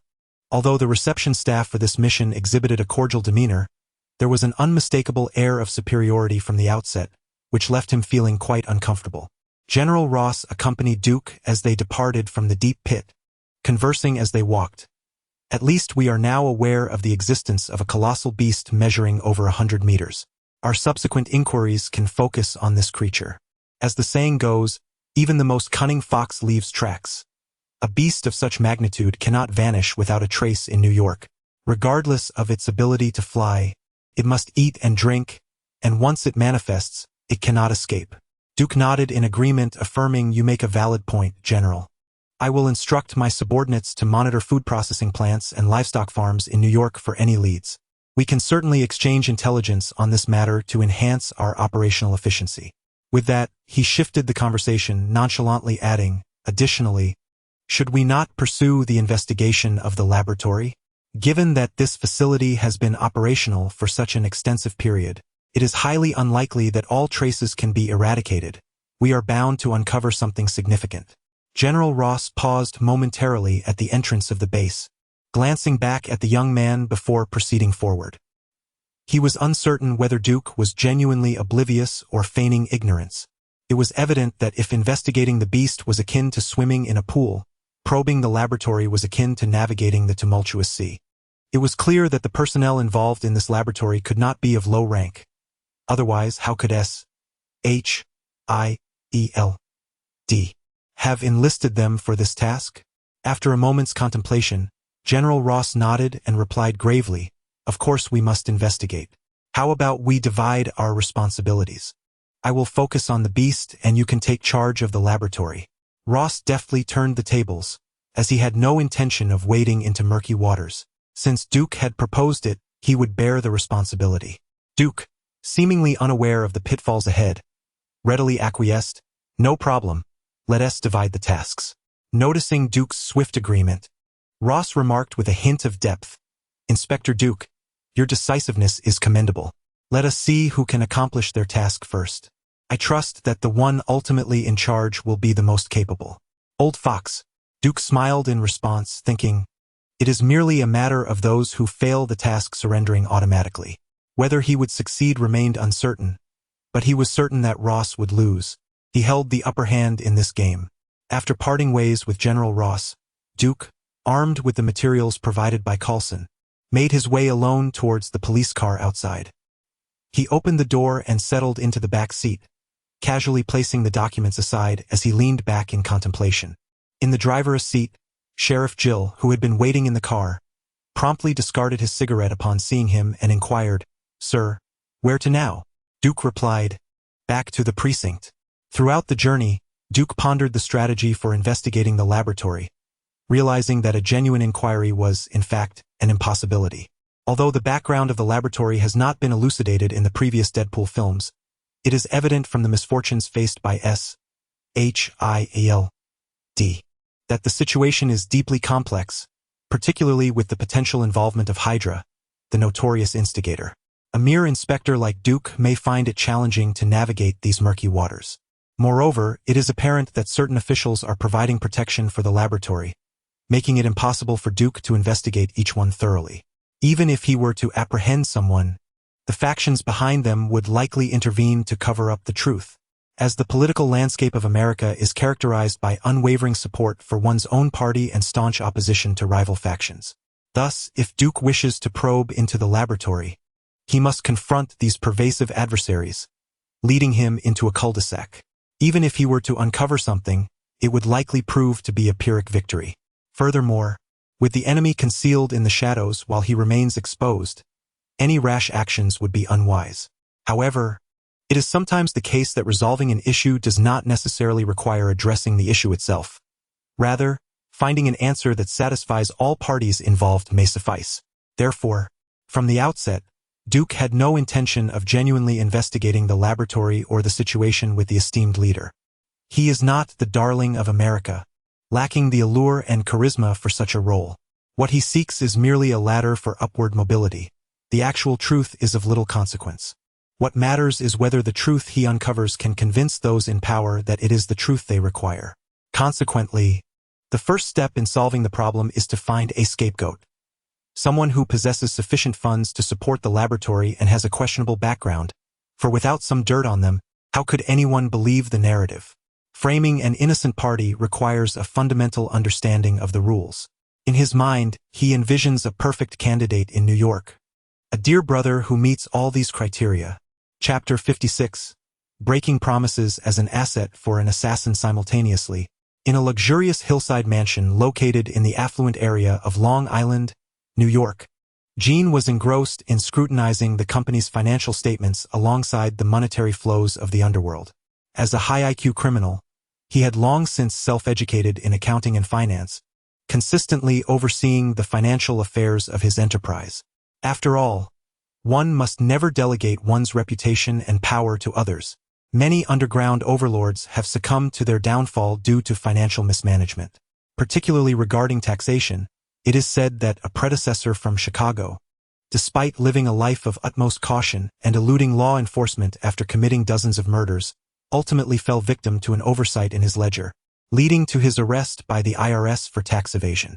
Thus, in the American empire, regardless of whether one is involved in drug trafficking or arms dealing, whether one's income is illicit or legitimate, if one wishes to avoid an armed IRS team knocking at the door demanding taxes, it is prudent to comply with tax obligations. After all, these IRS agents possess planes and tanks. Even more daunting is the fact that the IRS sometimes operates above the law, wielding the authority to freeze the assets of tax evaders without prior application. As long as there are discrepancies in tax payments, whether one is an internationally wanted criminal or a domestic terrorist, they can promptly freeze all your assets. Hence, the sanctity of citizens' property is inviolable, unless one is guilty of tax evasion. Setting aside the documents in hand, Gene suddenly recalled something and inquired, "What has Bullseye been up to lately? Hasn't the last mission been completed yet?" Wesley, his assistant, who had been lingering in the corner, quickly stepped forward to respond. "Mr. Bullseye went missing half a month ago. According to our surveillance, that officer is still reporting for duty, but the specifics remain unclear for now." "Oh? Missing? He hasn't perished, has he?" Gene dismissed the notion nonchalantly. After all, Duke was merely an inconsequential pawn. To him, even Bullseye was just a scavenger seeking scraps from his table. The distinction lay solely in the fact that this particular dog was quite useful. However, A dog is still just a dog, and should it perish, another could easily be found. In New York, while an 18-year-old virgin might be hard to come by, mercenaries willing to work for payment are plentiful. After all, the city's underground sewers often yield unidentified corpses. Human life, at times, holds little value. Not allowing this trivial matter to linger in his mind, Gene glanced at the recent dip in financial revenue and spoke in a low voice. "How is business in Hell's Kitchen faring? Following the incident where our goods were incinerated, the market price of laundry detergent has surged. I've received intel that the Brotherhood is aggressively seizing the market. You need to enlist a few chemical experts to help us produce an emergency batch. That's feasible, but sourcing temporary personnel may not be swift. Ordinary chemical experts might not meet the market's purity requirements." Wesley wiped the sweat from his brow and tentatively suggested, "I may need some time. Could we? It must be done swiftly." Gene, with an unwavering demeanor, interrupted him, fixing a cold gaze upon Wesley. "If you cannot find it in the market, seek it within the universities. If it is not there, then venture into the research institutes. I care not for the methods you employ, be it coercion or seduction. I demand results. Do you understand?" "Understood. Understood." Wesley felt a tightening in his chest, refraining from further argument. He was acutely aware that any additional words would likely lead Gene to dismiss him without hesitation. Given his knowledge of Jin's numerous secrets, he knew that once he outlived his usefulness, death would be his only escape. Thus, he nodded vigorously in agreement. "Boss, I will arrange this immediately." Upon exiting Jin's office, Wesley let out a sigh of relief, straightening his posture. He casually nodded in response to the cautious greetings of the staff as he dialed his subordinates, urgently seeking chemical experts in New York capable of producing laundry detergent. If these experts had families, he instructed that their information be gathered. If they did not, he wanted to uncover any leverage that could be used. After all, if a colleague must perish, so be it. These experts could be seen as an opportunity for extra earnings. What? They refuse? They must comply. No one can deny Mr. Jin's goodwill. At last, a sense of accomplishment washed over him. Exhausted from a day of relentless phone calls, Wesley drove home, placing his phone aside to charge. After a day filled with intimidation and persuasion, he had temporarily secured several university professors. The pressing matter now was to swiftly locate a property in Hell's Kitchen to establish a drug manufacturing facility. Seated on the sofa, Wesley rubbed his temples. Despite his polished exterior, he bore tremendous internal pressure. In the presence of his boss, Gene, he had to exercise utmost caution and maintain a sense of reverence. When dealing with others, he represented Gene's reputation and needed to exude confidence and intimidation. Only within the confines of his own home could he afford to relax his guarded demeanor. Suddenly, a noise emanated from behind the curtains, sending a shiver down Wesley's spine. He snapped, "Who is there?" It was crucial to note that this house, an extravagant abode he had purchased at great expense, was fortified with security measures. Aware of the dangers inherent in Jin's business, he had never skimped on his safety. After all, money could be earned again, but once lost, his life would not elicit even a single tear from Gene. In a state of alert, Wesley swiftly retrieved a handgun from beneath the table. Years spent alongside Gene had transformed him from a novice law student into someone who understood that taking a life was not as insurmountable a task as one might think. He had it. Wesley raised his weapon, prepared to fire at the curtains when suddenly, a glint of cold light flashed before his eyes. His arm went limp, and the gun slipped from his grasp uncontrollably. Letting out a pained gasp, he beheld a figure emerging from the shadows, a visage that had lingered in the darkness for an indeterminate time. With a nondescript face, clad in large black robes and donning black-framed glasses, the figure approached with a deliberate calmness. Click! Duke revealed a hidden dagger from his sleeve and pressed it against Wesley's throat, smiling amiably as he said, "Hello! It's a pleasure to make your acquaintance. You may call me Tom Brotherhood." Wesley, clutching his wrist pierced by the dagger, felt a thin sheen of sweat form on his forehead.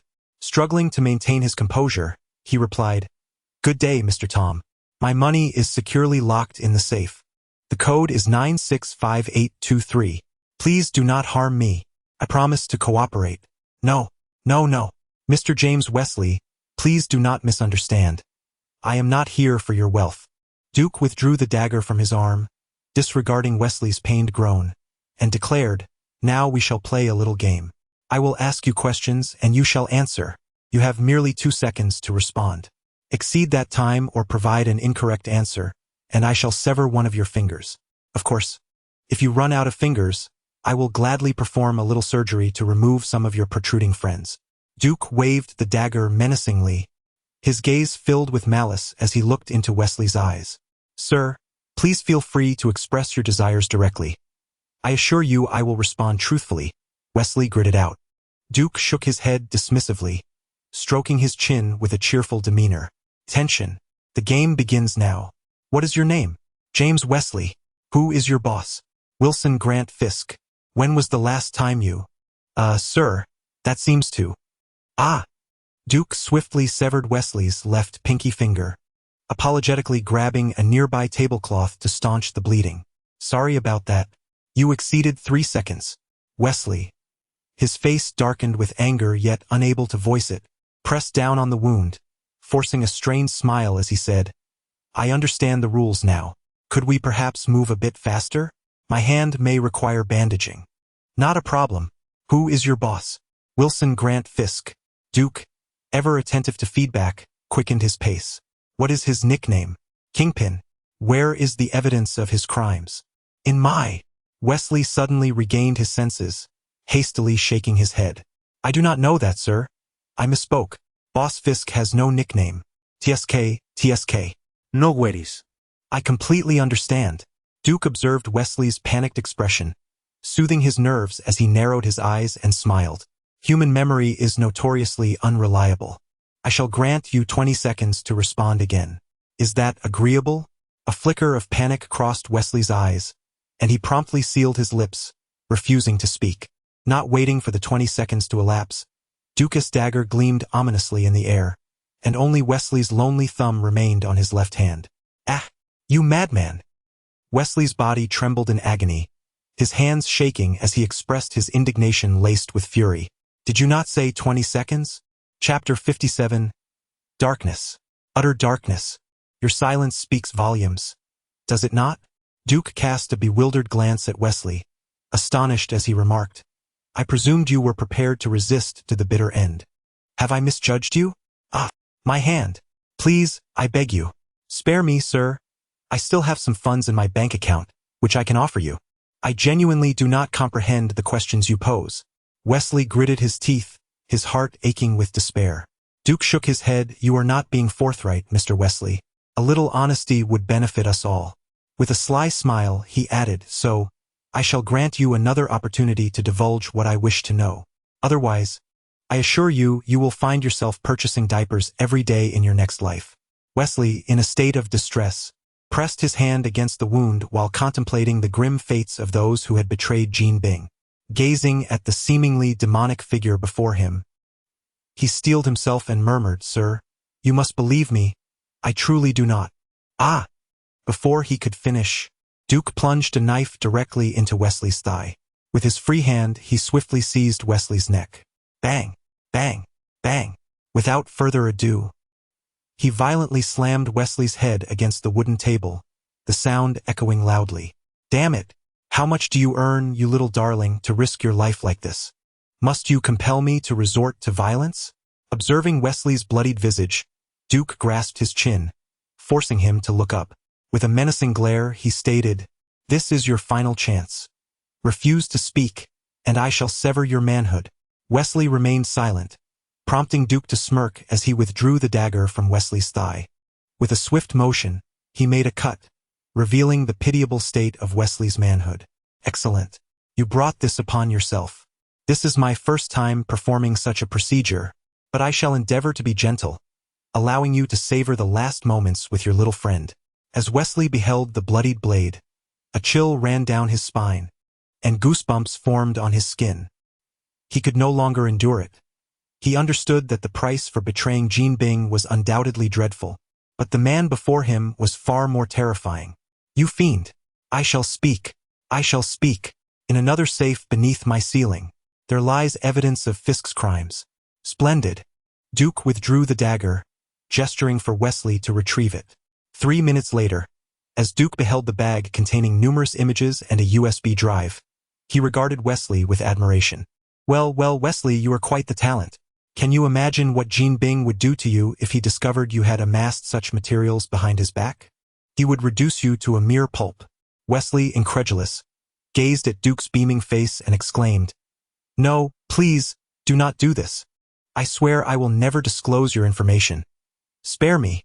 Duke smirked, disdainfully tossing the dagger aside.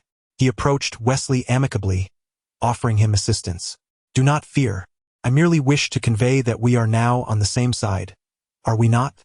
Observing the bewildered and speechless Wesley, Duke gently patted his shoulder and said with a warm smile, "Aren't you the most trusted assistant of Jean Bing? Regardless, Jean Bing is bound to face misfortune.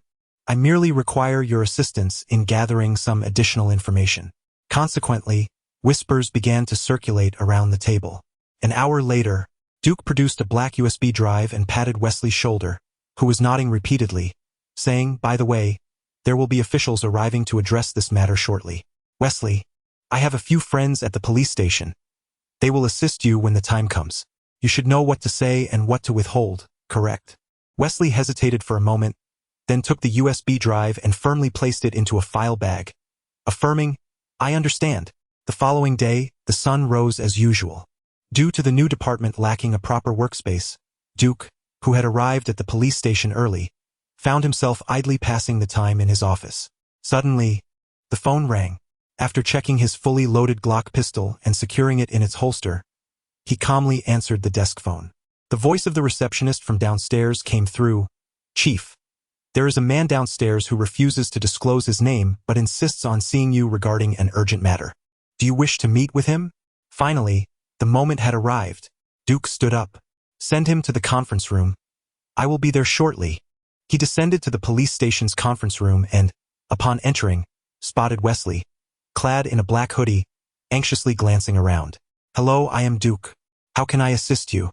Officer Duke smiled as he greeted Wesley for the first time. Chief, I am here to report something. I am the secretary of Fisk Group, and I wish to report that the owner, Fisk, is involved in drug trafficking, murder, robbery, and other crimes." Wesley whispered, casting a glance at Duke. "Really?" Duke feigned interest, showcasing his mediocre acting skills. He glanced at Wesley and stated directly, "I believe you. Now, please provide me with the evidence." Wesley's eyelids fluttered. "Damn, this is the friend that Guy mentioned last night? Is it this corrupt to be a police officer nowadays? Truly corrupt. Are they even pretending anymore?"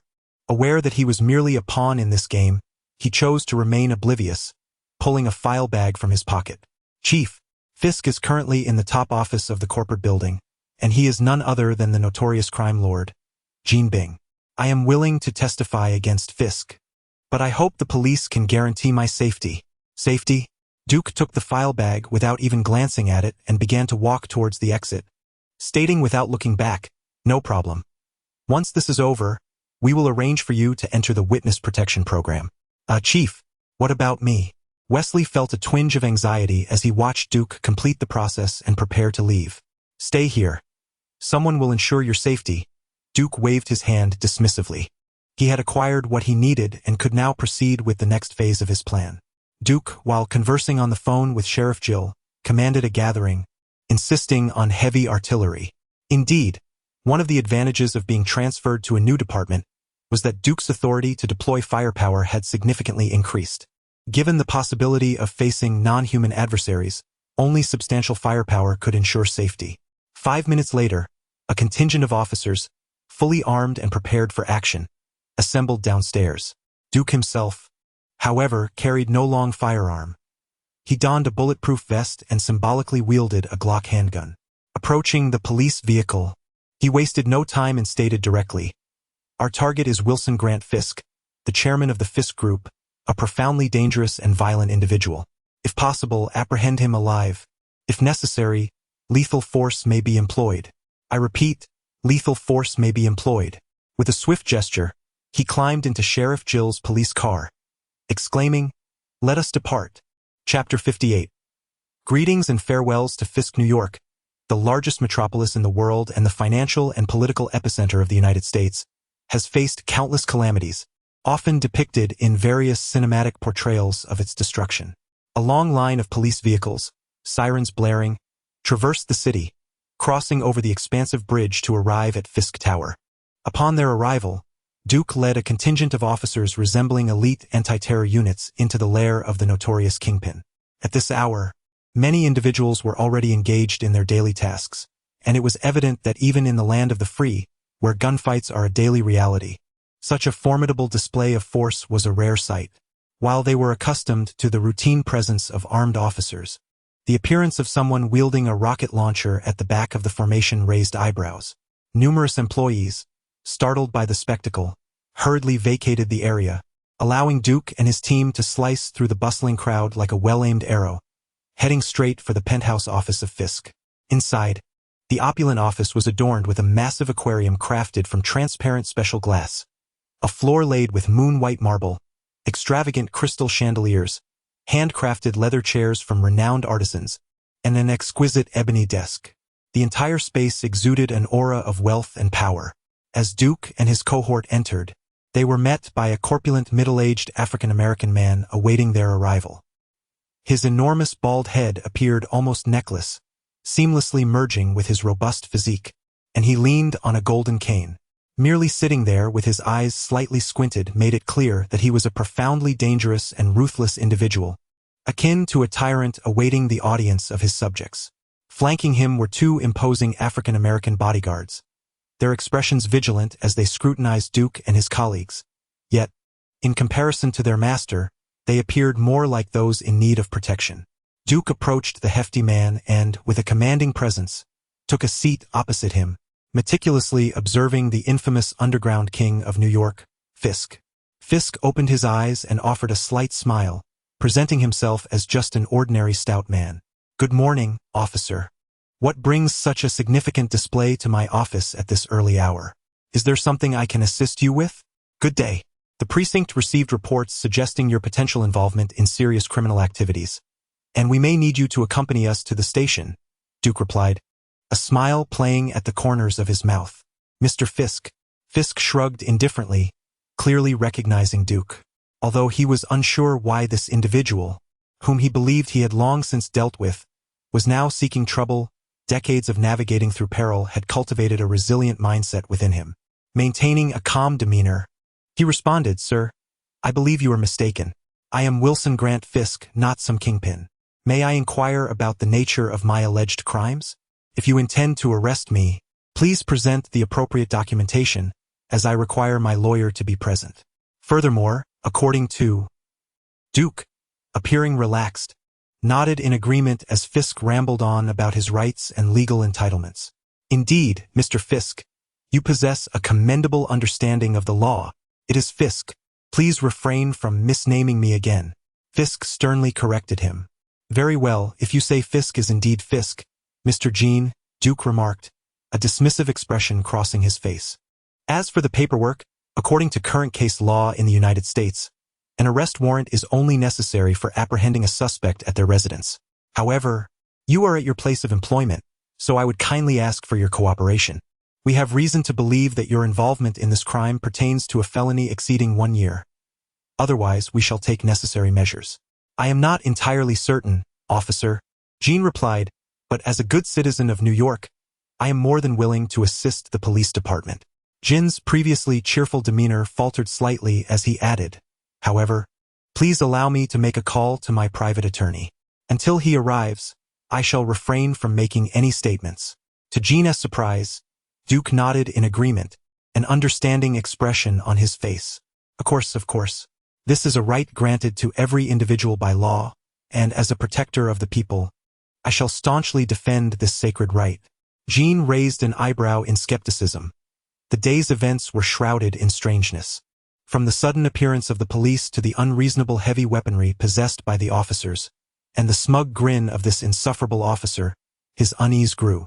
Casting a glance at Duke, whose smile was laden with a disconcerting warmth, Jean resolved to set aside his doubts for the moment. Regardless of the specifics, he would ensure that his associates swiftly assembled a legal team. Even if these men uncovered something incriminating, he could always engage in a drawn-out battle with the jury later. After all, with sufficient funds, nothing was beyond negotiation. Crime? Ha! The true criminals reside at the highest echelons of this nation. With the right connections, even a bottle of laundry detergent could be deemed the original sin that led to the downfall of a nation. 3 minutes later, Gene hung up the phone, having arranged for his private attorney to urgently commission New York's most esteemed legal team to formulate a contingency plan. He also instructed his gang to prepare for potential repercussions, should the worst come to pass. Have you finished your call? Duke, who had been observing the large aquarium in the office, approached with enthusiasm. Mr. Gene, are you ready to accompany us now? Rising from the opulent leather chair that enveloped his robust form in a tailored white suit, Jin's muscular silhouette was subtly discernible beneath the fabric. A rose, vibrant as blood, was pinned to his chest. He had grown impatient with the trivialities of Duke's nomenclature. Leaning against the expensive desk, his gaze bore an ominous intensity, reminiscent of a colossal beast surveying its prey. Certainly, officer. I appreciate your patience, and I wish you a pleasant day. Thank you, and to you as well. Duke replied with a smile that radiated politeness. Humph. Gene scoffed inwardly, cursing the incompetent shade, that wretched fool who collected payment without delivering results. Once this storm passed, he would not only place a bounty on Duke's head in the black market but also on that treacherous scoundrel. Yet, those matters were for another time. For now, addressing the immediate situation remained paramount. No longer masquerading as a placid figure, Gene Bing boldly pushed aside the police officer before him, a scornful smile gracing his lips as he declared, "Let us go, officer. Time is of the essence, and I have much to attend to upon my return from the precinct." Just then, Duke, who was leading Gene Bing, was about to step out of his opulent office when he suddenly seemed to recall something and turned to Gene Bing, extending his hand with a solemn introduction. "Mr. Fisk, I neglected to introduce myself. It is a pleasure to meet you. I am Duke, and I hope my duties have not caused you any inconvenience." "You finally pronounced my name correctly this time, Officer Duke. I trust you will not err again in the future," Gene Bing retorted mockingly, extending his hand with a cold smirk. Duke's palm, having undergone a transformation through serum and enhancements, appeared larger than that of an ordinary man. Yet it seemed almost juvenile when compared to the imposing figure of Gene Bing. A flicker of menace flashed in Gene Bing's eyes. Had the circumstances been different, he would have relished the opportunity to crush this insufferable fool's bones, reminiscent of the thrill he once derived from shattering the bones of his rivals. The enchanting sound of cracking bones was truly captivating. Suppressing his bloodthirsty urges, Gene Bing's hand gradually met Duke's in the air, their palms slowly converging in a deliberate manner. Chapter 59. I am Kingpin. What is this? Kingpin suddenly sensed something was amiss. His outstretched hand indeed made contact with an object, yet it bore the cold, unyielding texture of metal, utterly devoid of the warmth of flesh. His counterpart had not extended a handshake. Inexplicably, something extra had materialized in his hand. Instinctively, he raised his hand and gazed down. A gun. He was holding a firearm. Suddenly, a thunderous shout erupted beside him, sending alarm bells ringing in Kingpin's mind. Only then did he discern that he was gripping a matte black Desert Eagle pistol. When did this happen? Damn it, I've been set up. With no time for contemplation, Kingpin hastily prepared to relinquish the weapon, attempting to explain, "Wait, this isn't." Oh. Bang, bang, bang, bang, bang, bang. Fire, fire. Before Kingpin could utter another word, Duke swiftly drew his Glock from its holster, aiming it at Kingpin's bald head as he unleashed a barrage of bullets, commanding the others to open fire. Perhaps due to prior warnings, the officers tensed, hastily dispersing while directing their fire at Kingpin. The chaotic flurry of bullets intermingled with Kingpin's pained grunts. Duke, indifferent to all else, specifically targeted Kingpin's mouth and eyes. Despite Kingpin's evasive maneuvers, Duke, now a master marksman, consistently found his mark on Kingpin's large, exposed face. My face. I will kill you. Kingpin raised his arms defensively, attempting to charge toward Duke. Duke, having swiftly emptied his magazine, retreated while adeptly replacing it with a fresh one from his hip. Bang! Bang! Bang! Amidst the chaos, an errant bullet from an unknown officer struck Kingpin squarely in the forehead. Kingpin let out a muffled grunt, gradually collapsing to the ground like a fallen elephant, utterly motionless.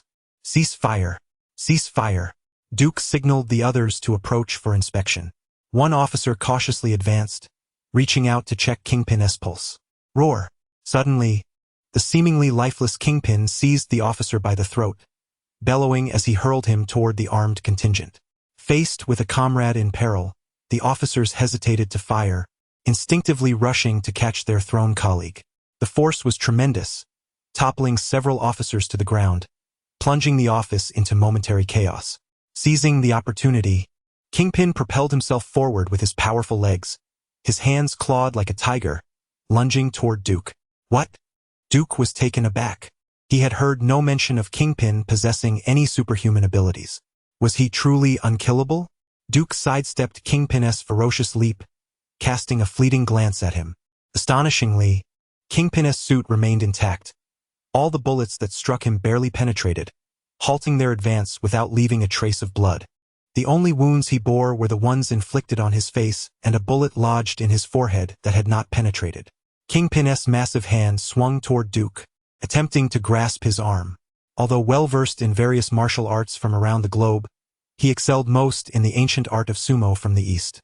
Having mastered the art of sumo to an extraordinary degree, Jean was filled with confidence that, once he laid hands on his adversary, he could mercilessly crush him into a mere pile of flesh.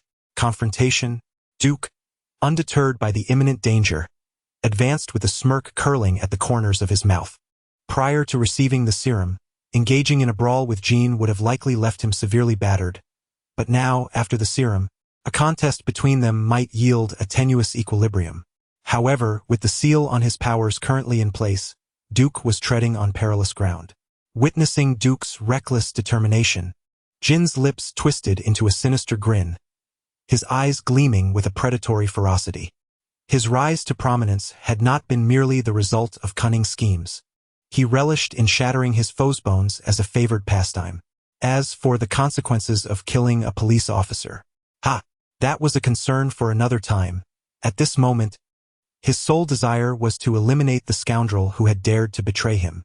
"I've got you," Jean exclaimed, successfully seizing Duke's left arm with one hand while delivering a powerful slap aimed at his face with the other. Duke, his muscles taut, did not flinch or evade. Instead, he met Jin's descending hand with his own. The other hand, muscles bulging like iron, deftly grasped Jin's wrist, returning the wicked grin with a defiant declaration. "No, it is I who have captured you." With a resounding thud, Jin's eyes widened in shock as a searing pain shot through his arm. The hand that had aimed for Duke's face was repelled by Duke's powerful counter. Impossible. His arm fell limply to his side, the sensation akin to striking an impenetrable block of marble rather than flesh. The moment their palms met, Jin's hand grew numb, and his arm reverberated with a pain reminiscent of shattered bones. Duke seized the opportunity, grasping Jin's wrist as he advanced, pivoting sharply to hurl Jin's formidable frame over his shoulder in a classic shoulder throw, causing the opulent office to tremble as if struck by an earthquake. The rapid, fierce exchange ignited a surge of adrenaline within him. Indeed, true manhood demanded a clash of fists. Jean plummeted from mid-air. The combined weight and Duke's force rendered his chest numb, a metallic taste flooding his throat. "This monster I cannot overcome." Jean, battered and bruised, discerned the stark disparity in their strengths and speeds. He was significantly outmatched by Duke. Without hesitation, recognizing the murderous intent of this relentless officer, he executed a roll, springing to his feet and seizing the ankle of a nearby officer who had hesitated to fire amidst their entanglement. In a desperate maneuver, he flung the officer toward the advancing Duke, while simultaneously shielding his head with his arms, charging recklessly toward the exit like a wounded beast, his bloodshot eyes betraying a frenzied madness. Damned! Damned! Damned! The thought of vengeance echoed wildly within Jean, ignited by blood and pain. For years, no one had ever forced him into such a woeful state. As for the law, he would simply renounce his public identity and embrace the true essence of a dark overlord. He must kill this bastard. Escape, escape. As long as he could flee, there remained a glimmer of hope. Without a backward glance, Kingpin dashed toward the exit. A sudden rush of air filled his ears, and a sense of dread gripped his heart. Could that scoundrel be in pursuit? He quickened his pace towards the emergency exit, yet with each passing moment, his legs felt increasingly leaden. Something was amiss. Abruptly, he halted and glanced back. Duke clapped his hands, approaching Kingpin with an air of calm assurance. Kingpin felt his strength waning. He lowered his gaze to his chest, where a golden spike protruded, crimson blood splattering his white suit in abstract patterns reminiscent of plum blossoms. The loss of blood rendered him powerless, and he laboriously slid down the wall, eventually sitting down, gazing up at his adversary. Duke looked down at him, raising an eyebrow, and casually inquired, "Any last words, Mr. Fisk?" Kingpin's breaths grew shallow, and he remained silent, a disdainful smirk tugging at the corners of his mouth before he closed his eyes, resting his head against the wall in solemn silence. Observing this, Duke shrugged and turned to instruct his subordinates in the office to call for an ambulance as per protocol. In close quarters, his hand-thrown cane had already exceeded the power of ordinary bullets. Even though Kingpin's specially crafted suit was bulletproof, the precision of Duke's throw allowed the cane to pierce through his chest effortlessly. Suddenly, a gust of wind swept past, and Kingpin, who had risen without his adversary noticing, lunged at Duke with a fierce grimace. Duke raised an eyebrow, unfazed by the imminent attack. With a calm demeanor, he planted his feet and, with a single fist, struck at Kingpin. The sound of impact echoed as his fist collided with Kingpin's chest, sending his hefty body soaring backward like a marionette with severed strings, crashing against the wall before falling to the ground. A glint of malice flickered in Duke's eyes. He had assumed Kingpin was finished, yet the man's resilience was astonishing. Just to be safe, perhaps another blow was in order. Ha ha ha. Meanwhile, Kingpin, sprawled on the ground, summoned the remnants of his formidable strength, struggling to rise. Blood continued to seep from his already weary body. He fixed a fierce gaze on Duke and, through gritted teeth, managed to exclaim, "I am Kingpin." Chapter 60. Please call me Director. Ding. Congratulations, host, on completing the task. The death of Jean Bing. Total task value, 15,000 points. Host contribution rate, 80. Points earned, 12,000. The host has accumulated 12,000 points. Would you like to commence the lottery? No. Yes, Jean Bing is indeed deceased. The kind-hearted Officer Duke, after the fact, gently closed the deceased's glaring eyelids, rendering his departure a tad more serene. Without rushing to report to his superiors, Duke understood that the outcome was already determined, and the most critical step of his plan was successfully accomplished.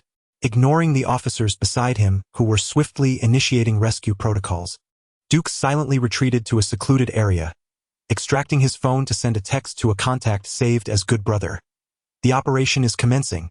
After the message was sent successfully, Duke promptly deleted it and returned the phone to his pocket. Hurry, hurry. Call an ambulance. Chief. It seems he has no pulse. What? No. Doctor. Doctor.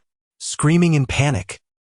10 days later, on a crisp morning, Duke arose early to prepare himself a simple breakfast before donning a black suit that he seldom wore throughout the year. As he opened the car door and settled into the vehicle, he felt the tires noticeably dip before rebounding. Since the onset of his physical transformation, not only had his overall fitness improved, but he had also evidently gained weight. Through his private assessments, he discovered that he had grown approximately 5 centimeters taller. Yet his weight had soared to 120 kilograms, and his physique had become increasingly refined. This unreasonable metamorphosis meant that although his outward appearance remained undetectable, his body density had far surpassed that of an ordinary individual. Whether in strength, speed, or endurance, the evidence of his transformation was becoming increasingly apparent, particularly due to an enigmatic change stirring within him, perhaps linked to the shared evolution with his brother. Returning to the matter at hand, today marked a significant occasion. At 7:15 a.m., Duke arrived 10 minutes early at his destination. After undergoing stringent security protocols, he knocked and entered an office. Welcome, The office's proprietor, Senator Robert Edward Kelly, rose to greet him. A familiar figure, General Ross, was also present, nodding before resuming his perusal of documents. The office was modest in size, furnished only with a desk, a few sofas, and a cabinet brimming with file boxes. Today's agenda encompassed discussions regarding the laboratory base, but more critically, the fate of the temporary department known as the Logistics Office was to be determined. Senator Robert Edward Kelly was the official responsible for liaising with this department. A smile graced Duke's face as he approached to shake hands before taking a seat on the sofa opposite the desk. Following pleasantries, Kelly wasted no time, stating directly, "Inspector Duke, we have thoroughly investigated the matter. While some doubts remain, it is confirmed that Fisk is indeed the mastermind behind the laboratory." Duke received a thick dossier from Kelly, which, aside from the experimental data USB drive he had previously submitted, contained numerous crimes attributed to Jean Bing, including drug manufacturing and trafficking, as well as human trafficking. However, the most significant element within was the testimony of Wesley, Jean Bing's most trusted assistant, which confirmed that Jean Bing had been clandestinely financing mutant projects with the ulterior motive of selling these artificially created, flawed mutants as slaves to customers worldwide, thereby reaping substantial profits. Duke raised an eyebrow. Every letter in this document was steeped in bloodshed. Indeed, Jean Bing's demise was not in vain. After perusing the file, he inquired curiously, "What discoveries have been made regarding the creature designated as Beast 07? General Ross at this moment also set down the documents in his hands, his expression slightly uneasy. After all, he had previously wagered with Duke, fully prepared to witness a spectacle of folly, only to find that Duke had already completed his task while he himself had barely begun. Sitting upright, he awkwardly stated, "We still have no leads on Beast 07. Despite our extensive search over the past few days, not only in New York but also in its surrounding areas, we have found neither trace of this creature nor any unreasonable occurrences of food or water, as if the beast never existed at all." Kelly interjected at an opportune moment. "This is a long-term mission. We cannot allow such a dangerous entity to remain beyond our control, nor can we relax our search efforts. Inspector Duke, you must continue to follow up on this matter." "Understood." Duke nodded gravely. Indeed, the creature posed a significant threat. A 100-meter-tall behemoth would render humanity exceedingly fragile in its presence. For safety's sake, it was better to keep it under his supervision. After further discussions regarding the laboratory and the mission concerning the creature, Kelly suddenly cleared his throat and withdrew a thick document from beneath his drawer. With utmost seriousness, he addressed them. "There is one more matter regarding the temporary department known as Logistics. What are your thoughts on this department?" Duke felt a surge of excitement. Finally, they had arrived at this critical point. The effort he had expended, even at the painful cost of sacrificing his dear brother Fatty Jean Bing, was all for this purpose. Ross exchanged a knowing glance with Duke, a smile creeping onto his face as he gestured for Duke to speak first. Duke pondered for a moment, a glimmer of insight flashing in his eyes, and replied earnestly, "Sir, I believe it is imperative that we establish logistics as a formal department on a permanent basis. There are two reasons for this.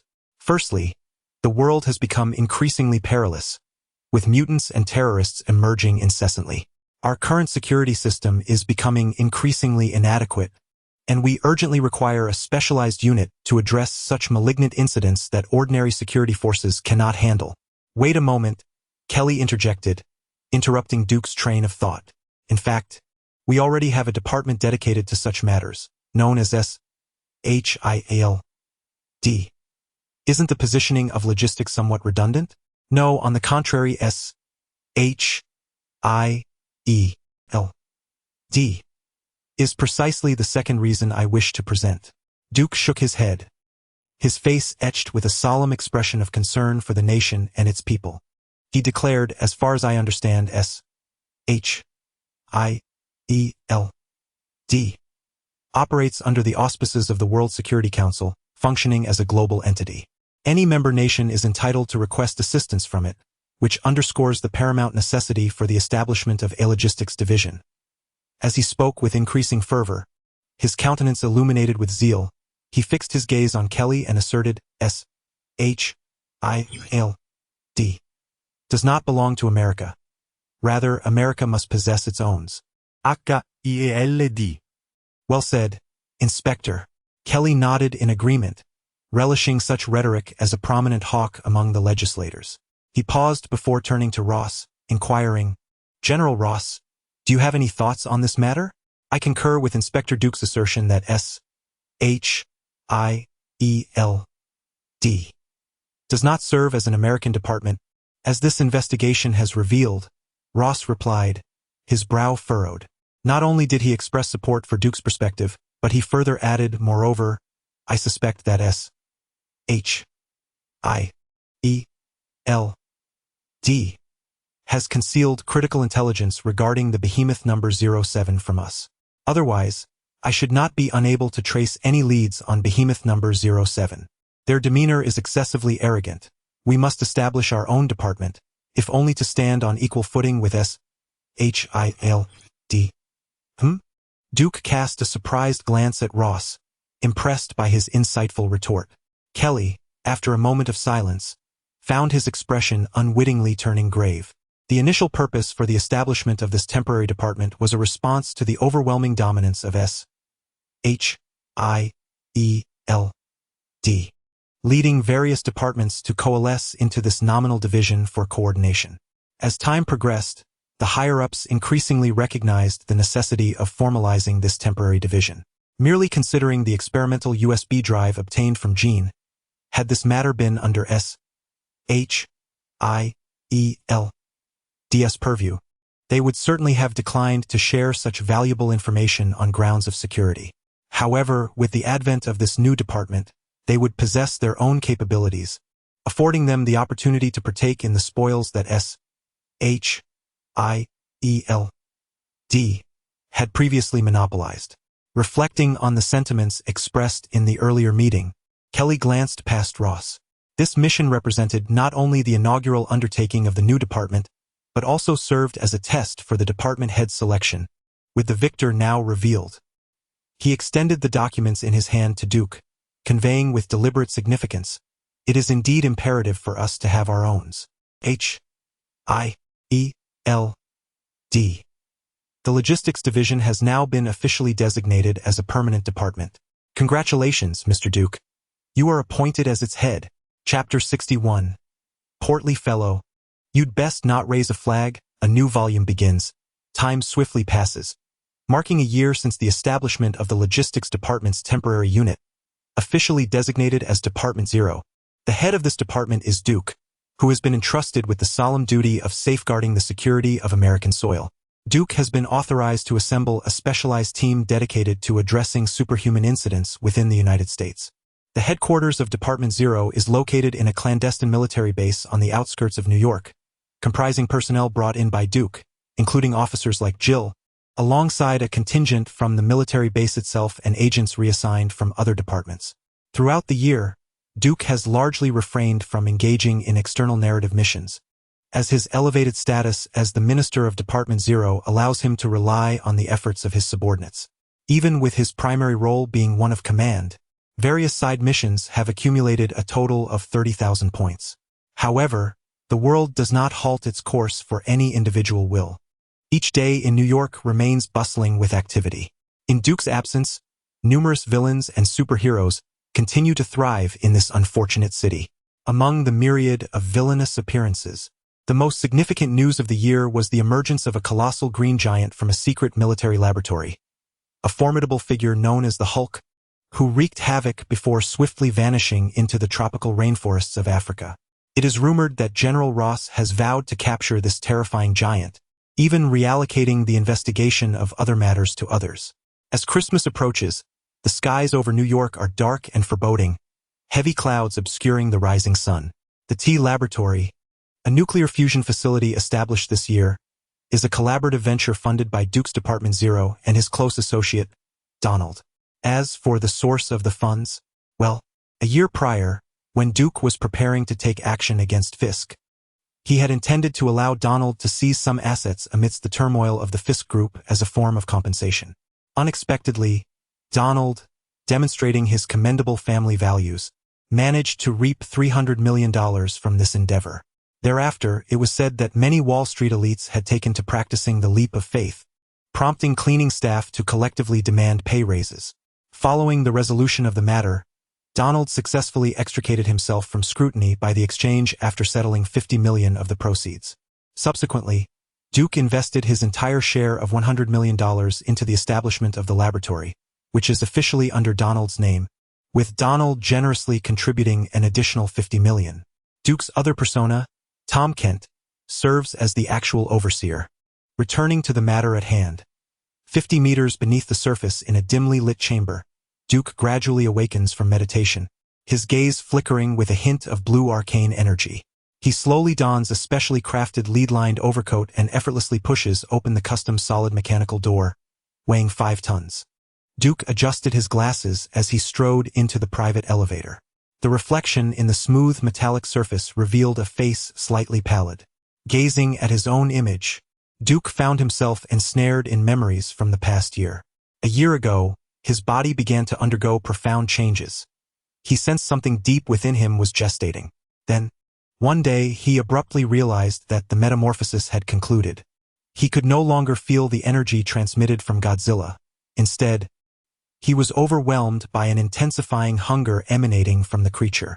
Worse still, after the transformation ceased, his body began to radiate nuclear energy, making it nearly impossible for him to lead a normal life.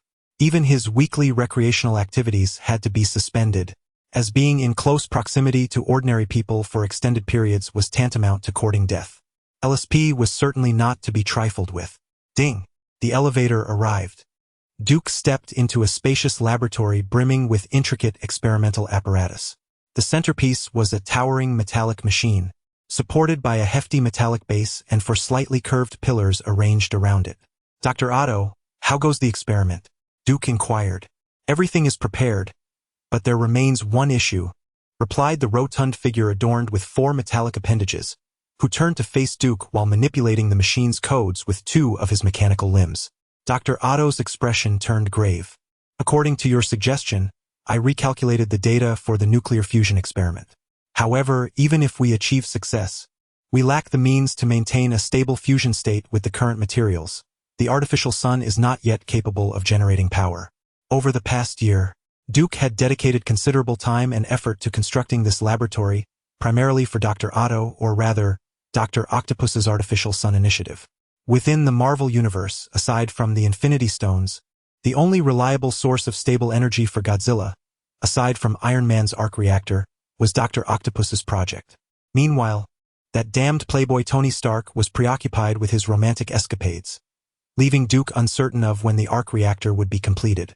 "No need for that," Duke said, a smile creeping across his lips. After such a long wait, success was finally within reach. Narrowing his eyes at the sophisticated machinery before him, he declared, "Commence the preliminary tests at once. I do not require it to remain stable indefinitely, but it must succeed." Dr. Otto shrugged confidently. "Mr. Tom, rest assured, I guarantee you will witness a groundbreaking experiment. From this moment on, humanity shall no longer be burdened by energy concerns. Let us not get ahead of ourselves, my friend." Duke waved his hand, eager. "Let us get started." "Understood," Dr. Otto exclaimed as he deftly initiated the computer control system beside the machine, simultaneously manipulating the complex buttons with his metallic appendages. At last, under the machine's control, nuclear fusion commenced. A small metallic sphere hovered in mid-air, suspended from the bottom of the apparatus. This was tritium, a substance found in only minute quantities across the globe, and this tiny amount had consumed nearly 1/10 of their laboratory's budget. Damn, money is truly not to be squandered. A shared lament from Duke and the author. Under the deft control of Dr. Otto, flexible mechanical tendrils swiftly activated the machinery. A curved metal column emitted a brilliant beam, instantly striking the levitating metallic sphere. Buzz! Suddenly, the surroundings were engulfed in a fiery hue of red and orange, heralding the emergence of a miniature sun at the heart of the machine.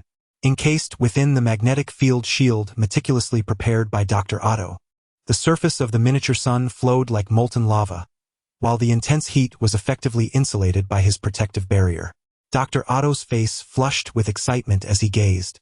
enraptured, at the culmination of his life's work, murmuring to himself, "The energy of the sun is right in the palm of my hand." Duke, equally exhilarated, stared at the fireball before him. He swallowed hard, feeling every cell in his body urging him to take a taste. Just a taste? Oh! Duke's feet unconsciously moved forward as he licked his lips, whispering, "How beautiful! How delectable! Larger, even larger." With his whispered words, the red-orange fireball swelled increasingly, its immense energy distorting the very air around it. Within the magnetic field shield, the high-temperature nuclear radiation from the fusion process flickered and pulsed, almost forming radiant halos encircling the fiery sphere. Before long, the red-orange fireball expanded further, straining the transparent magnetic field shield to its limits. Dr. Otto was jolted back to reality, his excitement giving way to alarm as he realized his metal tendrils were struggling to maintain control over the shield. Observing a pale white filament rapidly expanding at the center of the orange-red fireball, a cold sweat broke out on Dr. Otto's back. He shouted to Duke, "The experiment is about to spiral out of control, Mr. Tom. We need to shut it down." No. Duke fixated on the fireball, mustering every ounce of willpower to suppress his overwhelming urge to taste it, defiantly refusing to turn back. Just wait. Just wait. Let it grow a bit larger. The temperature in the room began to rise palpably, as the colossal energy within the magnetic field shield became increasingly restless. The fusion process continued unabated, with the white flames within the fireball nearly consuming the orange-red glow. The artificial sun began to emanate an ever-strengthening gravitational pull, causing metallic pins, tweezers, and pens within the laboratory to levitate, drawn irresistibly toward the searing artificial sun. Even the surrounding steel structures began to warp and distort under this force, as the air grew increasingly oppressive. "Mr. Tom, we have achieved preliminary success, but we must shut it down. Next time we can further refine the experiment," Dr. Otto shouted.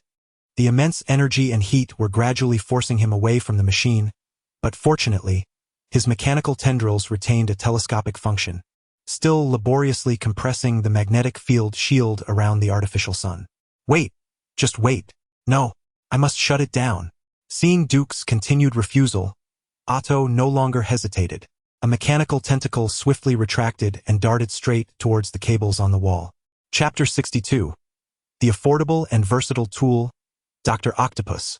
With a swift movement, Duke seized the mechanical tentacle, which emitted a disconcerting cracking sound under his immense strength, akin to a colossal python being tightly constricted mere steps from its power source. The experiment persisted, and now it was my turn to take over. "Doctor, you may leave." In the astonished gaze of Dr. Otto, Duke yanked the mechanical tentacle, flinging the doctor away as if he were refuse. Now bereft of Otto's control, the already unstable artificial sun became increasingly volatile, its energy rings gradually breaching the magnetic shield, erupting erratically like an octopus in a frenzy. Duke's gaze fell upon the seething sphere of intense energy, a flicker of trepidation and avarice crossing his eyes. There was no time to waste. Duke summoned every ounce of energy within him, blue lightning crackling around his form. With a leap, he approached the artificial sun, its magnetic shield now perilously compromised. Extending his hands, he slowly advanced towards the agitated artificial sun, a peculiar grin spreading across his face. "Easy now. Just let me have a touch. Just for a moment." Meanwhile, Otto, having been flung far away, had managed to rise with the aid of the metal tentacles. As he prepared to flee, he caught sight of Duke's reckless actions, unable to restrain himself from shouting, "God, are you seeking death? Stop!" Ignoring Otto's pleas, Duke drew closer to the artificial sun, the air around him growing increasingly sweltering. Suddenly, two brilliant arcs of electricity surged from his hands, piercing through the magnetic shield and rapidly entering the heart of the artificial sun. The blue arcs transformed into a blinding white as they connected with the volatile energies within the artificial sun, which appeared to have finally found an outlet for its pent-up energy. What had begun as a slender arc swiftly expanded to the size of an infant's arm, continuously flooding into Duke's being. Yes, just like that. As the radiant white energy surged into Duke, it was akin to a long-awaited rainfall after a drought, spreading throughout his entire form, revitalizing his powerful physique that had undergone a metamorphosis. The delightful yet stinging sensation compelled Duke to draw even harder on the energy, and the overwhelming force enveloped him like a cocoon, absorbing him at an astonishing rate. Simultaneously, the intense pull within the laboratory began to wane, the artificial sun visibly shrinking until it dwindled to a mere flicker before extinguishing completely, leaving behind only the scorching air as a testament to its former existence. Not far away, Otto's mind was in a state of bewilderment. Had he not witnessed it with his own eyes, he would have never believed that the artificial sun he had painstakingly created was being consumed piece by Duke. He had initially thought the laboratory valued his artificial sun for its potential in the energy sector, as anyone with a modicum of insight could see that, should his solar project succeed, it would yield an inexhaustible source of energy akin to that of the sun itself. However, what on earth is this hand-extinguishing operation? This is my artificial sun, not a mere lighter. Tom, is everything all right? Dr. Otto closed his mouth, which had gaped in astonishment, and observed Duke, who was gradually absorbing the cocoon. He instinctively took a couple of steps back to maintain his distance and inquired, "All right? I cannot be more than all right." The energy swirling around Duke's skin seemed to possess a life of its own, visibly rushing into the mysterious circular emblem on Duke's chest. The blue and white arcs of light were soon accompanied by Duke's hearty laughter. As he slowly opened his eyes, he appeared nothing like the electrifying figure he once was. Instead, he resembled an utterly ordinary human. An ordinary human, completely unclothed, for the common fabric of clothing could not possibly survive such a fierce clash of energies. Duke casually picked up a nearby lab coat and draped it over himself, modestly concealing his exposed form. Feeling the resurgence of his symbiotic transformation and the abundance of energy within, a smile crept across his lips. The year-long wait for the artificial sun had indeed been worthwhile. At least he would not be facing the grim fate of death for the time being. Unfortunately, this energy was still insufficient, far from enough for him to fully heal, let alone evolve into the ultimate forms such as the Crimson Lotus. Observing Duke, who appeared to have returned to normal, Dr. Otto cautiously approached with his mechanical appendages, feigning a smile. "Mr. Tom, shouldn't you enlighten me about something?" "As you can see, Doctor, this is not an ordinary laboratory," Duke replied, narrowing his eyes. He knew that before Otto's transformation into the villainous Dr. Octopus, his true life goal was to benefit the masses, a quintessential good person. Of course, even a good person can become extraordinary after a fall from grace, like scheming to create a sensational event in New York Daily. With a premeditated response, Duke solemnly stated, "Aside from what you already know, the T Laboratory was established with investment from the Donald Group, but the true leader is the Zero Department, which aims to ensure the safety of the American people and specifically handles superhuman incidents. The Artificial Sun Project is merely one component of this initiative. So who are you?" Dr. Otto's expression shifted to one of dawning realization. "No," Duke shrugged and chuckled. "I am simply who I am, Doctor. My current responsibilities include being the head of the T Laboratory and the security consultant for the Zero Department, essentially a senior worker." Duke then proceeded to elaborate to Dr. Otto on the various superhuman incidents currently plaguing America, emphasizing that the Zero Department urgently needed to enhance its capacity to address such occurrences. After a moment of contemplation, with his metallic tendrils swaying unconsciously behind him, he straightened his posture and said earnestly, "Tom, I am a scientist. I greatly appreciate the laboratory's support, but I do not wish to involve myself in politics. I have but one request." He fixed his gaze intently on Duke. "I hope to retain my autonomy in research. If I ever discover that any research within the laboratory contravenes my principles, I wish to have the right to withdraw." "Not a problem." Without a moment's hesitation, Duke readily agreed, jesting that Dr. Otto Octavius is indeed one of the most eminent scientists within the Marvel Universe. Had he not ventured into the realm of villainy as Dr. Octopus, his accomplishments would certainly extend far beyond the creation of a mere artificial sun. To speak solely of his mechanical tentacles, they not only possess formidable artificial intelligence but also a self-upgrading logic. Furthermore, these tentacles, specifically engineered by Dr. Octavius for the Artificial Sun Project, are not only resistant to extreme temperatures and strong magnetic fields, but also assist him in combat and equipment fabrication. Remarkably, this apparatus is intricately connected to his psyche, allowing for direct mental control. In contrast, one might consider Tony Stark's intelligent assistant, Jarvis, whose early armors primarily relied on voice commands. Stark's self-designed mechanical arm pales significantly when juxtaposed with Otto's advanced tentacles. Most notably, Dr. Octavius does not share Tony's wealth, nor does he have the advantage of a well-established lineage that supports Stark. All of this has been meticulously crafted by Dr. Octavius himself, showcasing his undeniable prowess in hands-on ingenuity. To put it plainly, what Duke truly lacks is an efficient and cost-effective tool like this. Chapter 63. The Art of Vitality by Minister Duke Dr. Otto. The laboratory will fully support your artificial sun project. If funds are insufficient, we shall continue to allocate more.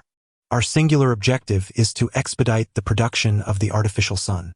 Once matters with Dr. Otto are settled, Duke adjusted his glasses with an air of affluence and smiled.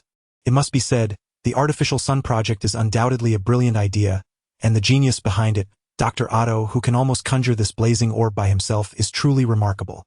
For Duke, aside from the necessity of stable energy supply, the commercial benefits of a stabilized artificial sun would be immeasurable. A prime example is Professor Tony. After shutting down Stark Industries' most lucrative weapons division, the stock prices plummeted to dismal levels. Yet Tony adeptly transitioned into the energy sector, and the stock soared as if on a roller coaster, rising beyond previous heights. After all, unlike arms, energy is a universal need. Even if one sells weaponry, transportation is still essential. Dr. Otto, with a hint of exasperation, surveyed the laboratory ravaged by the residual energy from the artificial sun. He rolled his eyes and stated, "Other aspects can be managed, we can always rebuild."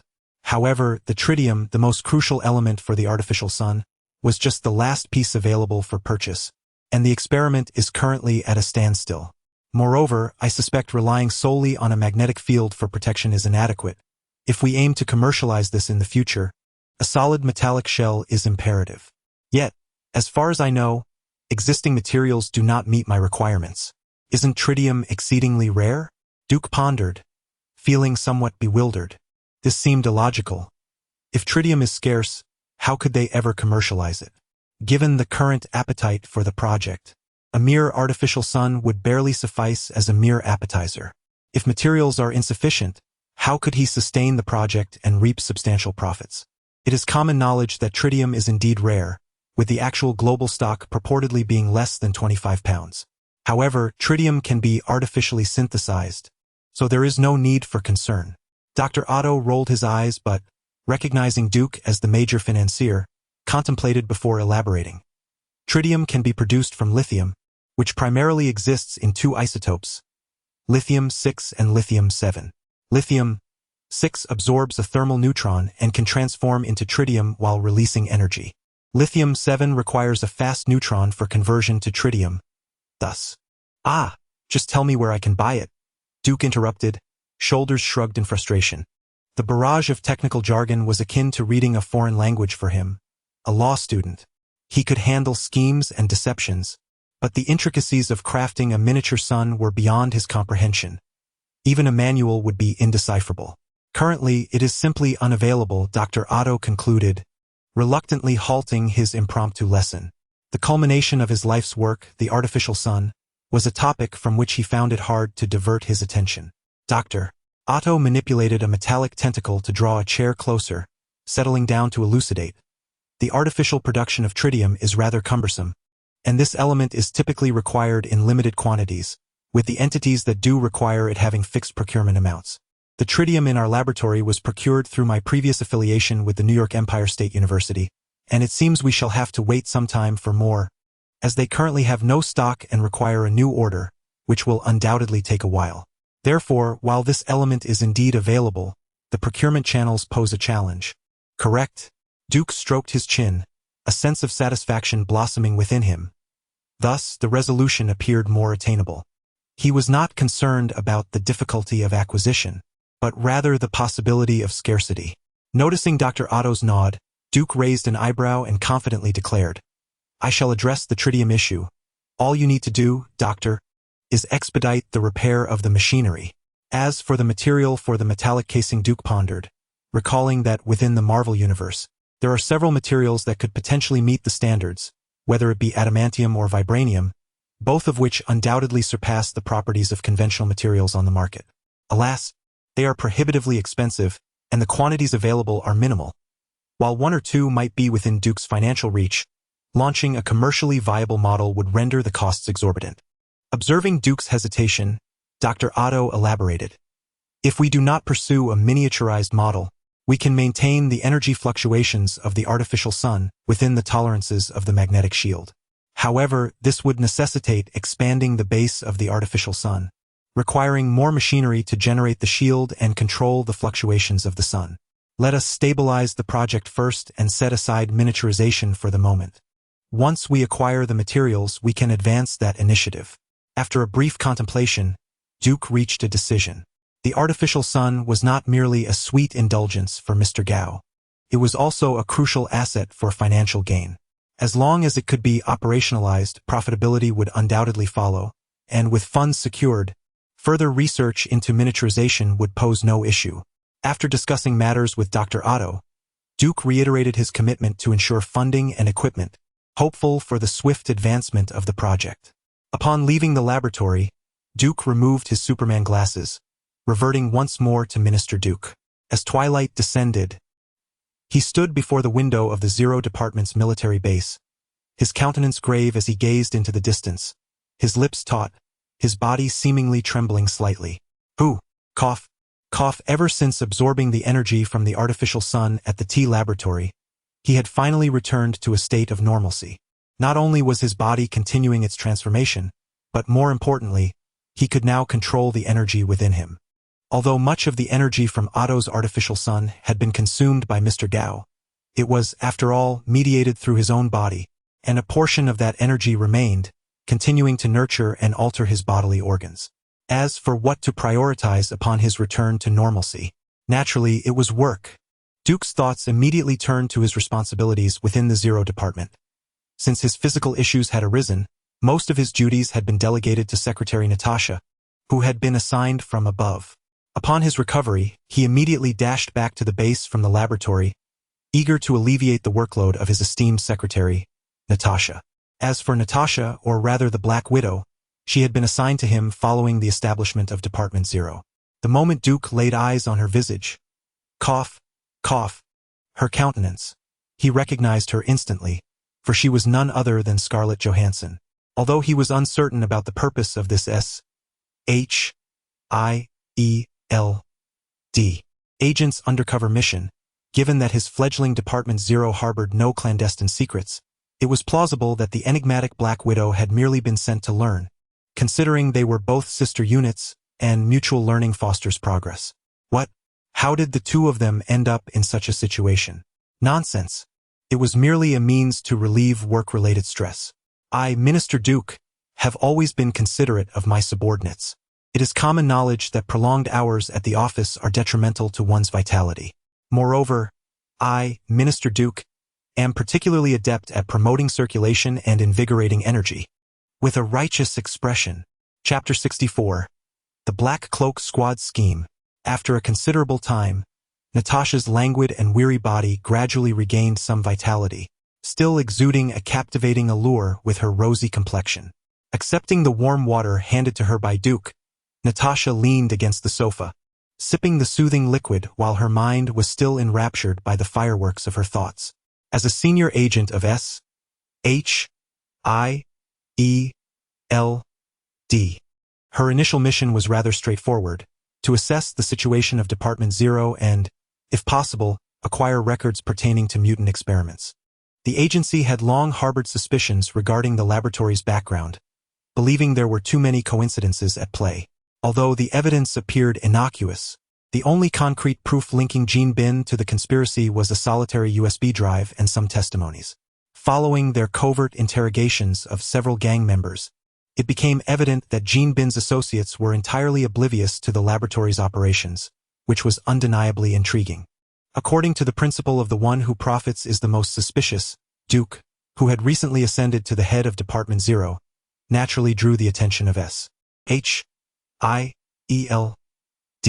In her role as secretary, Natasha diligently addressed her work responsibilities, yet progress remained elusive.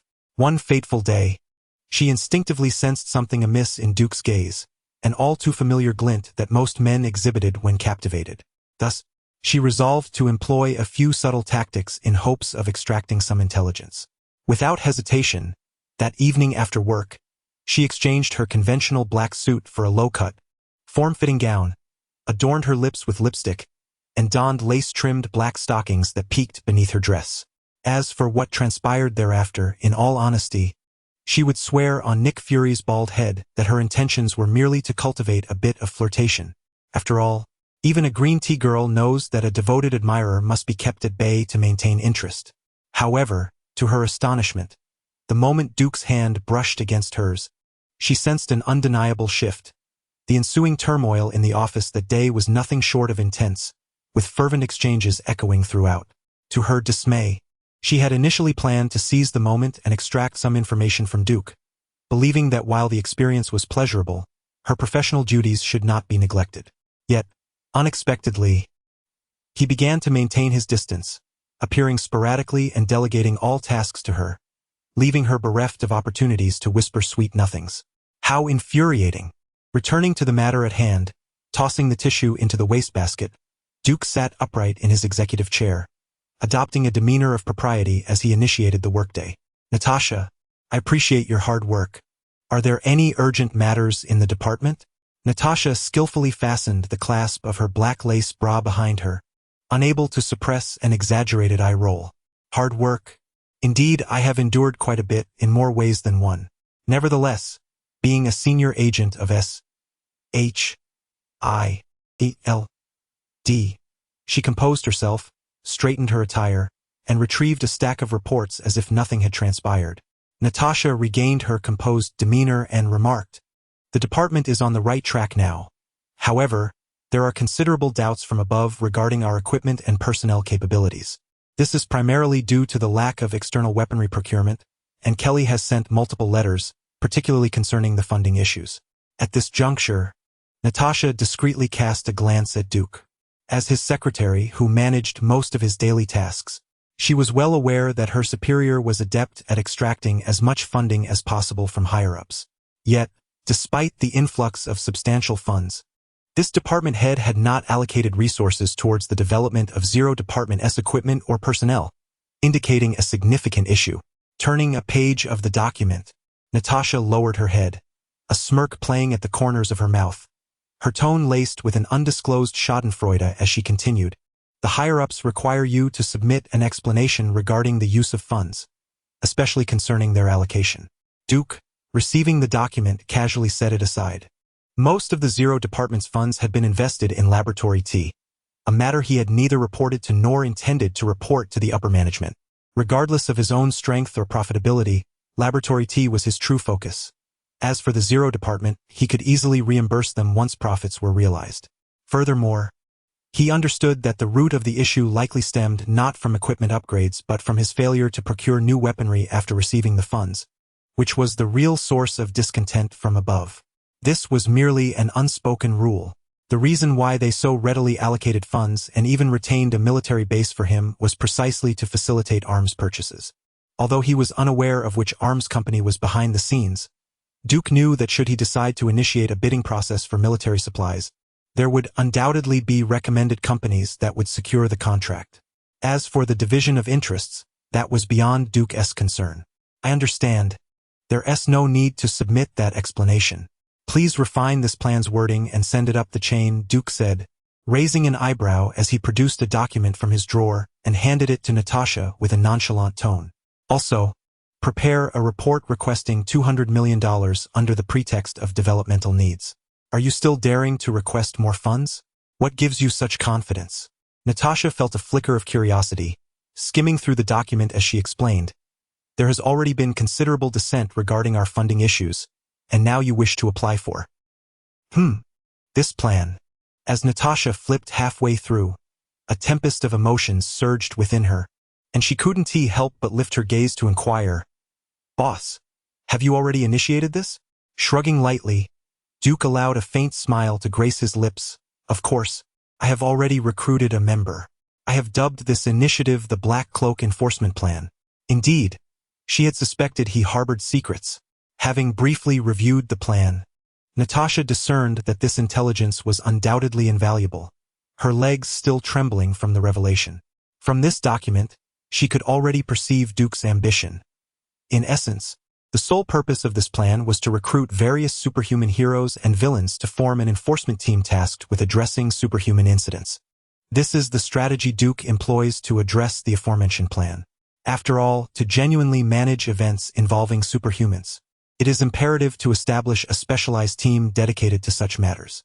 Conventional military forces occasionally prove insufficient, especially in densely populated urban areas like New York, where the efficacy of high-powered weaponry is greatly diminished. Furthermore, Duke is not akin to Hydra, bold enough to deploy nuclear weapons indiscriminately. As for the potential for S.H.I.E.L.D. to replicate his plans, it is of no consequence, for Duke has no intention of assembling a team of superheroes. Villains, after all, are far more amenable, whether motivated by greed or notoriety. Should any individual display an undue obsession with causing chaos, resolving the matter would be straightforward. A simple act of elimination would suffice. Moreover, Black Noir has long harbored designs for an Avengers initiative, and Duke's ambition to form the boys cannot remain concealed. Given H.I.E.L.D.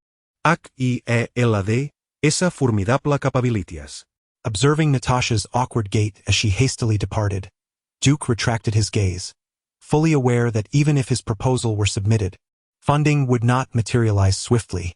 Contemplating this, he picked up the office phone to contact Gil, a seasoned subordinate from the Zero Department and undeniably one of his staunchest allies. Duke, Gil, I have an urgent matter that requires your attention. Please set aside your current tasks. Of course, sir. What do you need?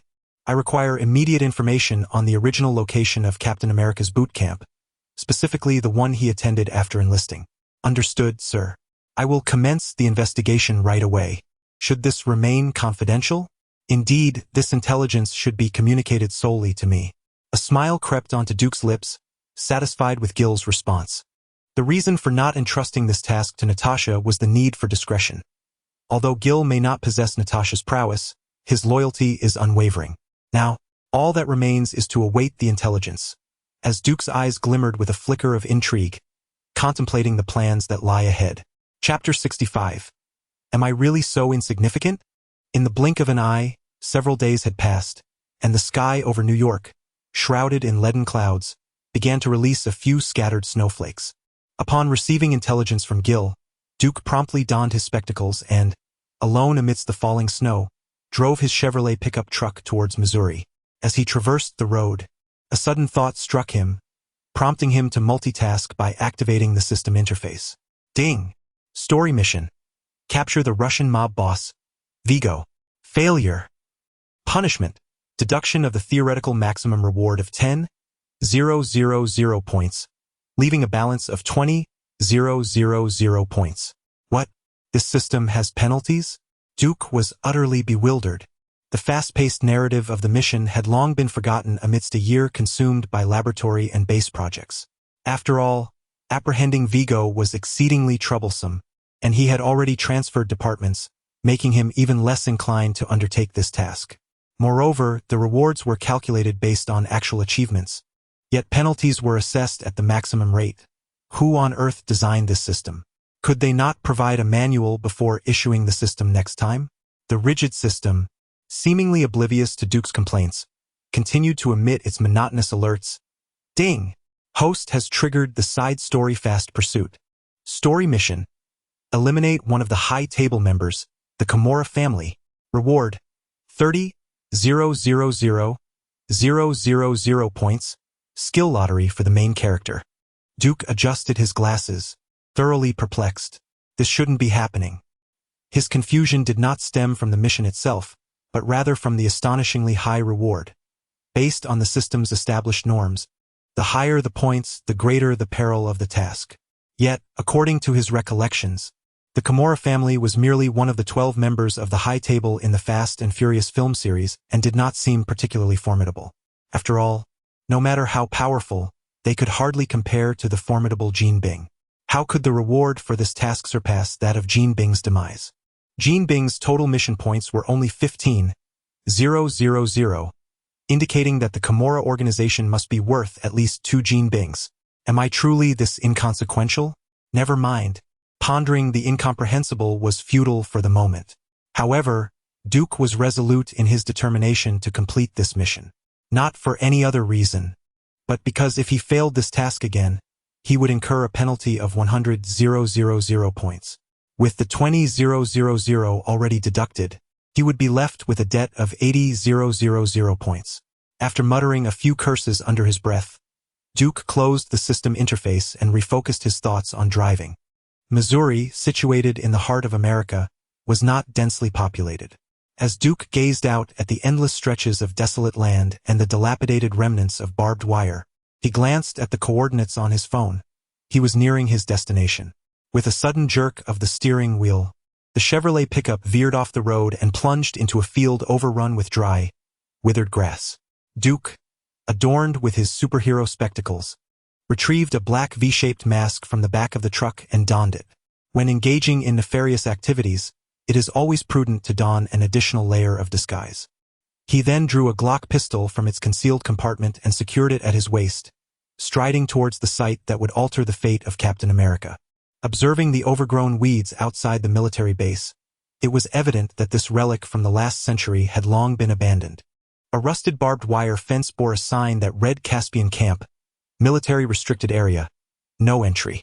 Duke forcefully kicked open the corroded lock of the fence and strode in confidently.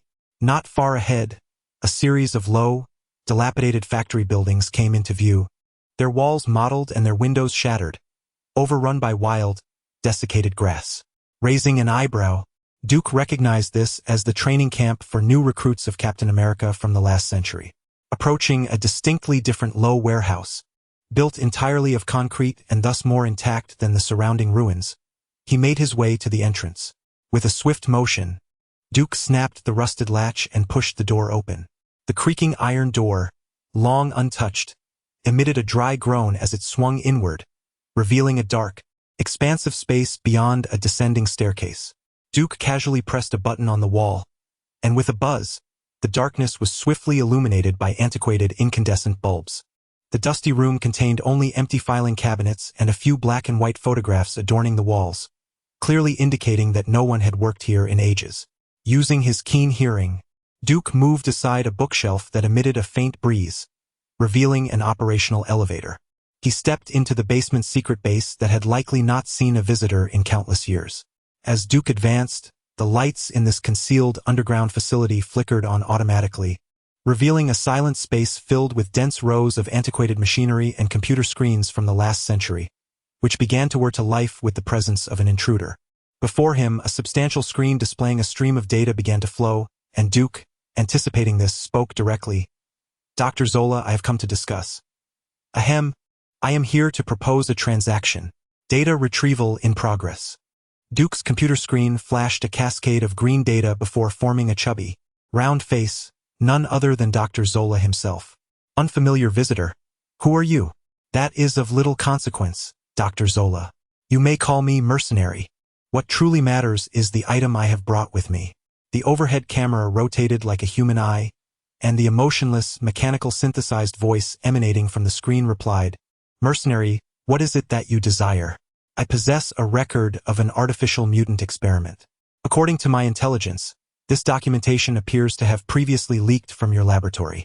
I am willing to return it to its rightful owner," Duke asserted, observing the green-coated face with enthusiasm.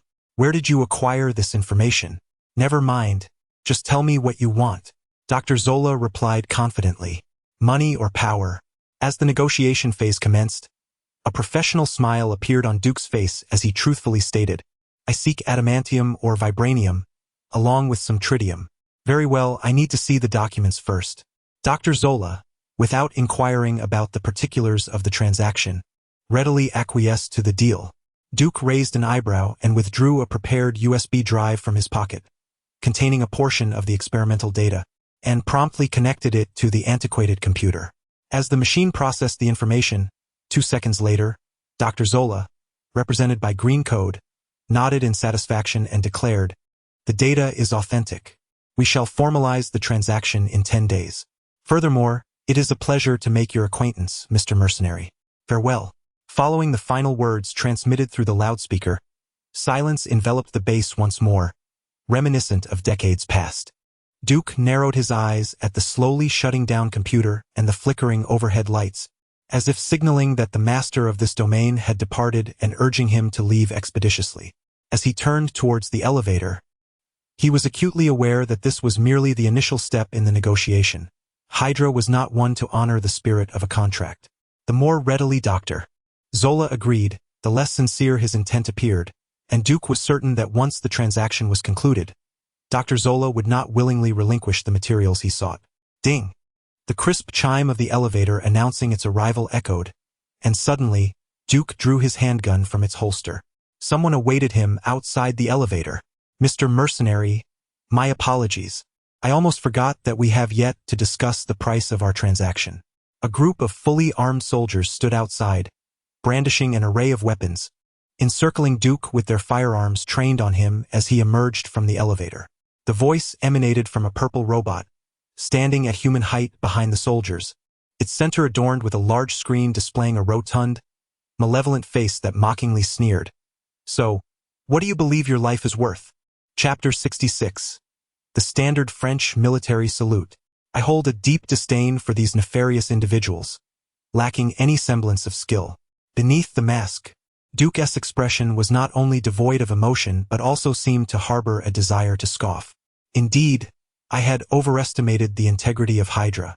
I had thought they would at least wait until the transaction was complete before striking, yet I was utterly mistaken. Observing the Hydra soldiers, who made no effort to conceal their murderous intent, Duke shook his head, internally lamenting the decline of societal values and the erosion of morality. Noticing Duke's silence, Dr. Zola audibly threatened, "Enough! This masked mercenary, you are surrounded. Surrender the information. Who is behind you? It's the system.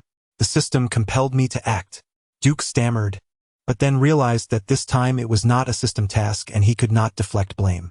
He stood tall and declared earnestly, "Doctor, I too am part of Hydra. You are aware of the Red Skull, are you not? I am indeed his fervent admirer, and I even enough." Dr. Zola impatiently interrupted Duke's heartfelt confession, grimly stating, "Provide me with the mutant data, and I may consider sparing your life." "Doctor, did we not agree upon a transaction? Furthermore, we are both affiliated with Hydra. Isn't coercing each other rather inappropriate?" Duke adjusted his glasses, carefully articulating his point. A soldier among them chuckled, prompting Duke to turn and see a gaunt figure, distinct in attire from the surrounding soldiers, clad in a tight black combat suit, donning a snakehead mask and oversized goggles. Duke raised an eyebrow and, with a smile, inquired, "What? Do you have an objection?" Before the figure could respond, Dr. Zola, his face marred with mockery, coldly commanded, "Fire." The room erupted with a cacophony of gunfire as the yellow tongues of flame illuminated the basement. Automatic rifles unleashed a relentless barrage, yet Duke remained steadfast, making no attempt to evade. Countless bullets rained upon him, ricocheting off the ground and igniting sparks, as the Hydra soldiers continued to pull the triggers until their magazines were depleted. The basement fell silent for a brief moment, only the monotonous clatter of rolling bullets resonating in the air. All eyes were fixed on Duke, who stood unharmed, his black mask unscathed. Unbeknownst to them, a thin, translucent blue shield had formed just before him, repelling all the bullets as if they were mere paper. Duke had not squandered the past year.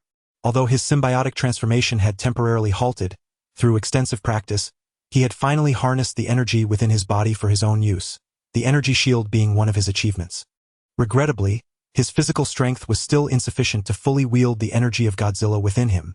At this stage, he could be likened to a juvenile Godzilla, capable of blocking bullets yet likely powerless against an RPG. As the last bullet was fired, Duke unexpectedly sheathed his sole weapon, a Glock pistol, into his waistband. Extending his right hand in a feigned grasp, a menacing double-sided battle axe materialized in his grip. With a single hand, he lifted the axe, a faint blue arc of electricity crawling up the blade from his palm, as a voice filled with malice emerged from beneath his mask. "So, it is now my turn. Denying his adversaries the opportunity to respond, Duke transformed into a flash of blue lightning, vanishing from sight in an instant. With a swift motion, blood sprayed forth, and the heads of the foremost Hydra soldiers were severed cleanly from their bodies. Another arc of electricity flickered, and those Hydra soldiers who had reacted in time to raise their weapons were swiftly cleaved in half, along with their bulletproof vests. Devil! Devil! He is a devil! The remaining Hydra soldiers, faces etched with terror, turned and scattered in a desperate flight, too panicked to fire their weapons. Bang! Bang! Bang! Bang! Duke casually returned his empty Glock to his waistband, while the fleeing Hydra soldiers suddenly clutched their necks in agony, collapsing to the ground as blood gushed uncontrollably. In mere seconds, the once fully armed Hydra soldiers faced near annihilation. Finally, Duke squinted at the gaunt Hydra soldier who had been the first to react and flee, now cowering in fear behind Dr. Zola. This individual was likely no mere pawn. Duke recalled vividly how, when the battle axe initially struck, the thin soldier had instinctively contorted his body in an unnatural manner, akin to a boneless cobra. Very well, if one strike did not claim your life, then let us strike once more. The hissing arcs of electricity danced up Duke's arm as he hefted the battle axe, allowing the blood to drip from the blade, a sinister smile curling at the corners of his lips as he regarded the now trembling cobra-like Hydra soldier. Gulp! The Hydra soldier, rigid with fear, stared at the monstrous figure before him, the one who had obliterated his elite team in mere moments, and felt his throat involuntarily constrict, swallowing hard. This being was clearly no ordinary human. Wielding the axe with one hand, the arcs of electricity seemed to possess a life of their own, swirling around the fearsome double-bladed axe, evaporating the blood on the blade into wisps of smoke, the air filled with the acrid scent of charred protein. Before Duke could make his move, the Cobra soldier swiftly raised both hands, half emerging from behind Dr. Zola's robotic frame, trembling as he spoke. "Sir, wait. I am merely a hired hand. I am willing to surrender. Allies?" How had the ranks of Hydra dwindled to such an extent that they required mercenaries? Were they avoiding the need for insurance? Indeed, it seemed temporary workers were everywhere. After a moment of contemplation, Duke narrowed his eyes, gradually retracting the energy coursing through him. In the absence of the ability to summon Godzilla's power, he estimated he could sustain himself for a maximum of 3 minutes in combat, relying solely on the energy within him. In order to harness energy once more, apart from meditating at night to draw from Godzilla, the only other chance would be a rare opportunity akin to the previous artificial sun project. Shouldering the power axe, Duke turned to face the purple metal robot and calmly remarked, "Dr. Zola, I believe we can continue our discussion regarding the price." Unlike the Cobra, who had danced on the brink of death once, Dr. Zola now existed as an electronic entity. After succumbing to cancer, he had long since uploaded his consciousness into a computer. As for his physical form, he possessed countless robotic bodies at his disposal, rendering the destruction of any singular body inconsequential. On the robot screen, Dr. Zola, still reluctant to concede, retorted, "Humph, what if I refuse?" Meanwhile, the Cobra, saluting Duke with a French military gesture, expressed disdain. Chapter 67. Where have I defied? Disagreed? Duke shrugged lightly, a gentle smile gracing his lips. "No worries, Doctor. My personal aversion is also to coercive transactions. When business fails, one must still uphold virtue. We can discuss matters at a leisurely pace later. I am also quite curious about the number of robotic avatars you possess." As he spoke, a flicker of electricity danced across the blade of his axe, casting an eerie reflection on the rudimentary V-shaped black mask adorning Duke's face, reminiscent of a demon from the depths of hell. Dr. Otto's expression faltered momentarily, seemingly lost in thought, before he awkwardly redirected the conversation. "Let us proceed with the transaction. We will contact you regarding the specific timing. Here is the communicator. However, we have limited quantities of vibranium and Edmond alloy, though we still possess a considerable amount of tritium." Duke accepted the antiquated mobile phone that had popped out from the robotic arm of Dr. Zola, casting a sidelong glance at the grinning Cobra. He raised an eyebrow, speaking earnestly, "Tritium is of little concern. My primary interest lies in the Edmond alloy." Ultimately, after a round of bargaining, Duke and Dr. Zola agreed upon a price of 60 grams of vibranium, 200 grams of Edmond alloy, and 500 grams of tritium. In truth, Duke's primary motivation was the tritium. As for the vibranium and Edmond alloy, he was keenly aware that revealing his true objective could lead to inflated prices. Additionally, he wished to experiment with Dr. Otto to see if any intriguing discoveries could be made. If something remarkable emerged, splendid. If not, it was of little consequence, merely a means to an end. Clutching the old mobile phone, Duke exited the dilapidated and desolate military base by the Caspian Sea, making his way toward his Chevrolet pickup parked beyond the barbed wire. Settling into the driver's seat, he leaned back, retrieving the communicator bestowed by Dr. Zola. The classic, vintage Nokia exterior, with its simple screen and physical plastic keys, seemed incongruous when juxtaposed with the advanced robotics he had encountered. Duke casually flipped through it, finding nothing amiss, and decided against further examination. He promptly removed the battery, severing the power supply, and tossed it onto the passenger seat. He wagered that Dr. Zola had undoubtedly tampered with the device. While he couldn't discern how, it likely involved tracking or eavesdropping. After disconnecting the battery, he intended to find a small alley to discreetly dispose of it, as physical isolation proved most effective. As for the timing of the transaction, he scoffed. He had always preferred to take the initiative. He planned to inquire about the engineering progress on Dr. Otto's end, understanding that this device would only be needed at the conclusion of the project, allowing for the transaction to occur later. In New York, at the Continental Hotel, a tall figure entered, gripping a briefcase. He scanned the surroundings warily. The deserted intersection allowed him to lower his guard slightly. Within the underground assassin realm, the Continental Hotel stood as an unequivocal sanctuary, free from the sudden intrusion of law enforcement or the treachery of rival operatives. As long as one possessed ample gold coins, the hotel could cater to nearly every desire. However, once one stepped beyond the hotel's protective embrace, that sense of security dissipated. After habitually surveying his surroundings, a figure approached the pickup truck parked in a narrow alley. Cautiously glancing at the intersection, the figure was poised to open the car door when suddenly, a large hand swiftly covered his mouth, and he was forcefully pinned against the car door, his face pressed against the cold window. Startled, he instinctively reached for his handgun to resist. However, an unfamiliar short sword was already poised against his neck, the sharp blade grazing his skin and drawing a thin line of crimson. A low voice whispered menacingly in his ear, "Robbery. Hand over your gold coins." The expression on the pinned figure's face shifted to one of relative calm. He refrained from shouting. As an experienced assassin, he understood that, in such predicaments, the best strategy was to preserve his life. Although he was unaware of which reckless individual had chosen to rob him at the hotel entrance, as long as negotiation remained an option, he could stabilize the situation. Money could be earned again, vendettas could be settled later, but life was singular and precious. Setting aside his instinct to fight back, he obediently reached into his pocket for the remaining gold coins, silently vowing to avenge this affront in due time. Suddenly, a low, angry murmur came from behind him. "Damn it, you dare to resist? Who? Resist? Me? Surely not." Before he could process the situation, a sharp crack echoed, and darkness enveloped him, plunging him into silence. Amidst the chaos, a singular thought reverberated in his mind. In what way did I resist? Releasing the now limp white man, Duke adjusted his glasses, awkwardly observing the lifeless eyes that refused to close and the powerless hand slipping from his grasp, coins cascading down. "No, my friend. At least give a warning before you go for your money. This is my first experience. I've never witnessed such a scene."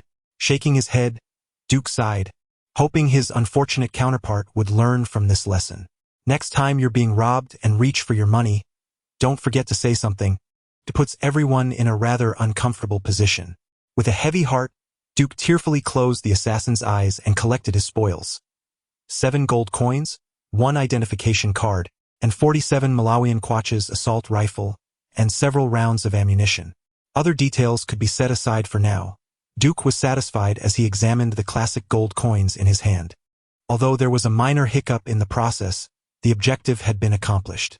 The gold coins issued by the Continental Hotel served as currency in the underworld, facilitating transactions whether one sought refuge from pursuers, exchanged for gear, indulged in pleasures, drank, or commissioned tasks. Only gold coins provided the most convenient and universal means of trade. Moreover, the High Council behind the Continental Hotel offered a value preservation service for these coins. As long as one possessed gold coins issued by the Continental Hotel, whether an assassin employed by the hotel or an independent contractor, compliance with the hotel's rules ensured protection and access to all services.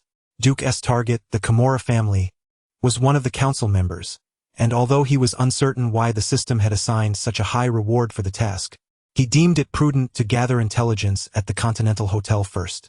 However, due to the absence of the gold coins and Duke's unfamiliarity with the underworld, he found himself at a loss for a place to exchange them.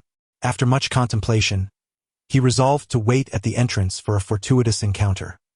Cough, a kindred spirit. After all, there was no need to adhere to any code of honor with the assassins of the underground. The notion of treachery among thieves was surely a universally accepted concept. Right? Leaving his companion and vehicle behind, Duke adjusted his attire and grasped the briefcase that previously housed firearms, turning towards the Continental Hotel. As for his companion, there was no cause for concern.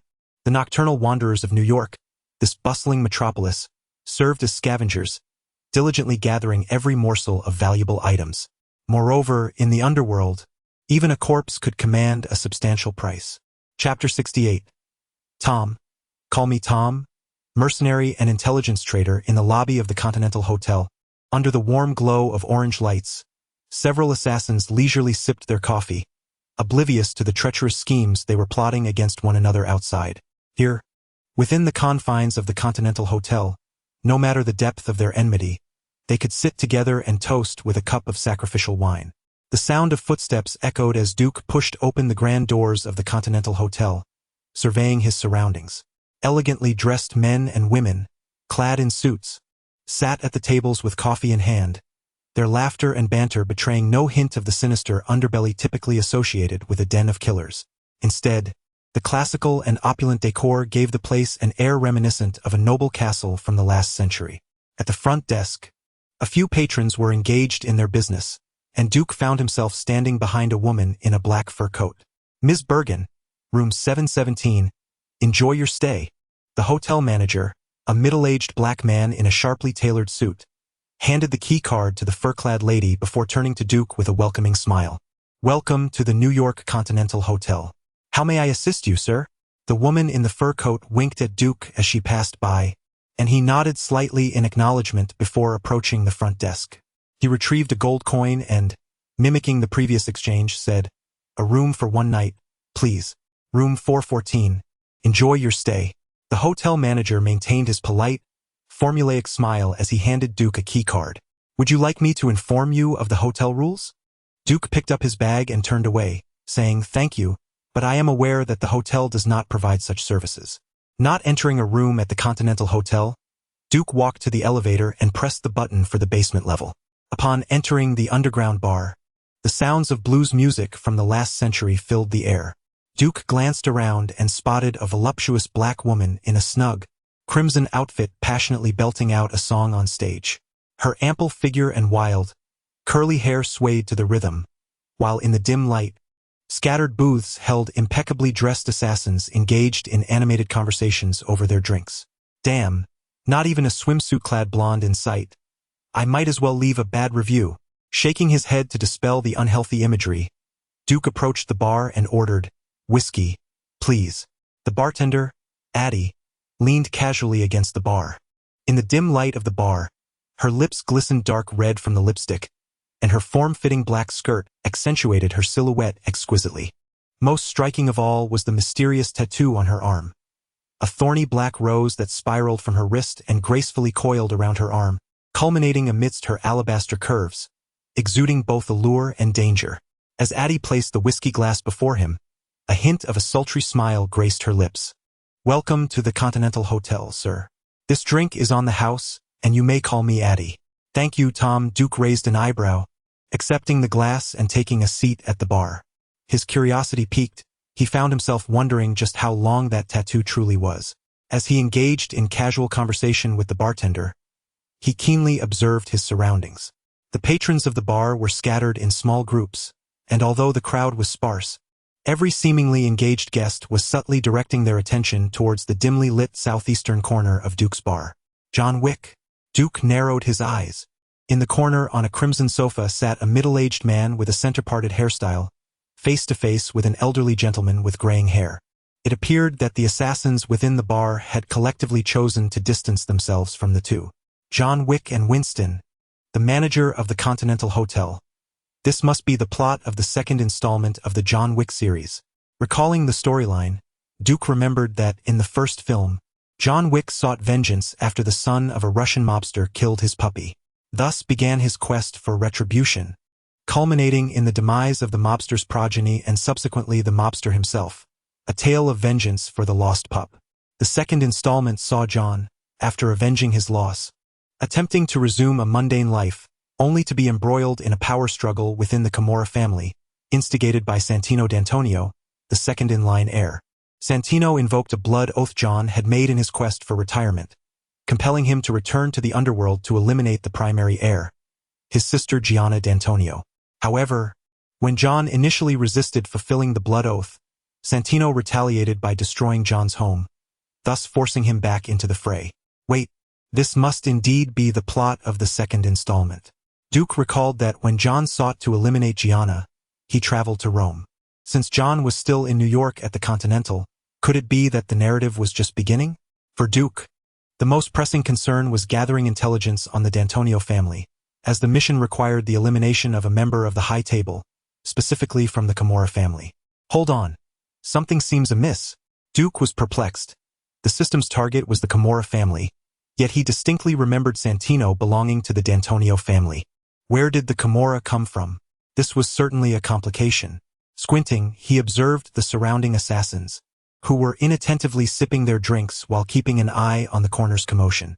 After a brief moment of contemplation, Duke released the hand of the bartender, Audie, and smiled, saying, "Miss Audie, the lighting is rather dim. I cannot discern my fortune.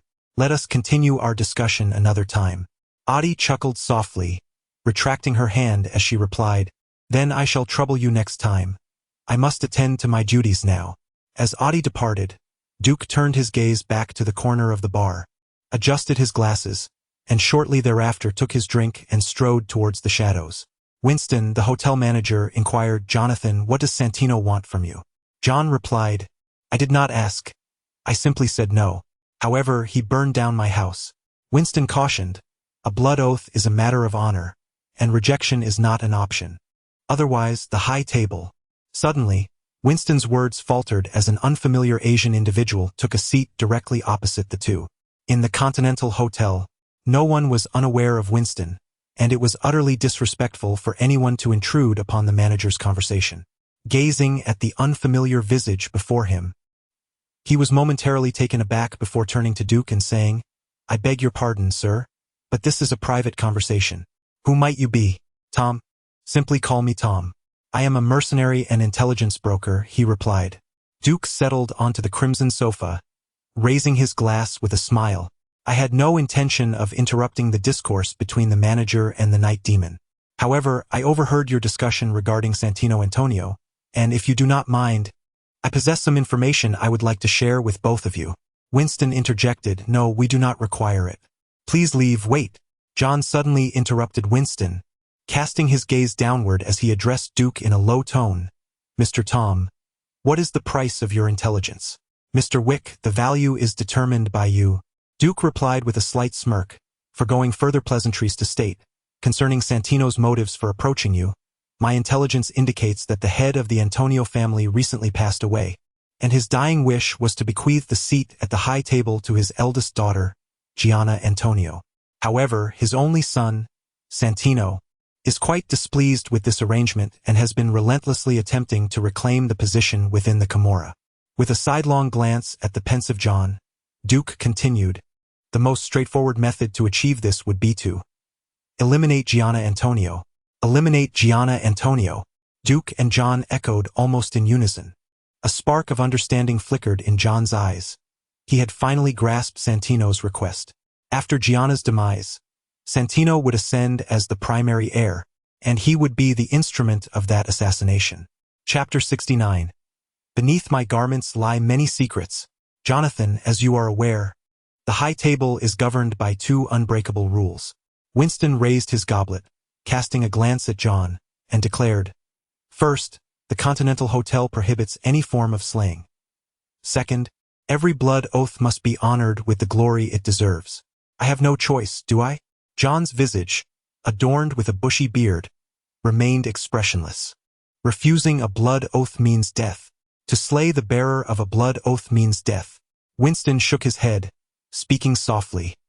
"If you attempt to flee, you shall still meet your demise.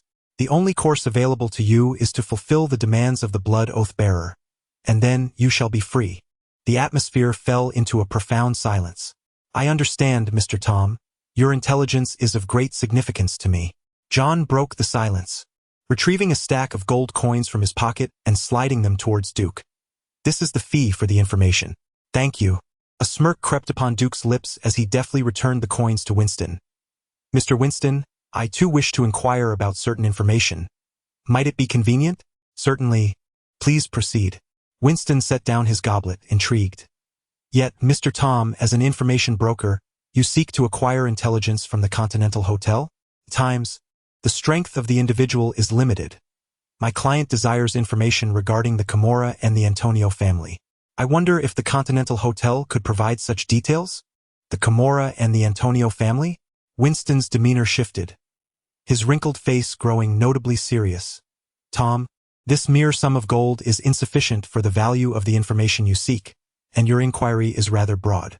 There exists a plethora of intelligence regarding both the Camorra and the Antonio family. Which specific details are you interested in?" Duke shrugged, a faint smile gracing his lips. "I merely wish to acquire basic information, limited to the value of the coins on the table. Whatever can be offered within that scope will suffice." "Basic information?" Winston's eyes flickered as he pondered for a moment before chuckling softly. "Then I can divulge this to you now. The Camorra constitutes one of the seats at the high table, with its principal influence in regions such as Rome and New York. As for their relationship, the Antonio family serves as the leadership within the Camorra. Where might I find them?" Winston spread the coins across the table, chuckling lightly. "The Red Devil Bar, but for further intelligence, this is still insufficient." "This is ample for my needs." A glimmer of determination sparked in Duke's eyes.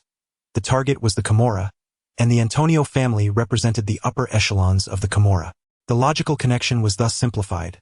With the Antonio family tied to the Camorra, further intelligence could be dispensed without further inquiry at the Continental Hotel. As the objective had been achieved, Duke rose directly. "Thank you for the information. Until next time." Suddenly, he halted his departure, turning back as if struck by a thought. Addressing the silent, somewhat disheveled bearded man. "John, a friendly warning, beware of Santino. He is adept at burning bridges." With that, without waiting for John's response, he departed, making his way toward the exit. In the Red Devil Bar at 11 o'clock in the evening, the deafening roar of rock music echoed like the howls of wild beasts. Under the dim lighting, men and women, who had been impeccably dressed during the day, pressed closely together, writhing in the crowded dance floor. Here, it mattered not whether you were a corporate executive or an automobile worker during the day. As long as you possessed a strikingly handsome face, stepping into this cacophonous dance floor, where bodies brushed against one another, you would uncover myriad pleasures hidden in the shadows, the accidental collisions of skin, the unspoken allure of unfamiliar men and women, and the ambiguous glances from strangers never before encountered. Each individual shed the heavy cloak of polite pretense that cloaked them in daylight. In this nocturnal sanctuary, everyone was consumed by joy, pursuing pleasure in its most extreme and decadent form. At the bar, Nancy, holding a Bloody Mary, waved her hand dismissively at several suit-clad men attempting to engage her in conversation. The frail, bespectacled office workers were not to her liking. She preferred the vigorous and youthful bodies instead. Just as she was about to scan the dance floor for tonight's delectable morsels, she suddenly paused, as if sensing something, turning to glance over her shoulder. An Asian man wearing glasses was approaching the bar from the entrance. Closing her eyes, Nancy seemed to be attuned to something. How many years had it been since she had encountered such a tantalizing prey? Instinctively, She extended her pink tongue to wet her lips, murmuring softly to herself. "He is mine." As Duke descended the stairs and pushed through the door, the security guard at the entrance scanned him with a metal detector. Upon entering the crowd, he made his way toward the bar. "Hello. May I introduce myself? I am Nancy." Just as he prepared to order a drink, a delicate scent of perfume wafted past him, prompting Duke to raise an eyebrow. "Has my charm grown so potent that a beautiful woman approaches before I even settle in?" Turning to his left, he noticed a stunning woman leaning against the counter, holding a glass filled with red liquid, her gaze dreamy and inviting. Her figure was well-proportioned, her face delicately small, with two prominent canine teeth peeking out. She wore a long-sleeved lace bodycon dress, intricately designed to accentuate her ample bosom, with elegantly arched eyebrows and alluringly angled eyes, her cheeks flushed with a hint of alcohol, and soft purple eyeshadow enhancing her enigmatic allure in the dim light. Duke nodded, a smile gracing his lips as he complimented, "Of course, I am Tom. Miss Nancy, your dress is exquisite. The design is truly distinctive." Nancy took a sip of the crimson liquid, her smile appearing even more enchanting as she leaned closer, responding, "Thank you for the compliment. I designed it myself."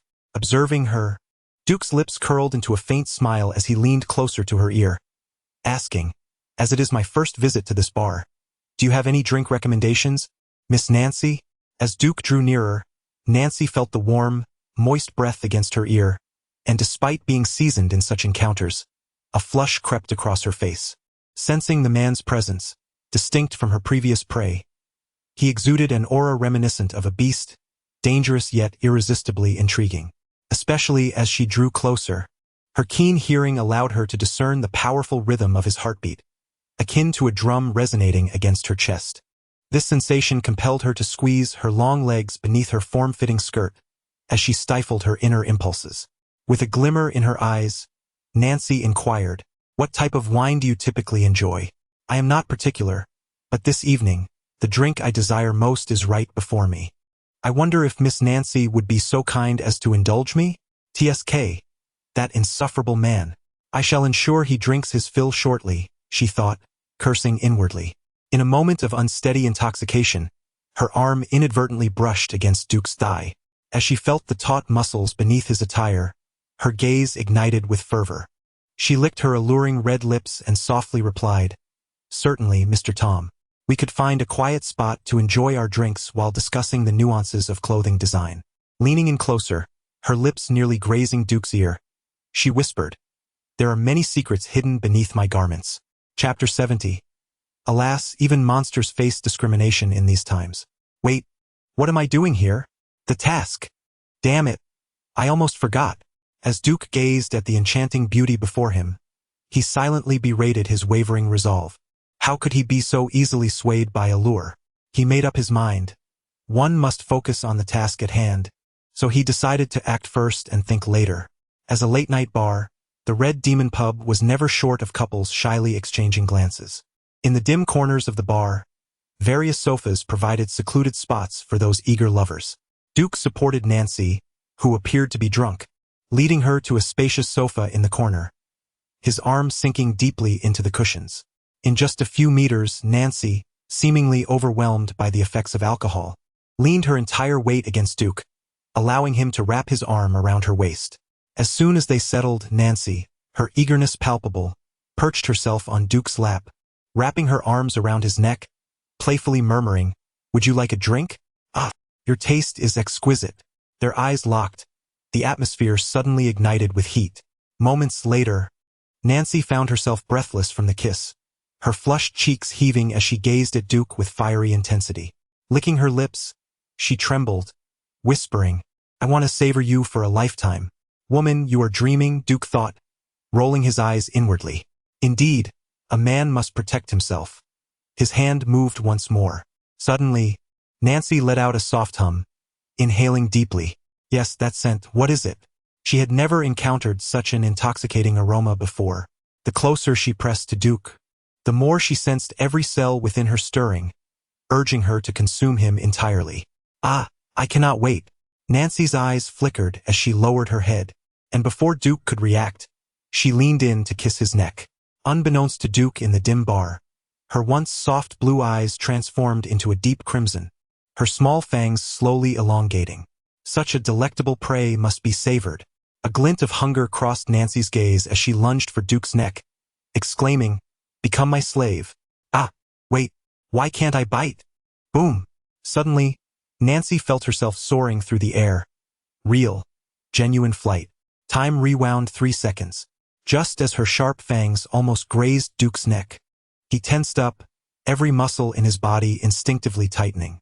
Sensing the sharpness at his neck, his reflexes kicked in, and he hurled Nancy away, sending her crashing onto a nearby table, shattering the bottles upon impact. A vampire? Duke stared in bewilderment at Nancy, who was morphing before his eyes. He gingerly touched his unscathed neck, gasping in shock. Damn, I should have enjoyed myself first. I almost achieved a new milestone. Once upon a time, Su Xian was regarded as a hero of the grasslands, while vampires were deemed inconsequential. Ahem, let us return to the matter at hand. Reigning in his chaotic thoughts, Duke gazed at Nancy, who had assumed an aggressive stance opposite him. His expression remained unchanged as he fixedly stared at her while deftly fastening his belt. Damn it! Caught in a bind, Duke, with his waist curving and hips swaying, addressed the enchanting vampire before him, saying, "My dear, even if you revel in the pleasures of BDSM, I must clarify that I only play the dominant role." Nancy, her elongated fangs glistening, flashed a seductive smile at Duke and replied, "Then let us see what you are capable of." "In which aspect do you refer?" he inquired. "In every conceivable way," she responded, a fleeting glint of crimson flickering in her eyes. As she liberated herself into her vampiric form, she could acutely sense the fervent vitality emanating from the man before her. An instinct stirred within her. If she could partake of his blood, the strength she had retained as a viscount for decades would surely ascend to greater heights. "Submit to me, and I shall grant you unparalleled ecstasy." "Nay, I do not believe that," Duke retorted, arching an eyebrow. He had always held the belief that truth is revealed through experience. Unless one extracts the juice, how could they discern whether the fruit is worth the effort? At that moment, the commotion created by Duke and Nancy caught the attention of the revelers in the dance hall, who gradually ceased their movements, intrigued by the spectacle in the corner. The previously raucous background music had inexplicably softened. Observing the gathering crowd, a flash of inspiration struck Duke, and a smile crept across his lips as he threatened Nancy. "My dear, I presume you do not wish for everyone to discover your true identity as a vampire? I merely seek to gather some intelligence. Let us all pretend that nothing is amiss." "Nothing amiss? Certainly. Just allow me to drain your blood," she retorted playfully. "Intelligence gathering, you say?" Nancy, still facing away from the onlookers and her fangs still bared, let out an enigmatic chuckle. "Why not share what you seek? Perhaps I can be of assistance. Is it truly so generous? Then I shall not hold back," Duke replied earnestly. "I am in search of members of the Antonio family." "You need not search any further," Nancy declared, her smile unabashed as she proclaimed loudly, "You are speaking to a member of the Antonio family. Which one in particular? Is it you, Miss Nancy?" "Nay, we are all part of it." Laughter erupted from Nancy, and the once merry revelers in the dance hall began to emanate a sinister crimson glow in their eyes. In the dim light, they resembled ferocious wolves, hungrily fixated on Duke. "Damn it! Have I stumbled into the den of vampires?" Duke thought, wiping the cold sweat from his brow as he beheld the vampires, their mouths watering at the sight of him. Curse that shady merchant. He withheld crucial information. I shall surely have to confront that old scoundrel Winston next time. "What? Is it because I did not pay enough?" he lamented. "Humph. Is it my first day dealing with double standards? Tom? Get away. Get away. I want to go home." As the true nature of the vampires in the bar was revealed, a few unfortunate souls, unaware of the impending doom, were sent into a frenzy of terrified screams. Before Duke could intervene, the screams abruptly ceased, leaving only the withered corpses, carelessly discarded by the vampires like refuse. "Now, it's your turn."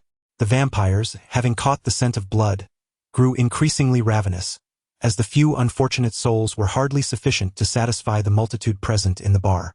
However, it mattered little. Having embraced their vampiric forms, They could vaguely sense the immense vitality within the man before them. Now that was true delicacy. Casting a glance at the lifeless bodies, Duke raised an eyebrow, his eyes flickering with blue arcs of energy, and with an impassive expression, he inquired, before we commence, "Does anyone wish to withdraw? No, any bats among you?" The gathering of vampires paused, exchanging glances before erupting into laughter. Was this feeble human truly daft with fear? Ha ha ha. Nancy sneered at Duke. "Fear not, darling. We shall cherish every drop of your blood. I assure you, none shall go to waste." Before Nancy could finish, a vampire clad in a black suit, clearly unable to contain himself, interrupted. "Let the feast begin. I can hardly wait." "Very well. Let us commence." Bang, bang, bang. Duke swiftly drew a Glock 17 from the small of his back, and before they could react, he began firing. It is essential to be armed when one embarks on such endeavors. As for the earlier detection at the bar's entrance, humph, with shadow step that posed no challenge. The vampires, now realizing the threat, emitted strange cries, shielding their heads as they charged furiously towards Duke. Enhanced by his mastery of firearms, Duke moved while shooting, each bullet finding its mark, swiftly toppling the vampires in the forefront. Yet, the vampires in the rear grew even more frenzied, seemingly unafraid of death, as they recklessly lunged at Duke, quickly closing the distance. Wait! Duke's gaze sharpened. These vampires were not fearless. They were simply impervious to death. Right before him, the first vampire he had shot, still clad in black, suddenly stirred, struggling to rise as the wound on its head visibly healed at an alarming rate. Ordinary bullets were not lethal to them. Was he to resort to the fabled silver and holy water? Duke's expression darkened. He had spent most of his funds on the laboratory and had no money left to procure silver for such expendable ammunition. Click, click. After a few futile pulls of the trigger, Duke realized his Glock was out of bullets. Ha, he's out of ammo. Now it's our turn. Trapped in a corner, the relentless advance of the vampires had significantly reduced his mobility, with a wall now at his back. Sensing this, the vampires grew emboldened, eagerly preparing to rush forth and rend Duke to pieces. For even if bullets could not slay a vampire, they still inflicted considerable pain. Die, pitiful human. The black-suited vampire, previously felled by Duke's bullet, had now recovered, its unhealed wound still visible atop its head. With claw-like hands, it lunged fiercely towards Duke.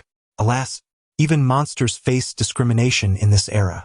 Duke shook his head and let out a quiet sigh, hurling his emptied Glock at the vampire with precision, striking its nose and interrupting its ferocious assault. One foe temporarily subdued. However, the sight of Duke unarmed only invigorated the other vampires, who hastened their charge, eager for a taste of the warm flesh.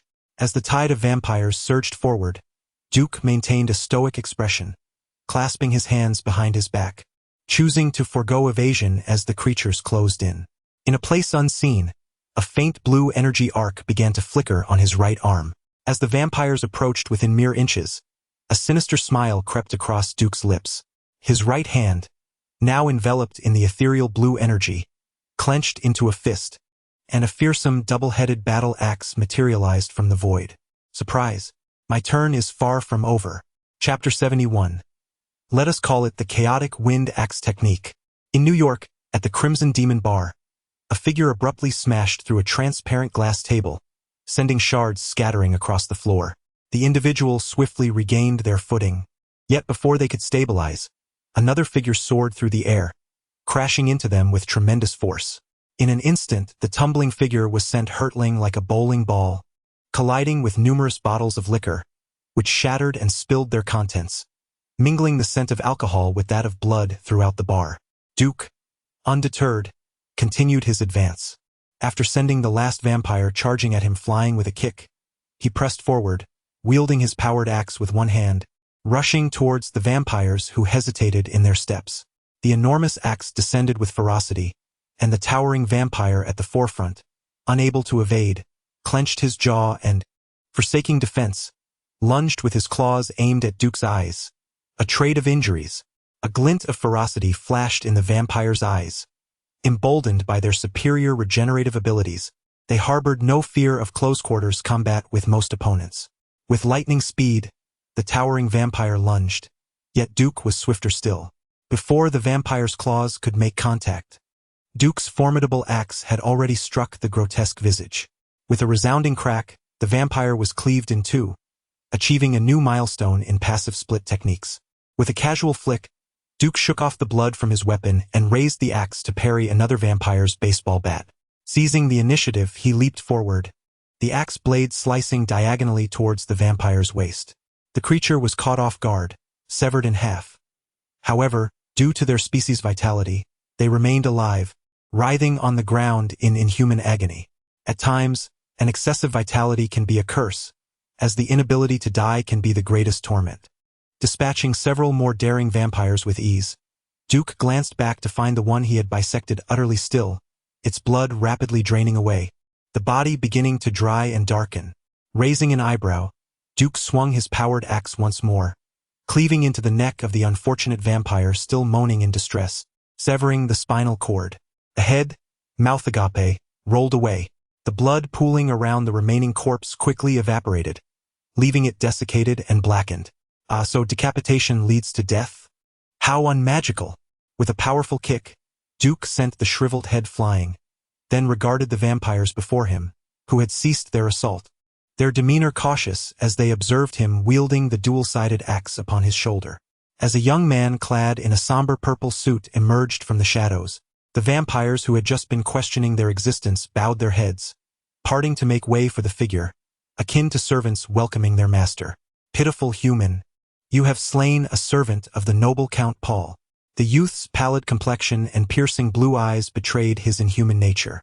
Speaking with the air of an old British aristocrat, he commanded, "Kneel and offer your soul valuable blood to me, Count, and I shall consider transforming you into a noble servant of the Count." In this modern age, one might wonder why feudalistic practices are still afoot. Who do you think you are? Duke rolled his eyes and retorted earnestly. Base food, courting death. The young man in the purple suit maintained a cold demeanor, clearly someone who abhors trivialities. He swiftly drew two short swords from his waist, each blade 3 fingers wide and half a forearm long, adorned with a quintessentially British crossguard. The sharp edges glinted menacingly under the light. With dexterous hands, he twirled the hilts, momentarily blurring his figure before closing in on Duke at a speed almost imperceptible to the naked eye. A smirk played at the corners of Duke's mouth as he strode forward with purpose, raising his power axe in one hand to deliver a decisive blow. In that moment, both adversaries instinctively opted for a frontal assault. Clang! The two short swords met the dual-edged axe, sparks flying and a sharp, explosive sound resonating in the air. Almost immediately, both figures staggered slightly, regaining control of their respective weapons. Duke raised an eyebrow. He perceived that his opponent's strength was decidedly inferior to his own. Stabilizing his stance, a faint blue arc of electricity danced along the axe's blade, enhancing both speed and force, as he aimed a diagonal strike towards the man's neck. On the other side, the young man in the purple suit retreated a few paces, grimacing as he twisted his aching arms. A flicker of disbelief flashed in his eyes. Before he could fully process, he crossed his swords defensively at his side to block the descending axe. Clang! He retreated several steps on his toes to dissipate the force, gripping his short swords tightly. Pushing off his left foot, he lunged toward Duke, executing a series of deceptive sprints. As he closed the distance, one sword lunged toward Duke's eyes, while the other aimed for his heart. At that moment, Duke realized he could not retract his power axe in time to block. Alarm bells rang in his mind. Almost instantaneously, he discarded the axe, his empty hands morphing into claw-like gestures as he reached for the short swords. Fool! The young man in the purple suit smirked, knowing his finely crafted blades could slice through flesh like butter. The thought of the impending carnage thrilled him, and he quickened the pace of his strikes. Meanwhile, Duke's hand grasped the air, and suddenly, 2 katanas materialized in his grip, perfectly timed to parry the lethal short swords. Seizing the momentum, the blue energy surged almost instantaneously along the blades, and with a fierce swing, he aimed for his opponent's neck, all under the astonished gaze of the man in the purple suit. Whoosh! A sound sliced through the air as Duke executed his unexpected assault. The young man reacted swiftly, tilting his head back just in time, though the edge of Duke's blue blade grazed his cheek, leaving a charred scar. Something is amiss. The young man's expression soured as he touched the scar on his face. To an ordinary person, such an injury would be grave. However, for a vampire of his caliber, it was akin to a mere slap. Logically, he should heal swiftly, yet the wound on his cheek stubbornly resisted recovery, accompanied by an intense burning pain that stirred unease within him. Is the energy from the blade to blame? A glimmer of contemplation flickered in Duke's eyes as he continued his relentless advance. He charged toward the man in the purple suit, using his katana as a projectile, casting it with precision. The two blades sliced through the air at unconventional angles. Seizing the opportunity as his opponent evaded, Duke swiftly grasped a power axe from the ground and leaped into the air, targeting the man's neck with a warrior's descending strike. With no escape in sight, the man in the purple suit gritted his teeth, crossing his twin swords to block the impending blow. A resounding crash echoed as the force of the power axe bore down upon him, causing his legs to tremble slightly under the weight. In a moment of vulnerability, Duke seized the chance to unleash a relentless barrage of strikes, each swing of the axe pressing his opponent further into submission, leaving him with no option but to feebly raise his swords in defense against the punishing blows. The clang of metal resonated repeatedly, the rhythm akin to that of a blacksmith at work. Duke, with his years of training and formidable strength, increased his speed with every strike. There was no finesse, only sheer velocity and ferocity. Inspired by the ferocity of his technique, Duke resolved to bestow upon this axe style a fitting name, the Chaotic Gale Axe Technique. Chapter 72. The Malevolent Fiend. Feel my axe. The combat style began to evolve into a more primal and brute force approach. The man in the purple suit trembled slightly as the tiles beneath him cracked under the relentless barrage of power. The floor fissures gradually expanded, spreading outward with each tremendous impact. At this moment, the vampires, who had initially felt reassured by their leader's presence, suddenly became alarmed. If even their master could not withstand the onslaught, who could endure the might of the axe-wielding adversary? They realized they needed to act. Remaining passive would lead to their demise. With a swift motion, the vampires, who had been questioning their existence after Duke's assault, extended their claws and scattered in different directions, deftly maneuvering around the man in the purple suit, who was on the verge of collapse. They leaped high from various angles, launching a coordinated ambush against Duke, hoping to rescue their leader, if not to succeed in their surprise attack. A glimmer of cold light flashed through the air as Duke maintained his stance, swinging the kinetic axe with ferocity. Suddenly, a surge of intense light blue arcs erupted from his arm. The axe, which was descending with tremendous force, seemed to lose its weight, altering its trajectory from a vertical chop to a sweeping horizontal strike. Simultaneously, Duke channeled all the energy within him. The arcs on his arm spread rapidly across the axe's surface, elongating and shaping themselves like the scythe of death, sweeping through the vicinity. With a swish, the energy-infused kinetic axe formed a perfect circle around Duke, the arcs radiating outward.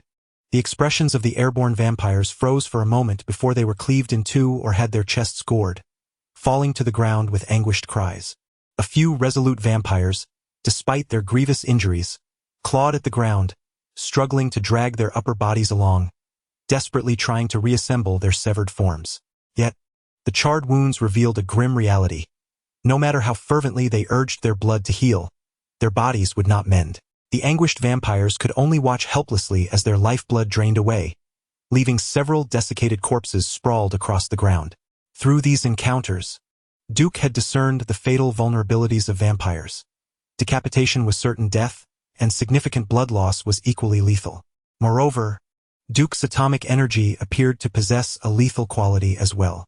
He noted that while vampires generally possessed advanced regenerative abilities, the destructive nature of his atomic energy rendered their wounds nearly impossible to heal. As Duke dispatched a multitude of vampires, the man in the purple suit executed a clumsy roll to evade Duke's lethal sweep, creating distance between them. Though he had escaped the immediate threat, witnessing his minions being slaughtered filled him with a flicker of fury. Of those who perished, only a fraction were his own progeny. The majority were mere revelers from the bar. Now, with their ranks decimated, He faced not only a significant loss of power but also the pressing need to provide an explanation to the masters of these slain outsiders. Otherwise, even if he manages to escape today, the other vampires will undoubtedly not let him go. He must be eliminated. Only by taking his life can the issue be resolved. With this determination, the man in the purple suit's eyes glimmered with contemplation. His opponent's speed was inferior to his own, making a direct confrontation unwise.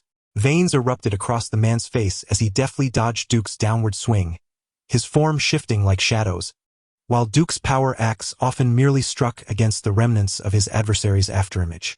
As the rounds progressed, the distance between them diminished, and the man in the purple suit noticed that Duke had not employed the light blue electric arc energy that had once instilled fear for quite some time.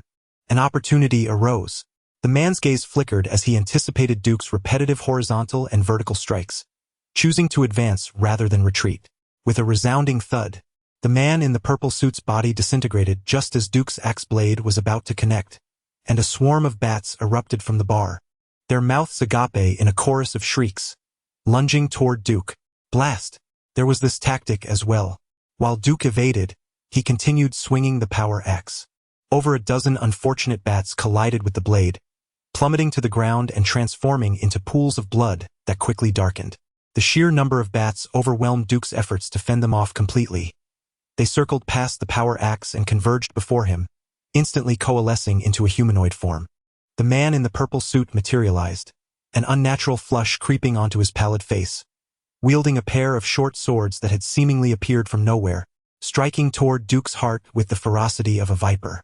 Simultaneously, his mouth gaped wide, revealing two elongated fangs, aiming to sink into Duke's neck. In such close proximity, Duke had no time to counter with his power axe. He had also lost the opportunity to draw any card weapons. He relinquished the axe, his hands darting forward like lightning, launching a headbutt at the man in the purple suit. Duke's hands managed to grasp the two short swords, and thanks to his repeatedly evolved physique, he merely sustained two faint blood streaks on his hands. Before the man could register his astonishment, Duke's headbutt struck his prominent nose.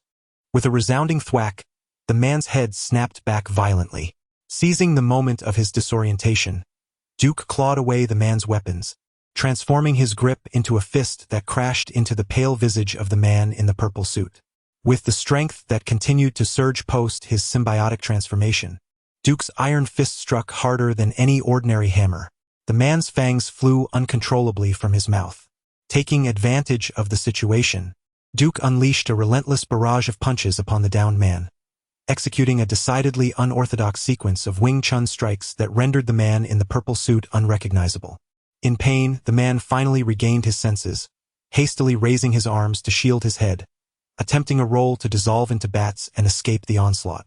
However, despite Duke's atomic energy being nearly depleted, he would not grant his adversary the chance to flee. Advancing, he pressed his knee into the man's back while gripping his neck with fingers as unyielding as steel, forcibly interrupting the man's disintegration into bats. The veins on the man's face pulsed with a semblance of life. With a roar, the man clad in a purple suit turned and lunged towards Duke, aiming to bite his hand. Thud! Duke countered instantly with a fist, silencing the man's shout and reprimanding him for his raucousness that disturbed the peace. Blow after blow, the unmistakable fangs of the vampire were shattered one by one under Duke's iron fists. Yet, the resilience of the vampire's life force proved formidable. Despite Duke's relentless onslaught, the man in purple, unable to fight back, managed to withstand the blows with his arms, and astonishingly, the wounds on his face began to heal. Even when Duke occasionally struck with full force upon his head, he merely left him bruised and battered. Duke's expression shifted slightly. It was evident that physical damage was not particularly lethal to such a high-ranking vampire. Regrettably, his own energy reserves were insufficient for another assault.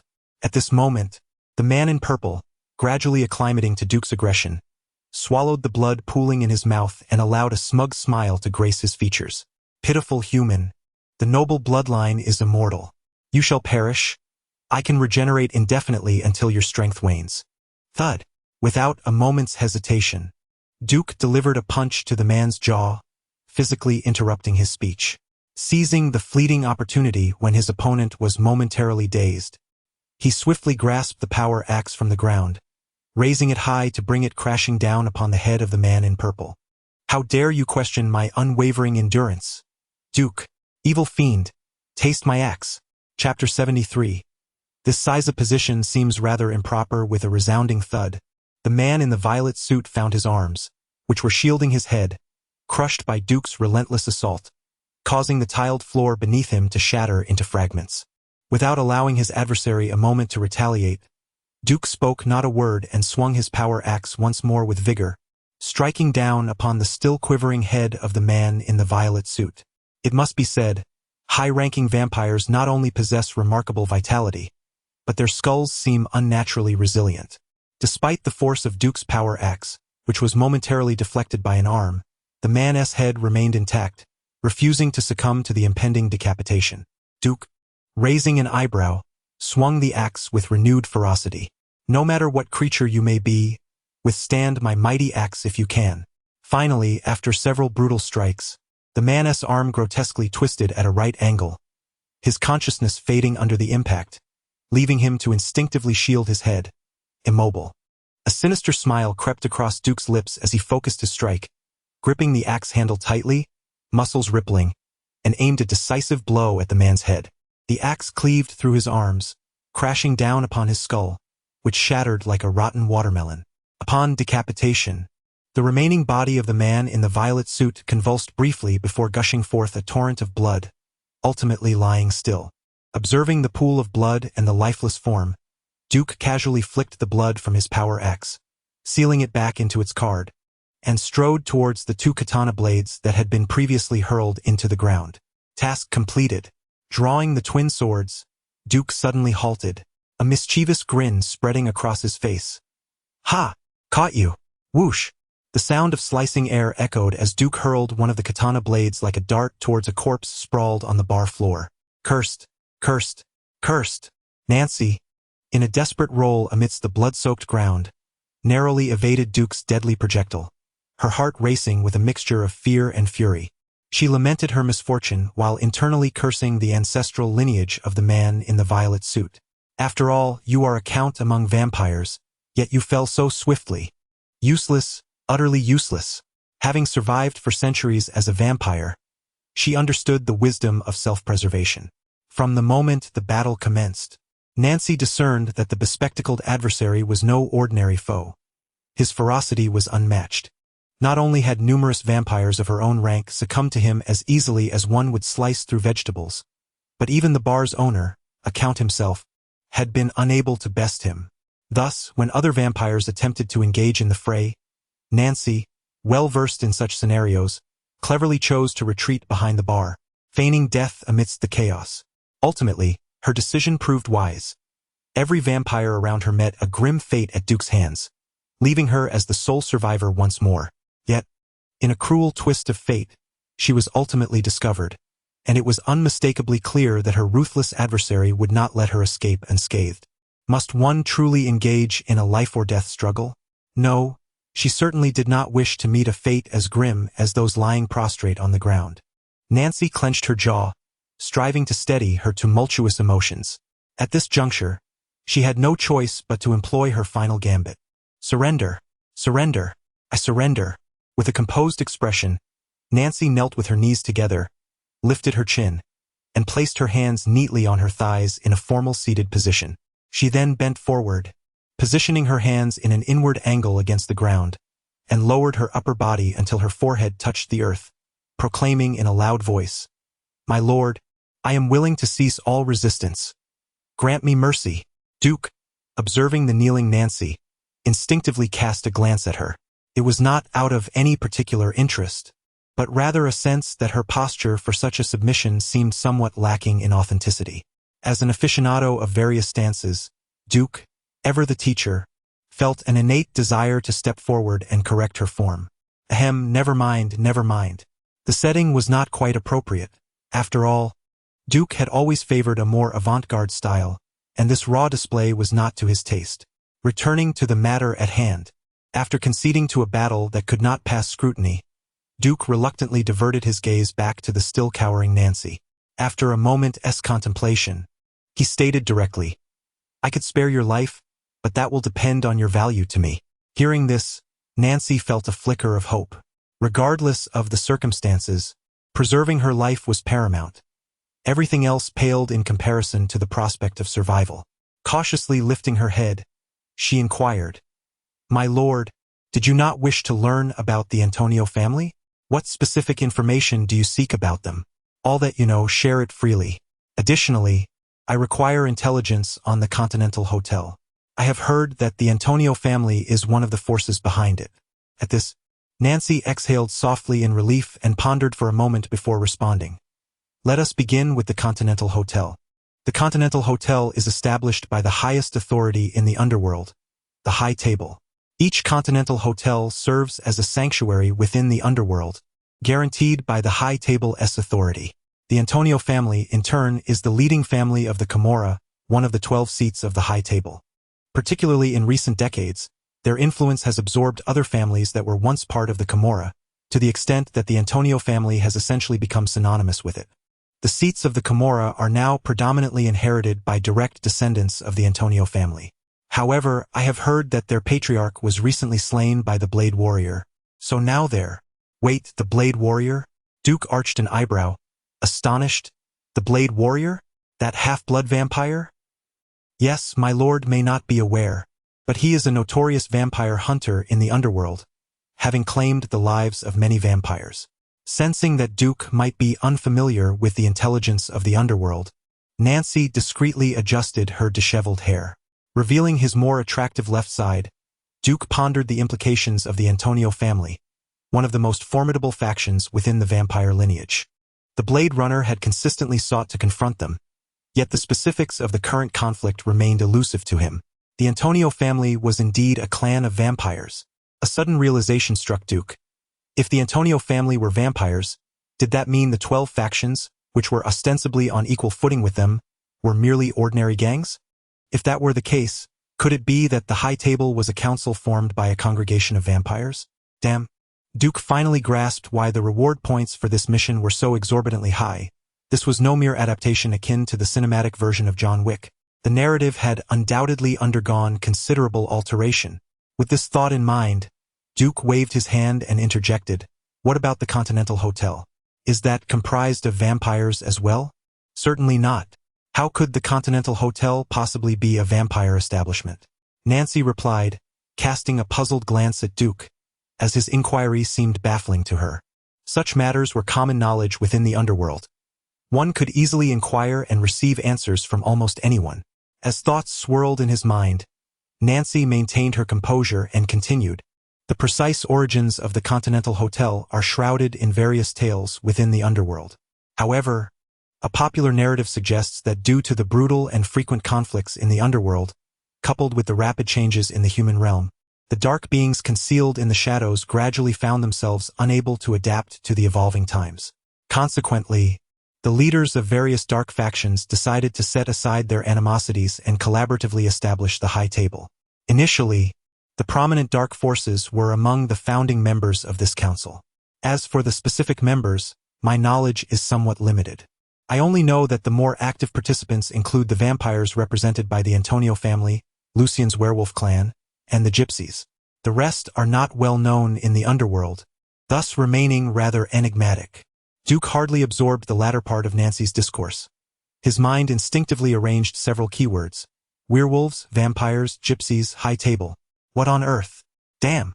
Aren't werewolves and vampires sworn enemies? How on earth did they manage to convene together? With that thought, Duke felt his mind swirl in confusion, as if a chaotic mixture had been concocted, leading him to question his very existence. The narrative he remembered had certainly been altered beyond recognition, and he would no longer be able to approach his missions based on the plot he once recalled. Right? Since the antagonists had undergone such transformations, what of the protagonists? After a moment of silence, Duke, with an expression devoid of emotion, posed his final question. I have heard that John Wick is quite renowned in the underworld. Do you have any information on him? John Wick? My lord, has he crossed your path?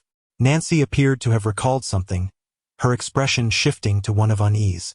However, upon witnessing Duke's impassive demeanor, she continued her introduction. John Wick is one of the most infamous assassins in the underworld. Since his emergence, it is said that the number of lives claimed by him could fill an entire building. Nevertheless, few possess substantial information about him. Most are merely aware of his impressive records of success. Beyond that, I am not well versed.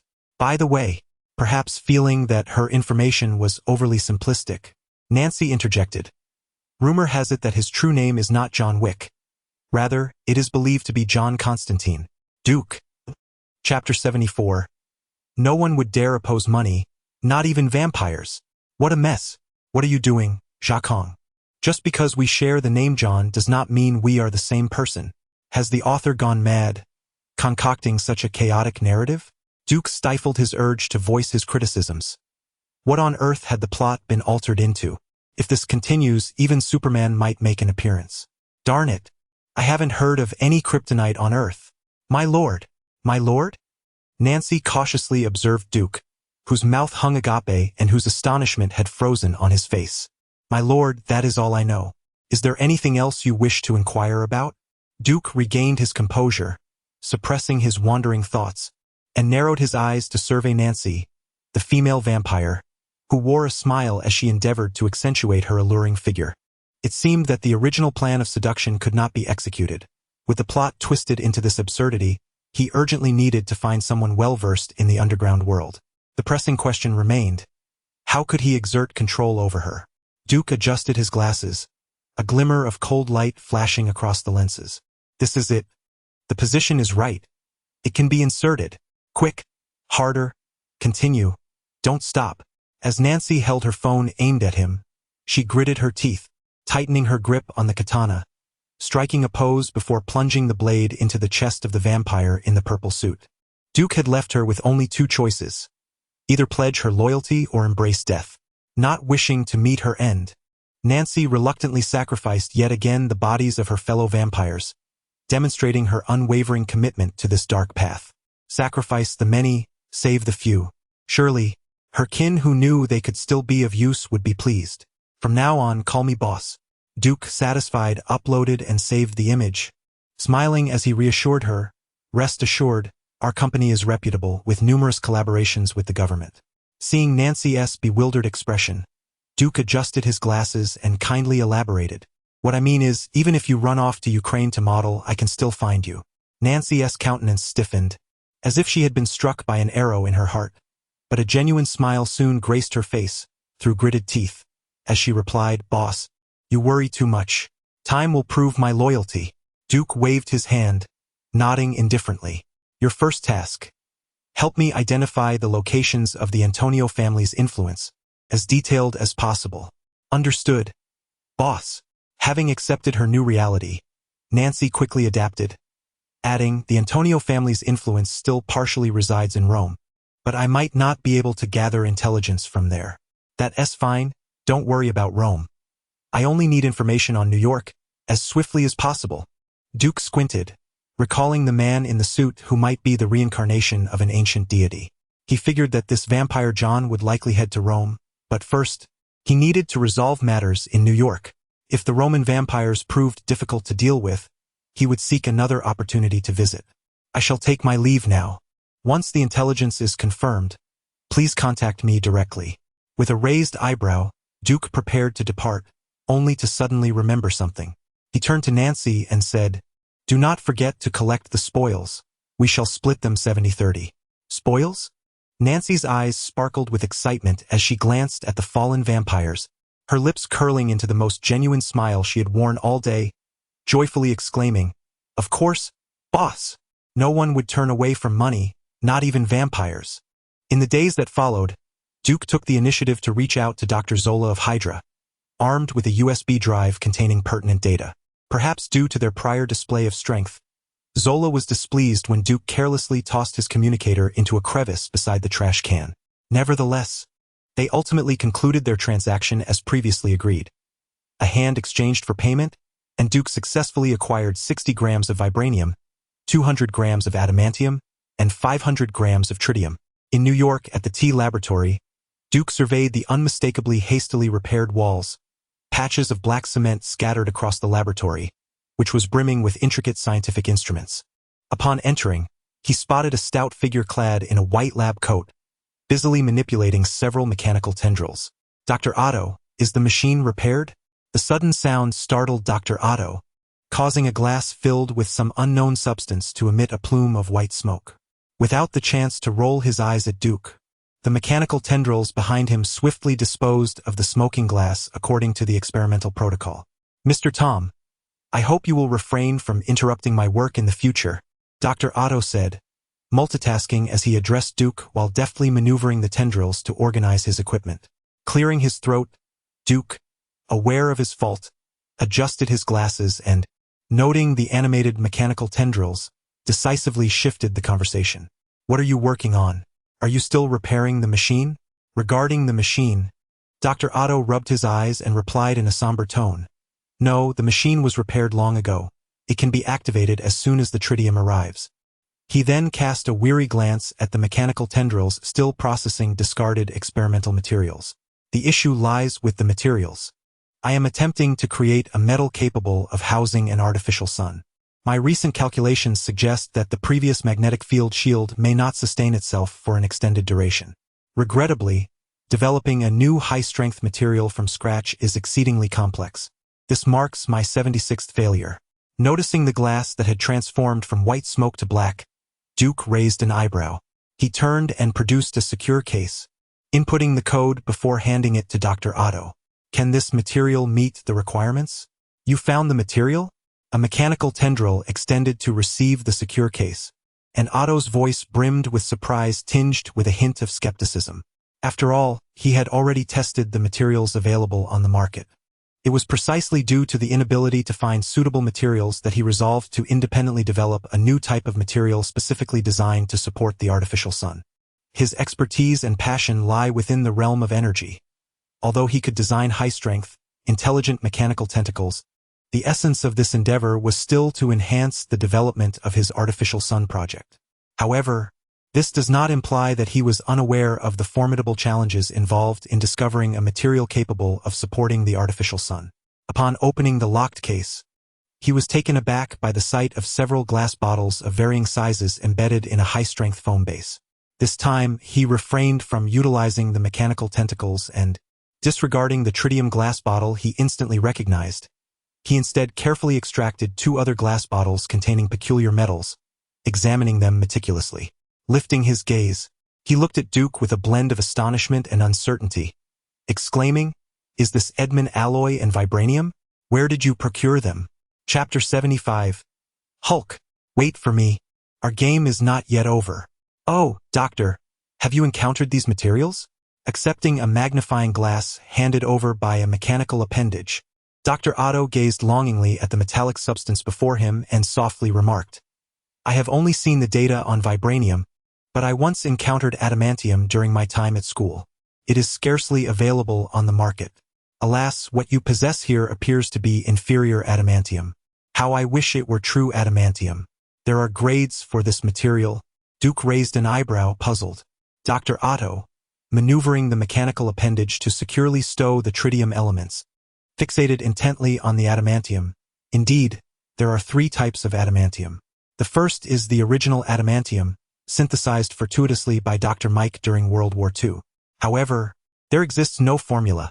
The sole product is the renowned shield of Captain America, which possesses properties of both vibranium and true adamantium. The second type is true adamantium, created after Dr. Mike's unsuccessful attempts to replicate the original adamantium. By removing the vibranium from the original materials, he ultimately produced this metallic substance, characterized by its indestructibility. Once molded, it is nearly impervious to any weapon, remaining unscathed even at the epicenter of a nuclear explosion. Its sole drawback is its exorbitant cost, as the required raw materials are exceedingly rare. The third type is the inferior adamantium that I currently hold. This variant was developed by the American government due to the extreme rarity of true adamantium. Researchers substituted some of its components with relatively common and inexpensive materials.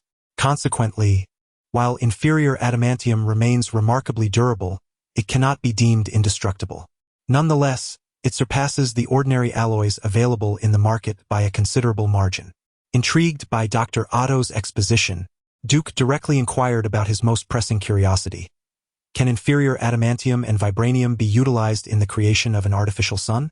Dr. Otto furrowed his brow, a flicker of contemplation crossing his face. That should not pose a problem. Vibranium's property is to absorb energy, making it unsuitable for crafting the vessel, but inferior adamantium should suffice. Regrettably, the materials are still too scarce. At most, we could produce a few samples, utterly inadequate for mass production. Dr. Otto sighed, as the mechanical appendages behind him automatically returned the materials to the secure case. No, this represents a significant advancement, Dr. Otto. Please expedite the creation of the samples. I shall take charge of the handling of inferior adamantium. A smile crept across Duke's lips. While he currently lacked a means to procure true adamantium and vibranium, he remembered that in the X-Men film series, the military had mastered this formula, achieving mass production sufficient to construct mechs. With such an abundance, it seemed feasible to acquire a portion for himself. Certainly, the task of creating this compact sample is not overly complex, and I shall complete it promptly.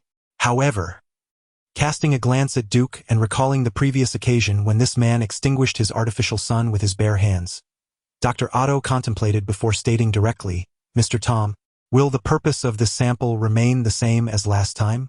Indeed, but it is preferable to achieve stability. Recently, New York has seen a surge in superpowered criminals, and I hope you can first produce a sample that I can carry with me. Duke, who had previously revealed his abilities to Dr. Otto, no longer felt the need for concealment. After all, he required Dr. Otto's assistance to create his artificial sun, and a modicum of sincerity was indeed necessary. Dr. Otto nodded. Although he was the quintessential reclusive scientist rarely venturing beyond his domain, he was aware of the recent developments due to the proliferation of media. Over the past 2 years, it had become increasingly common for a handful of eccentrically dressed superpowered criminals to emerge on the peaceful streets of New York every few days. Not a problem. This is quite simple. You may collect it in 3 days. Observing Dr. Otto eagerly diving into the experiment upon acquiring the materials, Duke felt a sense of relief and promptly departed, recognizing that professional matters were best left to professionals. As a less academically inclined individual, his role was merely to handle the logistical aspects. Department 0, Duke's office.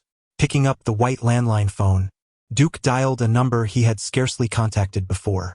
After a few rings, a deep voice of a middle-aged man resonated on the line. This is Ross. Ross, it's me. Duke. Duke greeted him warmly with a radiant smile. How have you been? Have you managed to capture the Hulk? Ross replied with a hint of frustration. Why bring that up? Ever since Dr. Banner transformed into the Green Giant and fled, I have been in utter disarray. The losses incurred in pursuit of the Hulk have been staggering, compounded by relentless inquiries from above that keep me occupied to the point of visible hairline recession.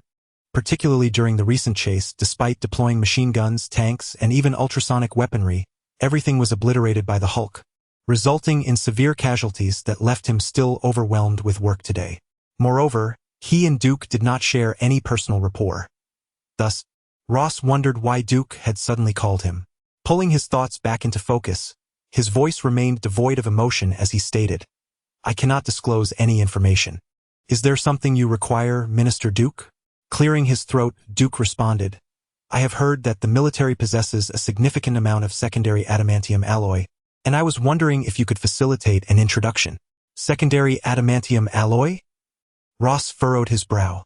He was certainly aware of this metal, yet the projects he oversaw had no need for it. What could Duke possibly want it for? He had not heard of any projects within Department 0. Contemplating briefly, given that he had no personal ties with Duke and was currently inundated with work, Ross replied blandly, I'm afraid I'm not familiar with that. Perhaps Minister Duke should directly communicate with your superiors regarding the military. Cursed fate. If I could truly obtain it, why would I even seek you out? The damned military, even when surreptitiously selling the secondary Edmund alloy to Hydra, does not keep any for itself. Yet this is hardly surprising, given that the various departments within the United States have been at odds with one another for quite some time. Duke inwardly cursed, maintaining a facade of a smile as he replied, Very well, if you could kindly inquire for me when you have the chance. By the way, should you encounter difficulties in capturing Hulk, I would not hesitate to offer my assistance. No, that won't be necessary. General Ross's demeanor chilled. Hulk had become his inner demon. He abruptly hung up the phone, tersely stating, "Goodbye." After disconnecting, Ross approached the window, his brow furrowed deeply. The current situation was dire. Although his original project to replicate the super soldier serum of Captain America was nearing success, and by fortunate coincidence, he had created the immensely destructive creature known as Hulk, the unfortunate reality was that Hulk was entirely beyond his control. He had been unable to capture him, let alone study the process of his mutation or bend him to his will. With a flicker of contemplation in his eyes, Ross returned to his seat and picked up the receiver. After a series of ringing tones, he spoke in a grave tone, "Blonsky, how are you feeling?" On the other end, Blonsky lay on a makeshift hospital bed as medical personnel removed the bandages that had tightly bound his body the previous night. Remarkably, in just one night, his previously shattered bones had begun to heal. Reflecting on the seemingly invincible green monster, he felt not a trace of fear within him, but rather an overwhelming sense of greed and jealousy. When he had been sent flying by the creature's kick, crashing into a tree, a singular thought consumed him. Why could he not possess such godlike power? Receiving the call, he raised an eyebrow. "General, I feel splendid. Have you found Hulk?" "Not at the moment, Blonsky." Ross's voice hesitated on the line, and a brief silence enveloped both ends before he spoke with unwavering resolve. "I approve your request for a high-dose injection of the super serum. Once you confirm your health, someone will be in touch." Finally, the moment had arrived. Setting down the receiver, a sinister smile crept across Blonsky's face. He recalled the intense pain that accompanied the powerful sensation after injecting the serum into his bone marrow. He tore away the remaining bandages and exclaimed loudly to the doctor beside him, "I have fully recovered. Administer the serum now." Lying on the bed, he allowed the doctors in white coats to pierce his body with the needle that delved deep into his marrow. "Ah!" Blonsky gritted his teeth against the pain, a low murmur escaping his lips. "Hulk, wait for me, our game is far from over." Chapter 76. The T1 mechanical glove scratching his head, Duke silently added Ross's number to his blacklist. "Forget it, no rush. Next time I might as well approach Strick. Although I am uncertain of how many secondary adamantium privileges he possesses within the military. Nevertheless, based on the film's narrative, it is evident that the secondary adamantium in his hands should suffice. Knock, knock, knock. Following the sound of the door, Natasha swayed gracefully into the room, her burgundy locks cascading in large waves over her shoulders. Her bosom was voluptuous, transforming an otherwise ordinary 2D shirt into a 3D spectacle. She wore a pair of tailored black trousers that accentuated her curvaceous figure and long, slender legs. A delicate pair of gold-rimmed, frameless glasses perched on her petite nose, epitomizing the essence of a mature and intellectual lady. "Boss, you summoned me?" Natasha scanned the appearance of her personal secretary with a keen eye. Donning a smile, she inquired pleasantly, "Has there been any progress on the funding application for the Black Cloak Enforcers plan?" Boss, the written materials have already been submitted, but the response from above is that we need to conduct a trial run first." Natasha pushed her purely decorative frameless glasses up her nose and extracted a folder from a hefty stack of documents, handing it to Duke. "Here is the detailed response letter. Sigh, these days it's quite difficult to deceive people for money. I long for the era when individuals still believed in perpetual motion machines." Duke perused the documents, casually tossing them aside, disregarding the multitude of jargon and unnecessary verbiage. The essence of the response was clear. Duke needed to demonstrate some tangible results before they would consider releasing funds. Duke let out a quiet sigh. His financial woes were indeed substantial. The T laboratory resembled a veritable money pit, and during his last audit, he discovered that the laboratory's account balance was perilously close to the danger zone. Although Dr. Otto's research capabilities were impressive, his expenditures were equally formidable. Damn, since they want to see results, then I shall deliver, Duke mused, narrowing his eyes. The Black Cloak Enforcers plan had yet to be operationalized, with only one active member, his alter ego, Tom. Utilizing Department Zero, Duke effortlessly crafted a comprehensive identity for Tom, even appointing him as a security consultant for Department Zero. Though he rarely attended work throughout the year, his salary was still duly processed. Let us officially advance the Black Cloak Enforcers Plan. Duke extracted documents from his drawer, signing them as he spoke. Natasha, you are tasked with gathering suitable member information for me. Remember, I only want the scoundrels and villains. Do not seek out those street heroes or masked vigilantes. Handing the documents to Natasha, Duke fixed a serious gaze upon her, asserting, bear in mind the creed of the Black Cloak Enforcers. The more thoroughly wicked, the greater the responsibility. Natasha interjected, hey, Spider-Man has already made his debut. Do you not read the Daily Bugle? Suppressing her urge to comment, Natasha promptly took the documents and returned to her office to organize her tasks. She had already reported the intelligence regarding the Black Cloak Squad's plan to Nick Fury. Now, she had a new assignment, to follow up on the Zero Department's Black Cloak Squad initiative. Nick Fury had previously shared his thoughts on assembling the Avengers, and although he was surprised by the similarities between Duke's proposed Black Cloak Squad plan and his own Avengers concept, it presented an opportunity for the latter to commence preliminary trials. After all, Natasha was already undercover within this department, and Nick Fury was not in a hurry to recall her. The Zero Department had piqued the interest of the One-Eyed Fury, justifying his decision to deploy his elite agent, Black Widow, for an extended infiltration. If managed adeptly, it might even lead to her taking direct control of the Black Cloak Squad members within the Zero Department.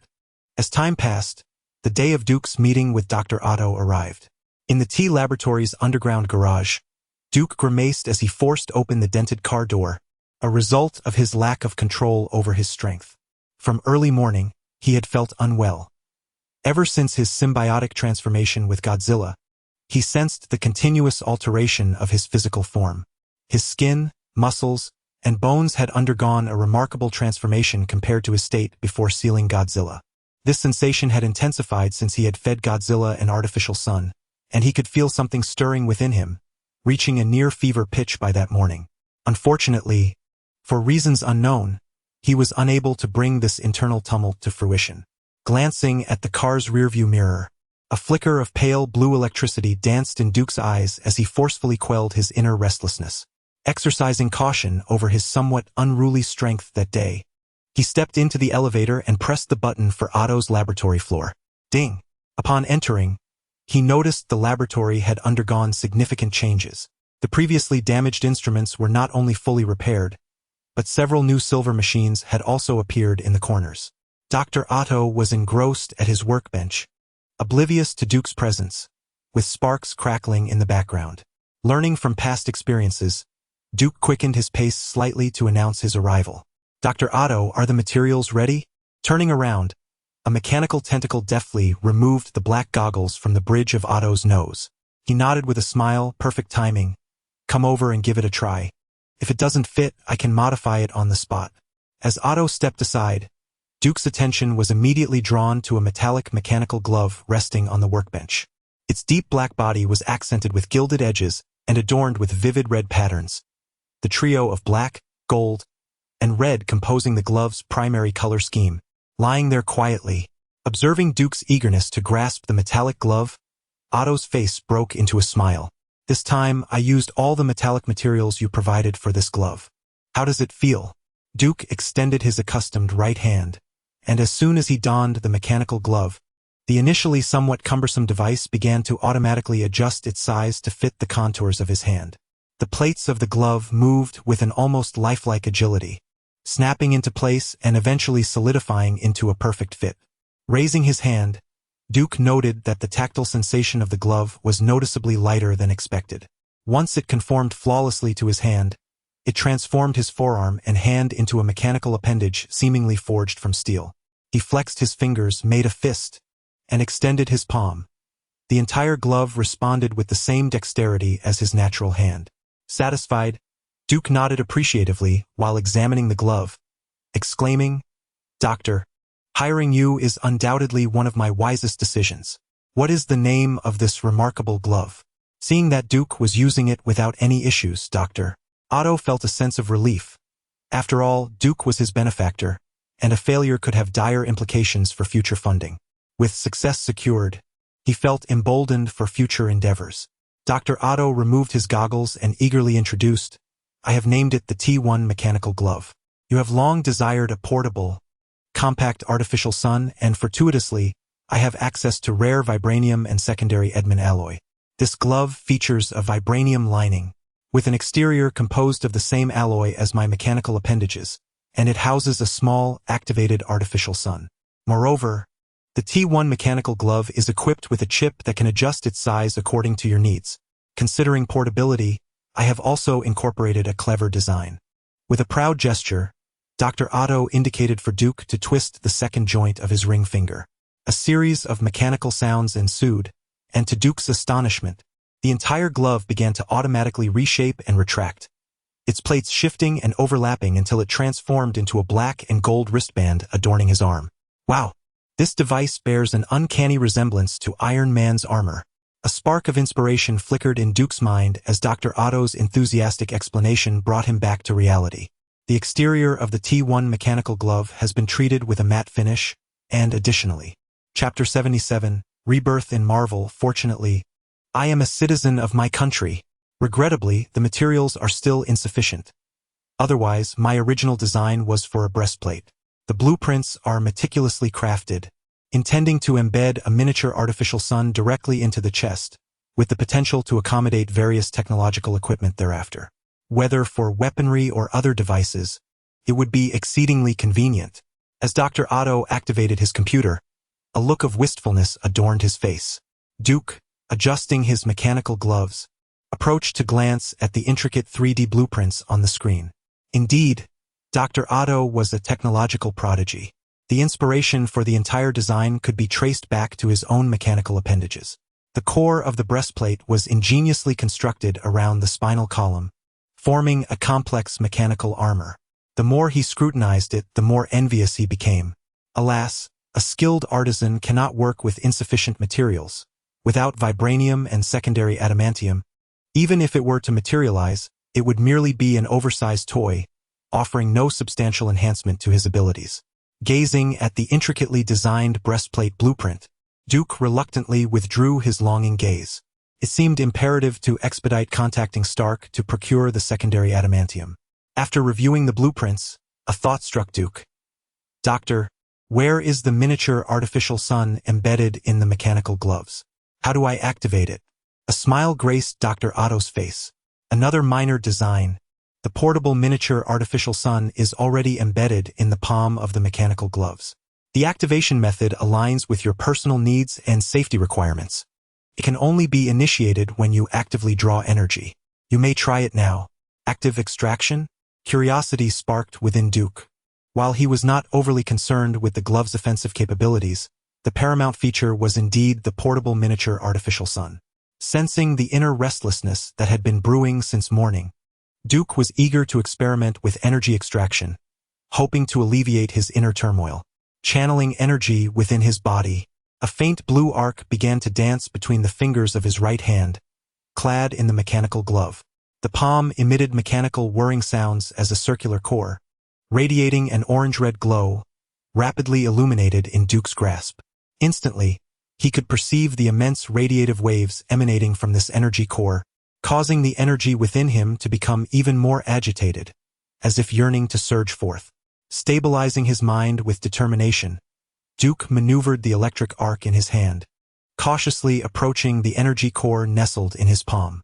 Silently, the delicate blue arc seamlessly integrated with the energy core, transmitting a familiar tingling sensation through the medium of the arc, radiating from his arm toward his chest. Accompanied by the tingling sensation of the electric arc, a stream of warmth began to surge within his chest, centered around the mysterious pattern, filling him with an ever-increasing flow of energy. Duke realized what had been lacking: energy. More energy. With the metallic vessel of the miniature artificial sun continuously supplying energy, the warmth coursed along the electric arc, penetrating deep into his rapidly transforming body. As the searing heat surged deeper, Duke tightly shut his eyes, beads of sweat cascading down his forehead. The energy his body could endure was nearing its limits, and the internal turmoil was on the brink of resolution. Yet, that very heat intensified, resembling a stream of molten lava emanating from within, causing Duke to feel every inch of his bones and flesh being torn apart and reassembled under the influence of this lava. The raging energy shredded his upper garments, as pale blue arcs of frenetic electricity danced across his bare torso, with sweat seeping from his pores, only to be swiftly evaporated by his scorching body. The energy of the artificial sun intertwined with the transformative power of Godzilla's symbiosis, merging seamlessly and infiltrating every cell within Duke's body, amplifying the agony of transformation to excruciating heights. Amidst the torment, Duke clenched his teeth, fiercely suppressing the urge to scream, allowing the lava to violently fortify his physique. The process was both slow and agonizing. Whether it lasted seconds, minutes, or hours, he could not tell. Suddenly, with a surge of strength, Duke's fists tightened, and the tremors of his body escalated dramatically. The residual lava from his transformation unexpectedly retracted to his chest, splitting into two streams that violently surged toward his brow. With a ripping sensation, Duke felt as if his eyes were aflame, and he could no longer resist the urge to open them. Instantly, two beams of orange-red light shot forth from his eyes, piercing through the wall before him as effortlessly as slicing through paper. In an instant, when the rays from Duke's eyes ceased, the laboratory lay in utter disarray. After a few moments, Dr. Otto cautiously maneuvered the mechanical tendrils blocking his path to disperse. Observing Duke, who had quieted down and was gasping for breath, Otto wiped the sweat from his brow, vowing to himself that next time, he would sprint 400 meters before allowing Tom, this destructive force, to commence any experiments. Great! The freshly repaired laboratory is in need of renovations once more. Wait, does that mean I can acquire new equipment again? Hooray! Dr. Otto leaned in, gradually approaching Duke from the corner of the lab. Tom, how do you feel? I'm fine. Doctor, just let me rest for a moment. Duke slowly regained some strength, recalling the immense transformation his body had undergone, a faint smile tugging at the corners of his mouth. Although the prolonged metamorphosis was agonizing, it granted him a vivid awareness of the significant changes within him. The previously restless energy fluctuations and the now slowed symbiotic transformation had all returned to equilibrium with the conclusion of his bodily modifications. He picked up a shard of glass from the recently shattered window, squinting against the lingering pain in his eyes. In the reflection, he noticed that even after the beams had ceased, pale blue arcs of electricity flickered intermittently within his gaze, as if ready to erupt at any moment. With the focus of his mind, the once vibrant blue arcs gradually subsided, and aside from a slight redness and swelling, his eyes returned to their normal state. Upon sensing his physical state, he distinctly perceived the monumental transformation occurring within him, particularly in his heart and eyes. Accompanied by the rhythmic beating of his heart, a powerful energy coursed through every corner of his being, conveyed by his blood. Duke's heart naturally illuminated an understanding within him. This was the culmination of the abilities he had been nurturing since his symbiosis with Godzilla, an atomic reactor and atomic rays. His heart had been fortified into a miniature reactor, supplying not only blood to his body but also energy, while the rays emitted from his eyes were a manifestation of this newfound skill. Finally, after such a long wait, fortune had smiled upon him. Though uncertain why he had not awakened Godzilla's atomic breath, the atomic ray was far superior. Perhaps next time he would don his underwear over his trousers to see if he could channel a bit of his homeland spirit. He had even envisioned his autobiography, reincarnating into the Marvel Universe, feeling grateful to be from his homeland. Wait, could today possibly be his lucky day? Should he draw a prize to celebrate? As the thought crossed his mind, a translucent system interface materialized before Duke's eyes.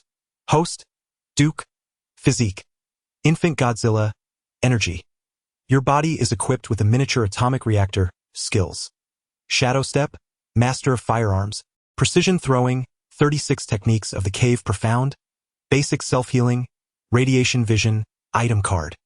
A century-old tiger whip wine. Current task, eliminate one member of the High Table, the Gamora family. Task progress, 13, submit. Host has accumulated 20,000 points. Would you like to initiate the lottery? Draw all of it. Golden Tier Lottery. Lottery confirmed, deducting 20,000 for 2 draws. Host receives the following rewards. Item card. Dangerous Wanderer, Damaged edition, a true man must pilot a mech, provided you have a twin. Skill card, storage space, 2 cubic meters. A must-have for outings. How long had it been? How long indeed? Duke's previously calm emotions surged once more. Finally, he had been equipped with the essential protagonist's portable space. Chapter 78.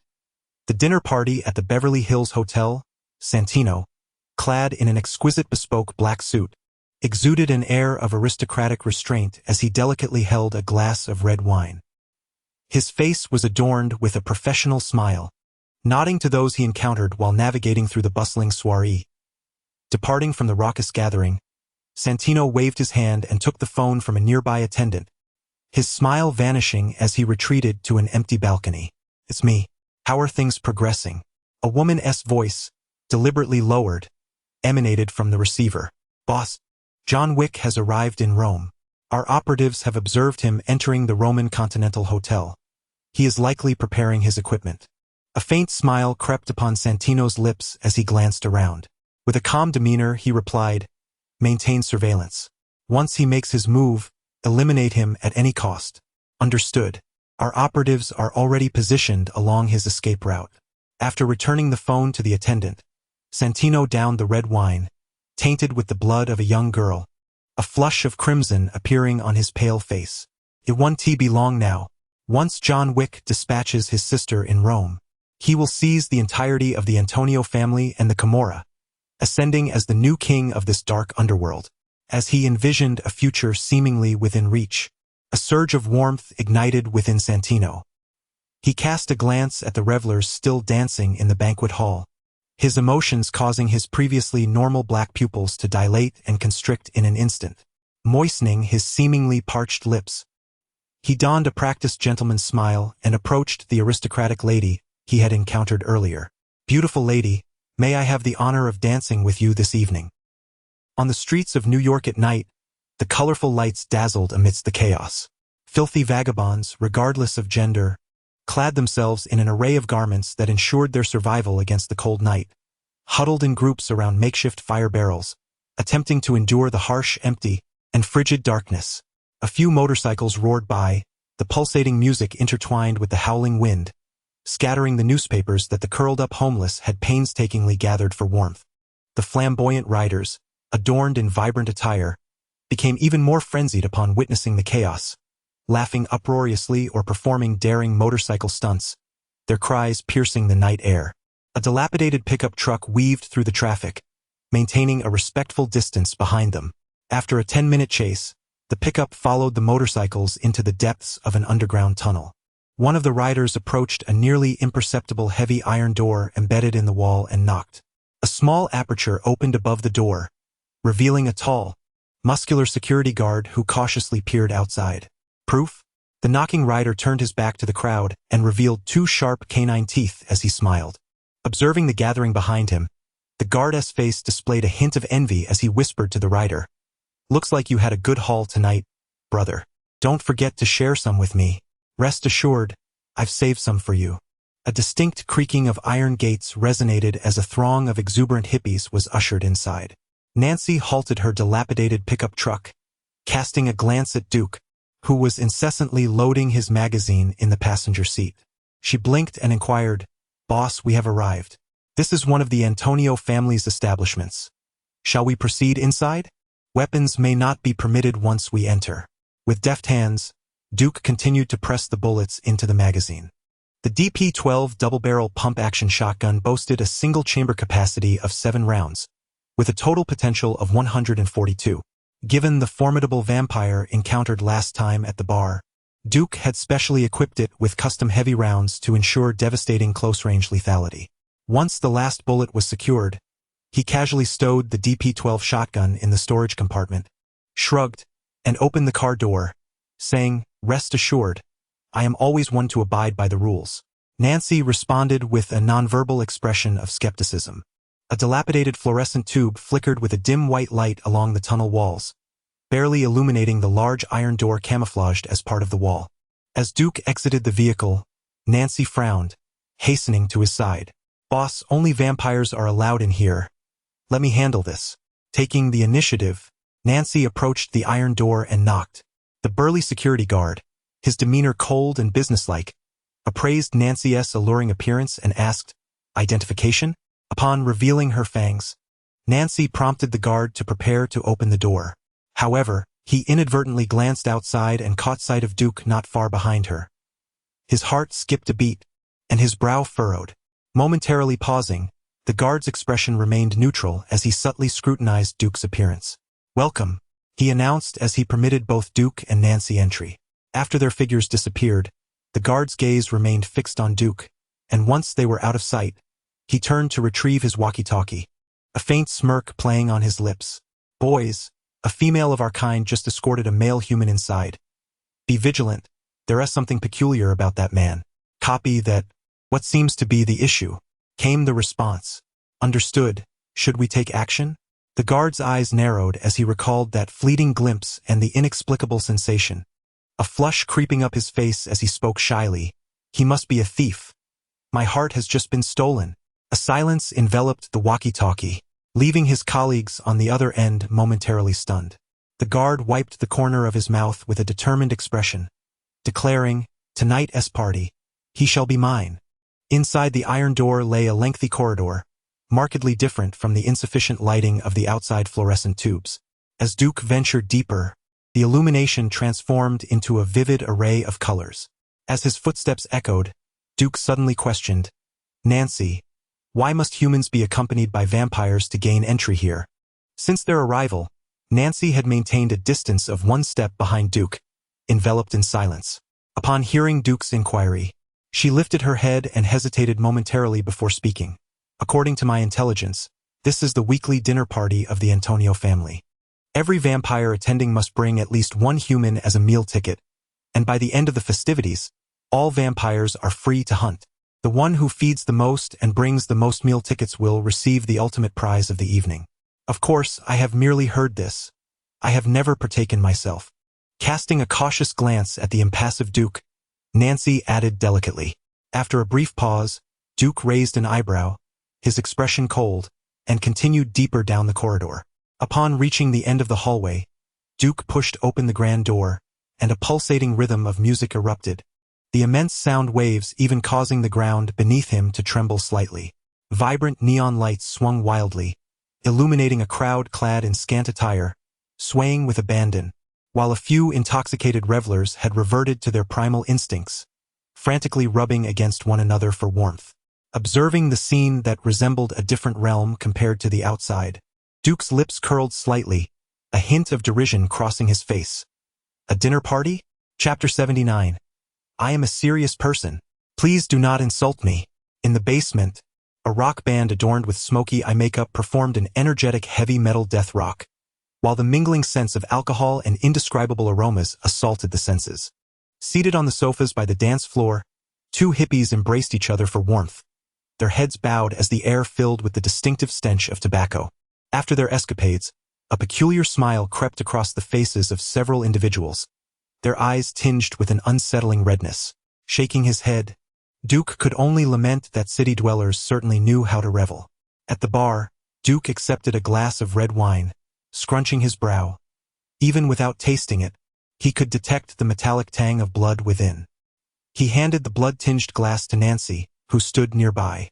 In the center of the dance floor, two voluptuous Latina beauties, albeit somewhat impoverished and lacking attire, seemed to notice Duke, their eyes sparkling as they swayed their serpentine figures, approaching him from either side.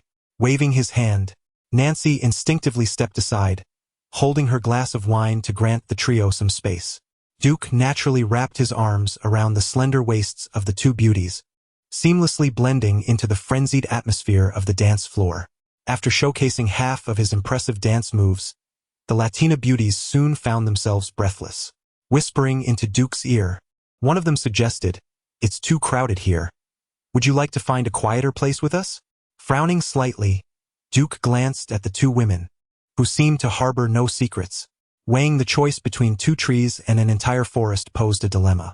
"I'm afraid my moral compass does not allow such indulgence. I wish to preserve my purity for my beloved," Duke replied earnestly, pushing away the two beauties who had nestled close for warmth. I am a devoted individual and cannot offer my heart to two women simultaneously. Can't we just have some fun? Isn't one night of joy enough? The Latina beauties faltered momentarily, but continued to smile seductively. Duke raised an eyebrow, his expression grave. What do you take me for? I am a serious person. Please do not insult me. Casting a glance at Duke's freshly washed face, the two women exchanged a look, a flicker of hostility crossing their features. Without further entanglement, they chuckled softly and walked away. Duke eyed the two beauties lingering nearby, preparing to immerse himself back into the crowd. Suddenly, the music ceased, and the vibrant lights dimmed. A bald man dressed in attire reminiscent of an aristocrat from the last century seized the microphone, standing at the apex of the stage. Once again, welcome everyone to this week's dinner gala. The event is a buffet, and you may choose your own dishes. Please bear with us for a moment as the chef prepares the ingredients. What dinner? This is my first time here. Where is the buffet? Enough chatter. I want to hear music. Quickly, play the music and do not disturb my mood. Forget him. Beautiful. Would you like to see my goldfish? It's quite large. The hall erupted into chaos as a group of intoxicated hippies, their patience wearing thin, seized nearby bottles and inflated balloons, hurling them towards the bald man on stage. The bald aristocrat deftly dodged several makeshift projectiles, exchanging a knowing glance with the burly security chief beside him. He allowed the cacophony to persist, nonchalantly gesturing for the previously paused band to resume, now playing a light rock song led by a female vocalist. With the music resuming, the crowd reignited their unrelenting revelry, oblivious to the security personnel who had discreetly sealed all exits and formed a tightening circle around them. The dance continued as two rejected Latina beauties coincidentally moved towards Duke's position. Scanning the room, the bald man inexplicably smiled, clapping his hands to abruptly halt the once gentle melody. He gazed down upon the chattering crowd, his formerly dark pupils chillingly transforming into the terrifying yellow slits of a serpent, a wicked grin spreading across his blood-dripping lips. Dinner is served. Instantly, the previously silent speakers erupted with explosive rock vocals. The bald man, bearing elongated canine teeth, seized the nearest suited man, violently sinking his fangs into the flesh, blood splattering as his sharp incisors effortlessly pierced the carotid artery. The suddenness of the act sent the crowd into a frenzy of screams. In that moment, they realized that their companions, who had been mingling just moments before, had grown eerily silent, their heads twisted, eyes glowing red, greedily fixated on their throats. Like a weasel sneaking out of a chicken coop in the dead of night, they revealed their fang-like teeth, drooling as they seemed to contemplate where to bite. In mere moments, with the anguished cry of the first unfortunate victim echoing, the once restrained monsters revealed their bloodthirsty glint, attacking those who had only moments ago been discussing mundane topics, indiscriminately tearing into flesh. The buffet had begun. The shrieks crescendoed as the unarmed crowd instinctively fled towards the exits, only to be met by the insatiable security personnel. The air filled with the horrific sounds of despair intermingled with the maniacal laughter of the vampires. A couple of fortunate souls, seizing upon the distraction of the unfortunate, dashed towards the door, only to discover it had long been locked. No matter how loudly they pleaded, there was no response, and their rationality shattered as the monsters, now aware of their presence, lunged with cruel grins. The hall became a scene of carnage, blood splattering everywhere as the vampires, now unmasked and resembling demons risen from hell, indulged in their frenzied feast. Fools! Step aside. Nancy revealed her canine teeth, casting a cold gaze upon a lowly vampire who appeared to regard her as prey. The overwhelming aura emanating from her noble lineage instantaneously jolted him from his fervor. His previously frenzied countenance drained of color, resembling a defeated hound devoid of fur, as he lowered his head and hastily retreated. Observing the chaos within the hall, Nancy felt an insatiable thirst for blood coursing through her veins. She closed her eyes, forcefully suppressing her bloodlust, and drained the untouched bottle of red wine that lay neglected upon the bar. Chapter 80. Who says you are our younger sibling? Licking the crimson liquid from the corner of her mouth, Nancy squinted her eyes. She understood that ever since she was compelled to abandon the shadows for the light, a transformation in her behavior was imperative. It was unnecessary to elaborate, as her superior was human. Although his true nature remained elusive, the divergence in species and allegiance was undeniable. Even if she was of use to him now, it was inevitable that her value would wane, leading to her untimely demise. Thus, to prolong her existence, she must begin her preparations at this very moment. As she stepped back, Nancy instinctively concealed herself within the shadows of the corner. "Hey, do you wish to play with us?" The two forsaken beauties, abandoned by Duke, discarded the unfortunate soul they had drained and turned their gazes towards Duke, who appeared to be feigning calmness while wiping the blood splatters from his face. Like the protagonists in horror films, they grinned widely, revealing their sharp fangs, akin to feral beasts toying with their prey. In unison, they mocked, "Aren't you devoted? If you can amuse us tonight, we might spare your life. And if you fail to amuse us?" Duke scratched his head, shyly shaking it. "Ladies, I only possess one weapon. Though I am bold and daring, my ammunition is limited. Who goes first?" Gazing at Duke's handsome visage, her eyes lingering on the defined muscles of his arms, the slender vampire recalled Duke's earlier display of skill. If this were a real confrontation, then would it not mean that tonight she could feast in both a literal and metaphorical sense? Splendid. With this thought, a beautiful smile adorned her face, though the bloodstains rendered it all the more sinister. The slender vampire looked at her equally bloodied companion and proclaimed, "Allow me to go first, dear sister. While the audience remains, why not seek out another?" "No, sister, let me take my turn," the plastic sister said, her brows furrowing at the slender vampire's playful banter, a wave of discontent washing over her. She forced a smile and added, "This one is mine. The next will be yours."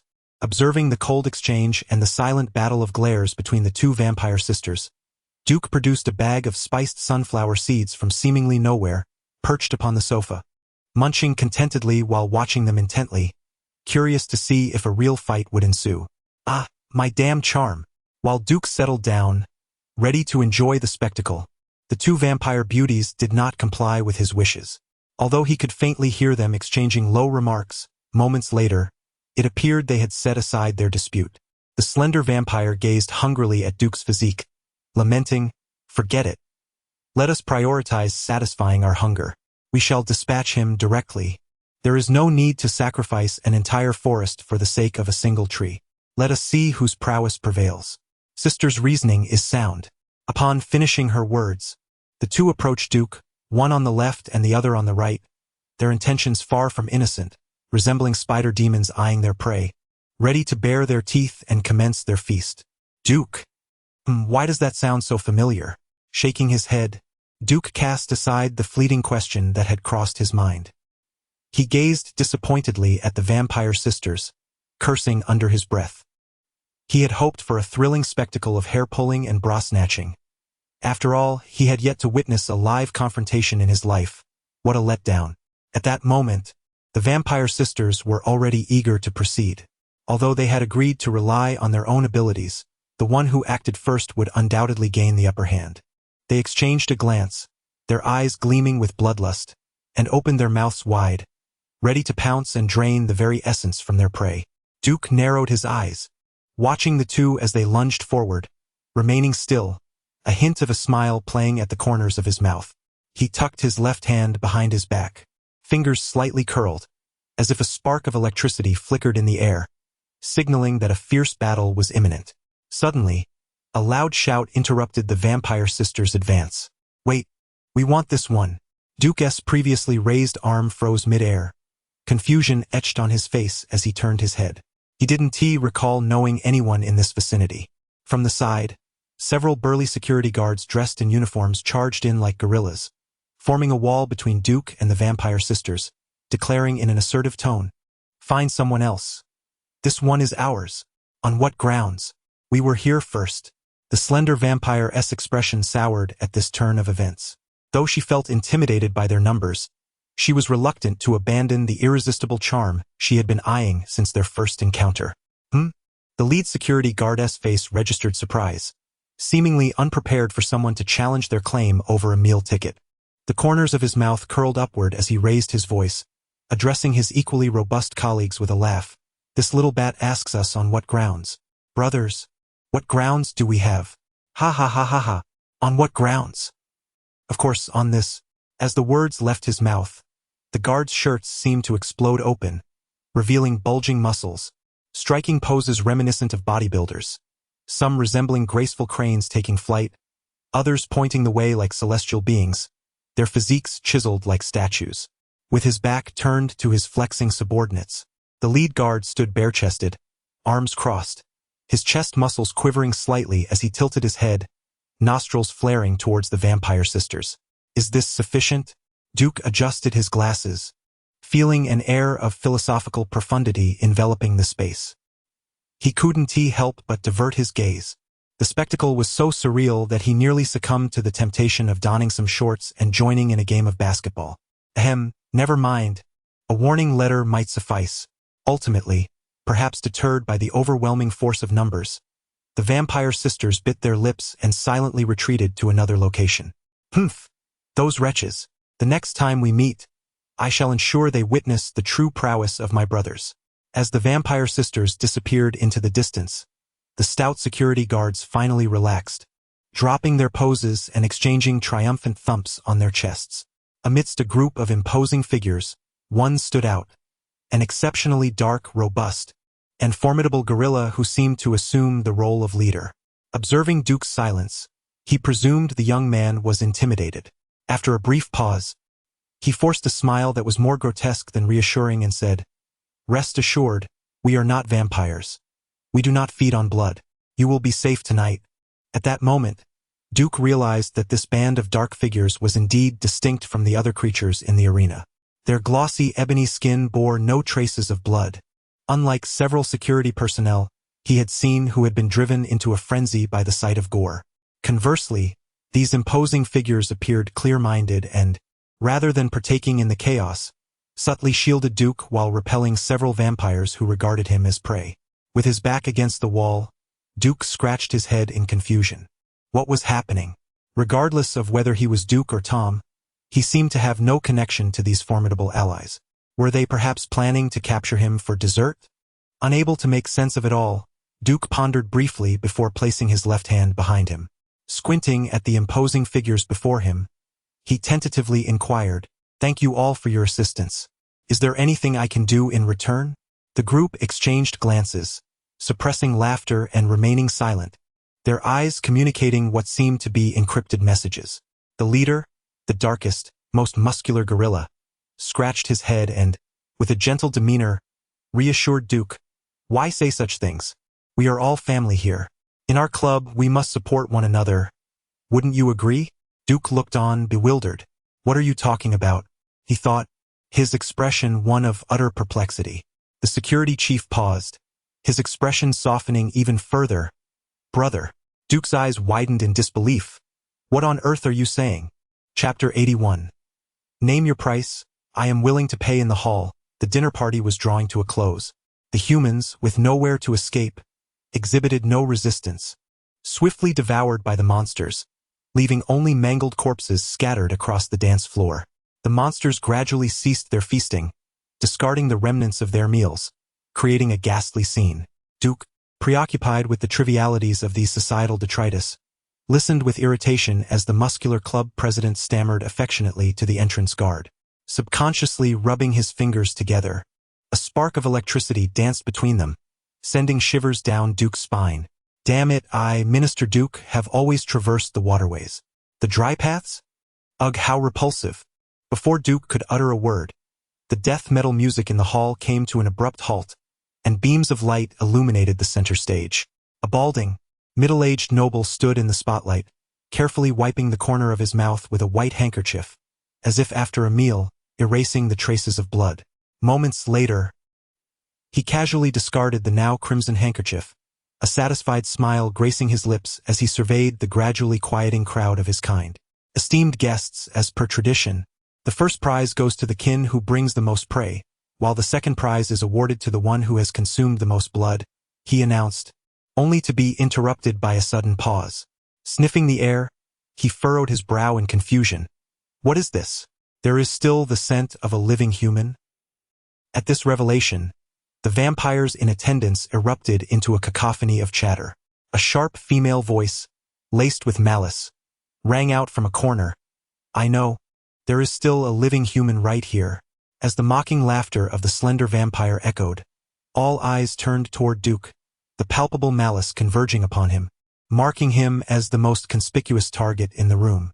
Observing the vampires slowly encroaching upon him with ill intent, the gorilla-like head of security stepped forward, his expression grave, shielding Duke with his imposing frame and blocking the prying gazes. The balding noble, with a hint of amusement, remarked, I recall your muscular club does not partake in human consumption. What, planning to keep one for a late-night snack? The head of security narrowed his eyes. Speaking in a low tone, Marquis, one of my brothers has taken a liking to this human. Might we be allowed to take him? We shall offer our security services free of charge this time. The middle-aged vampire raised an eyebrow, chuckling softly. That will not do. We do not leave loose ends at our dinner parties. Hand him over, and I shall overlook your audacity this time. The head of security's already dark complexion deepened. Frowning, he is merely an ordinary human. Could you not extend a courtesy to our muscular club? Ha ha ha ha. The balding noble laughed heartily. The courtesy of the muscular club? Ha ha ha. What are you but a pack of homeless mutts? His expression suddenly turned cold as he sneered. Just a few worthless werewolves expelled from their own tribe. What do you think you are? Before the furious werewolves could react, a shadow of blood flickered through the air. The vampire Marquis, akin to teleportation, soared from the center of the stage to stand before the gorilla security captain, raising his whip-like leg to silently strike at his neck. With a sharp crack, the gorilla captain's pupils contracted into tiny black dots as he swiftly raised his left arm to block the strike. However, in the haste of the moment, he could not muster enough strength, causing him to stagger backward several steps. Before the other werewolves from the Muscle Club could comprehend the situation, the bald vampire Marquis continued his relentless assault, forcing the gorilla captain to retreat without the opportunity to gather his strength. At that moment, the gorilla captain felt a piercing pain in the arm he used to block. Being a seasoned warrior himself, he understood that he could no longer remain passive. Gritting his teeth, he halted his retreat and braced himself against the vampire Marquis' onslaught. With a mighty roar, the gorilla captain's cheekbones began to protrude, his dark skin sprouting coarse wolf fur, and his hands and feet morphed into claw-like appendages. The transformation evidently augmented his strength. Shielded by his thick fur, he raised his left hand to cover his eyes, ears, mouth, and nose, and charged headlong at the vampire Marquis, absorbing the blows without yielding. With a resounding crash, the vampire Marquis was sent flying by the gorilla captain's close-range tackle, akin to being struck by a bowling ball. The gorilla captain did not pursue. Instead, he lowered his now-clawed hands and signaled the restless club members behind him to cease their movements. His face remained calm, a glimmer of rationality in his eyes as he spoke in a deep voice. Marquis, why quarrel over a mere human? Name your price and I shall pay. Suspended in midair like a bat, the vampire Marquis adjusted his posture with a slight flutter of his arms before landing gracefully on his toes. He patted his chest, which had just absorbed the impact, and nodded thoughtfully, his gaze flickering. Very well, payment is acceptable. The gorilla captain breathed a sigh of relief. Although their club was not wealthy, it was preferable to resolve matters with money. The thought of imminent expenditure caused a pang of discomfort. Damn Bob. It would have sufficed to indulge in camaraderie, but now, for the sake of brotherhood, he would have to part with a significant sum.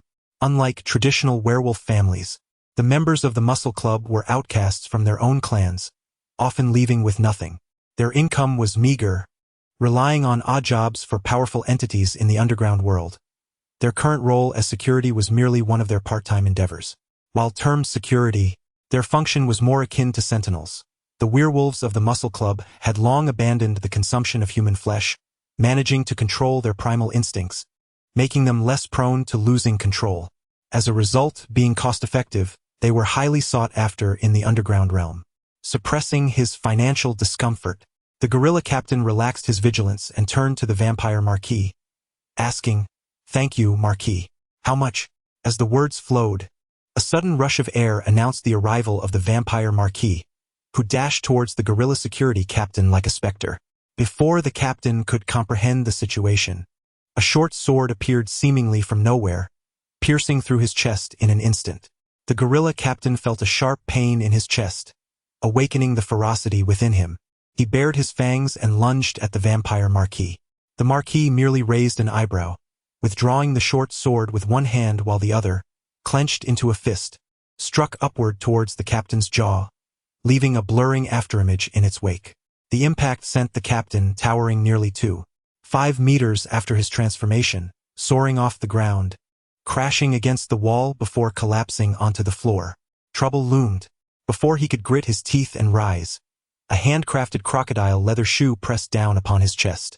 Did you think this Marquis is akin to you, a cowardly wretch who dares not feast upon the flesh of men? You inquire about the price? Ha! A life for a life. If you wish to save him, offer your own in exchange. With that, he licked the remnants of blood from the corner of his mouth, eyes gleaming with avarice. I have yet to savor the blood of a werewolf. It shall be a delightful experiment. He then raised the short sword high, bringing it down violently towards the gorilla captain's neck. The captain's heart raced, muscles tensing as he struggled to rise, but alas, he could not summon his full strength. Pinned beneath the vampire Marquis' weight, helplessly watching the approaching blade. The other werewolves from the Muscle Club, witnessing this dire predicament, sprang forward to rescue him. Yet, the other vampires were no mere bystanders. Each grinned wickedly, blocking the way, and a fierce melee ensued. Casting a glance at the entangled werewolves, the vampire Marquis' expression grew ever more greedy. One would not suffice to satiate his hunger. Eliminating this pack of werewolves would not only provide him with a taste of fresh blood, but also save him a considerable sum. A twofold gain. With this thought, the Marquis' movements quickened, his anticipation mounting as he yearned for a change in flavor. Clang! The sound of metal clashing reverberated through the air. What was happening? Suddenly, the Marquis realized that just as the sword blade was mere centimeters from the gorilla captain, it had become immovable. He lifted his gaze to find a metallic gauntlet firmly grasping the sword above. By the way, why has no one sought my opinion? Duke scratched his head, one hand gripping the short sword while the other aimed a shotgun at the vampire Marquis, a curious glint in his eye.